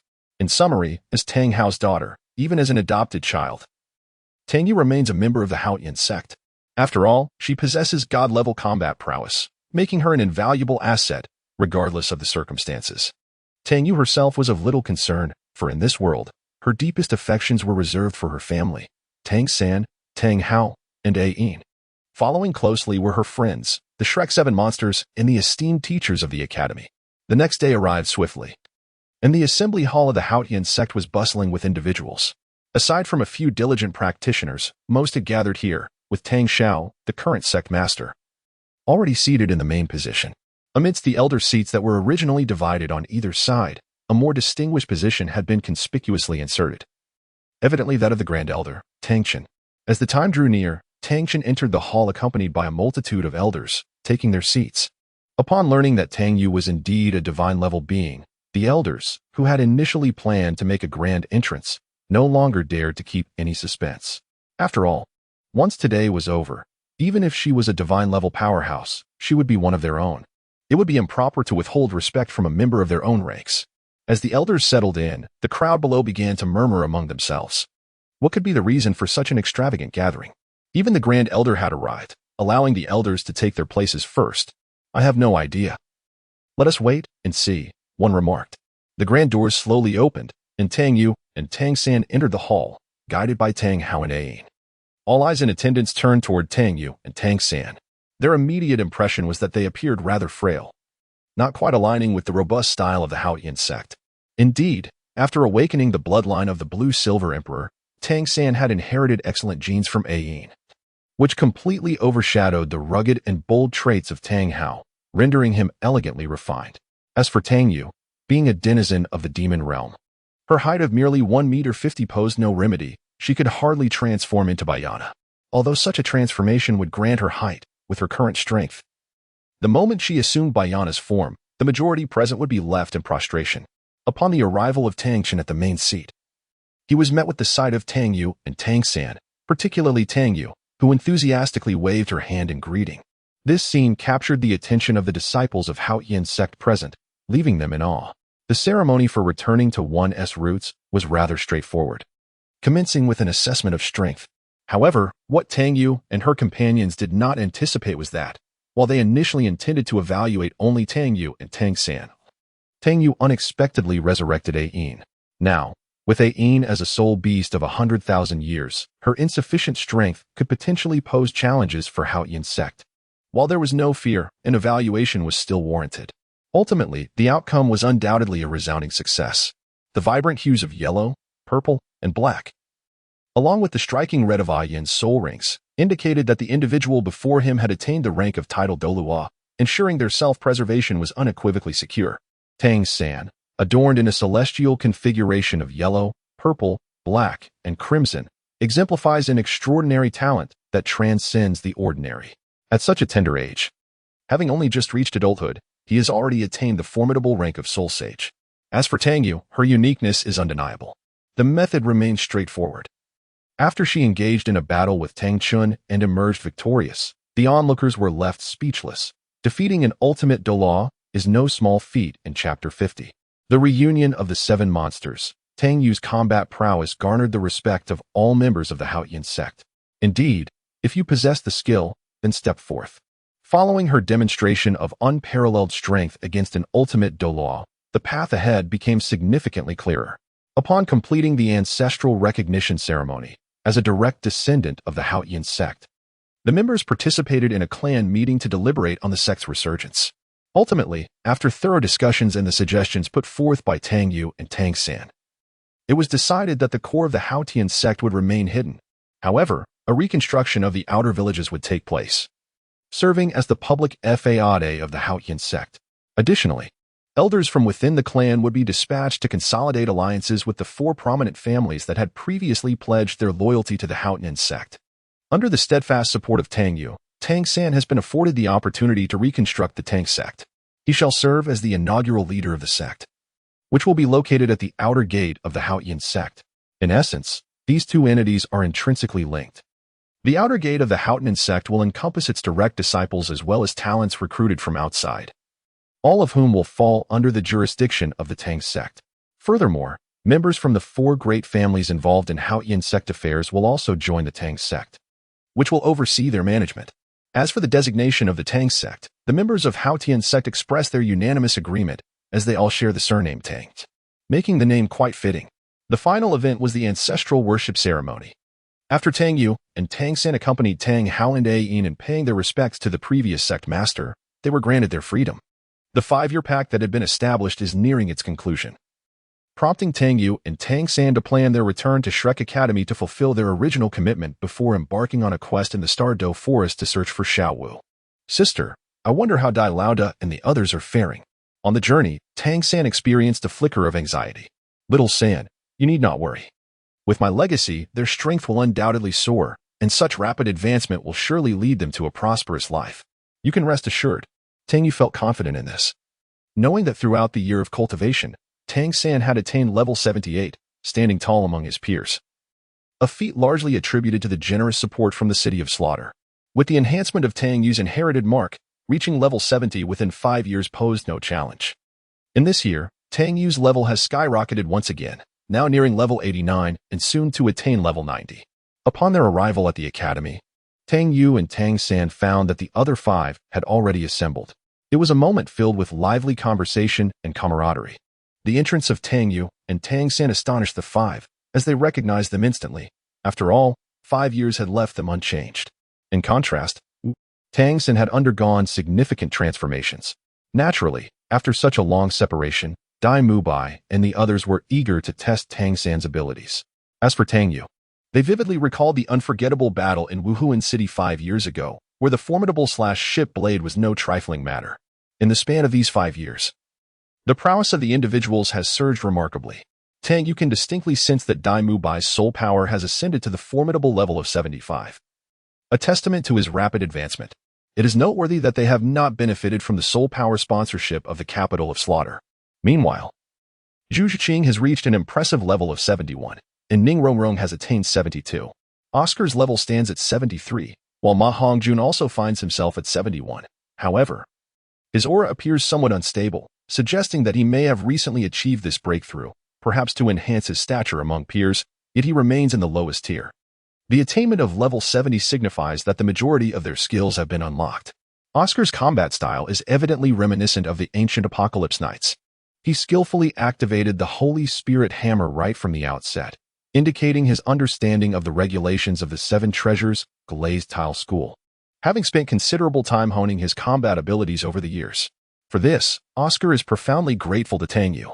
Shortly after his release, he returned to the Seven Treasures Glazed Tile School with Ning Rongrong. Given that a direct partner of the Seven Treasures Glazed Tile School must be a battle spirit master, Oscar had already demonstrated his combat prowess during the Spirit Master competition. Consequently, the Seven Treasures Glazed Tile School imposed a trial upon Oscar and Ning Rongrong. This trial, however, was relatively straightforward, requiring the demonstration of combat proficiency as a battle spirit master.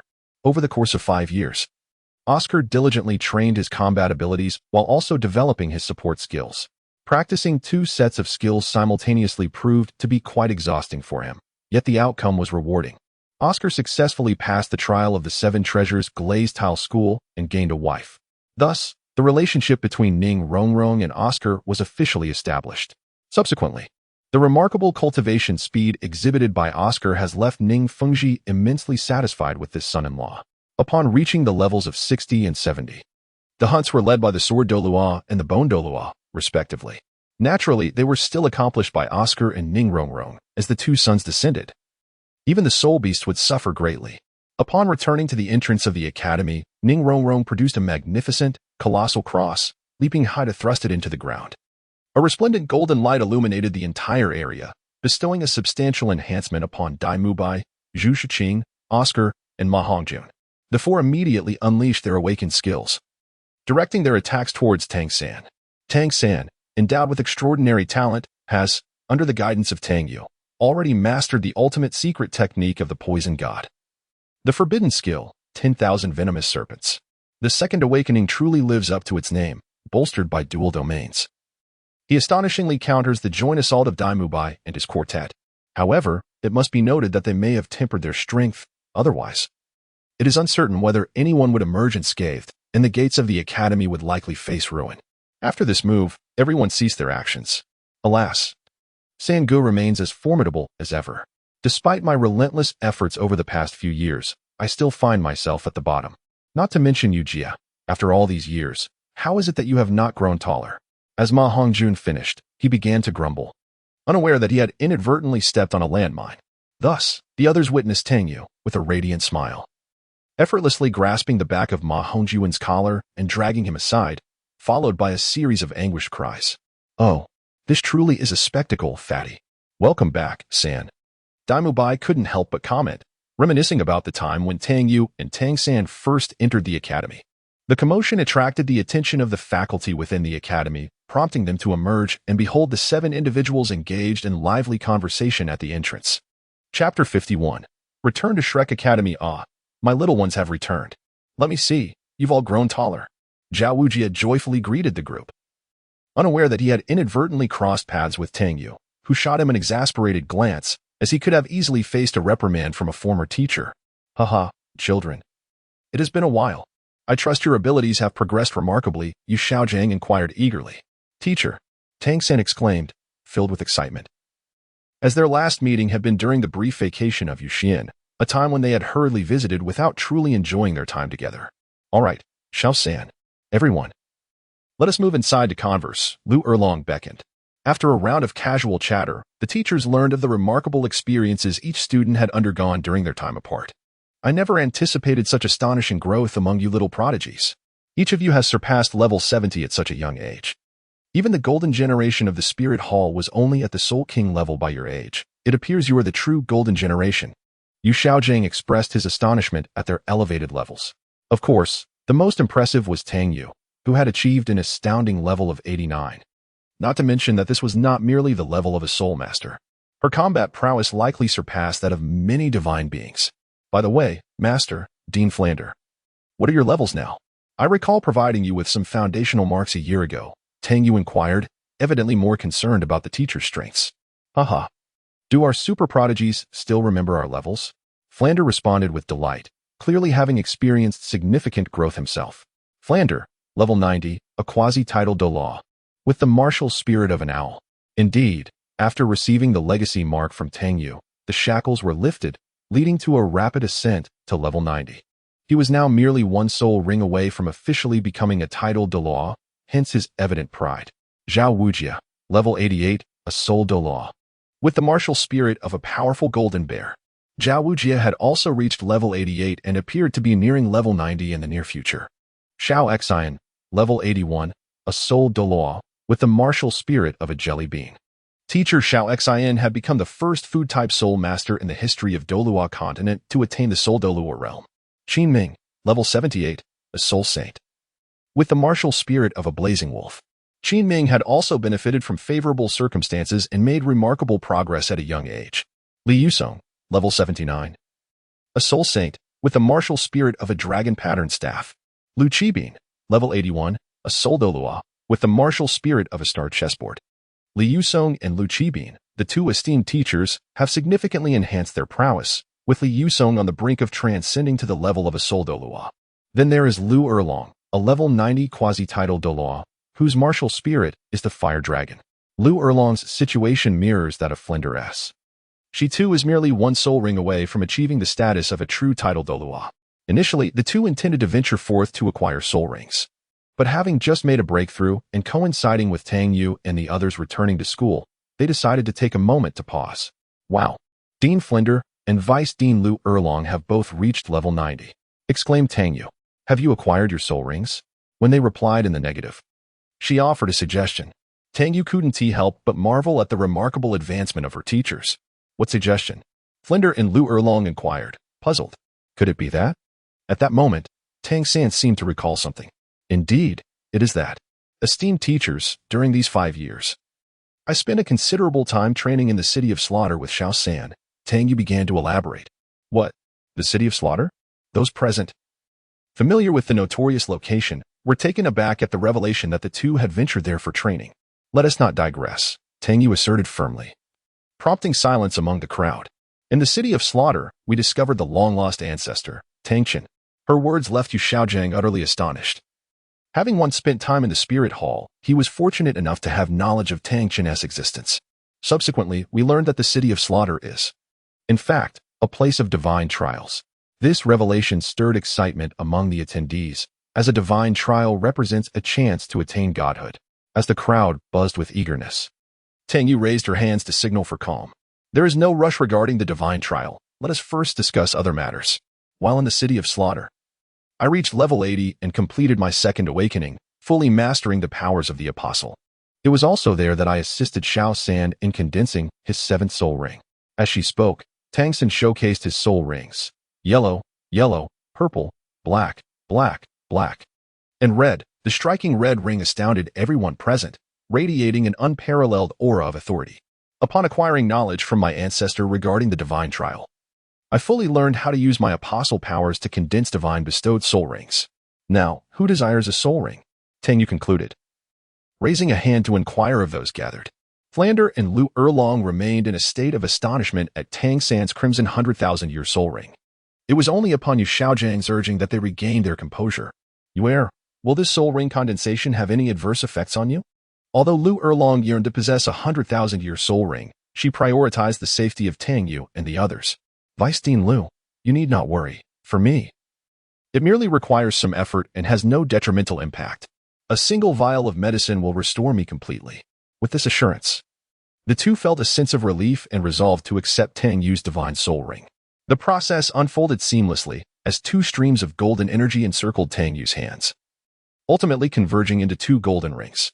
Now, both of you, are you prepared? With that, Tang Yu cast the 2 energy rings towards the pair.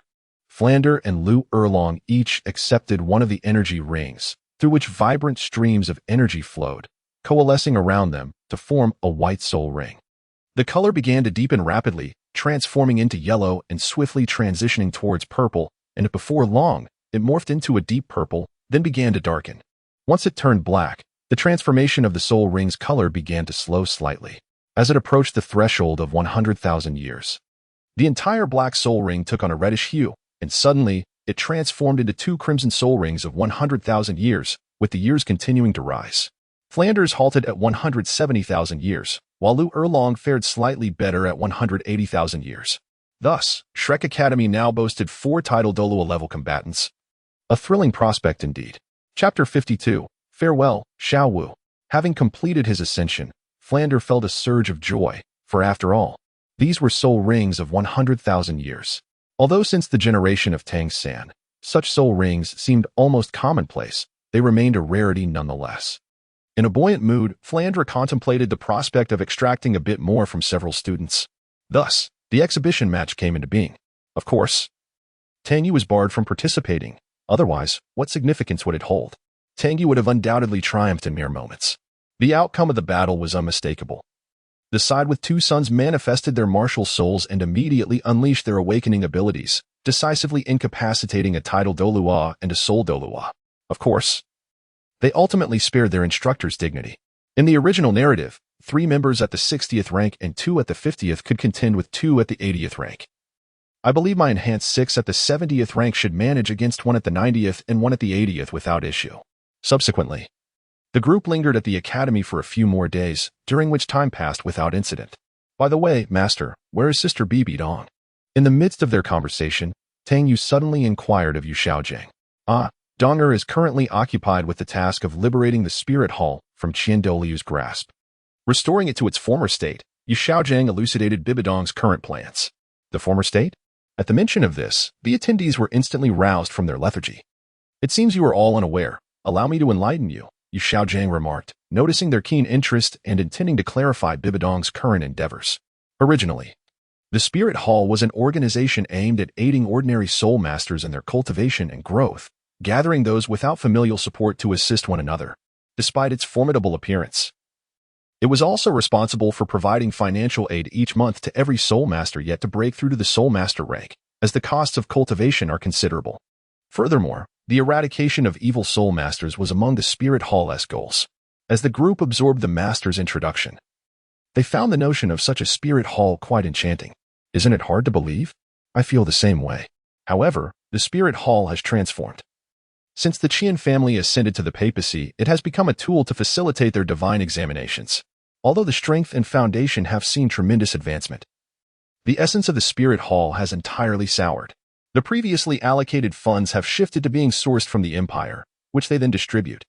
In the era of Qian Xuanji, this exploitation intensified as he transformed the privileges of the papacy into a means of propagating his lineage. As Yu Xiaojing spoke, his emotions were ignited. So, what Bibidong is currently undertaking is to eliminate the detrimental influence the Qian family's papacy has imposed on the Spirit Hall and to restore it to its original form. Tang Yu comprehended Bibidong's actions. The others were not foolish either and deduced the implications as well. It seems this task is not so easily accomplished, Tang San remarked, recognizing the challenges inherent in this plan. Based on the insights from his great-grandfather and Tang Yu, as well as the information gathered from the master, it was evident that Qian Douluo himself is a level 99 limit Douluo, and the title Douluo in the Spirit Hall's Worship Hall all heed his commands. The only ones directly accountable to the papacy are the injured Zhu Douluo and Gue Douluo, whom Tang Yu had previously wounded. Indeed, yet despite the years, progress has been made, thanks largely to Wei. Her strike once severely injured Qian Douluo, granting Donger a significant reprieve. Yu Xiaojing reflected on this, marveling at the whims of fate. In addition to reminiscing and conversing, another significant event occurred. Lu Erlong's father, Yu Xiaojing's uncle, Yu Luomin, visited the academy with the intention of escorting Lu Erlong and Yu Xiaojing back home. However, upon witnessing the 2 Crimson Ninth Spirit Rings and Yu Xiaojing's overwhelmingly formidable mechanical army, he chose to follow his heart. After conveying a few greetings from Lu Erlong and Yu Xiaojing to the Thunder Douluo, he departed. On this day, Tang San and Tang Yu planned to bid farewell to their companions and venture into the Star Do Great Forest to retrieve Xiao Wu. It seemed that Xiao Wu had entered a mature phase, and with Tang Yu's formidable strength, who could possibly harm her? Be cautious, San and Yu, cautioned Dai Mubai, the leader of the group, offering his advice to Tang Yu and Tang San. Indeed, Brother San, Sister Yu, please bring Xiao Wu back, echoed Ning Rongrong, who missed her dearly. Rest assured, With me here, there is no cause for concern. Once we return with Xiaowu, we shall proceed to see God Island. After all, our great-grandfather has already gone there to meet his old flame. We might as well enjoy ourselves, and perhaps even partake in the divine examination. Allowing you all to acquire a few soul rings without cost, Tang Yu declared, waving goodbye to her companions as she outlined their forthcoming plans. The idea of training on Sea God Island, proposed by Tang Yu, received overwhelming approval from the group, not to mention the connection between Tangshan and Poseidon. Tang Yu's prowess alone would allow her to roam freely on the island. Today, the StarDo Great Forest was destined for turmoil. A passageway emerged, crushed by an overwhelming aura, beginning its journey from the 10,000-year region towards the core area. There was no need for speculation. Only Tang Yu would dare to create such a ruckus in the StarDo Great Forest. Upon entering the 10,000-year region, Tang Yu activated her apostolic state, her immense power manifesting as a tangible pressure that obliterated the surrounding colossal trees. Naturally, the soul beast dared not approach, and Tang San followed closely behind her. Sister, is it truly wise for us to be so brazen? Tang San expressed his reservations regarding Tang Yu's approach. Of course it is. With my current strength, even a million-year soul beast would not stand a chance against me. Besides, this vast forest is so extensive. How long would it take to locate Xiaowu?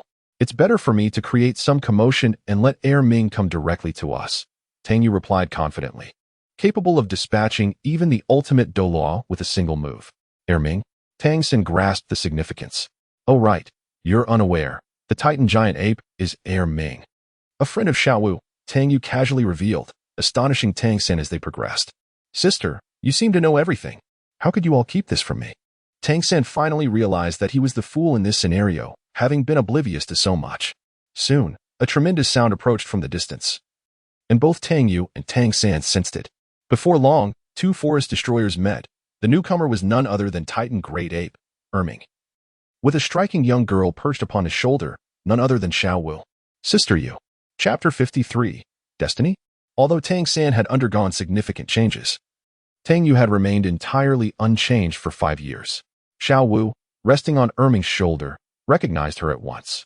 As Tang Yu had anticipated, Xiaowu appeared accompanied by Ming, having also shed her apostolic transformation. The oppressive atmosphere that had been suffocating the surroundings was now dispelled. Upon seeing this, Xiaowu immediately leaped down and rushed towards Tang Yu, reminiscent of their childhood days. Alas, Xiaowu had grown taller, while Tang Yu had not. Consequently, as Xiaowu collided into her, Tang Yu was unceremoniously knocked over by the force akin to Newton's principle.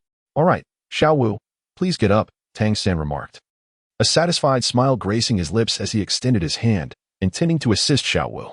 Just as Xiaowu pondered who this person resembling Tang San might be, Tang Yu's words provided clarity. Xiao San, quickly move Xiaowu off me. How could she tackle me like that? Upon discovering that the familiar yet unfamiliar man before her was her long-cherished third brother, Xiaowu could no longer concern herself with Tang Yu. She immediately rose and leaped into Tang San's embrace. Third brother, you have finally arrived. Xiaowu said little more, for everything was conveyed in silence. Tang Yu and Ming observed the two individuals before them, who were enveloped in a fragrant sweetness. Ah, Ming, look at that. With the arrival of Sangue, I have been cast aside by my sister, whom I have cared for so dearly. Not wishing to intrude upon the pair, Tang Yu turned her attention to conversing with Ming. I remember you. You were the one who battled me at the edge of the forest. It is astonishing how, in such a brief span of time, your prowess has grown so formidable. Ming regarded Tang Yu with considerable trepidation. The little girl who had once managed to injure him while he had restrained most of his strength had, in just a few short years, evolved into a formidable threat. Tang San and Xiaowu were entwined, hand in hand, as they approached the two. Yu Jia, I sincerely apologize for earlier, Tang San said. After a moment of affection, Xiaowu transformed back into her innocent and carefree self. Oh, it's quite all right, she replied. Speaking of which, Xiaowu has grown up. Yet I remain just as I was. It's infuriating. Tang Yu looked at the strikingly graceful Xiaowu, perfectly matched in stature with Tang San, and couldn't help but recall her own stagnant height over the past decade, resentment bubbling within her. Come on, Yu Jia, you can still transform. It's no big deal, Xiaowu cheerfully encouraged her, and Tang Yu brushed it off lightly. All right, Xiaowu, we should leave this place quickly. The commotion here has likely drawn the attention of others. At that moment, Ming urged the group to depart. What is going on? Tang San and Tang Yu were perplexed by Ming's insistence, but their confusion was soon alleviated. Ha ha ha, You are indeed hard to find. What made you venture out of your lair today? A booming voice echoed from a distance, accompanied by several figures. As they drew nearer, their lavish garments revealed their noble status. Who are you? Tang San, understanding the value of inquiry, demanded. The newcomers did not disappoint him. We are the Enshrined of the Spirit Hall. Under the orders of the Grand Enshrined, I, Golden Crocodile Douluo, have come to capture this 10,000-year soul beast. Comply with us, and you may suffer less, they declared, revealing their identity as the Spirit Hall Enshrined. Indeed, they were enshrined, not the likes of Yu Guan or Gu Mei, who were currently scouring the continent under Bibi Dong's command. As for Xiaowu, she was a person of significant connections. And given her mother's tragic fate at the hands of Bibi Dong, the latter was preoccupied with other matters, leaving no time to deal with Xiaowu. In the Spirit Soul City, Bibi Dong was also occupied with a multitude of tasks, busily engaged day in and day out. Douluo found himself at a loss for words. He intended to suppress Xiaowu, planning to provide her with soul rings when Rinxue ascended to a higher level. Thus, he entrusted the most reliable Golden Crocodile Douluo to lead the mission to capture Xiaowu. The reason why the Golden Crocodile Douluo continues to speak arrogantly here is largely due to Tang Yu being partially obscured by the imposing figure of Ming. Furthermore, after the passage of 5 years, he has not immediately recognized that Tang Yu is the very being who once inflicted severe injuries upon both him and Douluo. It is precisely due to this factor that this devoted team may very well meet their demise here, confronted with the formidable lineup and overwhelming aura of the newcomers. Xiaowu anxiously grasped Tang San's hand, prepared to make the ultimate sacrifice if necessary. Tang San also noticed Xiaowu's anxiety. At this moment, he appeared remarkably composed, bolstered by the overwhelming sense of security bestowed upon him by his formidable sister, Tang Yu, who was unrivaled in the world. Do not fear, Xiaowu. With me by your side, and considering my sister's strength, we shall be unharmed. Our family's destiny shall not continue, he gently reassured his beloved in his embrace. Under Tang San's comforting words, Xiaowu gradually began to relax. In the eyes of the Golden Crocodile Douluo and his companions in the heavens, it was evident that Tang Yu and her allies had no intention of cooperating. They promptly revealed their martial souls and soul rings, signaling that it was indeed time for them to take action. As the words of the Golden Crocodile Douluo resonated, an oppressive aura emanated from the titled Douluo, seemingly intent on subduing the individuals before him, including the formidable Titan Great Ape of 10,000 years. However, their theatrical display had reached its conclusion. An even more formidable pressure, akin to that which one would face from the entirety of the world, shattered the combined might of the several titled Douluo, forcing them to the ground. Clearly, Tang Yu had made her move. She had once again transformed into her apostolic state, enveloped in the golden power of the apostle, her dominance manifesting as a tangible force. To challenge them, you must first contend with me, she declared. Since you have come to ruffle my feathers, prepare for death. Having recently hit a bottleneck, I shall use this battle to transcend the threshold of level 90. Her words, accompanied by her slowly ascending figure, captivated the attention of the several titled Douluo. While the others were still pondering Tang Yu's assertion of reaching level 90, the Golden Crocodile Douluo resolved to flee. Indeed, he recalled the incident from 5 years prior when a single strike had gravely wounded him and Douluo. Now, that very figure reappeared before him. Yet, could he truly escape? The battle concluded swiftly, yet remained intensely fierce. Under the overwhelming might of the star-patterned meteor and the valiant charge of the 1 against 1,000, a vast expanse of forest lay decimated. A plethora of shattered timber and a colossal pit marked the site of the demise of several Super Douluo from the Spirit Hall. The fate of Tang San and his family was shattered under an overwhelming force. Chapter 54, Sea God Island. Throughout the past 5 years, Xiaowu has continually reminisced about her life with everyone, cherishing every moment. Under the influence of Tang Yu's imprint, her strength has surged remarkably. 2 years prior, she had already surpassed level 60, fully entering her mature phase. Now, Xiaowu's level has reached 69, and she stands on the brink of ascending to Soul Saint. The trio is currently returning to Shrek Academy, with Tang San and Xiaowu walking ahead, engaged in lively conversation, while Tang Yu floats gracefully behind them, noticeably stronger than when she first arrived. After her battles with several offerings from the Spirit Hall, Tang Yu has also broken through to level 90 and adeptly wields the power of the apostle.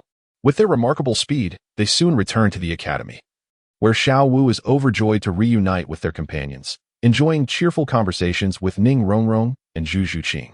The return of Xiaowu brings immense relief to Tang San. Subsequently, he heads to the residence of the Strength clan to discuss the establishment of the Tang sect, while Tang Yu indulges in leisure. The continent appears tranquil. Yet this calmness is almost unnaturally still, reminiscent of the eerie silence before a storm. Various top-tier forces sense this unease. The soul-hunting operation that should have been initiated by the Spirit Hall, as well as the re-election of the 7 great sects, has not taken place under BB Dong's manipulation. Yet, it is evident that Douluo is on the verge of losing patience. The prolonged absence of the golden crocodile Douluo signifies trouble. The loss of a level 98 super Douluo is no trivial matter.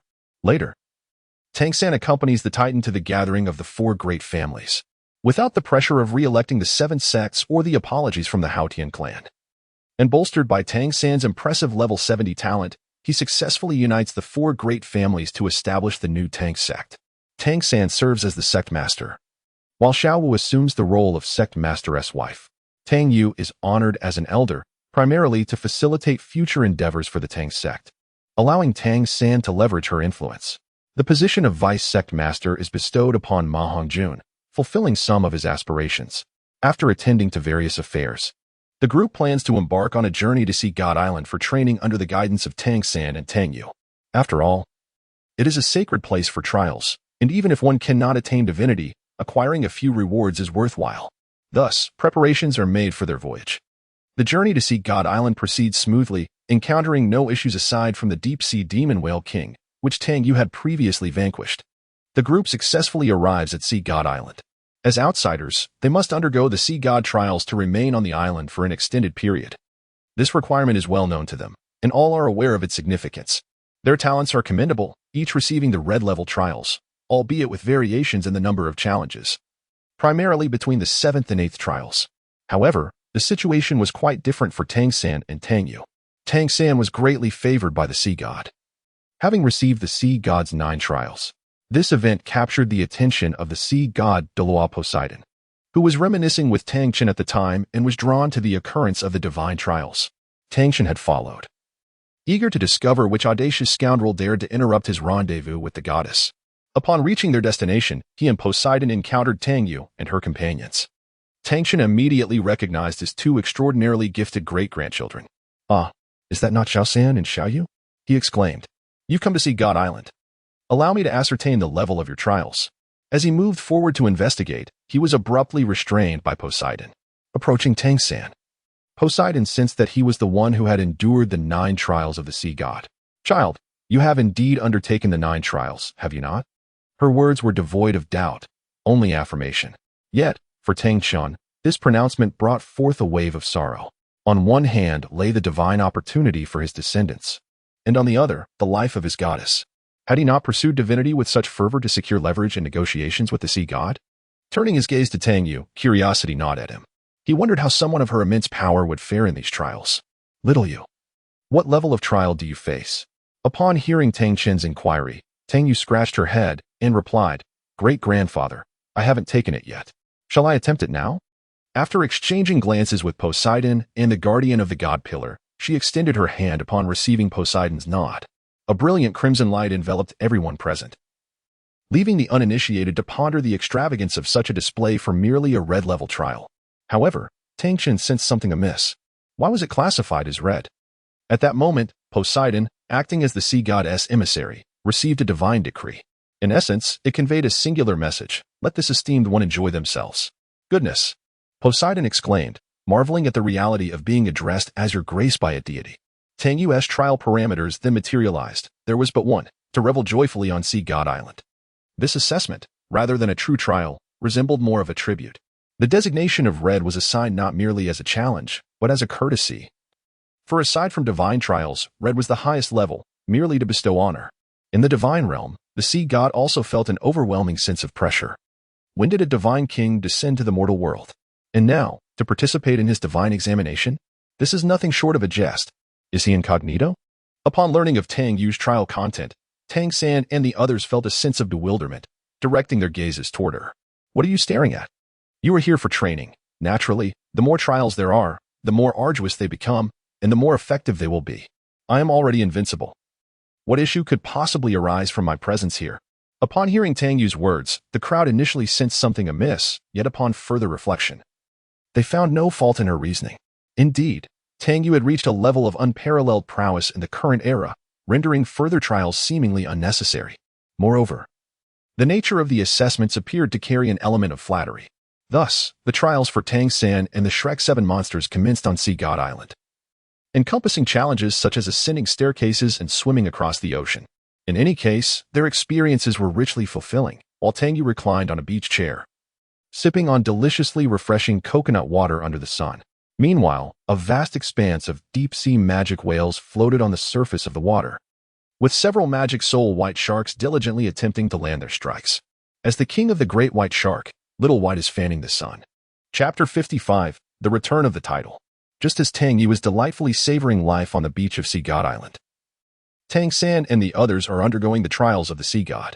To varying degrees, they have all been affected by Tang San's Sea God's 9 trials, significantly elevating the original difficulty. However, this also bodes well, as it implies that the rewards are correspondingly greater. The reason for Tang San's attainment of the Sea God's 9 trials is indeed influenced by Tang Yu. After all, during his time in the City of Slaughter, Tang San, with Tang Yu's assistance, had already grasped the core passive ability, Venomous Heartache, of the second awakening of the God of Poison. Recently, he has even mastered the 10,000 poisons devouring heart technique ahead of time. Furthermore, through his research on the Tang sect's poison techniques and their integration with his martial soul, he has begun to advance toward the understanding of momentary insight. It is essential to note that once he completes this understanding, he can directly ascend to the rank of a god king in this world of Douluo. Moreover, if he can transform that understanding into the ultimate mystery, he could achieve the status of a supreme god. The sea god has recognized this potential, after all. His divine rank is merely that of a low-tier deity, while Tang San is already preparing to leap directly to the god king level.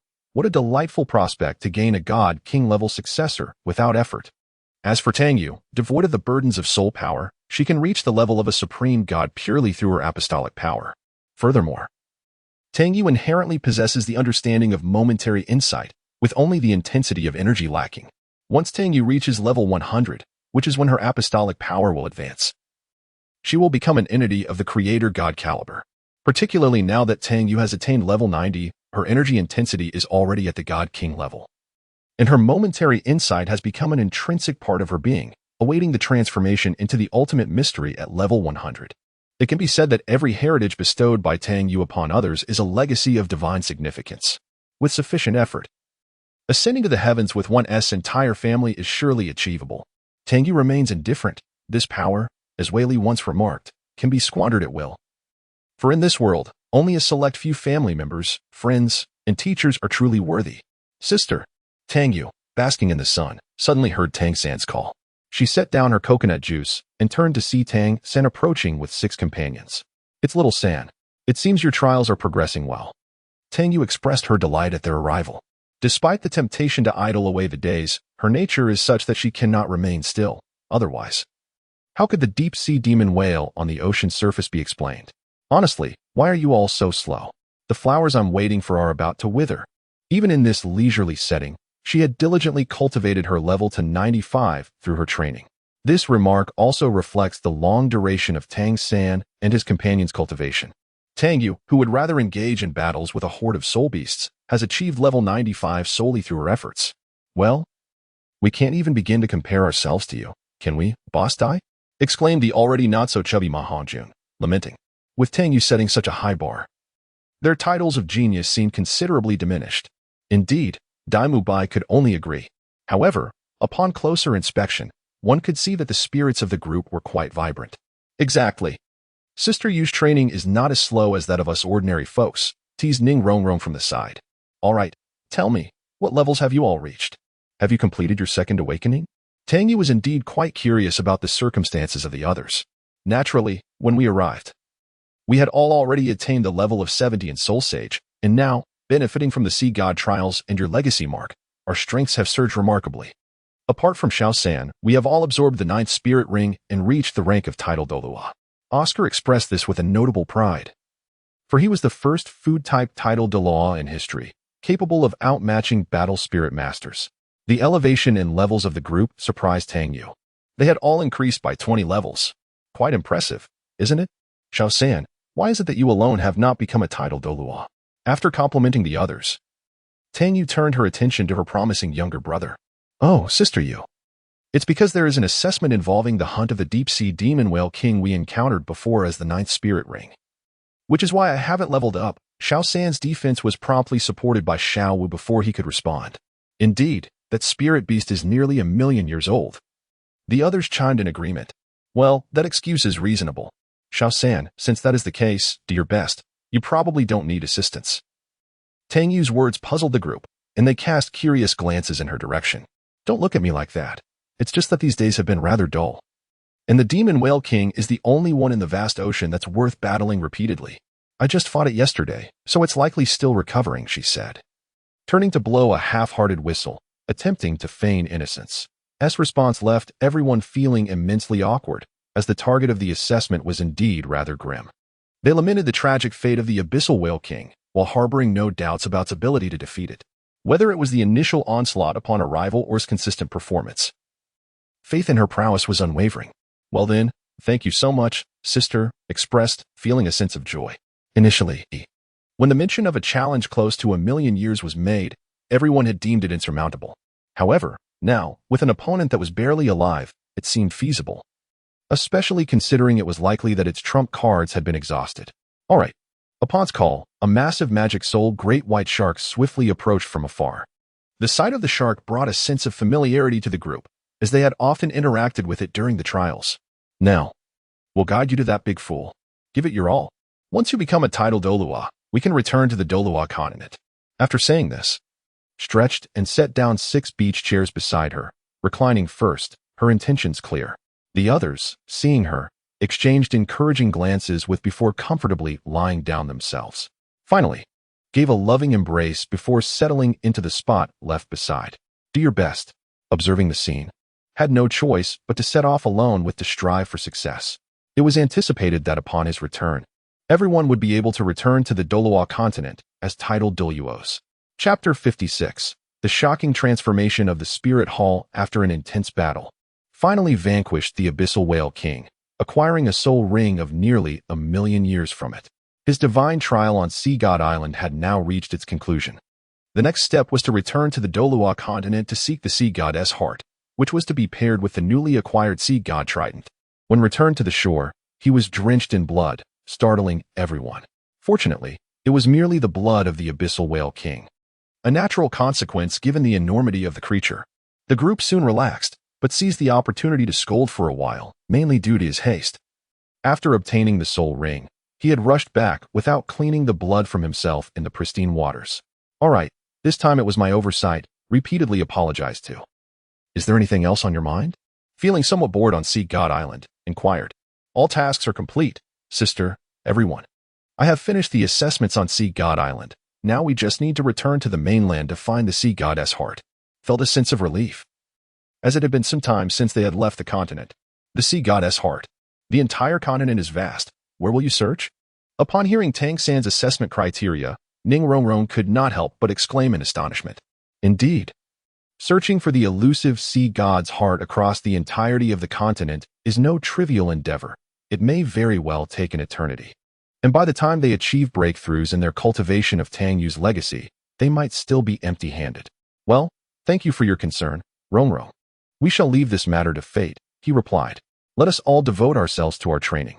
I have received news from the Sea God that if everyone earnestly pursues the legacy bestowed upon us by my sister, there exists a genuine opportunity for us to ascend to divinity. Tang San's revelation was indeed invigorating. The accuracy of the information gleaned from the Sea God can be regarded as assured. This news presented the Shrek 7 monsters, who had all attained the rank of titled Douluo, with a renewed aspiration.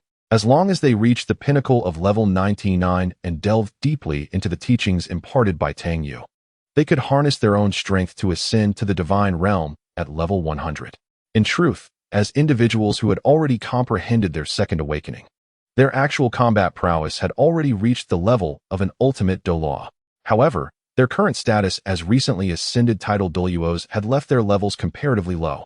Once they attain level 99, they will discover that the constraints of level 100 are merely illusory.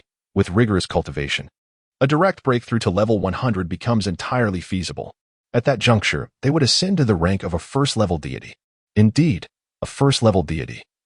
For they would achieve this through the culmination of the martial soul system's ascension at level 100, coupled with the mastery of Terra techniques at the same level, allowing for a harmonious convergence that elevates them to the realm of a first-level god. If one comprehends the fleeting moment of enlightenment later on, it may lead to the attainment of a divine king status. Should this moment of insight undergo a transformation into the ultimate truth, one could transcend to the highest tier of divinity. It is worth noting that the apex of the divine realm currently consists merely of dual divine king ranks, and even those have fallen. After Tang San concluded his affairs, the group bid farewell to Tang Chun, who intended to remain on Sea God Island, and return to the Douluo continent. Following a period of drifting, they finally reached the mainland before succumbing to seasickness. After a brief respite, they hastened towards Do City, eager to showcase their achievements as they had all attained the rank of title Douluo. However, as they approached Do City, they discovered it was under martial law. The group was halted, but ultimately granted entry through the token of the 7 treasure glazed tile school held by Ning Rongrong. Brother San, what do you think is happening? Ning Rongrong was the first to voice the concern that weighed heavily on everyone's minds. I am uncertain, but it is evident that something significant has transpired. We must return to the academy and inquire with our teacher, Tang San replied gravely. Daimubai, after you and Shuqing gather information from our teacher. You should also consider returning to the Starluo Empire. The oppressive atmosphere enveloping Do City was palpable to all. Daimubai and Zhu Shiqing nodded in agreement. As members of the royal family, they harbored their own suspicions regarding the current situation. Soon, they arrived at the academy, and this time, no one impeded their entry. For the gatekeeper was now teacher Li Yusong. Upon seeing Tang San and the others, he welcomed them warmly and led them to meet Yu Xiaojiang. Upon entering the conference room, they were greeted by the rarely seen Bibi Dong, who was not adorned in her customary papal robes but rather in plain attire. Her expression notably grim. Alongside her were the title Douluo, Ju Douluo Yueguan, and Ghost Douluo Gueme. Teacher, what has transpired? And why is the master mistress here at the academy, along with the 2 title Douluo? Tang San immediately inquired about the current circumstances upon seeing Yu Xiaojiang. Upon encountering Tang San and Tang Yu, Yu Xiaojiang let out a sigh of relief. Oh, San, your return is most timely. Much has transpired since your departure. Please, take a seat, and I shall recount the events in detail. As he spoke, Yu Xiaojiang gestured for everyone to sit down, and they each found a place to settle. Subsequently, he elaborated on the occurrences that unfolded after the departure of the Shrek's 7 devils from the continent. It came to light that shortly after their exit, Qian Dalu had discerned Bibi Dong's movements. Consequently, a fierce confrontation ensued between the two. At that time, Bibi Dong was heavily preoccupied with the divine examination, which significantly hampered her strength, placing her at a disadvantage.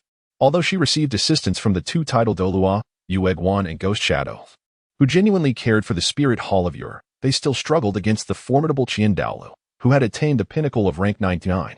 Fortunately, Tang Yu had managed to weaken the rank 98 golden crocodile Douluo. Otherwise, they would have faced dire consequences.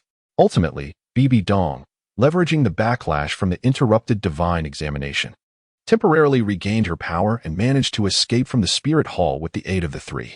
Consequently, her position as pope was irretrievably lost. Meanwhile, her disciple Beiyana and others, who had been out on training missions, narrowly evaded disaster.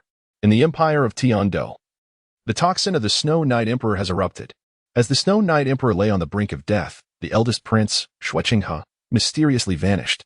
However, upon the arrival of Bibi Dong, it became apparent that Shuqinghe was, in fact, the transformed daughter of Bibi Dong, Qianrenxue.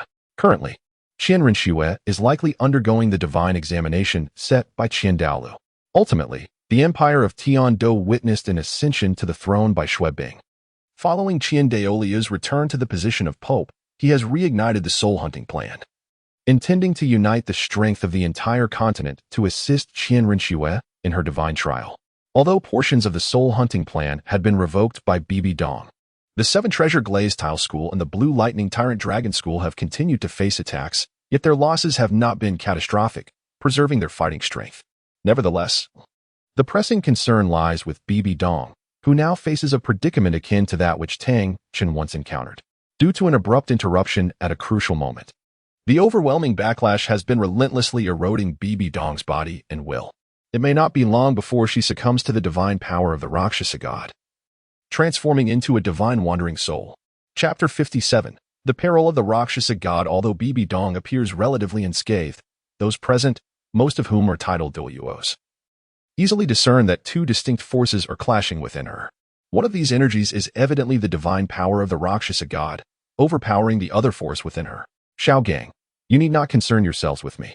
I have committed numerous transgressions, and the fate I now face is well-deserved. In the final moments of my life, I find joy in remaining by your side. The grievances between myself and that child, Xiao Wu, should be resolved upon my passing.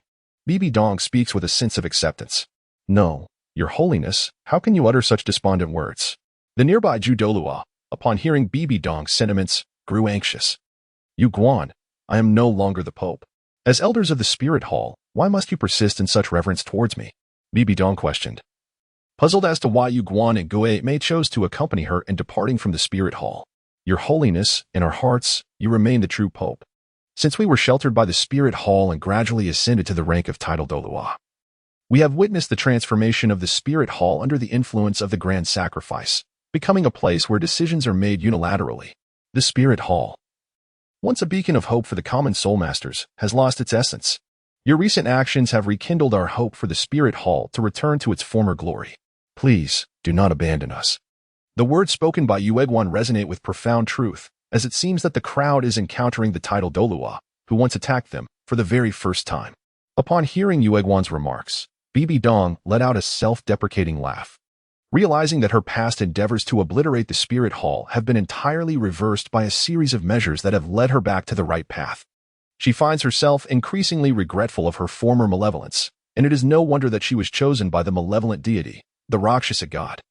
Just as the others were contemplating Bibi Dong's imminent invasion and the potential obliteration of her soul, Tang Yu had already begun to inquire about the impeccably perfect solution to the situation. Tang Yu's worldview remains refreshingly simple. She cherishes joy, shuns sorrow, embraces reunion, and detests separation. Since she now possesses such formidable power, she is determined to achieve a flawless conclusion. Upon entering the room and encountering Bibi Dong, Xiao Wu found herself in a state of deep conflict, remaining silently beside Tang San. Tang San discerned her turmoil. After all, Bibi Dong was the perpetrator behind Xiao Wu's mother's death. The fact that she refrained from confronting Bibi Dong was likely out of respect for Tang San, given that Bibi Dong was also his mentor. Just as the atmosphere grew increasingly oppressive, Tang Yu, who had been whispering with Willie for some time, suddenly spoke up. I have a solution. This proclamation immediately captured the attention of everyone present. Unfazed by their gaze, Tang Yu continued, esteemed friends, I have devised a plan that accomplishes 3 objectives with a single action regarding the former Pope Bibi Dong. Would anyone care to hear it? However, her inquiry was met with a chorus of exasperated eye rolls. Enough teasing, Yuer. Please share your method, urged Yu Xiaojiang, his anxiety palpable at the thought of Tang Yu's potential to save Bibi Dong. Although he was unaware of the other 2 objectives encompassed in her 3 objectives plan, he was eager to know more. Very well, but first, I need to clarify one thing. What exactly is the nature of the Rakshasa deity? The question left the group momentarily baffled. Nevertheless, out of trust for Tang Yu, Yu Xiaojiang and Bibi Dong took the time to explain the positioning of the Rakshasa deity. So, this Rakshasa deity is unequivocally a malevolent god, correct? Upon hearing this, everyone instinctively nodded in agreement. Then, there is no issue. With Tang Yu's reassurance, the group felt a slight sense of relief, though curiosity lingered regarding the nature of the plan that involved the morality of a deity. Let me outline the plan succinctly. Firstly, I require a drop of Xiao Wu's blood. As soon as these words left Tang Yu's lips, Tang San sprang to his feet. As a martial artist in his previous life, he understood the significance of blood essence. Losing even a single drop could undermine a person's foundation. Sister, may I inquire as to the purpose of this blood? Tang San asked with grave seriousness. Brother San, what is blood essence, and why are you so concerned? Xiao noticed Tang San's seriousness and quickly inquired. Blood essence is fundamentally vital to a person. There are only a few drops within the body. Each drop lost results in considerable weakness and can damage one's foundation. Upon hearing Tang San's explanation, the group recognized the importance of blood essence and cast questioning glances at Tang Yu. While they held great trust in her, their curiosity remained intact. This is directly linked to my plan, Tang Yu declared, avoiding any further suspense as she revealed her strategy. What she proposed was truly an astonishing plan. Due to the current encroachment of the Rakshasa divine power upon Bibi Dong, Her soul force is evidently insufficient to thwart this divine invasion. The only feasible resolution lies in addressing the source, transforming the Rakshasa divine power into a non-possessive divine energy that can be readily absorbed, yielding significant benefits. Thus, the first step in Tang Yu's plan is to directly summon the Rakshasa deity into this realm through the divine power residing within Bibi Dong, subsequently leading to the deity's demise. In doing so, the divine energy within Bibi Dong would become unclaimed, allowing for its effortless assimilation. However, merely accomplishing this would result in the squander of the immense divine energy left in the wake of the deity's death, and thus unfolds the remainder of Tang Yu's grand design. Given that Bibi Dong's 9th spirit ring is derived from the mother of Xiaowu, and that a 100,000-year spirit ring inherently carries a fragment of the soul of the spirit beast, Tang Yu intends to harness the divine power left in the wake of a deity's demise, meticulously dismantling Bibi Dong's 9th spirit ring. By amalgamating this divine essence with the blood of Xiaowu, he seeks to resurrect her mother directly. Moreover, the residual spirit energy could be utilized to forge a new spirit ring, ideally suited to Bibi Dong, marking a remarkable trifecta of achievement. However, this audacious plan, though seemingly preposterous, appears attainable in the presence of the extraordinary prowess wielded by Tang Yu. Upon learning of the possibility to resurrect her mother, Xiaowu immediately agreed to Tang Yu's plan and inquired about the extraction of essence blood. As for the concerns regarding her foundational injuries, she believed that using remnants of divine power would suffice to mend them. After solidifying their plan, the group sought a remote location to prepare for their divine assassination scheme. In Chapter 58, The Fall of the Rakshasa God and the Descent of the Asura God, Bibi Dong sat cross-legged before Tang Yu, who activated his apostolic transformation, signaling the commencement of a formidable battle. Tang Yu harnessed the power of the apostle, delving into Bibi Dong's being to locate the essence of Rakshas's divine power. Swiftly, he pinpointed a portion of this divine energy, and, using it as a conduit, raised his weapon high. A torrent of radiant patterns surged forth, crashing against the fabric of space, accompanied by the sound of shattering glass as a rift opened in the sky. While the others marveled at the spectacle, Tang Yu concentrated his apostolic power upward, as if grasping something tangible. That force became taut, and upon noticing this, Tang Yu exerted a tremendous pull. Under the weight of his exaggerated strength, a shadow cloaked in ominous darkness was yanked down, none other than the true form of the Rakshasa god. Where's this? The Rakshasa god, having just been pulled from the divine realm, was momentarily disoriented. Wait, this is the lower realm. What is happening? After a brief assessment, the Rakshasa god realized its location. However, before it could ponder further, a sharp spear-like shadow lunged at its face. As a battle deity, the Rakshasa god instinctively dodged at the last moment. Why must you evade? Would it not be easier to succumb to my power? Tang Yu's taunting words ignited a furious response from the Rakshasa god. At this point, only Tang Yu and the Rakshasa god remained in their vicinity. Others had retreated to a safe distance to witness the divine confrontation. Who are you? What audacity grants you the courage to speak to me in such a manner? The Rakshasa god still held on to some semblance of divine authority. Yet, Tang Yu dismissed these inquiries, channeling his energy to transform his weapon into the radiant dragon Moonblade, launching a fierce assault against the Rakshasa god with a flourish. Faced with the overwhelming force of the radiant dragon's dance, the Rakshasa god hastily shifted its focus to defense. However, the onslaught from a battle mage is relentless. Tang Yu would not afford the Rakshasa god any opportunity to counterattack, unleashing a barrage of skills, including shattering domination, radiant pressure, and the dance of the apostles, effectively subduing the Rakshasa god. At that moment, the Rakshasa god became acutely aware of the gravity of the situation. The entity before him was, astonishingly, of divine king caliber. The instant the Rakshasa god realized the true nature of his opponent, he was abruptly immobilized by Tang Yu's formidable technique, a singular strike that shattered the ground beneath him. Just as the second explosion of this technique was set to unleash its devastation, Tang Yu simultaneously launched another attack, the star-patterned meteoric burst, directed at the Rakshasa god. In the aftermath of a blinding radiance, only Tang Yu remained amidst the ruins, while it was evident that the Rakshasa god had fallen. Following a brief period of stillness, the space erupted with a shockwave, and a sphere of pure energy manifested at the site where the Rakshasa god had once stood, representing the lost divine power, now rapidly dissipating. Observing this, Tang Yu promptly approached, enveloping the energy with his apostle power, preventing any further dissipation. As others gathered upon witnessing the conclusion of the battle, Tang Yu procured a vial of Xiaowu's essence. With the Rakshasa god defeated, it was time to resurrect Xiaowu's mother. Are you ready? Tang Yu inquired. Addressing Bibi Dong, who, in the wake of the Rakshasa god's demise, felt her divine power grow more docile, her countenance markedly improved. Bibi Dong then summoned her soul rings, culminating in the final, crimson, 100,000-year soul ring, everything that Xiaowu had once cherished.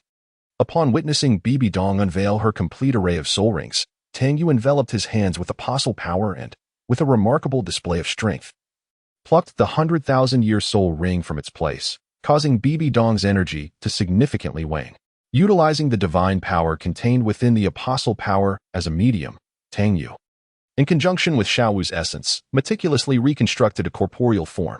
Upon recognizing the figure before her, tears streamed down Xiaowu's face, for it was the visage of her mother.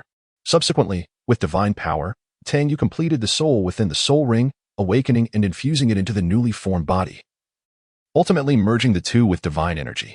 Before long, Xiaowu's mother exhibited signs of life, prompting Tang Yu to entrust her to Xiaowu, granting a thread of divine power to assist in her recovery. Then, Tang Yu approached Bibi Dong, using the remaining divine power to forge a new ninth soul ring for her. The moment the soul ring was affixed, Bibi Dong's aura surged dramatically, surpassing even her previous pinnacle. Soon, she reached the 99th level, attaining the status of ultimate Douluo. Meanwhile, the divine power within her began to merge with her soul power.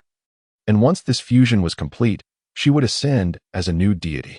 Just as the crowd believed the ordeal had come to a close, a voice, filled with fury, echoed from above, and a figure wielding a divine sword materialized above them.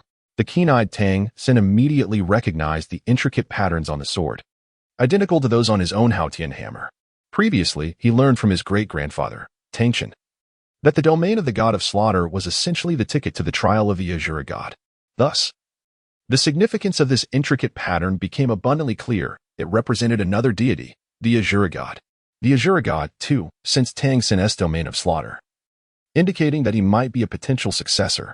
However, the audacity of these individuals to commit divine murder, particularly against the god of Rakshasa, who embodied his former malevolence, was astonishing. Although he had fully severed ties with the god of Rakshasa, threads of connection remained.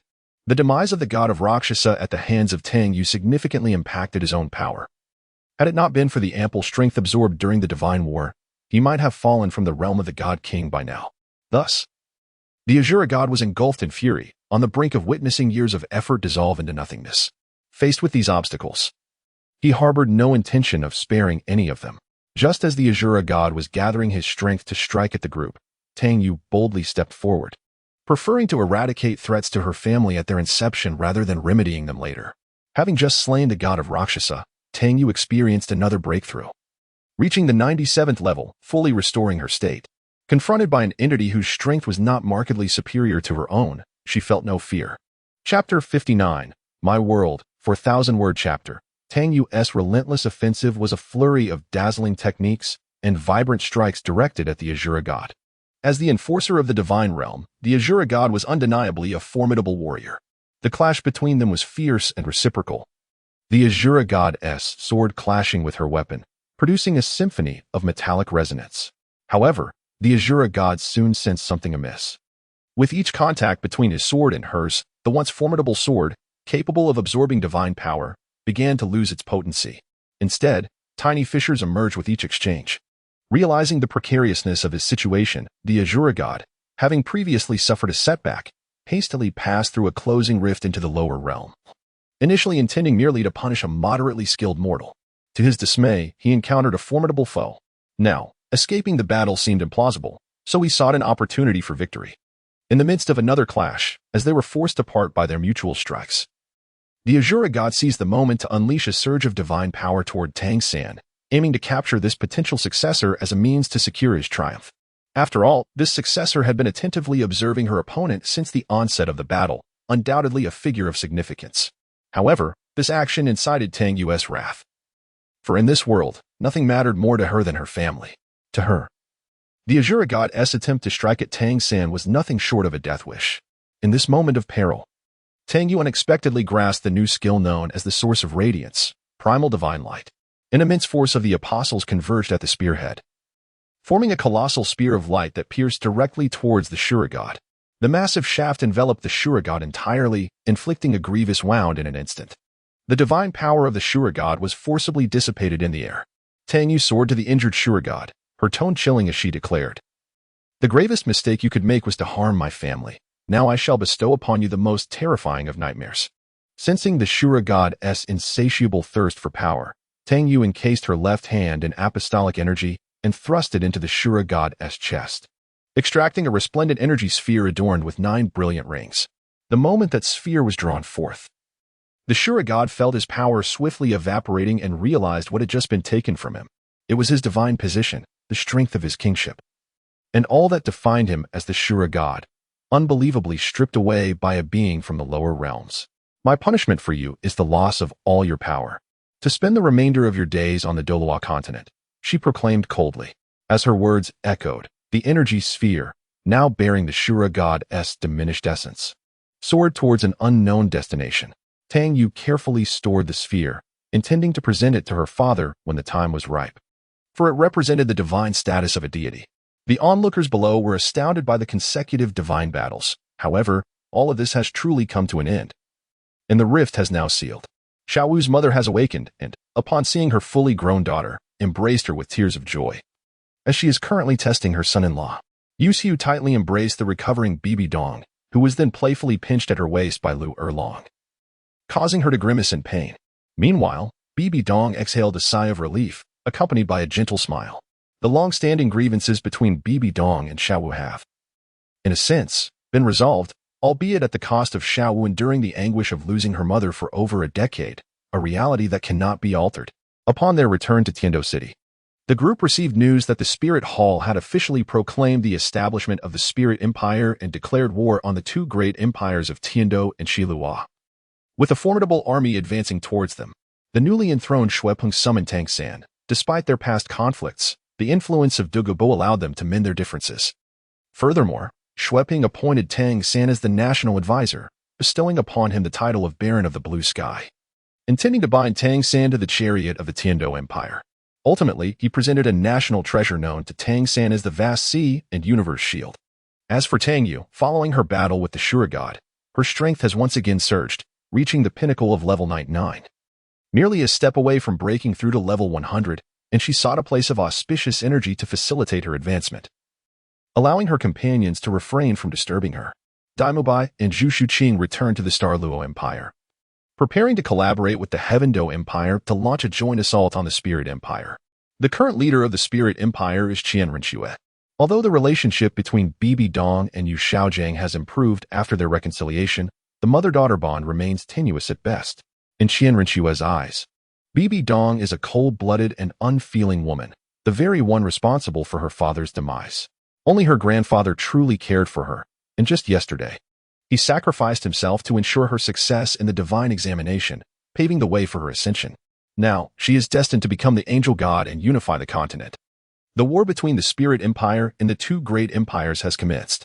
Although the military strength of the 2 empires is formidable, the Spirit Empire boasts 70% of the continent's soul masters, including a significant number of titled Douluo, high-level combatants. The conflict quickly reached a stalemate. It is the figure adorned with the 6 wings of the owner that shatters this delicate balance, Qian Renxue, who has ascended to the deity of angels after passing the divine trial, wielding godly power to single-handedly alter the tide of battle. In light of Tang Yu's seclusion, the 2 great empires are unable to summon divine combatants, forcing them to make a perilous decision, to fully commit to delaying the enemy in hopes of granting Tang San, who has discovered that the vast sea's cosmic shield is the heart of the sea god, an opportunity to ascend to divinity. Just as the coalition's defenses are on the brink of total collapse, Tang San finally returns to the battlefield, transformed anew. After an intense confrontation, he triumphs over Qian Renxue. At the moment the sea god's trident is poised to pierce Qian Renxue's chest, a figure interposes herself before her. It is Bibi Dong, harboring profound resentment towards Qian Xuanji. Yet as a mother, she shields Qian Renxue from the lethal strike. Nearby, Yu Xiaojiang extends a hand in a futile attempt to salvage the situation. The battle rages on. Yet in this instant, the world seems enveloped in a profound stillness. Qian Renxue's hatred dissipates at this moment, as she experiences the essence of maternal love for the first time after so many years. At that moment, a voice resonated throughout the world, abrupt yet soothing. instilling a profound sense of tranquility in all who heard it. Countless flowers, trees, and beings began to emanate a soft, radiant glow, converging towards a serene valley. At the pinnacle of this valley, upon a massive stone, sat a maiden with flowing crimson hair. An abundance of light swirled around her, enveloping her in a cocoon of brilliance, and through this energy, her consciousness transcended to a wondrous realm. Here, there were no flora or fauna. Only an expansive plain composed entirely of crystalline structures. Crystals of various sizes sparkled harmoniously throughout this space, and upon closer inspection, one could see vibrant worlds reflected within them. Suddenly, a gust of wind swept through, and a colossal bird made of crystal soared above her head. Soon, the maiden discovered a palace crafted from crystal, an inexplicable force guiding her toward its inner sanctum. In the heart of the palace, she encountered a figure seated upon a throne of crystal, an ethereal girl with resplendent white hair, the tips adorned with a kaleidoscope of colors, possessing an indescribable beauty. "You have finally arrived," the girl spoke, her voice akin to the most exquisite melody. "Who are you? Where is this place? How do you know me?" the maiden inquired, posing her philosophical questions. The girl smiled gently, and in that moment, it seemed as though the world was painted in vibrant hues. "I am the divine moon of the gods. From the moment of my inception, I birthed this realm of zero. This is the sacred land of the egg of the divine, encompassing all worlds. The reason I know you is that you are, in essence, me, and I have been awaiting your arrival." The girl's words plunged the maiden into deep contemplation, astonished by the profound truth in the divine moon's revelations. "Then what is my purpose?" she began to ask, but before she could continue, the divine moon radiated a brilliant light. Upon receiving this illumination, the maiden comprehended all. Indeed, the divine moon spoke true. This realm was known as Zero, the origin of all worlds, and the divine moon was its sovereign and the creator of countless realms. Yet, apart from the divine moon, the only beings inhabiting Zero were the Zero beasts, born from the myriad worlds she had conjured, and it is worth noting that each crystal represented a world. The endless passage of time has rendered the deity, Shangyue, profoundly weary. In response, he immersed his consciousness into the world he created, seeking to experience, to feel, and to attain joy. When the power of his incarnation reaches the zenith of that realm, it returns to the Zero realm to reconnect with him. Through this embodiment, Shangyue can savor every moment, finding delight in the intricate details of existence. Tangyi was one of the incarnations. Just moments ago, they completed their connection, and Tangyi has once again regained the powers of the Lord of the Zero realm. She is truly elated, as an incarnation.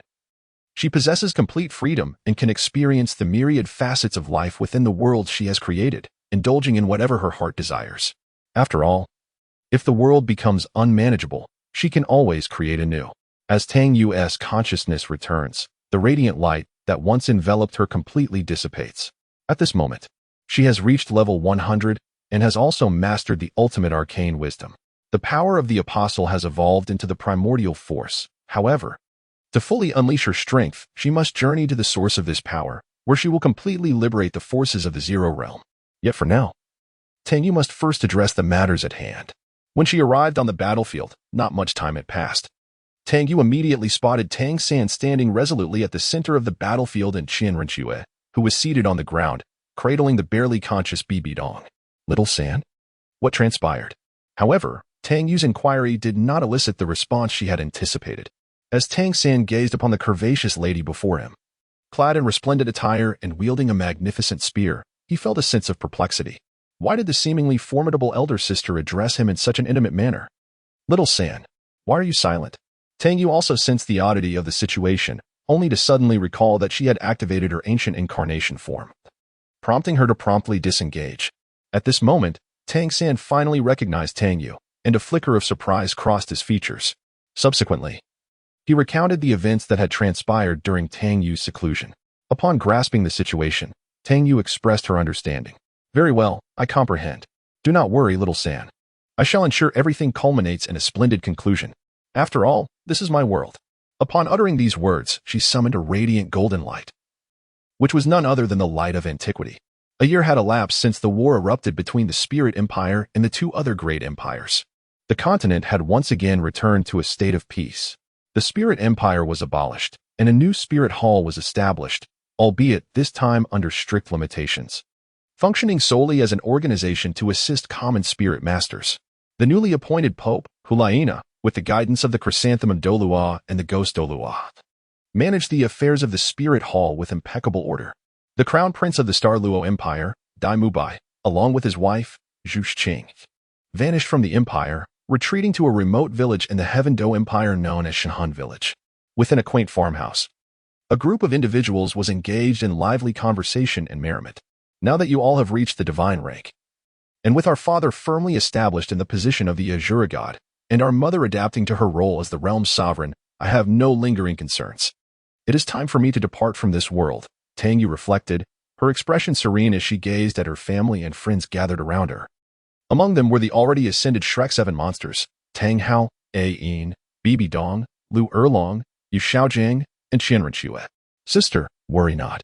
We shall take good care of ourselves. Just remember to visit us when you have the chance. After all, the entire divine realm is now our home. Tang San said with a smile as he bid farewell to Tang Yu. Indeed, this world belongs to me, and thus it belongs to us all. Strive well. We shall meet again. With that, Tang Yu activated her ancient transformation, cleaving open a passage adorned with crystalline fissures and stepped into it. Thus began her grand adventure. Chapter 60. Terra Star Tang Yu had resided in this new world for a week and had come to grasp the lay of the land. Currently, she found herself in a library situated in the Central Park area, acquired through some clever means. The nation in which she lived was the research center of the Terra United Council, New Covenant City. This city boasted cutting-edge technology and served as the site of the Divine Altar, where the most remarkable achievement of the Terra scientific community, the 12 Terra artificial gods, was birthed.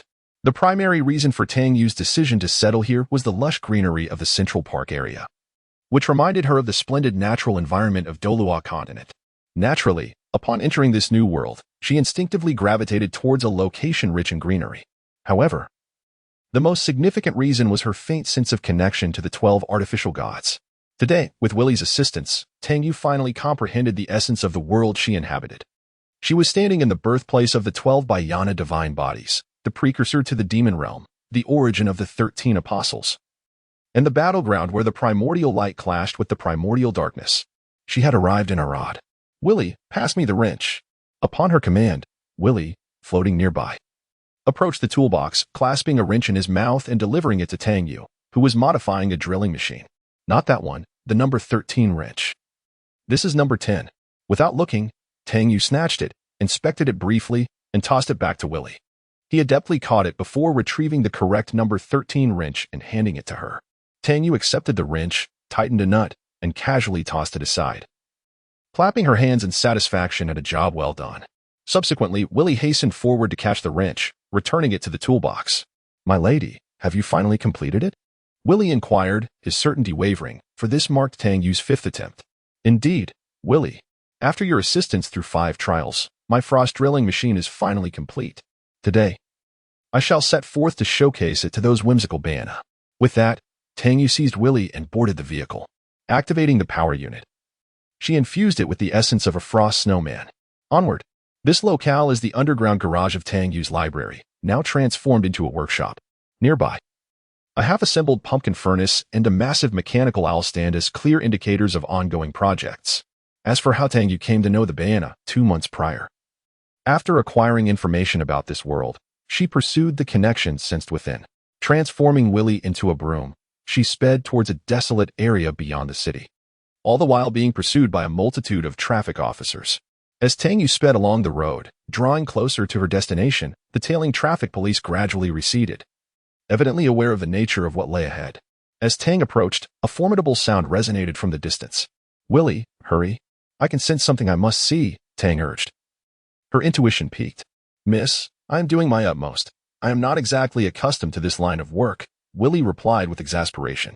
Silence. Accelerate, Tang insisted. Undeterred by his protests, though there was no increase in speed, she soon beheld the scene before her. In the desolate expanse, 12 figures emanating a golden glow were present. Some were testing their strength, while others seemed to be engaged in discussion. At that moment, one graceful figure appeared to sense something, lifting her gaze toward Tang's direction, their eyes locking in an instant. The other figures also turned their attention to Tang. Suddenly, one of the figures lunged towards her, channeling a surge of potent energy aimed directly at her. In response, Tang swiftly dismounted from Willie, simultaneously grasping him and activating her divine transformation. A power far exceeding her previous transformation surged forth from within her. Holding Willie, she faced the oncoming beam of energy head-on, infusing it with her own strength and pushing forward. The beam was redirected back towards its attacker, who quickly evaded the counterstrike. Tang's force, combined with the beam, soared into the distance, exploding upon striking a mountain, leaving nothing but devastation in its wake. Just as the attacker prepared for another strike, they were halted by the earlier graceful figure. This figure then addressed Tang. "Who are you? I can sense that you possess a power akin to ours." At this revelation, the other figures were momentarily taken aback, astonished that their visitor bore a similar strength. "I am Tang Yu. I felt a connection to a force here and came to investigate, and it appears I have found you. However, you are rather unfriendly," Tang replied, her tone tinged with sarcasm. The previously aggressive figure, having heard the elegant one's words, felt a twinge of discomfort. Now confronted with Tang's jest, he responded, "My apologies. I instinctively attacked, thinking someone was intruding. It's the first time I have encountered someone like you, who shares our strength. Since you possess a power similar to ours, we shall be friends from now on." "Very well, we shall be friends," Tang affirmed, her spirits lifted by the prospect of camaraderie. "By the way, I still do not know your names." The graceful figure introduced herself. "I am Sarah, their second sister, the Director of Wisdom. The one who just attacked you is our fourth brother, Kalia, the Director of Skills. The silent one over there is our eldest brother, Cain, the Director of Strength. Among them are the third brother, Elias, the Minister of the Sky, the fifth sister, Zil, the Minister of Form, the sixth brother, Ruiji, the Minister of Death, the seventh brother, Anton, the Minister of Earth, the eighth brother, Rost, the Minister of the Ocean, the ninth brother, Cal, the Minister of Life, the 10th brother, Lewin, the Minister of Knowledge, the 11th brother, Oma, the Minister of Strife, and the 12th brother, Ariel, the Minister of Peace."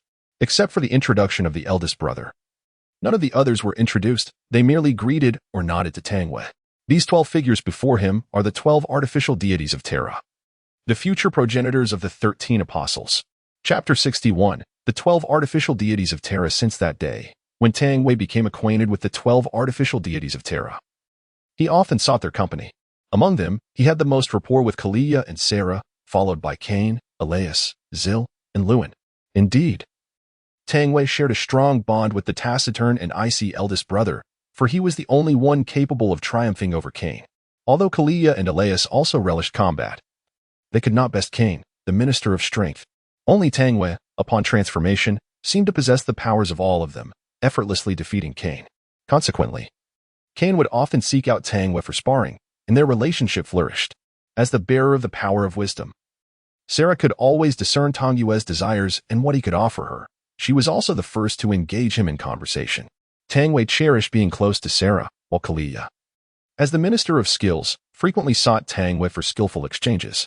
This led to Tang Wei's previous diverse skill sets converging, resulting in many techniques being integrated and others fading away. The camaraderie with Hill stemmed from the fact that she was one of the 2 women among the 12 gods. As for Lewin, it was undoubtedly due to his extensive knowledge as a director. Recently, Tang Yu had delved into the study of magical doctrines. Whenever she sought answers from Selah, who often remained reticent, she would turn to Lewin for assistance. Lewin, without fail, would never decline her requests. Thus, several months passed. And today, Tang Yu finally completed her beloved frost drilling vehicle, eager to showcase it to Selah and the others. With determination, she sped down the main road in her drilling vehicle, causing pedestrians to scatter in her wake. Even the traffic officers chose to ignore her. This was not due to magic. Rather, it was a consequence of an earlier occasion when a sage had sought divine counsel in Tang Yu's presence.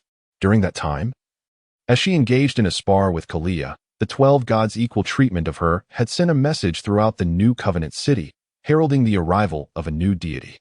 Today, the designated meeting place with Selah was Lexville. Tang Yu intended to traverse the central rail hub before proceeding to the Parliament Square and onward to Lexville. "Ah, Willie, this vehicle is simply magnificent. Why didn't I begin studying magical doctrines sooner? Back in the continent of combat, I should never have wasted my time on that trivial magic. Magical doctrines bring true joy," she exclaimed exuberantly, her voice echoing as she drove. The pedestrians, upon avoiding her, waved enthusiastically. It was evident that they were quite familiar with her. After all, Tang Yu resided in the Central Park Library, which had undergone a transformation since her arrival, boasting an eclectic collection of books, ranging from the peculiar to the extraordinary. including comics and novels that covered everything from postnatal care for sows to crafting nuclear weapons in a primitive society. Furthermore, Tang Yu's approachable nature made her well known among the citizens of New Covenant City as a friendly new deity. My lady, your ability to effortlessly develop magical doctrines is undoubtedly attributable to the foundational knowledge of magic you received back then, Willie interjected. After a moment of contemplation, Tang Yu acknowledged Willie's perspective, and with a swift press of the accelerator and a deft application of the brakes, she executed a perfect drift around a corner. Willie nearly found himself ejected from the vehicle, exclaiming in alarm. Before long, Tang Yu arrived at Lexville, continuing her journey. She soon spotted several shimmering figures in the distance and shouted, "Hey, look at that. Isn't my new vehicle awesome?" With that, she performed a drifting maneuver, parking skillfully right in front of Kalia. At that moment, Sayla approached with a radiant smile, exclaiming congratulations, Tang Yu, on successfully crafting your desired vehicle. Huh? What do you think? Am I not impressive? Tang Yu replied, tilting her head in search of admiration from those around her. Quite a remarkable design. Though the power source utilizes natural energy of the ice attribute, which is an intriguing concept. However, the stability leaves something to be desired, Lewin commented, already critiquing the vehicle. Tang Yu only heard the first half of the sentence. The latter part concerning stability was of no concern to her. Sarah, do enlighten us about today's purpose, she inquired, evidently still curious about the reason for their gathering. Regarding the objective of our visit today, I am aware that it pertains to the force we have recently discovered within the core of this planet, one that mirrors our own. Kalia interjected before Sarah could finish her thought. Indeed, we have uncovered a power within this planet that is akin to ours. Our intent is to liberate it, to reshape its essence, and to welcome our 13th companion, Sarah elaborated, taking over Kalia's explanation for Tang Yu. As Tang Yu listened, she realized this was the 13th and final fragment of the primordial darkness, ever since she had transformed and acquired the powers of the other 12. She had come to understand through the powers of wisdom and knowledge that her strength had now entered the final stage of awakening. If both the complete primordial light and the primordial darkness were to be simultaneously liberated, she could transform once more and fully awaken her true power. However, the primordial light had taken the form of Karis to traverse the cosmos, while the final 13th fragment of the primordial darkness remained dormant. To awaken it, Terra must be opened, and at that moment, the entire populace of the planet would face annihilation. Sarah, have you considered the will of those who dwell on Terra? Tang Yu inquired of Sarah. The desires of mortals fall outside our considerations, Cain interjected, his words imbued with a chilling finality. Indeed, in the face of power, the weak without strength have no claim to authority. Sarah, what are your thoughts? Tang Yu persisted in her inquiry. I certainly hope for the arrival of our companions. Sarah replied ambiguously. Let me ponder this matter. I shall respond in due course. Surely, you do not lack for time? Ultimately, Tang Yu decided to take a step back and reflect. Of course, that is not an issue, came the reply from Kalia. Soon, Tang Yu, lost in thought, drove her frost-drilling vehicle back to the library. Just then, the doorbell rang, and upon opening the door, she was greeted by an unexpected visitor. Chapter 62. Held as Tang Yu opened the grand door of the library, she found a young woman with a sharp, silver-gray bob standing before her. May I ask? Are you Lady Tang Yu? The woman inquired, a formality in her tone. Who else could I possibly be? No one else resides here, Tang Yu replied curtly. The woman seemed slightly taken aback by Tang Yu's demeanor. Noticing this, Tang Yu's mood softened slightly, and she invited the woman inside. The woman sat on the sofa, accepted the tea Tang Yu offered, and then directly addressed the topic at hand. Lady Tang Yu, I apologize for the intrusion. I am Held, the chief researcher at the Terra Research Institute. I have come regarding the decision of the 12 divine beings. You need not elaborate. I am already aware of the matter. Sarah and the others have informed me. However, I must admit, I still hold an affection for this planet and its inhabitants. Yet, before Tang Yu could finish, Held interjected eagerly. I knew you would stand with us, Lady Tang Yu. You must find a way to save this magnificent planet. I implore you. I shall not take sides. As an individual, I cherish this planet. Yet, as a friend to them, if they wish to tear it apart to liberate their kin, I have no authority to intervene, Tang Yu confessed, her expression a mixture of conflict and helplessness. Indeed, Tang Wei harbored a profound affection for the planet Terra. Yet the pursuit of power and the support for her friends would inevitably lead to its destruction. She now found herself caught in a precarious position between the two. So it is, Helder remarked, a look of dejection crossing her face as she prepared to rise and depart. While I cannot obstruct their decision, I shall endeavor to delay them. This should afford you some time. As Helder made her exit, Tang Wei offered a modicum of reassurance, though it was merely a consolation amidst the direst of outcomes. However, at the threshold, Helder clenched her fists, seemingly resolved to a certain determination. Tang Wei discerned that this woman before her was deeply enamored with the planet known as Terra, which explained the elaborate schemes she would later orchestrate to eliminate the apostles one by one. Yet, the apostles would not perish. Much like the 12 gods ultimately reincarnated as the 12 apostles, the primordial darkness would never fade. After bidding farewell to Helder, Tang Yue fell into a state of distress. Although she had vowed to buy time for the Terra inhabitants, she had yet to devise a concrete plan for how to achieve this. How then would she address the issues plaguing Haikao and Quaxia? Tang Wei paced her room for a considerable duration, struggling to formulate a solution, until she seized Willie and began to shake him frantically. "Help me think of a plan," she implored. "Please, miss, stop shaking me," Willie stammered. His words jumbled under her fervent grip. Seeing Willie's plea, Tang Wei paused and pressed him once more. "Come on, think of something." "Miss, what can I do?" "They intend to breach the planet to release their kin. What can I possibly do?" "This is beyond my database." Willie floated around her, expressing his helplessness. "Release their kin, you say?" "Aha, I've got it," Tang Wei suddenly exclaimed, an idea illuminating her mind. Grabbing Willie, who was still spinning in circles, she dashed toward the garage. Upon reaching the garage, she tossed Willie onto a vehicle and entered the frost drill car, filling it with frosty snowmen. "Let us go." Before long, Tang Wei arrived at the divine abode. Pushing open the grand doors, she found Celera seated on the sofa in the living room, sipping tea. Without hesitation, Tang Wei approached and sat directly across from Celera, lifting her own cup to take a sip. "Celera, as a friend, I have no authority to prevent you. However, to express my intentions, might I prepare a vessel for your kin before you release them?" Tang Wei proposed to Celera, intending to use the fabrication of a body for their kin as a means to delay the rupture of Terra. "Very well, I understand. Although your motives are to delay us, as friends, we are willing to wait for you. Naturally, a fine vessel is something we require. Let us see what kind of body you can create." Celera perceived Tang Yue's intent, yet chose to await her promise. Nevertheless, this was merely an agreement between Tang Wei and the 12 gods. The divine edict to unravel the secrets of Terra had long been imparted through the mouth of the sage. Days later, Tang Yu resumed her intensive study of dark magic, for in order to craft an exceptional vessel, she must first master the intricacies of this arcane discipline, enabling her to merge it with the primordial forces to create a masterpiece. Though this endeavor was partly to buy time, as a true friend, the gift she offered must be nothing short of extraordinary. At that moment, a knock echoed upon the door once more. Tang Yu opened it to find Helder, whose countenance appeared significantly improved, clearly having found a solution to his troubles. Welcoming Helder into her abode, she offered him tea and remarked, "You seem well today. Have you discovered a remedy?"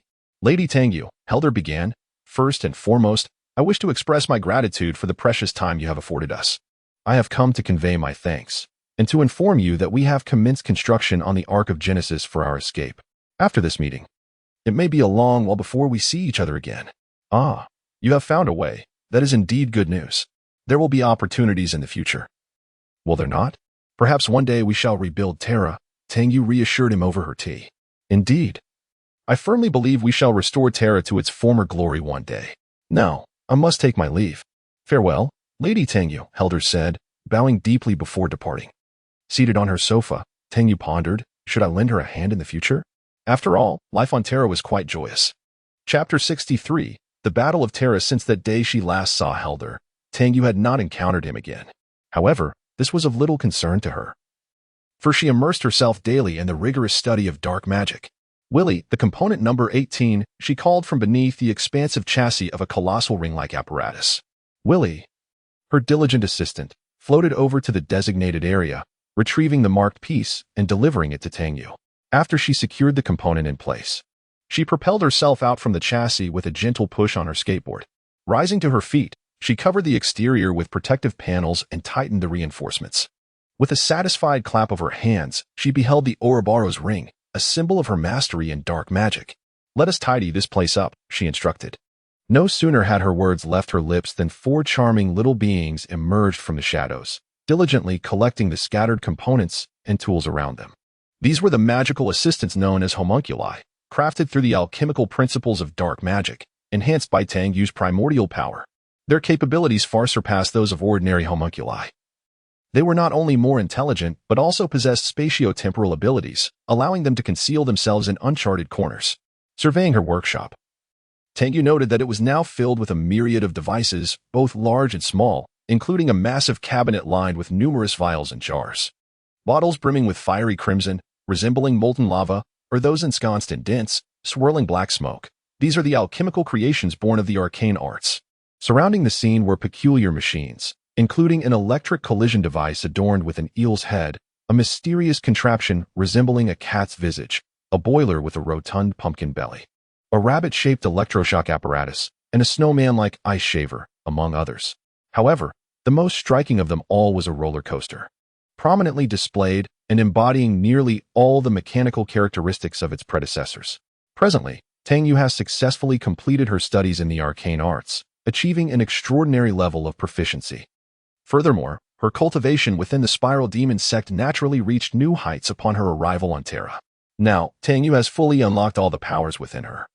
Yet to achieve complete mastery and integration, it is essential to experience the profound collision of the primordial light and the primordial darkness. At present, Tang Yu is contemplating the creation of new bodies for Sayla and the others, preparing for their imminent triumph. One can surmise that after such an extended period, Herder and her associates have made significant progress in their plans. The materials for the bodies will be crafted from a superalloy infused with primordial energy, ensuring their indestructibility. While Tang Yu murmurs to herself, she beckons Willie and Homunculus for assistance, unbeknownst to her, as she diligently experiments in her library workshop. The outside world has undergone a cataclysmic transformation. Following the sage's divine edict, responses across the globe have varied dramatically. Some express their dissent. Others contemplate annihilating the planet in accordance with divine will, while many resign themselves to a silent demise. However, the most prominent faction is the Ark sect, led by Herder, racing against time to construct the Ark of Genesis. Conversely, a faction of rebels, organized by an enigmatic individual, has risen against the 12 gods of Terra, initiating a global conflict. The once serene and beautiful Terra has been engulfed in the flames of war. Meanwhile, Sayla and the other gods continue their previous existence, awaiting Tang Yu's completion of their new brethren's forms. Sayla often ventures alone to Tang Yu's library, engaging in conversations about progress. Recently, she has taken to writing, and upon closer inspection, the cover of her book boldly bears the title New Genesis. As the war escalates, with the rebels gaining the upper hand, the United Headquarters reluctantly deploys the behemoth forces. The colossal behemoth's entry onto the battlefield instantaneously shifts the tide of combat. Conventional weaponry proves utterly ineffective against the enormous behemoth, and the rebels quickly find themselves in retreat. Yet, in an unforeseen turn of events, one rebel mysteriously acquires a long-obsolete thermonuclear weapon. When the thermonuclear device detonates above the behemoth's head, the war becomes irrevocably uncontainable. At present, Tang Yu is diligently engaged in the creation of new divine bodies. Today, Sarah paid another visit to Tang Yu, and after settling into the reception room, she initiated a conversation. How's the fabrication of the new body progressing? Sarah inquired with her characteristic gentleness. Rest assured, Sarah, it is proceeding exceptionally well. The overall framework has been completed, and with just a few more adjustments, it will be finished shortly. Tang Yu excitedly recounted her remarkable progress. That is truly splendid news. By the way, I have recently authored several books, and I wonder if I might place them in your library? Sarah suddenly posed a request during their conversation. Of course, that would be no problem. However, I must admit I am quite surprised to learn that you write books, Tang Yu replied, intrigued yet accepting of Sarah's request. After enjoying tea and their discussion, Tang Yu returned to her workshop to continue her work on the divine body. After finishing the tea in her hand, Sarah rose and made her way to the library's collection area, where she carefully returned the tome titled Genesis of Creation to its rightful place on the shelf. Subsequently, she descended into the library's depths, where she conjured an alternate space, at the center of which hovered a colossal stone tablet. After inscribing and sketching upon the tablet, Sarah established a connection between the entrance of this alternate dimension and the aforementioned tome. Having completed her tasks, she departed from Tang Yu's library. Time swiftly passed, and on that day, Tang Yu was diligently engaged in her work. Before her stood a robust figure, adorned with protective gear made of strip-like alloys across the head, hands, torso, and feet. In a rather flamboyant manner, Tang Yu had also adorned the back of this figure with a semicircular ring, exuding an air of intimidation. After a prolonged period of effort, Tang Yu finally completed the construction of the figure. After taking a moment to admire her creation, she donned the figure, intending to seek out Sarah and her companions. Calculating the time, she surmised that Helder should have finished his tasks by now. However, shortly after Tang Yu stepped outside, she was startled by a blinding light and a thunderous roar emanating from the distant horizon. Chapter 64. The destruction of Terra. As Tang Yu prepared to visit Sarah bearing gifts, the disturbance from the sky signaled to her that something was amiss. She promptly set down the figure, entrusting its guardianship to Hemong and Cruz, and activated her divine state, soaring towards the source of the commotion. Along her journey, she beheld numerous sights that she had previously overlooked due to her work's engrossing nature: the ravaged earth, people fleeing in panic, and the acrid scent of gunpowder permeating the air. In the distance, she could even spot the carcasses of enormous whales strewn across the cracked ground. Occasionally, she witnessed two groups of Terrans, clad in differing attire, exchanging gunfire. In that moment, Tang Yu realized that the once tranquil and harmonious planet of Terra had undergone a profound transformation. She could no longer bear to witness the strife. She had more pressing matters at hand. Since she had perceived the disturbances on the horizon, an unsettling anxiety had taken root within her. Soon, as she flew at great speed, Tang Yu spotted Sarah and others confronting a figure in high-altitude orbit. She hastened her pace to join Sarah. "Sarah, what has transpired? Why does the outside world appear in such turmoil?" And before Tang Yu could finish her inquiry, Sarah interjected, "I understand your bewilderment. But these are their own choices. They have wrought this upon themselves. We merely opted not to intervene. Furthermore, we are now facing our own challenges." As she spoke, Sarah's gaze turned skyward towards the figure bearing the manifestation of the primordial light, Karaso, the embodiment of the great will that creates worlds. Just as Tang Yu continued to seek answers from Sarah, Karaso spoke. "You possess both substance and thought yet remain unsatisfied, yearning for illusory powers. It seems that you should cast aside the shackles of your corporeal forms and wills, and return with me to the primordial light." Upon uttering these words, the already tense atmosphere grew even more grave, with Karl boldly declaring, "You shall not erase the bodies and wills we have painstakingly acquired." With that, he launched into an attack. As others witnessed the unfolding scene, they had no choice but to join in. Kane and Kalia quickly engaged in a fierce struggle with Karaso, empowered by their strength and skill. Meanwhile, Ellis, Anton, and Roster summoned the forces of the sky, sea, and earth to assault Karaso. In an instant, a battle that would reverberate throughout the universe erupted. Tang Yu floated alone nearby, her introspection shrouded in confusion. Throughout her upbringing, she had enjoyed a harmonious existence with Sarah and the others, perceiving them merely as indifferent to the plight of ordinary people. However, now, with Terra engulfed in flames of war and Kane and Sarah locked in combat against their counterpart, Karaso, Tang Yu found herself at a loss for what to do. Yet, as she pondered the complexities of existence, the clash between the primordial light and primordial darkness above intensified, sending shockwaves that struck Terra directly. In that moment, the tectonic plates of the planet were subjected to tremendous upheaval. The Terrans, still engaged in battle, ceased their attacks and gazed skyward, drawn to the cosmic spectacle. At that moment, within a concealed canyon, a colossal spaceship stood tall, having just completed its debugging process. It was none other than the Genesis, constructed under the auspices of Herder. "Ezra, quickly, organize the people to board the ship," Herder called out amidst the bustling crew below. She had just detected a tremendous surge of energy, and immense energy reactions were continuously bombarding Terra. If this persisted, it would not be long before Terra would disintegrate. "Herder, what about you?" The researcher named Ezra shouted back. "I must return to New Covenant City. You focus on organizing the boarding. Hurry, time is of the essence." With that, Herder set off towards New Covenant City. "Herder, how will you come back?" Ezra was clearly aware of the peril that awaited in New Covenant City. "I will find a way. Now, go and do what you must." With those words, Herder had already distanced herself from the canyon. Soon, she approached New Covenant City, noticing people fleeing toward the outskirts. After guiding them, she continued her advance into the city. At this moment, the battle in space had escalated to a fever pitch, with waves of residual energy crashing down upon Terra. The very structure of Terra was on the verge of collapse. In this critical juncture, Kane harnessed an immensely powerful force directed towards Karaso, who promptly commanded the radiant halo behind him to converge its energy against Kane's beam. Observing this, Others rushed forward to channel their strength into Kane, causing the focal point of energy to advance toward Carasso. In response, Carasso infused all his might into the attack, and Kane and his allies similarly poured forth their full power. After a brief stalemate, the convergence point began to inch closer to Kane and his companions, as they were significantly weakened, having lost 1/13 of their strength. As the intersection of beams threatened to strike Kane and his group, they had no choice but to scatter and evade. With the obstruction of power removed, the beam surged forward, heading straight for Terra. The colossal beam struck the ground like a camel burdened with an insurmountable weight, causing Terra to finally succumb under the pressure, fracturing and threatening to disintegrate. Meanwhile, aboard the Genesis ship in the canyon, Azura witnessed the cataclysmic beam and understood that Terra was beyond salvation, yet the boarding process was not yet concluded. For the sake of those already aboard, she had to halt the boarding immediately and ascend, or all would be lost. "Herd, where are you?" She pondered as the Genesis gradually ascended, leaving behind many desperate souls who had yet to board.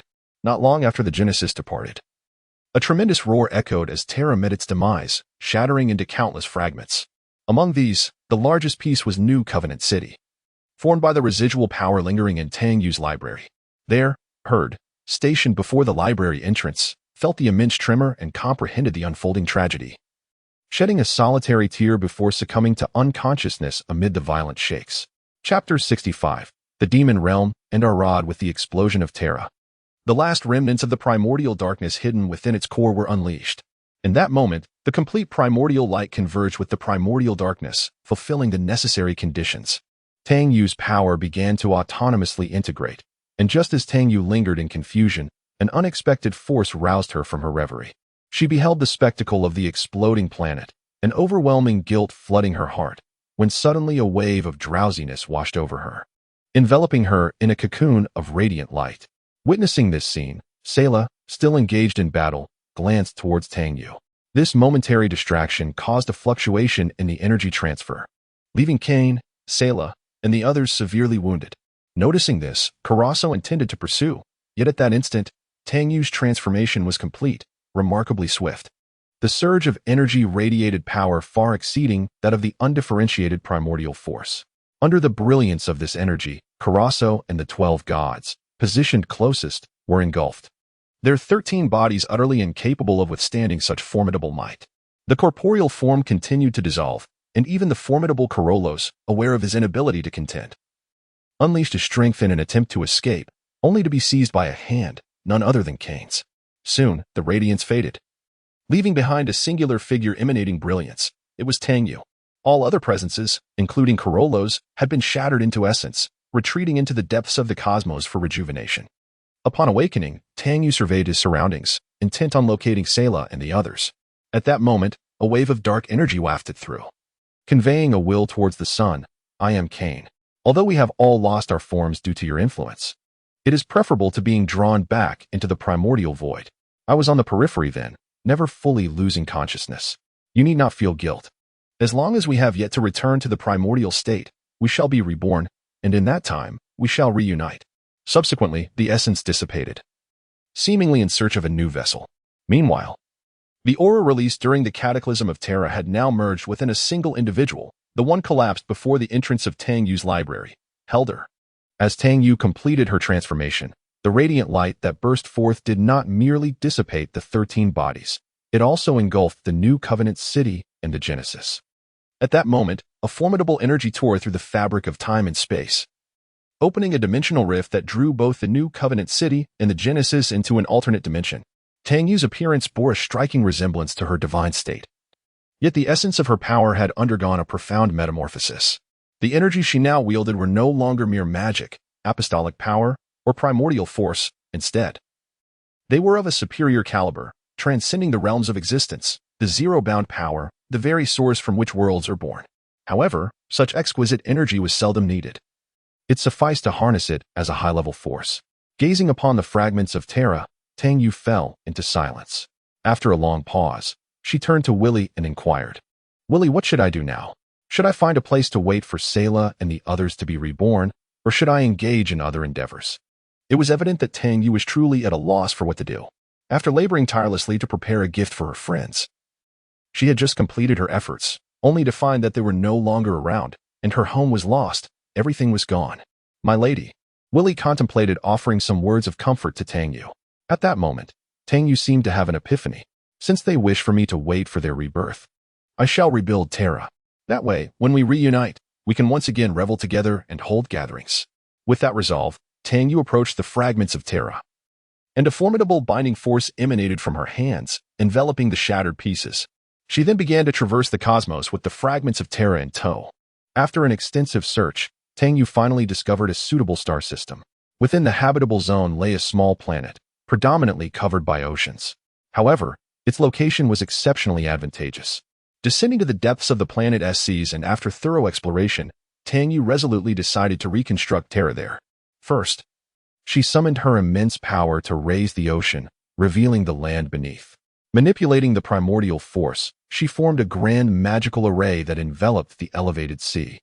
As the array took shape, sunlight penetrated through, illuminating the underwater realm and crafting a cerulean sky.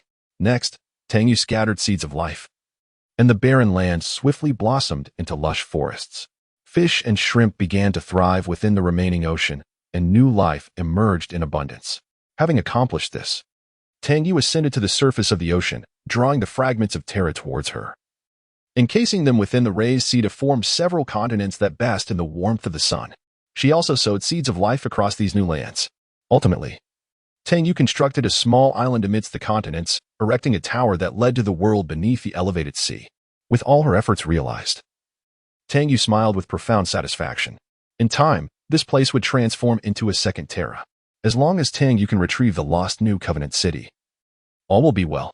Just as she intended to linger a while longer, a minuscule rift in the fabric of dimensions suddenly appeared nearby. Through this fissure, Tang Yu sensed the lingering essence of Hemon Karuz that she had left behind. Without hesitation, she stepped into the dimensional rift. However, the rift did not vanish upon her entrance. After a protracted period, the rift shattered, and a colossal spaceship emerged from within. It was none other than the Genesis, which had originally traversed into the dimensional rift along with New Covenant City. The Genesis plummeted downward, piercing through the levitation sea and the magical array, ultimately descending into a gorge in the world below. As the spaceship opened, numerous individuals disembarked, dispersing in various directions. Some ascended to the continent above the magical array via a towering spire to establish their lives there. Once the passengers had exited, the spaceship entered a dormant mode, concealing itself from view.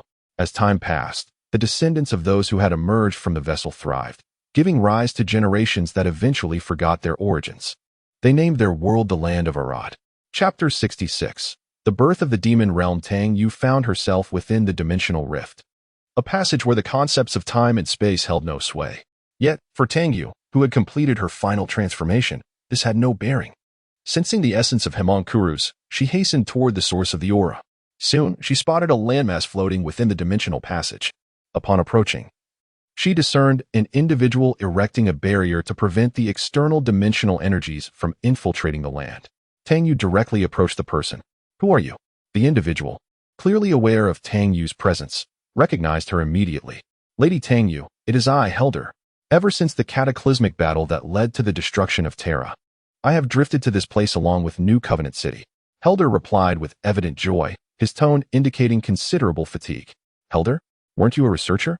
How have you taken to practicing magic?" Tang Yu's curiosity seemed more piqued by Helder's transition from scientific pursuits to the arcane arts. "Are you referring to this power? Upon awakening from my unconscious state, I discovered I could sense the elemental energies of nature, and naturally, I learned to wield magic." Helder answered earnestly in response to Tang Yu's inquiry. During the time that Helder was responding, Tang Yu completed her investigation of him. The force within her was nearly identical to that of Selah and the others, yet it was not any of their powers. It appeared to be the 13th force that had been unleashed. "What are you doing now?" After grasping the fundamental circumstances surrounding Helder, Tang Yu felt a burgeoning curiosity about his current activities. "Esteemed Lady Tang Yu, I am currently erecting a protective barrier. The energy within this space has the potential to erode the bodies of the Terrans, causing mutations. While I have shielded them with my barrier, numerous individuals had already succumbed to mutations due to radiation before my protection was established. Only a few, under my immediate safeguard, have experienced minor changes, such as the emergence of pointed ears, like mine." As Helder spoke, he tilted his head, allowing Tang Yu to see his ears. "Ah, you have transformed to resemble me. How intriguing. Henceforth, you shall be my kin. Tangyu evidently took a liking to these pointed ears. Thank you very much. However, Lady Tangyu, could I request your assistance with something? Although I can maintain the barrier for now, the replenishment of magical energy is gradually falling short. Helder expressed his predicament with a hint of resignation. All right, I understand. You require an excellent source of energy, correct? Allow me to first address my matters with the homunculus, and then I shall resolve the energy issue. In the meantime, please hold on.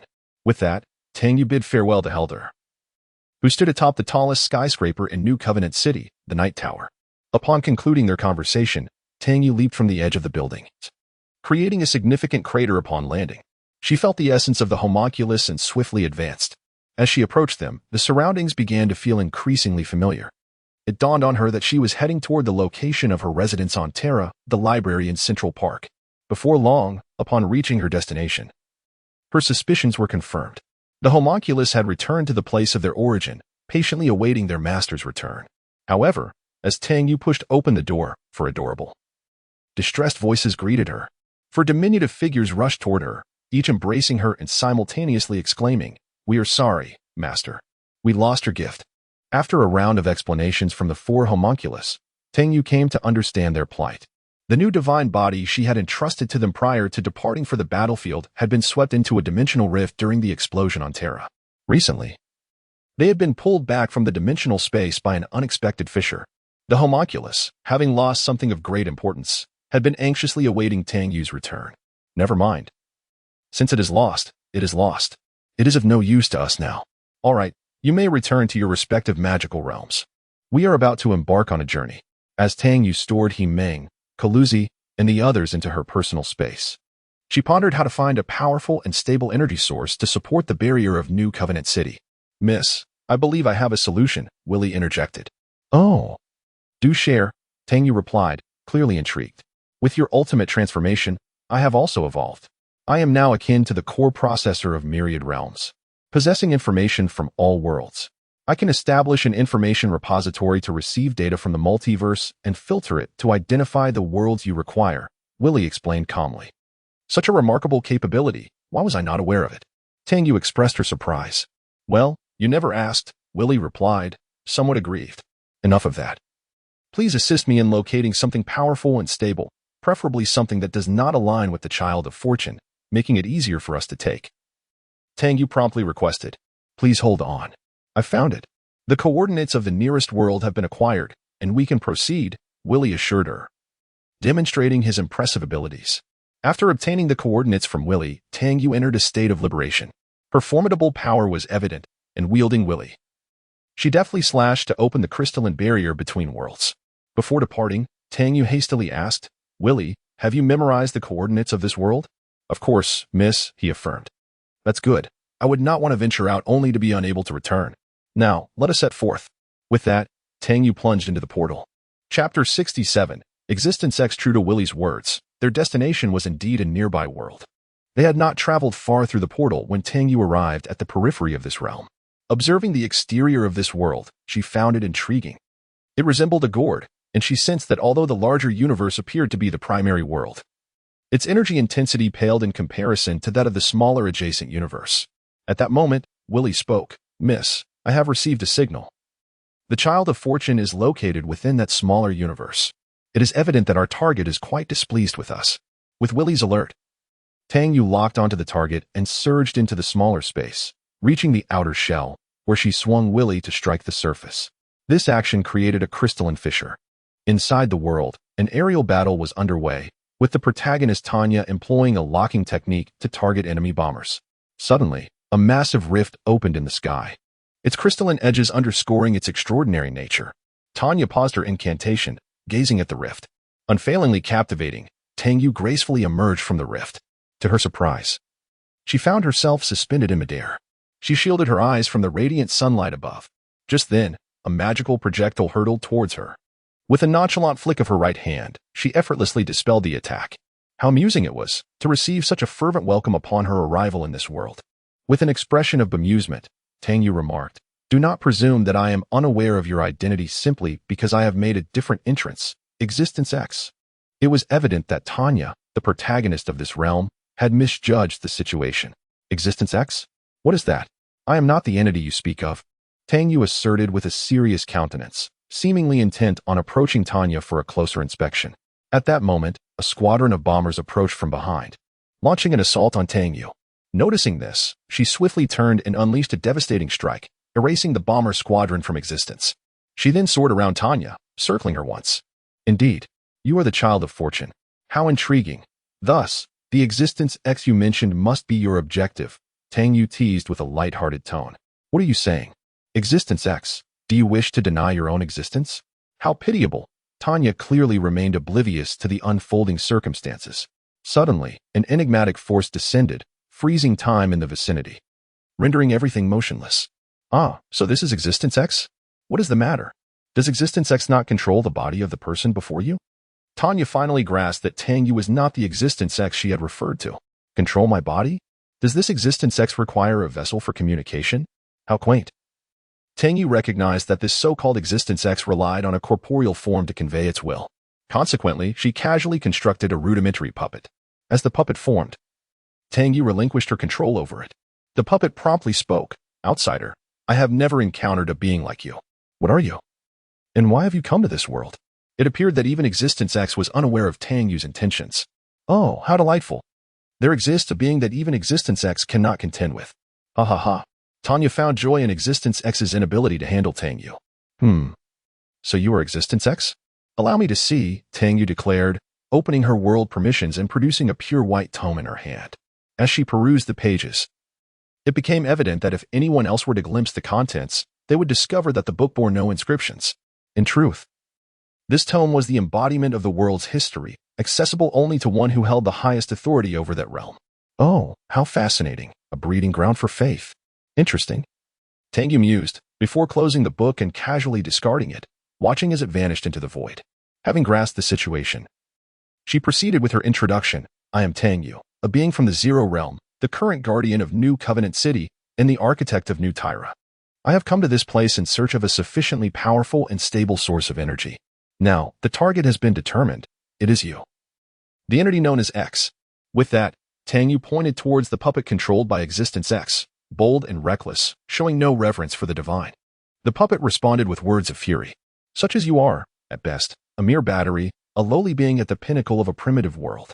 You have stumbled into the crevice of existence and acquired the authority to govern this realm, yet have forgotten your true nature. But this is fine.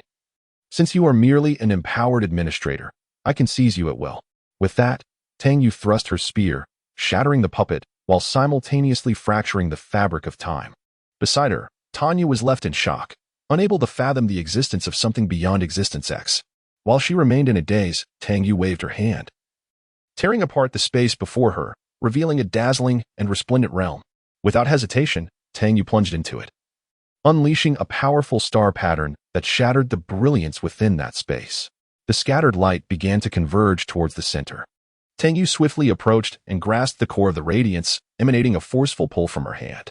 The dispersed light quickly gathered, and from within it came a panicked and feeble voice. Who are you? How could you find me? Why does my power fail to affect you? That is simply because I am far more powerful than you, Tang Yu replied. When I arrived in this world, it bestowed upon me the highest authority. Your so-called power has become insignificant without that supreme authority. Now, I shall erase your will. A qualified battery requires no thoughts. With a smile, Tang Yu uttered the most despairing words. She then swept her hand over the luminous sphere, stabilizing its brilliance as the inner consciousness was obliterated. Attention. All beings born into this world, your deity has perished. Embrace a new existence devoid of divinity. After conveying this message to all in the world, Tang Yu departed from this realm. At this moment, upon hearing Tang Yu's message, Tanya erupted into laughter, her mirth ringing out before it abruptly ceased. Chapter 68, The Demon Realm. A rift opened in the sky above New Covenant City, through which a figure soared forth. It was none other than Tang Yu. Returning from the world of Tanya's War Chronicles, still clutching the essence of X in her hand. As Tang Yu hovered above New Covenant City, she gracefully descended towards the towering edifice where Helder resided. Helder, I have returned, Tang Yu proclaimed as she landed beside him. At that moment, Helder's complexion was ashen, clearly on the verge of collapse. My lady Tang Yu, have you brought the energy source? Helder's voice was frail, revealing his significant exhaustion. Of course. I have brought an administrator from another realm. The energy is both potent and stable. Hold on a little longer. I shall set up a magical array. As she spoke, Tangyu waved the luminous orb in her hand towards Helder. After introducing the energy source, Tangyu proceeded to the heart of New Covenant City. She activated her material authority, gradually sinking into the ground until she reached the depths beneath the fragment of New Covenant City. Raising her hands, an intricate and colossal magical array unfurled from her fingertips, enveloping the entire city. As the magical array fully manifested, a surge of energy erupted forth. Upon sensing this wave of energy from his vantage point atop the skyscraper, Helder released the magical core he had been holding, collapsing to the ground as he gasped for breath. As the Helder formation was dismantled, the barrier vanished, replaced by a new protective membrane that enveloped the entirety of New Covenant City.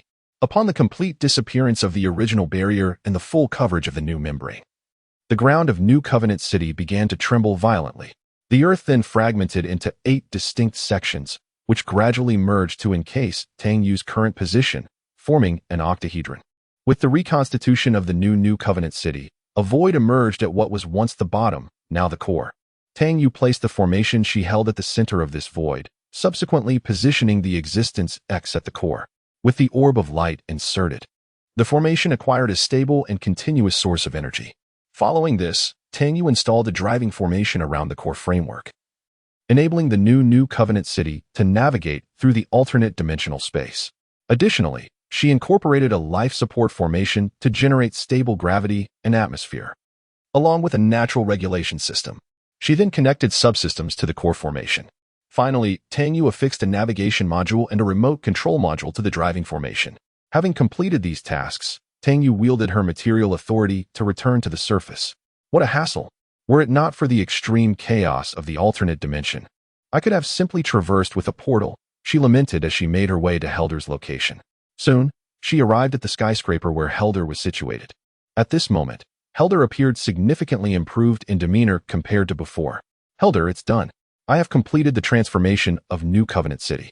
The outer protective membrane will shield it from external dimensional energy erosion, and I have also added mobility and ecological regulation capabilities, Tangyu stated, surveying her surroundings. Strange. Why has the ecological regulation function activated? She pondered, furrowing her brow as she extended her consciousness to probe the formation underground. Is something wrong, Lady Tangyu? Helder inquired anxiously upon noticing her grave expression. It's nothing. Just that the energy supply for the ecological regulation is too weak. Likely due to the fact that the current New Covenant City is merely a fragment. It's not a major issue. Well then, if there is nothing else, I shall return to my library, Tangyu replied, stretching lazily before heading toward the library. Wait, Lady Tangyu. Since New Covenant City has been reshaped, why not bestow it a new name? Helder suggested. Let us call it the Demon Realm, the world of magic, Tangyu responded after a brief contemplation, thus endowing it with its original name. The Demon Realm? Helder mused. By the way, here are the formation instructions to control the navigation system of the Demon Realm. This responsibility is now yours, so be sure to excel as the navigator, Tangyu instructed as she imparted the navigation module's operation to Helder before soaring toward the library. After Tangyu departed, Helder gazed at the compact formation he had gathered, contemplating, is this the guiding marker for controlling the direction of the Demon Realm? Helder closed her eyes, seemingly resolute. Soon, the realm of demons began to advance slowly under her command. In the southern part of Brooklyn, in the Valley of Bull, she found the dwelling she once inhabited on Terra.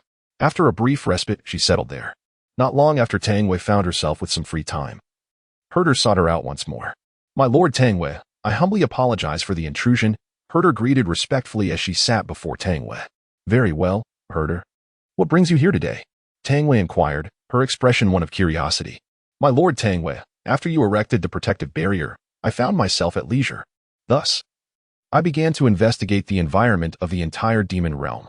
Although the mutations caused by the radiation of abilities have not severely affected the populace, I have noticed a gradual decline in the energy within their bodies over time, and this trend is accelerating, Herder expressed anxiously, sharing her recent discoveries with Tangwei. Upon hearing Herder's concerns, Tangwei closed her eyes and surveyed the entirety of the demon realm.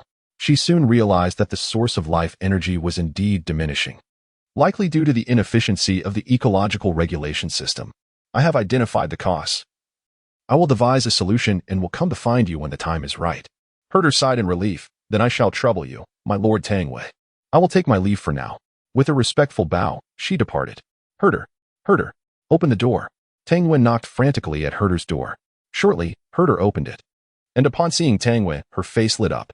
My lord Tang Wei, has it been resolved? At that moment, Herder had changed into a new outfit. Draped in an enormous cloak that expanded her silhouette significantly, creating a most peculiar sight. Approaching Herder, Tang Wei produced a vial radiating a faint golden light. This is the water of life. I have constructed a magical array in the Windward Bay area to supply the demon realm with life energy.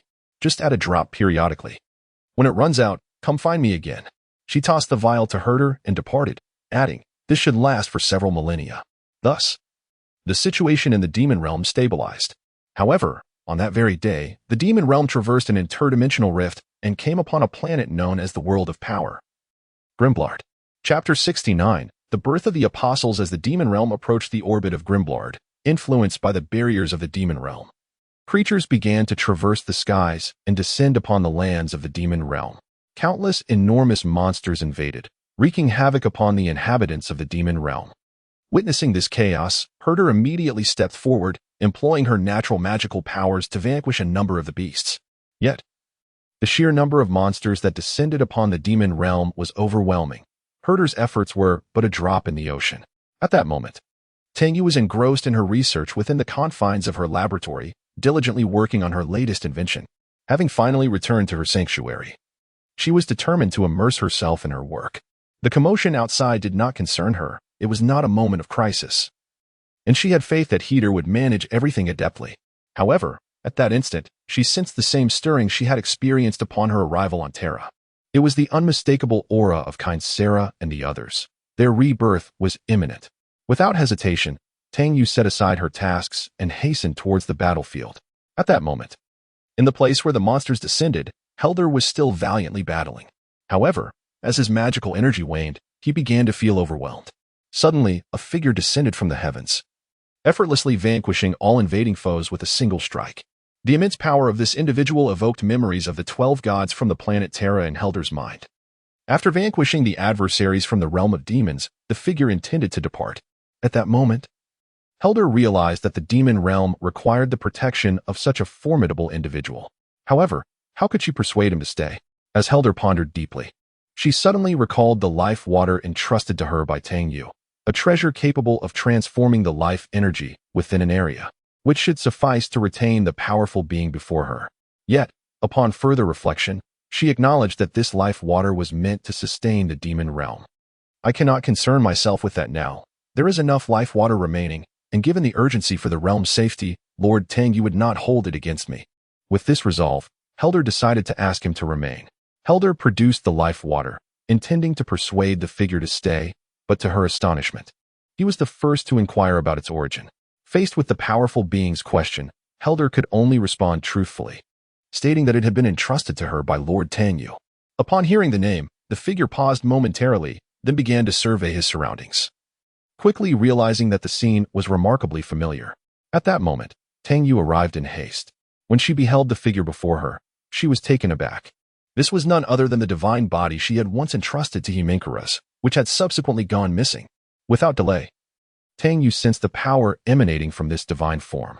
You are, she began, but before she could utter the name, the figure interjected, stating that he was no longer that individual.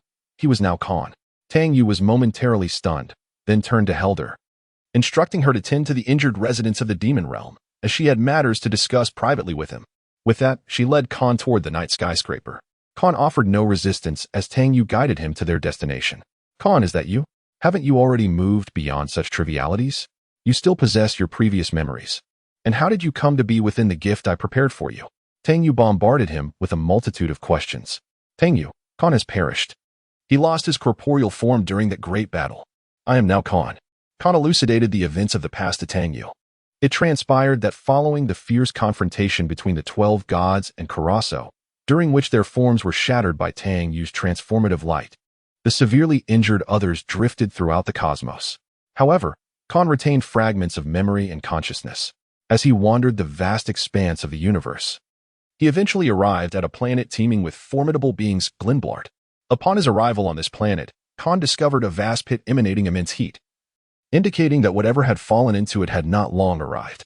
Approaching the pit, he observed numerous creatures attacking the fallen object, yet no matter how powerful they were, they could not inflict the slightest damage upon it. Upon closer inspection, Khan discerned that it was a nameless body, the very divine form that Tang Yu had lost. After thorough investigation, he realized that this body resonated harmoniously with him, or rather, with them. Thus, Khan entered the vessel. With his entry, the powers surged back, and one of the original 12 gods was reborn. However, this time, he emerged as a new entity, acquiring the name Khan. Subsequently, Khan resided upon Glenblard. His formidable powers rendered his attacks unstoppable, while the body created by Tang Yu proved indestructible, impervious to any harm. Even Khan's empowered assaults had no effect. Consequently, Khan established dominance over Glenblard until the arrival of the demon realm. Our powers will seek out the most gifted individuals among the most talented races in the universe as vessels. Perhaps it is fate that led me to discover your forsaken gift. Before I claimed it, it was indeed the most promising body in existence. Khan marveled at the vessel crafted by Tang Yu. Is that so? But what of Sarah and the others? How shall I find them? Tang Yu hastily inquired about the whereabouts of their companions. There is no need for haste. We share a connection that will naturally draw us together, Khan reassured her. I also sense a faint yet similar presence nearby, he explained, voicing his own perplexities. Oh, you must be referring to Helder. She is likely the kin you sought to release. However, it is peculiar that she did not utilize her own body, which you have now claimed. Tang Yu identified the essence Khan had sensed. Upon receiving this revelation, Khan was taken aback. He had never anticipated that the woman who intended to keep him would be the very last kin they sought to liberate. After a thorough discussion, Tang Yu and Khan gained a clearer understanding of the situation. In summary, the reincarnation of the 12 deities will converge under the unseen influence. And the demon realm has already manifested too. Thus, they are destined to assemble here. Khan naturally remained, claiming the Parliament Square as his domain. Whenever peculiar entities invaded during their voyages in the realm of magic, Khan would swiftly eliminate them. Helder, too, diligently commenced the revival efforts within the magical world. Before them lay a golden celestial body, a luminous star shining in the depths of the demonic realm. Chapter 70. The Prodigy, Prey. Ever since Khan arrived in this world of darkness, he had vanquished all invaders emerging from the vastness of outer space. Upon completing his missions, Khan would return to the Council Square, ushering in a brief period of tranquility for the demon realm. As their journey progressed, they soon encountered a resplendent golden planet, radiant with light and adorned with golden oceans that rendered it a magnificent sight from afar. This was none other than the future homeland of the demon realm's third apostle, the Prodigy Prey, known as the Golden Planet Tiboris. Meanwhile, what was our protagonist, Tang Yu, engaged in? Within the confines of her laboratory, a peculiar contraption occupied the center, a large boiler painted in white, embellished with decorations of rabbits and eels. Willie, quickly bring over those terra stones. The refining machine is finally complete. Let us commence our experiment, Tang Yu exclaimed, dispatching Willie to fetch some terra minerals. Before long, with the assistance of Homunculus, Willie managed to deposit a substantial amount of terra minerals into the boiler of the refining machine. With a cacophony of mechanical sounds that suggested an imminent explosion, a brilliant light burst forth from the eyes of the rabbit head atop the boiler. Subsequently, the central boiler opened, and a sphere radiating a cerulean glow rolled out, which Tang Yu deftly caught. Splendid, Willie. I knew the terra stones would serve as the finest material for the energy core, brimming with interdimensional energy, an ideal power source for operating the interdimensional rift device.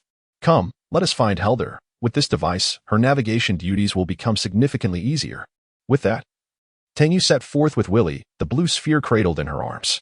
Soon, they arrived at the Moloch Valley, where Tang Yu spotted Helder outdoors, instructing a group of demon children. Among them was a little girl with white hair named Katie, a boy with silver locks called Charlefuzz, and another girl with deep purple hair named Alice, along with several other children. They were engaged in fundamental magical lessons, akin to early education. Approaching Helder, Tang Yu eagerly beckoned, Helder, come quickly. I have crafted something new for you. You must see it. As she spoke, she pulled Helder along with her.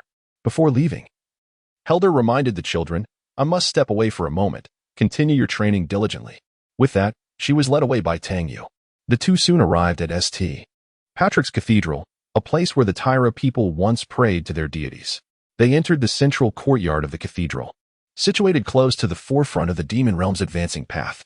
In this place, an extraordinary tower has been erected, a colossal structure composed of 4 distinct mechanical demonstrations. Upon closer inspection, it becomes evident that it resembles the roller coaster constructed by Tangyue. Behold, this is the interdimensional tearing device I have constructed. With it, you can open fissures into the interdimensional space at any time and from any location. Of course, should you encounter a planet, the gravitational forces will compel you to emerge from the interdimensional realm. However, after recharging, it can operate once more, tearing through the fabric of interdimensional space. As Tangyue spoke, he placed the energy core into the recess at the base of the machine. With a resounding roar, the device activated. At that moment, a thunderous commotion erupted not far away in the council square. It turned out that the demon realm had already arrived above Tiboris, and as its sovereign, Prey Isis intended to conduct an investigation in the demon realm. Upon his arrival, he drew the attention of the diligent Khan, whose power was also sensed by Prey Isis. Consequently, Prey Isis ascended above the council square. The two soon engaged in combat, unleashing immense waves of energy that radiated in all directions, even visible from the nearby Tiboris. In the aerial confrontation, Prey Isis, wielding the authority of the skies, surprisingly matched Khan's strength. At that moment, Khan was convinced that the being before him was none other than his former brother, the reincarnation of La, who also commanded the powers of the heavens. Upon sensing the reverberations of the battle above, the followers of Prey Isis on the distant Tiboris were filled with a fervent desire to assist, and thus took flight towards the demon realm. However, upon their arrival, they were met with the tumultuous weather born from the fusion of residual energies from the alternate dimension and the aftermath of the conflict. As a result, they sustained grievous injuries, with the crimson-legged Hector suffering the catastrophic loss of his wings, rendering him incapable of flight once more. At that moment, from the apex of the demon realm, a radiant beam emanated from the Cathedral of St. Patrick, unveiling a colossal dimensional rift before the demon realm. The pull of this rift, combined with the innate forces of the demon realm itself, swiftly led to its disappearance from the site of Tiboris. The denizens of Tiboris were left pallid and ashen, for their leader, the illustrious Prey, had been taken. Suddenly, in a land accustomed to perpetual daylight, Tiboris was plunged into darkness once more. From the depths of Tiboris, the sealed entity, Isis Prey, broke free from her confinement and awakened following Prey's abduction. At this moment, Prey Isis in the demon realm had ceased his offensive, gazing in astonishment at the vibrant and kaleidoscopic vistas of the otherworldly space beyond. He intended to soar out of the demon realm and return to Tiboris, but was intercepted by Khan, with the demon realm now traversing the dimensional expanse. Venturing outside would not only prevent his return to his planet, but also jeopardize his very existence. Thus, he was left with no choice but to remain in the demon realm, awaiting the next opportunity to return to his world. Khan's words were devoid of any emotion. Upon hearing Khan's unfeeling declaration, Prey Isis found himself convinced, and he also harbored an inexplicable sense of familiarity towards both the demon realm and Khan before him. Consequently, Prey Isis chose to stay, claiming dominion over the skies of the demon realm. Chapter 71. Conqueror Caecilius. Years passed since Prey settled in the demon realm, during which many beings had also come to reside within. Among them was the small sparrowkin tribe, an exotic species inhabiting the desert between Central Park and the demon realm's encampment. During this period, all the disciples that Herder had taken under his wing had already embarked on their own paths. Led by Alice, a group dedicated to the study of elemental magic formed the Talakuta organization. A faction spearheaded by Katie established the Spiral Magic Society, while Charles Fuzz gathered the remaining belligerents to create the Cashew Sect. Among these three factions, apart from the Cashew Sect exerting its influence over the Harlan region, the Spiral Magic Society, under Katie's leadership, engaged in reforestation efforts in what was once Central Park but had now turned into a desert, an endeavor that garnered the admiration of Tangyue. It was in proximity to this verdant area that Tangyue had initially chosen her residence on Terra Star. Now, with Central Park transformed into a wasteland, Tangyue found herself unable to enjoy leisurely strolls after dinner. Katie and her companions acquired from Tangyue a remarkable seedling, exceptionally drought-resistant and endowed with the ability to transform its environment. With a mere infusion of magical energy, it would flourish abundantly. Simultaneously, Tangyue entrusted them with the seeds of Wosu, imparting the knowledge of contract magic, thereby enabling them to cultivate Wosu and other aggressive flora within the greenery of Central Park to shield against the incursions of foreign entities. Alice formed Talakuta to seek individuals with magical talents throughout the entire demon realm and to impart the art of magic to them. Soon, Talakuta gained an excellent reputation in the demon realm, consequently elevating Helder's prestige as well. Today, Helder once again visited Tangway, hoping to uncover knowledge in the only well-preserved library of the demon realm, now aptly renamed the Ancient Library. Naturally, Tangway would not refuse Helder's request. After granting him certain privileges, she resumed her own research. Truth be told, Tangway had been exceedingly busy lately. Just a few days prior, she had taken in a little girl from the demon realm named Monica. The girl was exceptionally well-behaved and always eager to assist Tangway. Yet her lack of prior study in magic made her attempts more of a hindrance than a help. However, Tangway could not resist the eager glimmer in Monica's eyes. As a result, Tangway's research time was significantly reduced, and she devoted a considerable amount of time to teaching Monica the fundamentals of magic. Fortunately, Monica displayed a remarkable aptitude for the arcane arts and soon became a magician. Due to Helder's frequent visits to the ancient library, Monica and he became quite familiar with one another.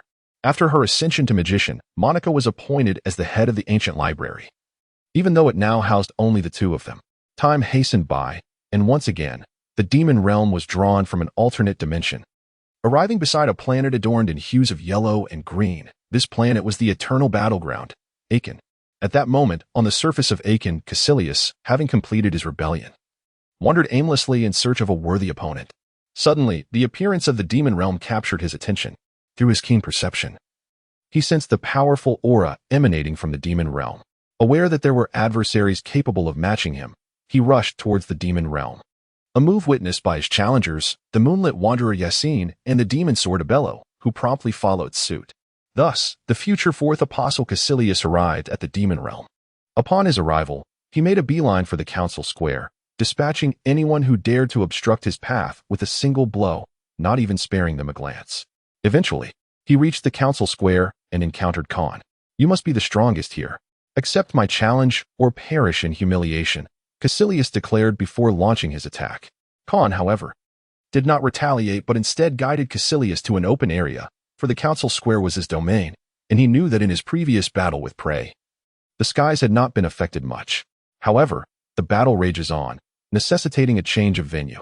Soon, they arrived at an open field where Khan stood at the center, exhibiting no intention of retaliation. He sensed that Caecilius's attacks were utterly incapable of inflicting harm upon the formidable body crafted by Tang Yu. Moreover, Khan recognized a familiar aura, surmising that Caecilius was indeed the reincarnation of Kalia. After Caecilius unleashed his lifelong skills, he still could not inflict even the slightest damage upon Khan. Even though the surrounding peaks had been cleaved apart by Caecilius's strike, the outcome remained one of defeat for him. Primarily due to the superlative physique Tang Yu had meticulously forged. "I have lost," Caecilius conceded. "Your skills still possess room for improvement. And I'm not the strongest presence here." With that, Khan departed the battlefield, soon joined by Helder, who had rushed to the scene. Upon seeing Helder, Caecilius immediately assumed a defensive stance and inquired, "You are also a formidable presence here, are you not? I wish to engage in battle with you to ascertain my true standing." In response to Caecilius's challenge, Helder naturally declined, stating, "I am but a weak woman. Besides Khan, the realm's mightiest, there are also powerful beings from the golden planet Tiberius, such as Isis. Furthermore, Lord Tang Yu has informed me that more formidable warriors shall arrive in the demon realm in the future, where you may hone your skills." After a moment of contemplation, Caecilius acquiesced to Helder's suggestion. "Then pray, tell me who the strongest here is." It was evident that Caecilius remained fixated on the notion of the strongest presence. "The mightiest here is undoubtedly Lord Tang Yu, who resides in the ancient library, though she does not appreciate being disturbed." However, before Helder could finish her sentence, Caecilius dashed off in the direction she indicated. Upon reaching the ancient library, he found the sun shining brightly outside, and upon sensing Caecilius's presence, the sun recognized him as Kalia's reincarnation. In the face of Caecilius's challenge, Tang Yu delivered a symbolic strike that vanquished him, thus revealing to Caecilius that he was not the apex of strength within the demon realm. He began to diligently refine his skills. Simultaneously, Caecilius forged a pact with Katie, who had come to Tang Yu to procure new saplings, intending to cultivate his abilities through countless battles. Chapter 72. In the name of the apostle, with Caecilius's integration into the demon realm, for apostles emerged. A powerful allure began to exert its influence from the shadows. Over the ensuing period, the demon realm traversed numerous planets, leaving behind several new apostles. First came the luminescent, metamorphic planet, Zhu, where the demon realm welcomed Hylic. A being imbued with the attribute of light and possessing myriad transformations. She is the reincarnation of Shil, the master of transformative powers, residing at the geocentric core of the demon realm. Next was Dariji, hailing from a mysterious planet rife with viruses, who embodies the reincarnation of Reiji, the wielder of Death's dominion. Since arriving in the realm of demons and settling in Pester Inferunza, this region, along with its surroundings, has transformed into a desolate wasteland. However, upon receiving the news, Tang Yu devised a magical core and entrusted it to Darij. After consuming it, although Darij's formidable plague power continued to spread, its range was constricted to a radius of 10 meters. Naturally, this compression significantly amplified the potency of the plague. Soon after, Entun, hailing from the impending doom of Cloncula, arrived in the demon realm. His initial arrival stirred considerable trouble, given that the entire demon realm's energy sources, aside from Tang Yu's ancient library and the untouchable dimensional rift device, were concentrated in the geocentric center, and Tun and his symbiotic partner, Makaha, frequently clashed with Xylock, who resided in the same energy-rich location. Exasperated by the incessant bickering, Tang Yu created a perpetual paradoxical zone within the Quester Central region, devoid of any energy, yet brimming with light and warmth. Consequently, Xylock relocated to the Quester Central Basin. Following this, the powerful octopus Rothus, a reincarnation of Rost, the master of oceanic powers, emerged from the vibrant, water-filled planet Solaris. Remarkably, there was no contention over territory, as the demon realm resembled a vast super lake, particularly the area surrounding Broad Island. With no inhabitants on the island, Rothus occasionally sprawled out to bask in the sun. Next, herders, by some means, deceived Beiyana into entering the demon realm, presumably with tales of the myriad powerful beings residing there. Thus, the self-proclaimed invincible Beiyana ventured into the demon realm, only to be swiftly taught a lesson by the formidable trio of Khan, Prey, and Caecilius, who wielded the powers of strength, skill, and the skies. Of course, Luanhai's battle-hardened Rothus could also easily subdue Beiyana. As for Anton, who commanded the powers of the earth, Beiyana could only bully the unfortunate symbiotic children. Accompanied by Beiyana's formidable challenges in the demon realm, he confronted all the prominent powerhouses, save for the steadfast Helder and the elusive Hyric, leading to a burgeoning awareness among the denizens of the demon realm regarding the might of these formidable figures. Soon, the appellation of the apostles began to circulate throughout the realm. The first apostle, the fated one, Khan; the second apostle, the weeping eye, Helder; the third apostle, the celestial prodigy, Prey Isis; the fourth apostle, the conqueror, Caecilius; the fifth apostle, the shadow walker, Hyric; the sixth apostle, the black plague, Darij; the seventh apostle, the flame devourer, Entun; the eighth apostle, the long-legged, Rhodus; the ninth apostle, the tyrant king, Beiyana; and presiding over all, the 0 apostle, the guardian, Tang Yu. Among them, Helder was the most revered by the inhabitants of the demon realm, for he tirelessly roamed the realm, imparting magical knowledge and winning the hearts of many. Yet, the utmost respect was reserved for Tang Yu, whose legendary deeds in saving the realm and mediating conflicts among the apostles ensured the safety of the entire demon realm. Upon learning of the titles and rankings of the apostles, Beiyana was quite displeased, although he found himself unable to best the top 4. He believed he could contend with the others.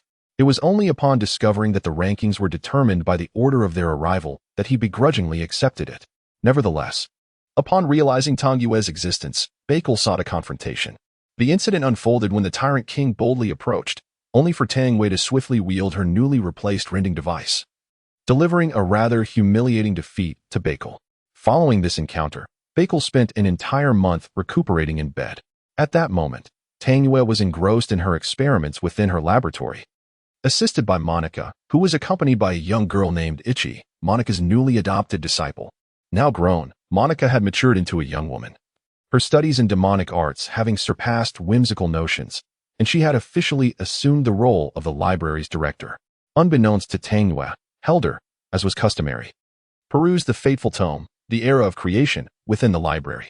Upon engaging with the profound spells contained within, Helder found himself transported to a hidden realm, where he beheld prophecies foretelling the arrival of the apostles, a manifestation of fate itself. aligning with Tang Yue's assertions that the apostles would converge under destiny's influence.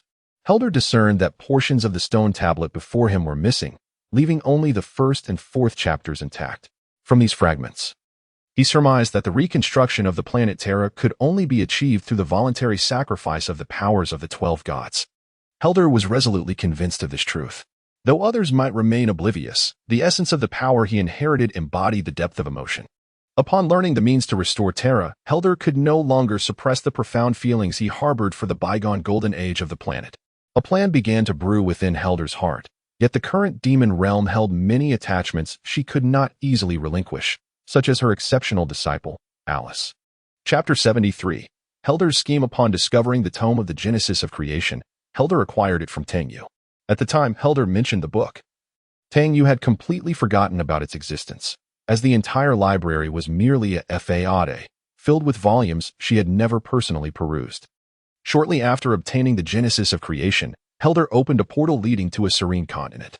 Upon her arrival on this planet, Helder was astounded with her power. She distinctly perceived a colossal whale gliding between the sea of sky and the heavens. Was that not the behemoth? As a scientist who had once studied the behemoth, Helder recognized it at a glance.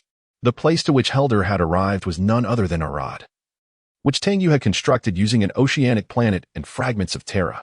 Lady Helder, are you inside? A familiar voice resonated from the portal, belonging to her disciple, Alice. Lady Helder, here you are.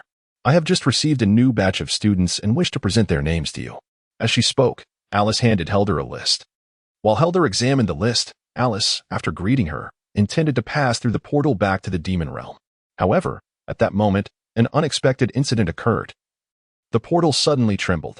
The entire magic circle intertwined with an abruptly appearing dimensional rift, and in an instant, a powerful surge of energy engulfed Alice. By the time Helder regained her composure, all that remained in her grasp was the artifact, Marie Red, which she had implored from Tang Yu, capable of playing the Requiem. Thus, Alice vanished amidst this unforeseen calamity, casting a shadow over Helder's heart. With the absence of Alice's presence, Helder sought to fill the void left by her sorrow. She first crafted a perfect puppet, bestowing upon it Alice's likeness and name, and entrusted the otherworldly artifact, Marie Red, to this effigy. Subsequently, Helder visited Arad multiple times, where she sensed an unawakened power, that of the apostles. However, its awakening required further arrangements. Helder first approached the behemoth, now known as the celestial beast, gliding beneath the sea of sky.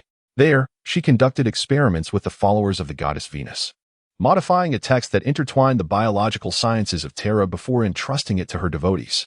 Herder successfully created the Nightshade, a terrifying monster, as a precursor to an ominous force known as the Blood Curse. Upon completing his research on the Blood Curse, Herder left behind several tomes detailing the methods to construct mental interference shields, laying the groundwork for his future relocation plans. While Herder was engaged in a series of preparations in Arad, the demon realm underwent a significant transformation. Once again, the demon realm departed from its interdimensional space, arriving at a new planet composed of steel and machinery, known as Heberon. As soon as they reached the skies above Heberon, Tang Yu sensed a familiar power within the laboratory. Immediately abandoning his current task, he journeyed to Heberon, where he encountered Luke, who was preparing to venture into the demon realm in search of solutions to the perils facing his descendants. Is that you, Luke? Tang Yu recognized the essence of knowledge and power upon their meeting.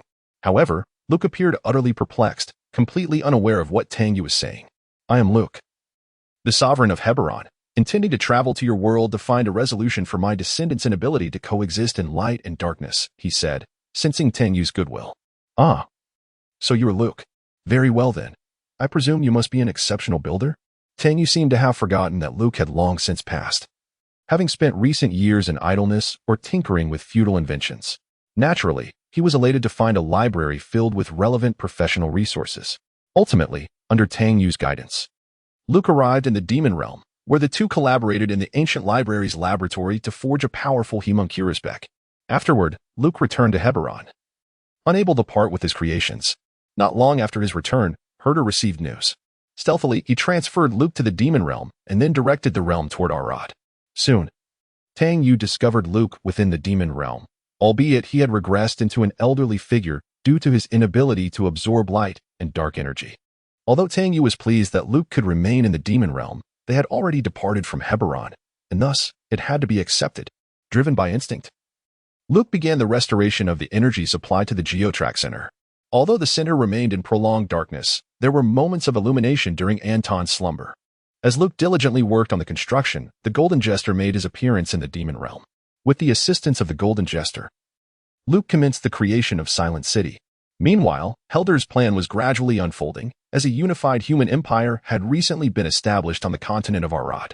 Ozma, the protagonist of Helder's scheme, had begun to emerge into the limelight. Chapter 74. The Dark Holy War. In recent days, Tang Yu perceived a return to tranquility. She even took in a promising disciple, Wu, who exhibited remarkable adaptability to dazzling patterns, a natural talent for becoming a battle mage. Tang Yu resumed her previous endeavors, taking the lead in Wu's training.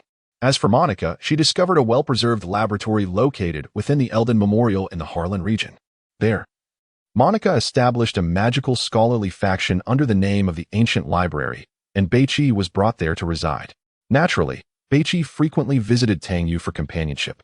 As there were others like her, the Homunculus, Beiqi also often ventured to the Geotrack Center to spend time with Luke, ultimately taking up residence in Silent City, conveniently close to Tang Yu's ancient library. Tang Yu was well aware of Silent City's existence. It had been quite some time since a new structure had been erected in the Demon Realm. She regarded it as Luke's dwelling and welcomed its emergence with delight.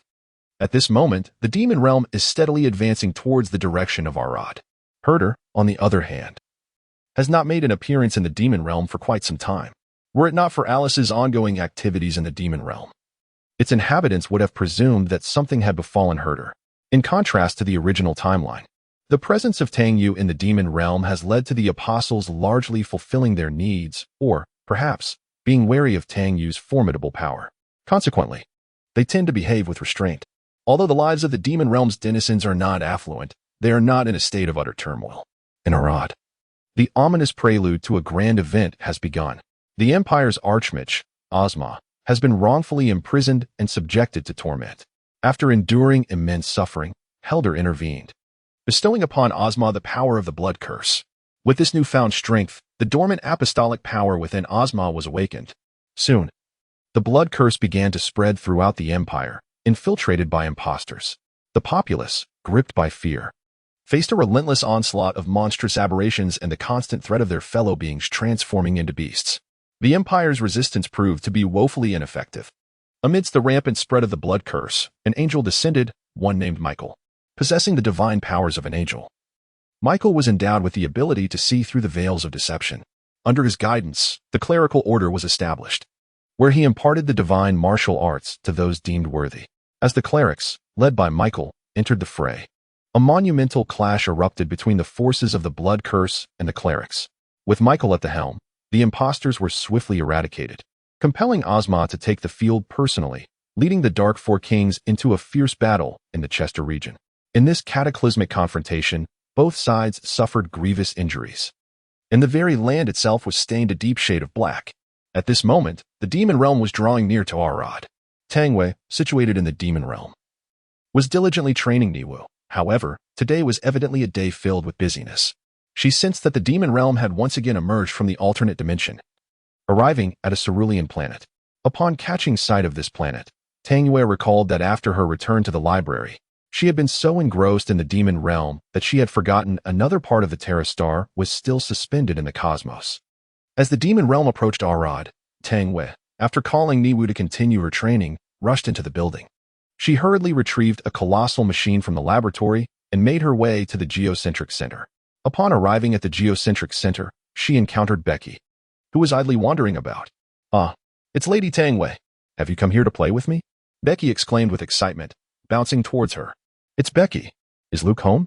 "I need to find him for something," Tangwei replied gently. However, upon hearing that Tangwei was looking for Luke, Becky puffed out her cheeks, clearly displeased. "So, you came to find Grandpa Luke, not to play with me." "Humph. Grandpa Luke is in the city. He even gave me a big slingshot today." Becky, still childlike at heart, momentarily sulked, but her excitement returned at the mention of the slingshot. Having learned of Luke's whereabouts, Tangwei bid farewell to the now pouting Becky and headed towards Silent City. Upon her arrival, she entered directly. In the Grand Hall, the Golden Jester appeared before her. "Lady Tangwei, what brings you here today?" He inquired earnestly, clearly concerned about her intentions. I am here to find Luke. I need his assistance with something, Tang Wei stated plainly. After hearing her purpose, the golden jester escorted her to where Luke was.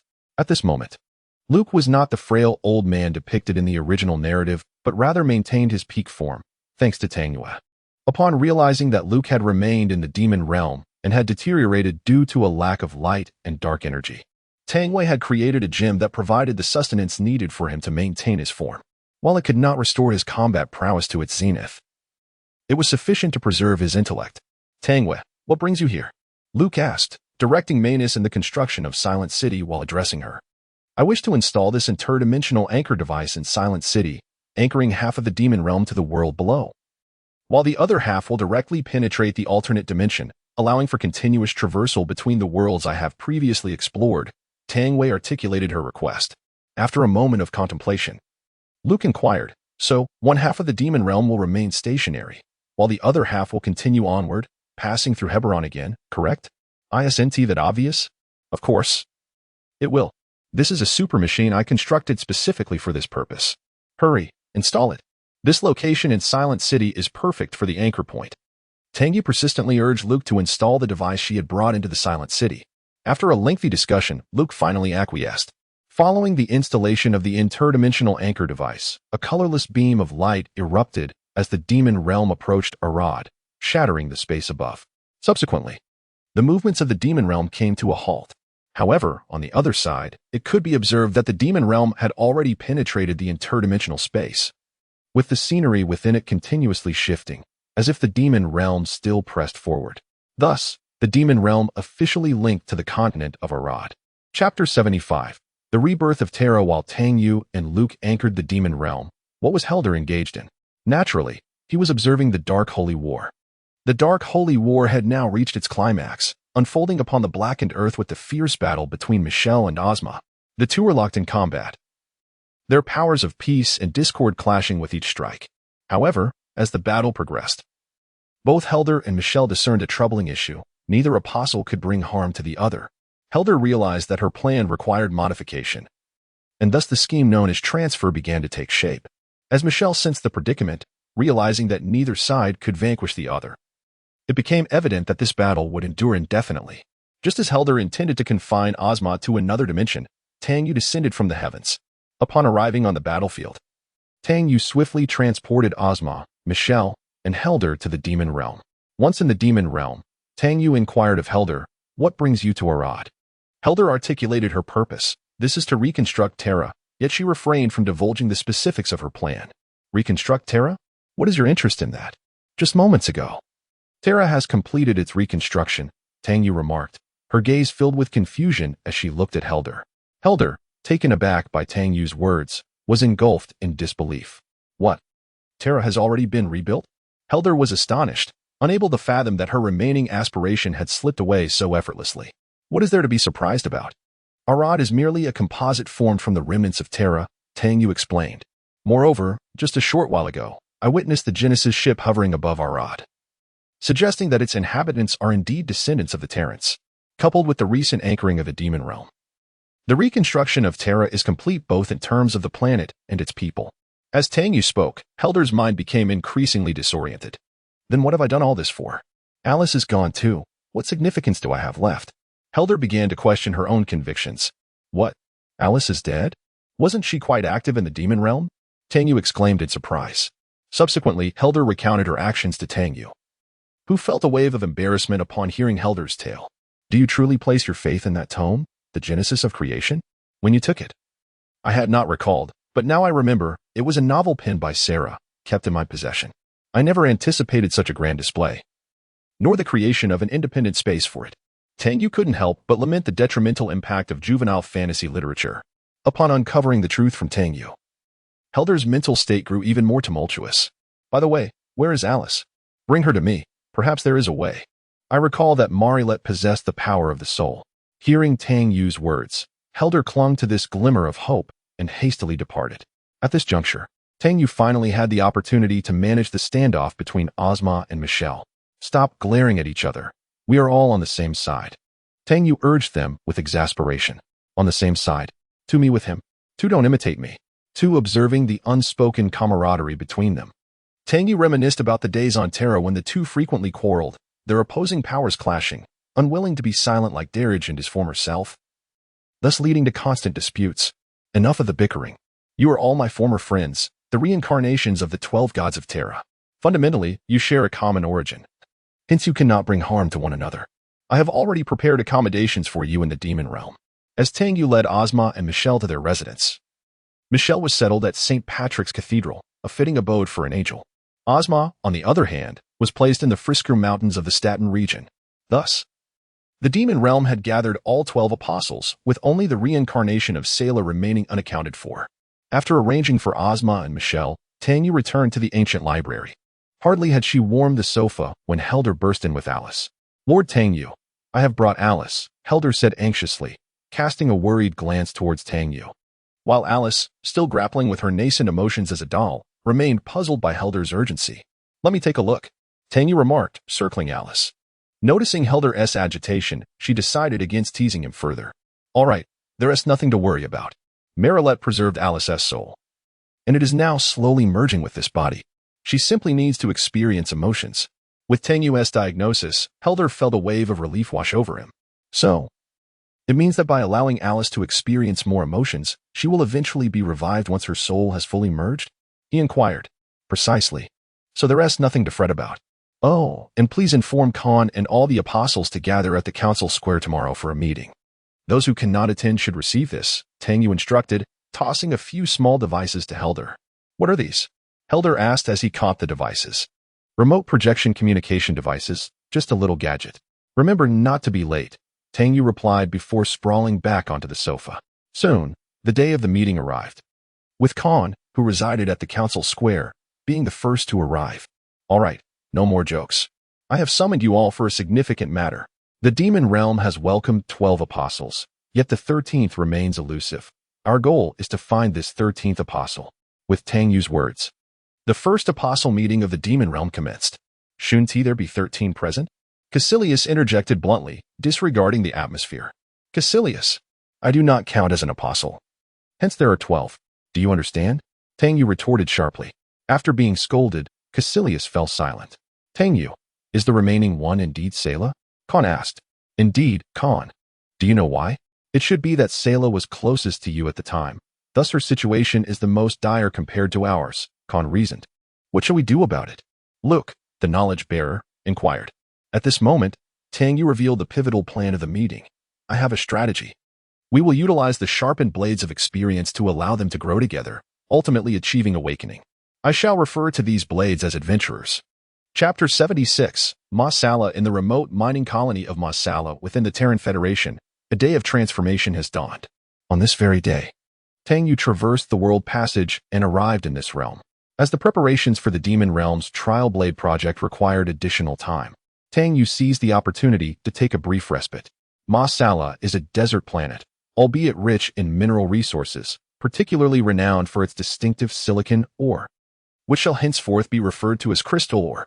However, due to its remote location, the local populace is unrefined, exhibiting a penchant for unruliness.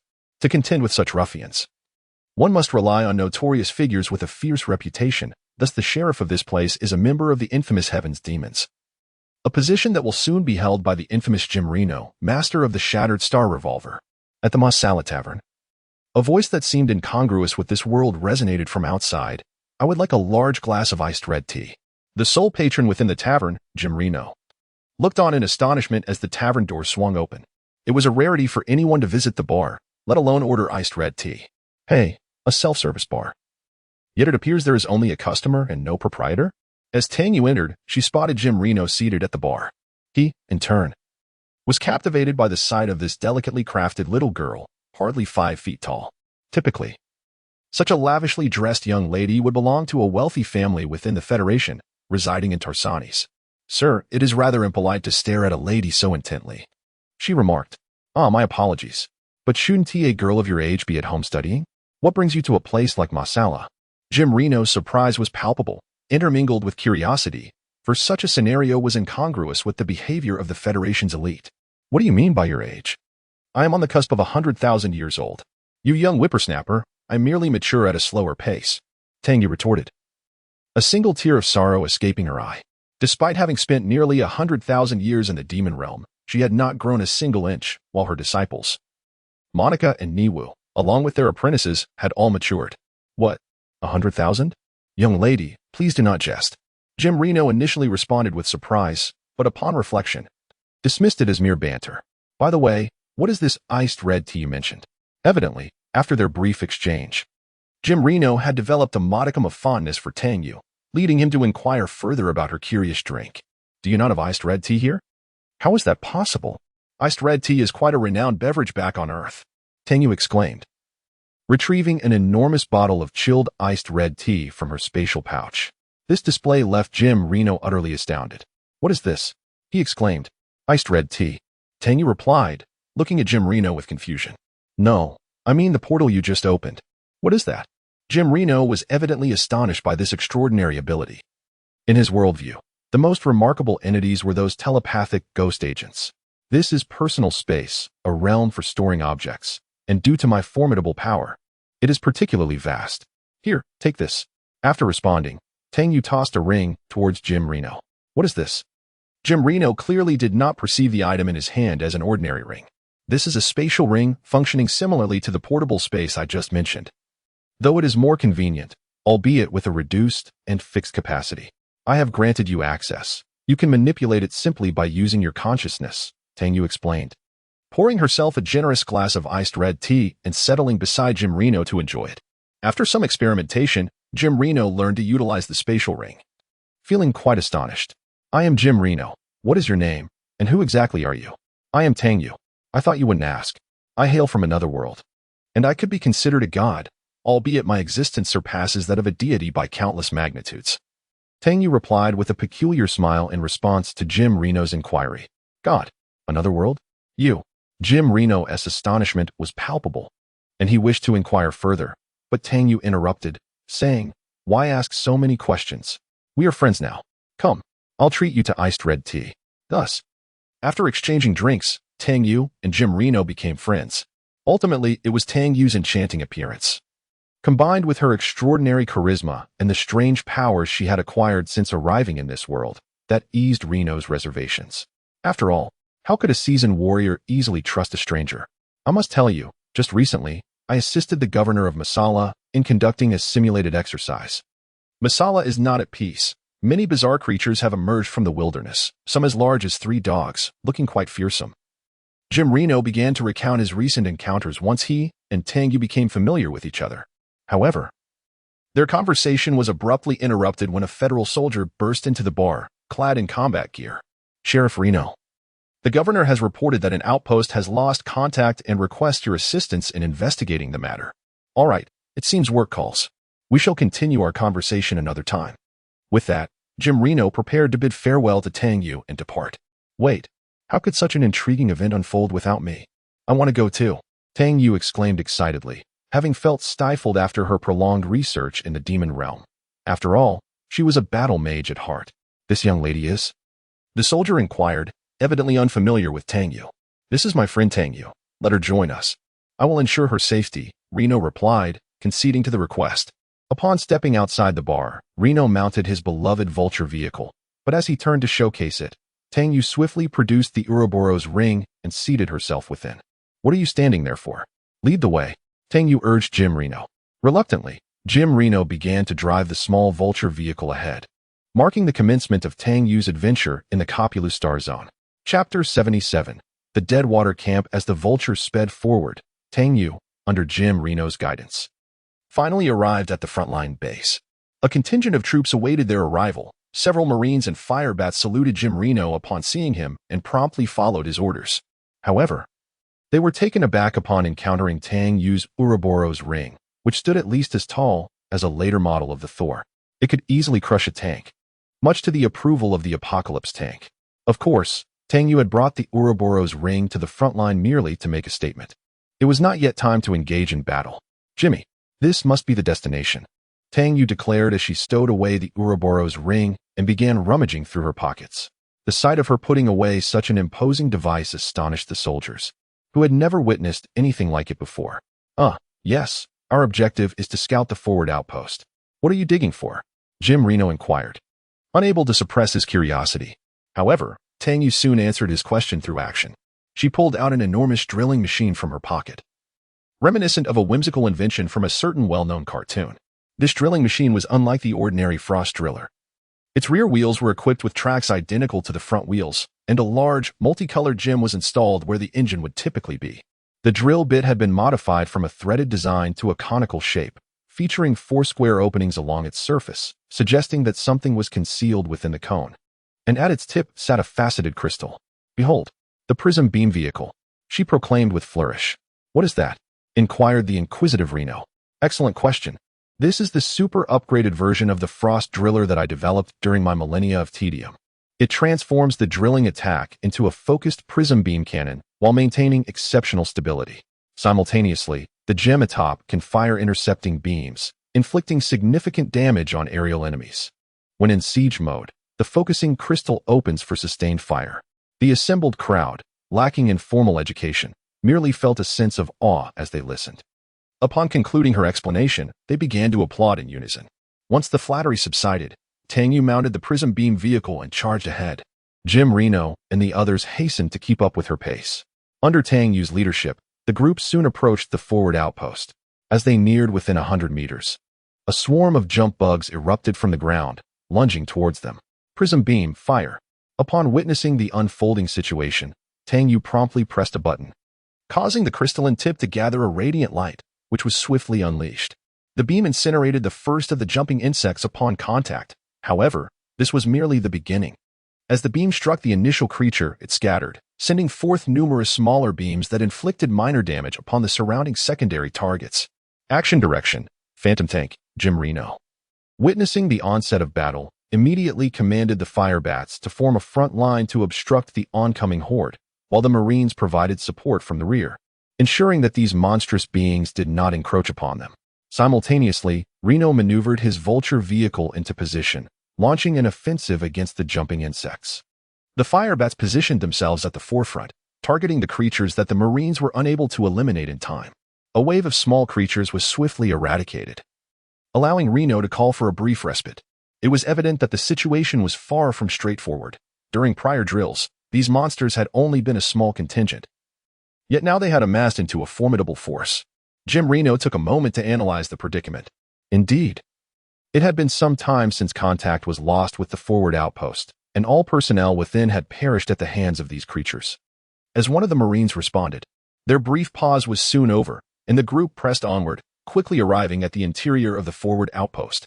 Upon entering, they discovered, at the center, an infected command center. "Look, what is that?"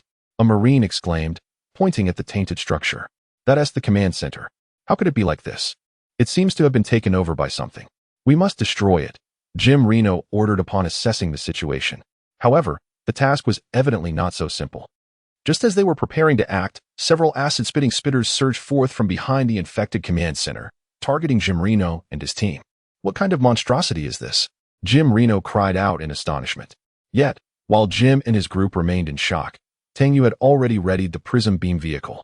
The 4 metallic panels at the rear of the crystal unfurled, each adorned with a differently colored crystal, converging light that coalesced at the pointed crystal.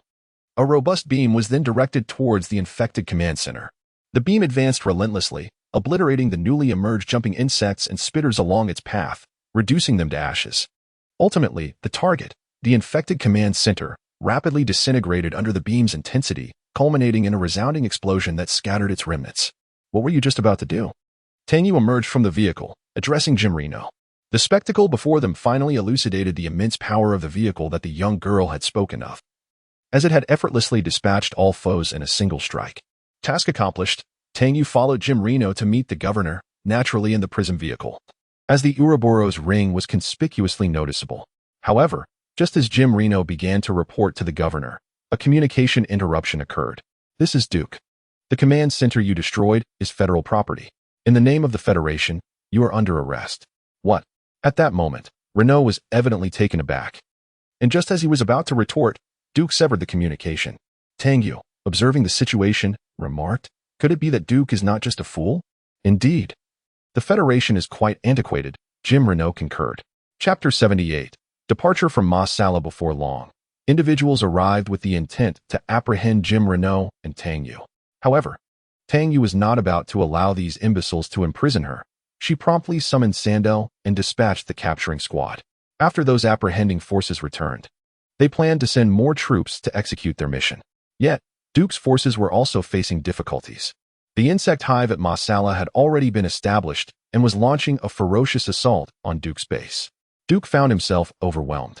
Naturally, the Deadwater base area was also under attack from the swarm, and General Duke's orders were to await reinforcements.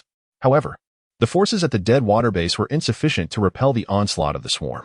Just as the governor and Jim Renault were at their wits' end, an unexpected communication was received. Greetings, I am Arcturus Monsk, leader of the Children of Ka. I am aware that we have a notorious reputation due to the Federation's propaganda. But trust me, we fight for the people. Currently, we are the only ones who can assist you, and we will dispatch transport aircraft to aid your personnel. Of course, accepting our assistance will label you as traitors. The messenger was indeed that old rogue Monsk, but with no options left. The governor and Jim Renault had no choice but to accept the aid of the Children of Ka. As for Tang Yu, she was unconcerned. She requested a blueprint for the transport aircraft from Monsk. After obtaining the plans, she gifted the Prism beam vehicle to Renault and hurried off to study the aircraft. Although the Children of Ka would send transport aircraft for assistance, time was required for their arrival. The governor and Jim Renault had to lead their troops in holding the line until the transport aircraft arrived. Compared to before, with the Prism beam vehicle, Renault could personally defend his position, requiring only a simple defense to render it virtually impregnable, significantly easing the difficulty of the defense. Any enemy that approached Jim Renault's defensive zone would be obliterated by beams of light. Even the flying dragons, upon nearing, would be evaporated by the massive barrage emitted from the gem. Unless it was a large contingent of flying dragons, they stood no chance at all. While Jim Renault and his forces were engaged in defense, a transport aircraft with a sealed cargo hold took off from the rear of the base. This was clearly Tang Yu's handiwork. During the time Jim Renault was preparing defenses, Tang Yu had completed her research and modified a transport aircraft into a formidable weapon. Hey, guys, sorry to keep you waiting. I've finally constructed this devastating machine. I call it the Annihilator, and I'm off to obliterate their base. Just watch. Tang Yu opened the communication channel and, after a brief notice, witnessed the Annihilator's wing-mounted launchers erupt in intense flames, propelling it forward. As it approached the insect hive area, a large wave of flying dragons surged towards Tang Yu's Annihilator.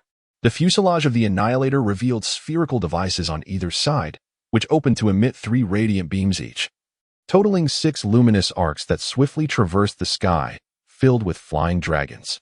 Those dragons plummeted to the ground like dumplings, their bodies disintegrating into fragments during their descent.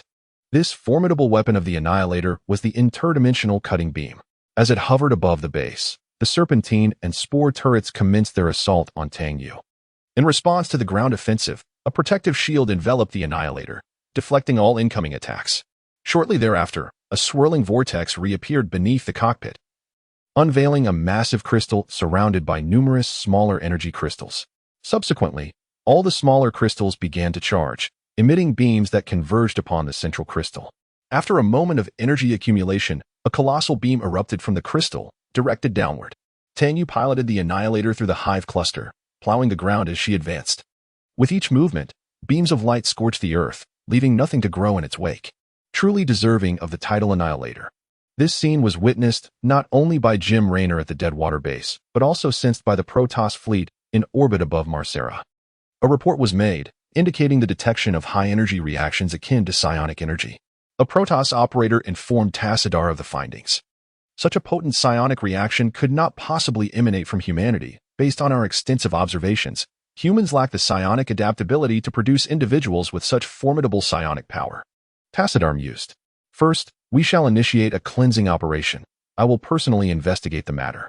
With that, Tassadar departed from the bridge, boarding a transport vessel en route to the Deadwater base. In the Deadwater base, joy abounded as Tang Yu's intervention incinerated the entire insect nest, instantly alleviating the pressure of defense. Only a handful of alien creatures dared to launch attacks. Jim Reno and the governor engaged in lighthearted conversation. Tang Yu, you are truly remarkable, capable of creating such formidable vessels. Of course, who do you think I am? I am the guardian of the demon realm. the founder of demonic studies, and the pioneer of the battle mage lineage. Tang Yu enumerated her various titles in one breath. Although Jim Reno and the others did not comprehend a single one, they expressed their admiration for her nonetheless. Soon, their idle chatter came to an end as the transport ship from the Son of Ka arrived to escort them. "Are you really not coming with us?" Jim Reno inquired as he prepared to board. "No, I have my own aircraft now. I intend to explore this universe. I shall leave my prism beam vehicle in your care. Use it wisely. I believe we shall meet again. Farewell." Tang Yu waved at Jim Reno. Indeed, after considerable contemplation, Tang Yu chose to part ways with Lei Ritian, planning to explore this star region alone. After all, she had once traversed the cosmos while dragging a fragment of a planet. Now, being by herself would be quite liberating. Just as Tang Yu was about to set off, a golden transport ship descended before her. Chapter 79, Tassadar. The illustrious Tassadar emerged from the transport ship. "Greetings, mysterious being. I am Tassadar, commander of the Golden Fleet of the Protoss. I sense that you are not human. What manner of existence are you? And what brings you here?" Clearly, Tassadar was perceptive. As a Protoss with immense psionic potential, he keenly detected the distinct energy emanating from Tang Yu, which was entirely unlike that of a human. He also sensed the vast, boundless energy within her. "Tassadar, I am Tang Yu, here on vacation. I suppose I could be considered of the creator level," Tang Yu replied, recognizing Tassadar's respectful demeanor and willingly sharing her nature with him. Could it be Amon? Upon learning that Tang Yu was of the creator caliber, Tassadar immediately associated her with their creator, Amon. "What Amon? I am nothing like that entity. While I possess the abilities and authority of a creator, I am certainly not that so-called Amon of your world," Tang Yu promptly refuted. Having understood the nature of Amon as a floating squid-like being when she acquired the permissions of this universe. "Our world?" Tassadar seemed to grasp some crucial information. "I hail from another world, beyond your void. I possess powers far superior to those of your realm, and I have come here to play. Now, enough of that. Your race appears quite intriguing. Take me to see more." Faced with Tang Yu's demands, Tassadar found himself devoid of the power to refuse.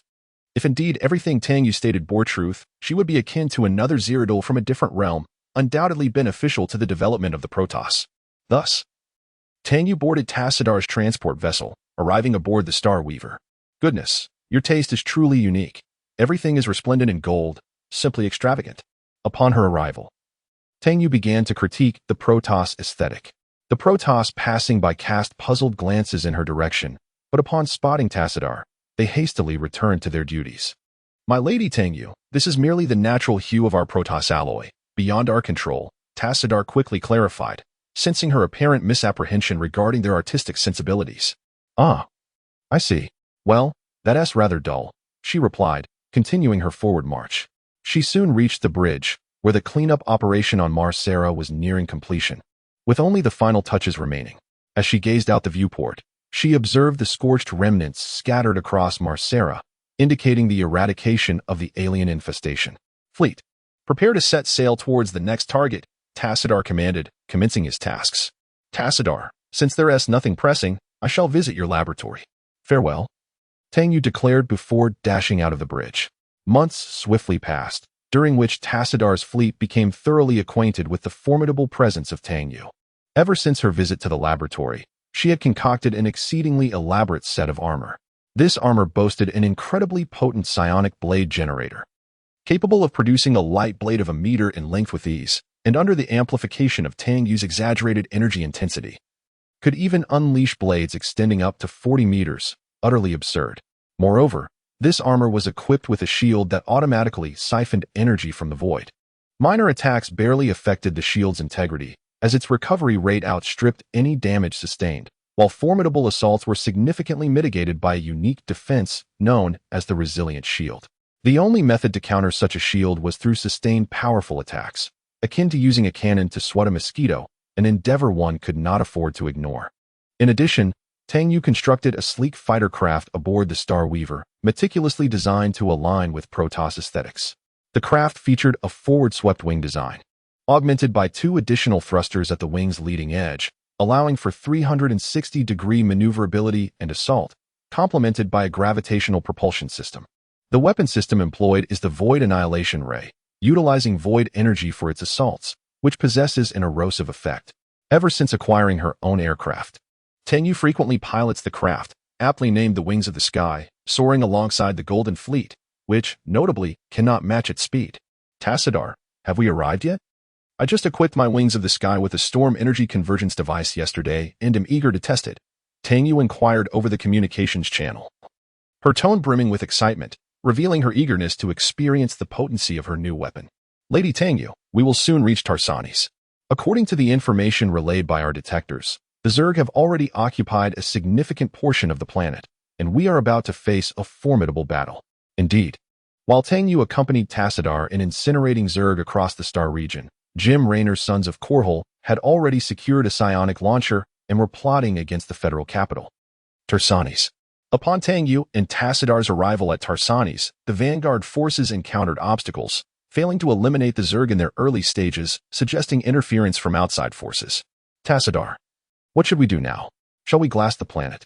If we don't resort to that, this world may very well be lost, Tang Yu asked, believing that glassing the planet was the simplest solution.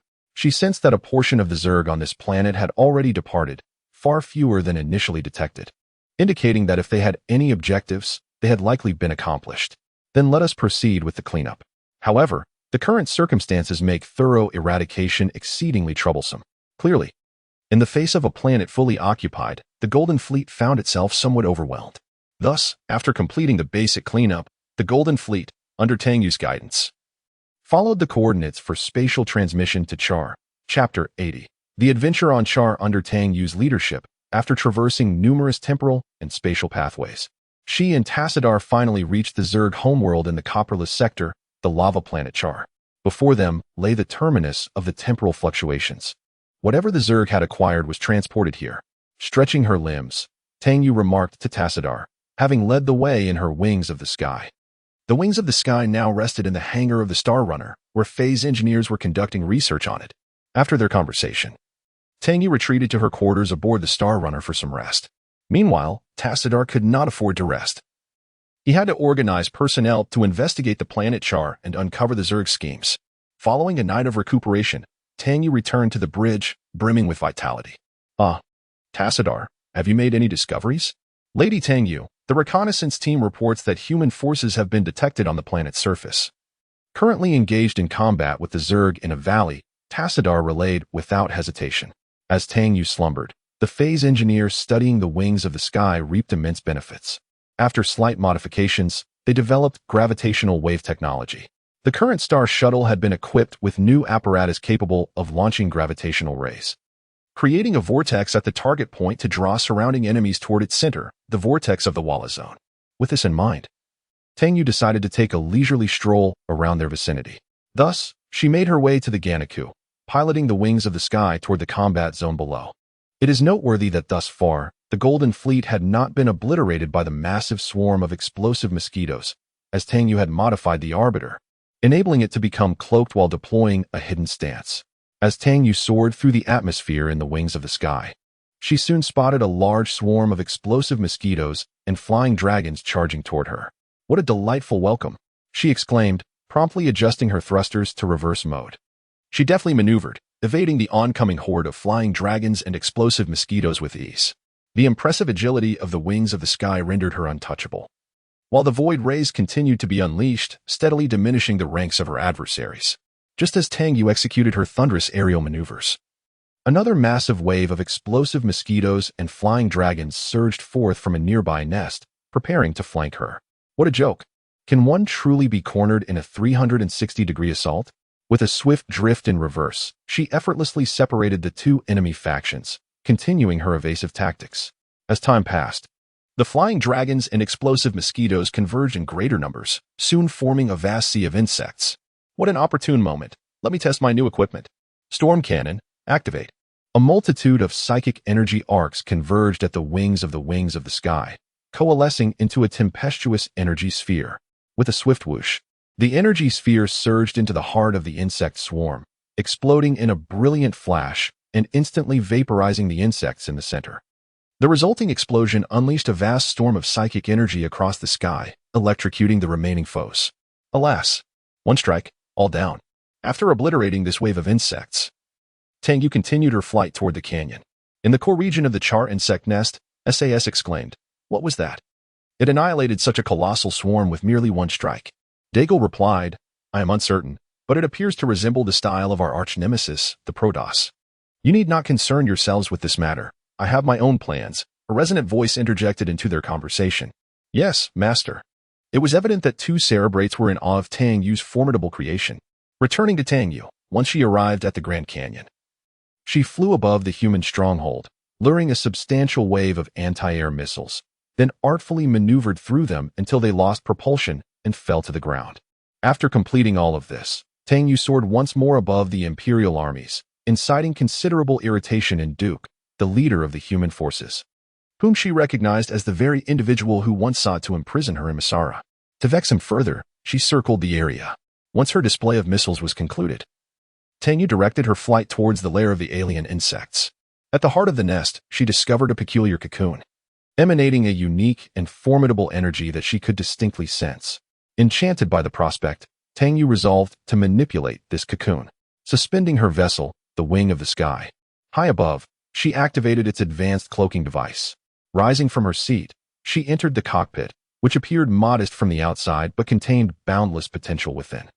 After a series of metallic clinks and clatters, she loaded a specially designed missile into the wing of the sky's live ammunition chamber, returning to the cockpit to target the cocoon. With a decisive launch, a diminutive missile equipped with a superlative cloaking system penetrated the depths of the cocoon. This missile, infused with Tang Yu's primordial power, was capable of transforming its target into a kin. Having executed her plan, Tang Yu piloted the wing of the sky back to the Star Shuttle. After lingering aboard for a time, another human team arrived at call. Upon landing near the insect nest, they made their way towards the extraordinary cocoon. Tang Yu, seizing the opportunity to observe, maneuvered the wing of the sky to the surface of Call.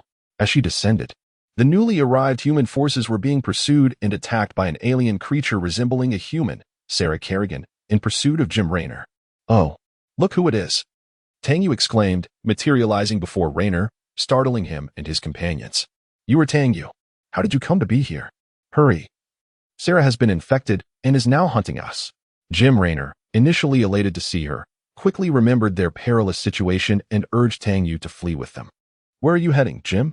Chapter 81. The old charlatan accompanying the voice was the formidable Queen of Blades, Sarah Kerrigan, flanked by several leap insects, exuding a commanding presence. Clearly, Jim Raynor harbored lingering concerns regarding Kerrigan's transformation. Isn't that the massive cocoon I saw earlier? Tang Yu leaped in front of Kerrigan. In response to Tang Yu's words, both Jim Raynor and Kerrigan felt a sense of disparity. Raynor was astonished that Tang Yu had arrived at this dreadfully formidable planet before him, while Kerrigan pondered how Tang Yu had sensed her presence even before her transformation was complete, questioning whether there was a deeper significance to this revelation. However, Tang Yu's subsequent actions only intensified their intrigue. Now that you have completed your metamorphosis, I too can claim my first gift. As she spoke, Tang Yu beckoned towards Kerrigan, and a surge of golden energy began to flow towards her. What is this? Jim Raynor spoke first, his voice laced with incredulity.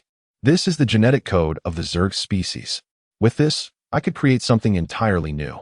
Tang Yu's response left Jim Raynor utterly bewildered, as a dropout struggling to make his way in the world. He had suffered the consequences of his lack of education and found himself utterly unable to comprehend Tang Yu's words. As for Kerrigan, having once been a ghost agent, her knowledge and skills were exceptionally refined. However, when it came to genetic engineering, she too was at a loss. Although she had acquired a wealth of Zerg genetic knowledge after her transformation into the Queen of Blades, she had only just recently made this transition and was still unfamiliar with it. None of that matters, Jim. In light of our past, I shall spare your life this time. Now, get out of Char, Kerrigan declared, her patience evidently wearing thin as she directed her ire towards Jim Raynor.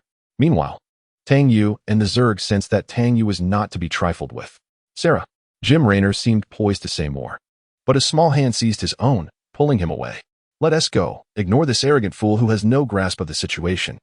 It was clear that Tang Yu had been provoked by Kerrigan's dismissive and indiscriminate taunts. However, as Kerrigan now acted as Tang Yu's latent protege, the latter placed great importance on their newfound bond. Before long, Tang Yu led Jim Raynor to the docking area of the Leviathan. Jimmy, you still haven't told me what you came here for, Tang Yu recalled, having been interrupted earlier by Kerrigan's outburst. Now, in a secure and calm environment, Jim Raynor began to recount the events that had transpired since their separation. In summary, he had followed the old rascal's lead alongside his new girlfriend Kerrigan, instigating a series of uprisings that toppled the old Federation, culminating in a fallout with Tassadar. Such a dramatic and tragic tale, Tang Yu remarked, her assessment astute. Indeed, the course of the uprising was thrilling, but its conclusion was undeniably grim. After Jim Raynor finished recounting his experiences, it was Tang Yu's turn. As they exchanged stories, Tang Yu had already built a campfire and was roasting meat. At that moment, Tang Yu sensed several figures approaching. "Who goes there?" she called out, directing her gaze toward an empty patch nearby. Upon witnessing this, Raynor immediately drew his star fragment revolver, aiming it at the direction Tang Yu was looking, even though he discerned nothing there. "Esteemed warrior, I am Zirathul, the dark prelate of the Nerazim, and I salute you," accompanied by an enigmatic voice. A stooped figure emerged from the shadows. Indeed, it was our old mystic, Zirathul. "You're a Protoss, aren't you? Fascinating. I've yet to encounter a cloaked Protoss in Tassadar's presence. Moreover, your psionic energy is intriguing, infused with void energy and remarkably pure." Tang Yu was captivated by the unique attire of the star spirits before her, having long grown weary of the ostentatious Karas. "Indeed, esteemed warrior. We of the Nalarzim wield the energies of the void, distinct from the Karas of Air." Zirathul maintained a humble demeanor, keenly aware of the vast and boundless spiritual power residing within Tang Yu. "Oh, do you have business here? By the way, I am Tang Yu. Please refrain from addressing me as esteemed warrior," she said, fiddling with the campfire while conversing with Zirathul. "Just moments ago, I vanquished a brain bug. And in that fleeting instant, I touched the mind of the alien leader, the Overmind, whose objective is to annihilate our star spirits and fulfill a grand scheme. I must inform my kin. Since you are acquainted with the commander of the Golden Fleet, Tassadar, I hope you can assist in an introduction." "Certainly. No problem. We shall depart once we finish our meal. For now, you should rest well." With that, Tang Yu seized a piece of meat from a marvelous creature caught on char and began to savor it. As she relished her meal, Zirathul and Jim Raynor engaged in lively conversation, their rapport flourishing to the point of wishing to form a brotherly bond. Before long, the campfire gathering concluded, and Zirathul along with Jim Raynor's remaining personnel boarded the Zelnaga ship. After a spatial leap, they arrived directly within the confines of the starship. Upon returning to the starship, Tang Yu immediately delved into the laboratory. Having recently acquired the genes of the alien creature, she was eager to conduct thorough research, hopeful of discovering something intriguing. Accompanying them, Jim Raynor and Zirathul proceeded to the bridge to confer with Tassadar. As for the nature of their conversation, Tang Yu remained oblivious, though it mattered little to her. Thus, several days passed. Tang Yu's research began to yield some promising results, yet unfortunate news also reached her regarding Tassadar. The reconnaissance outpost established on the surface had been obliterated, and the Zerg had discovered the whereabouts of the starship. Consequently, Tassadar instructed the crew to pilot the starship in retreat, while he remained on Char with an elite task force alongside Zirathul and Jim Raynor to continue their investigations. Naturally, Tang Yu was also retained. However, the respite was short-lived.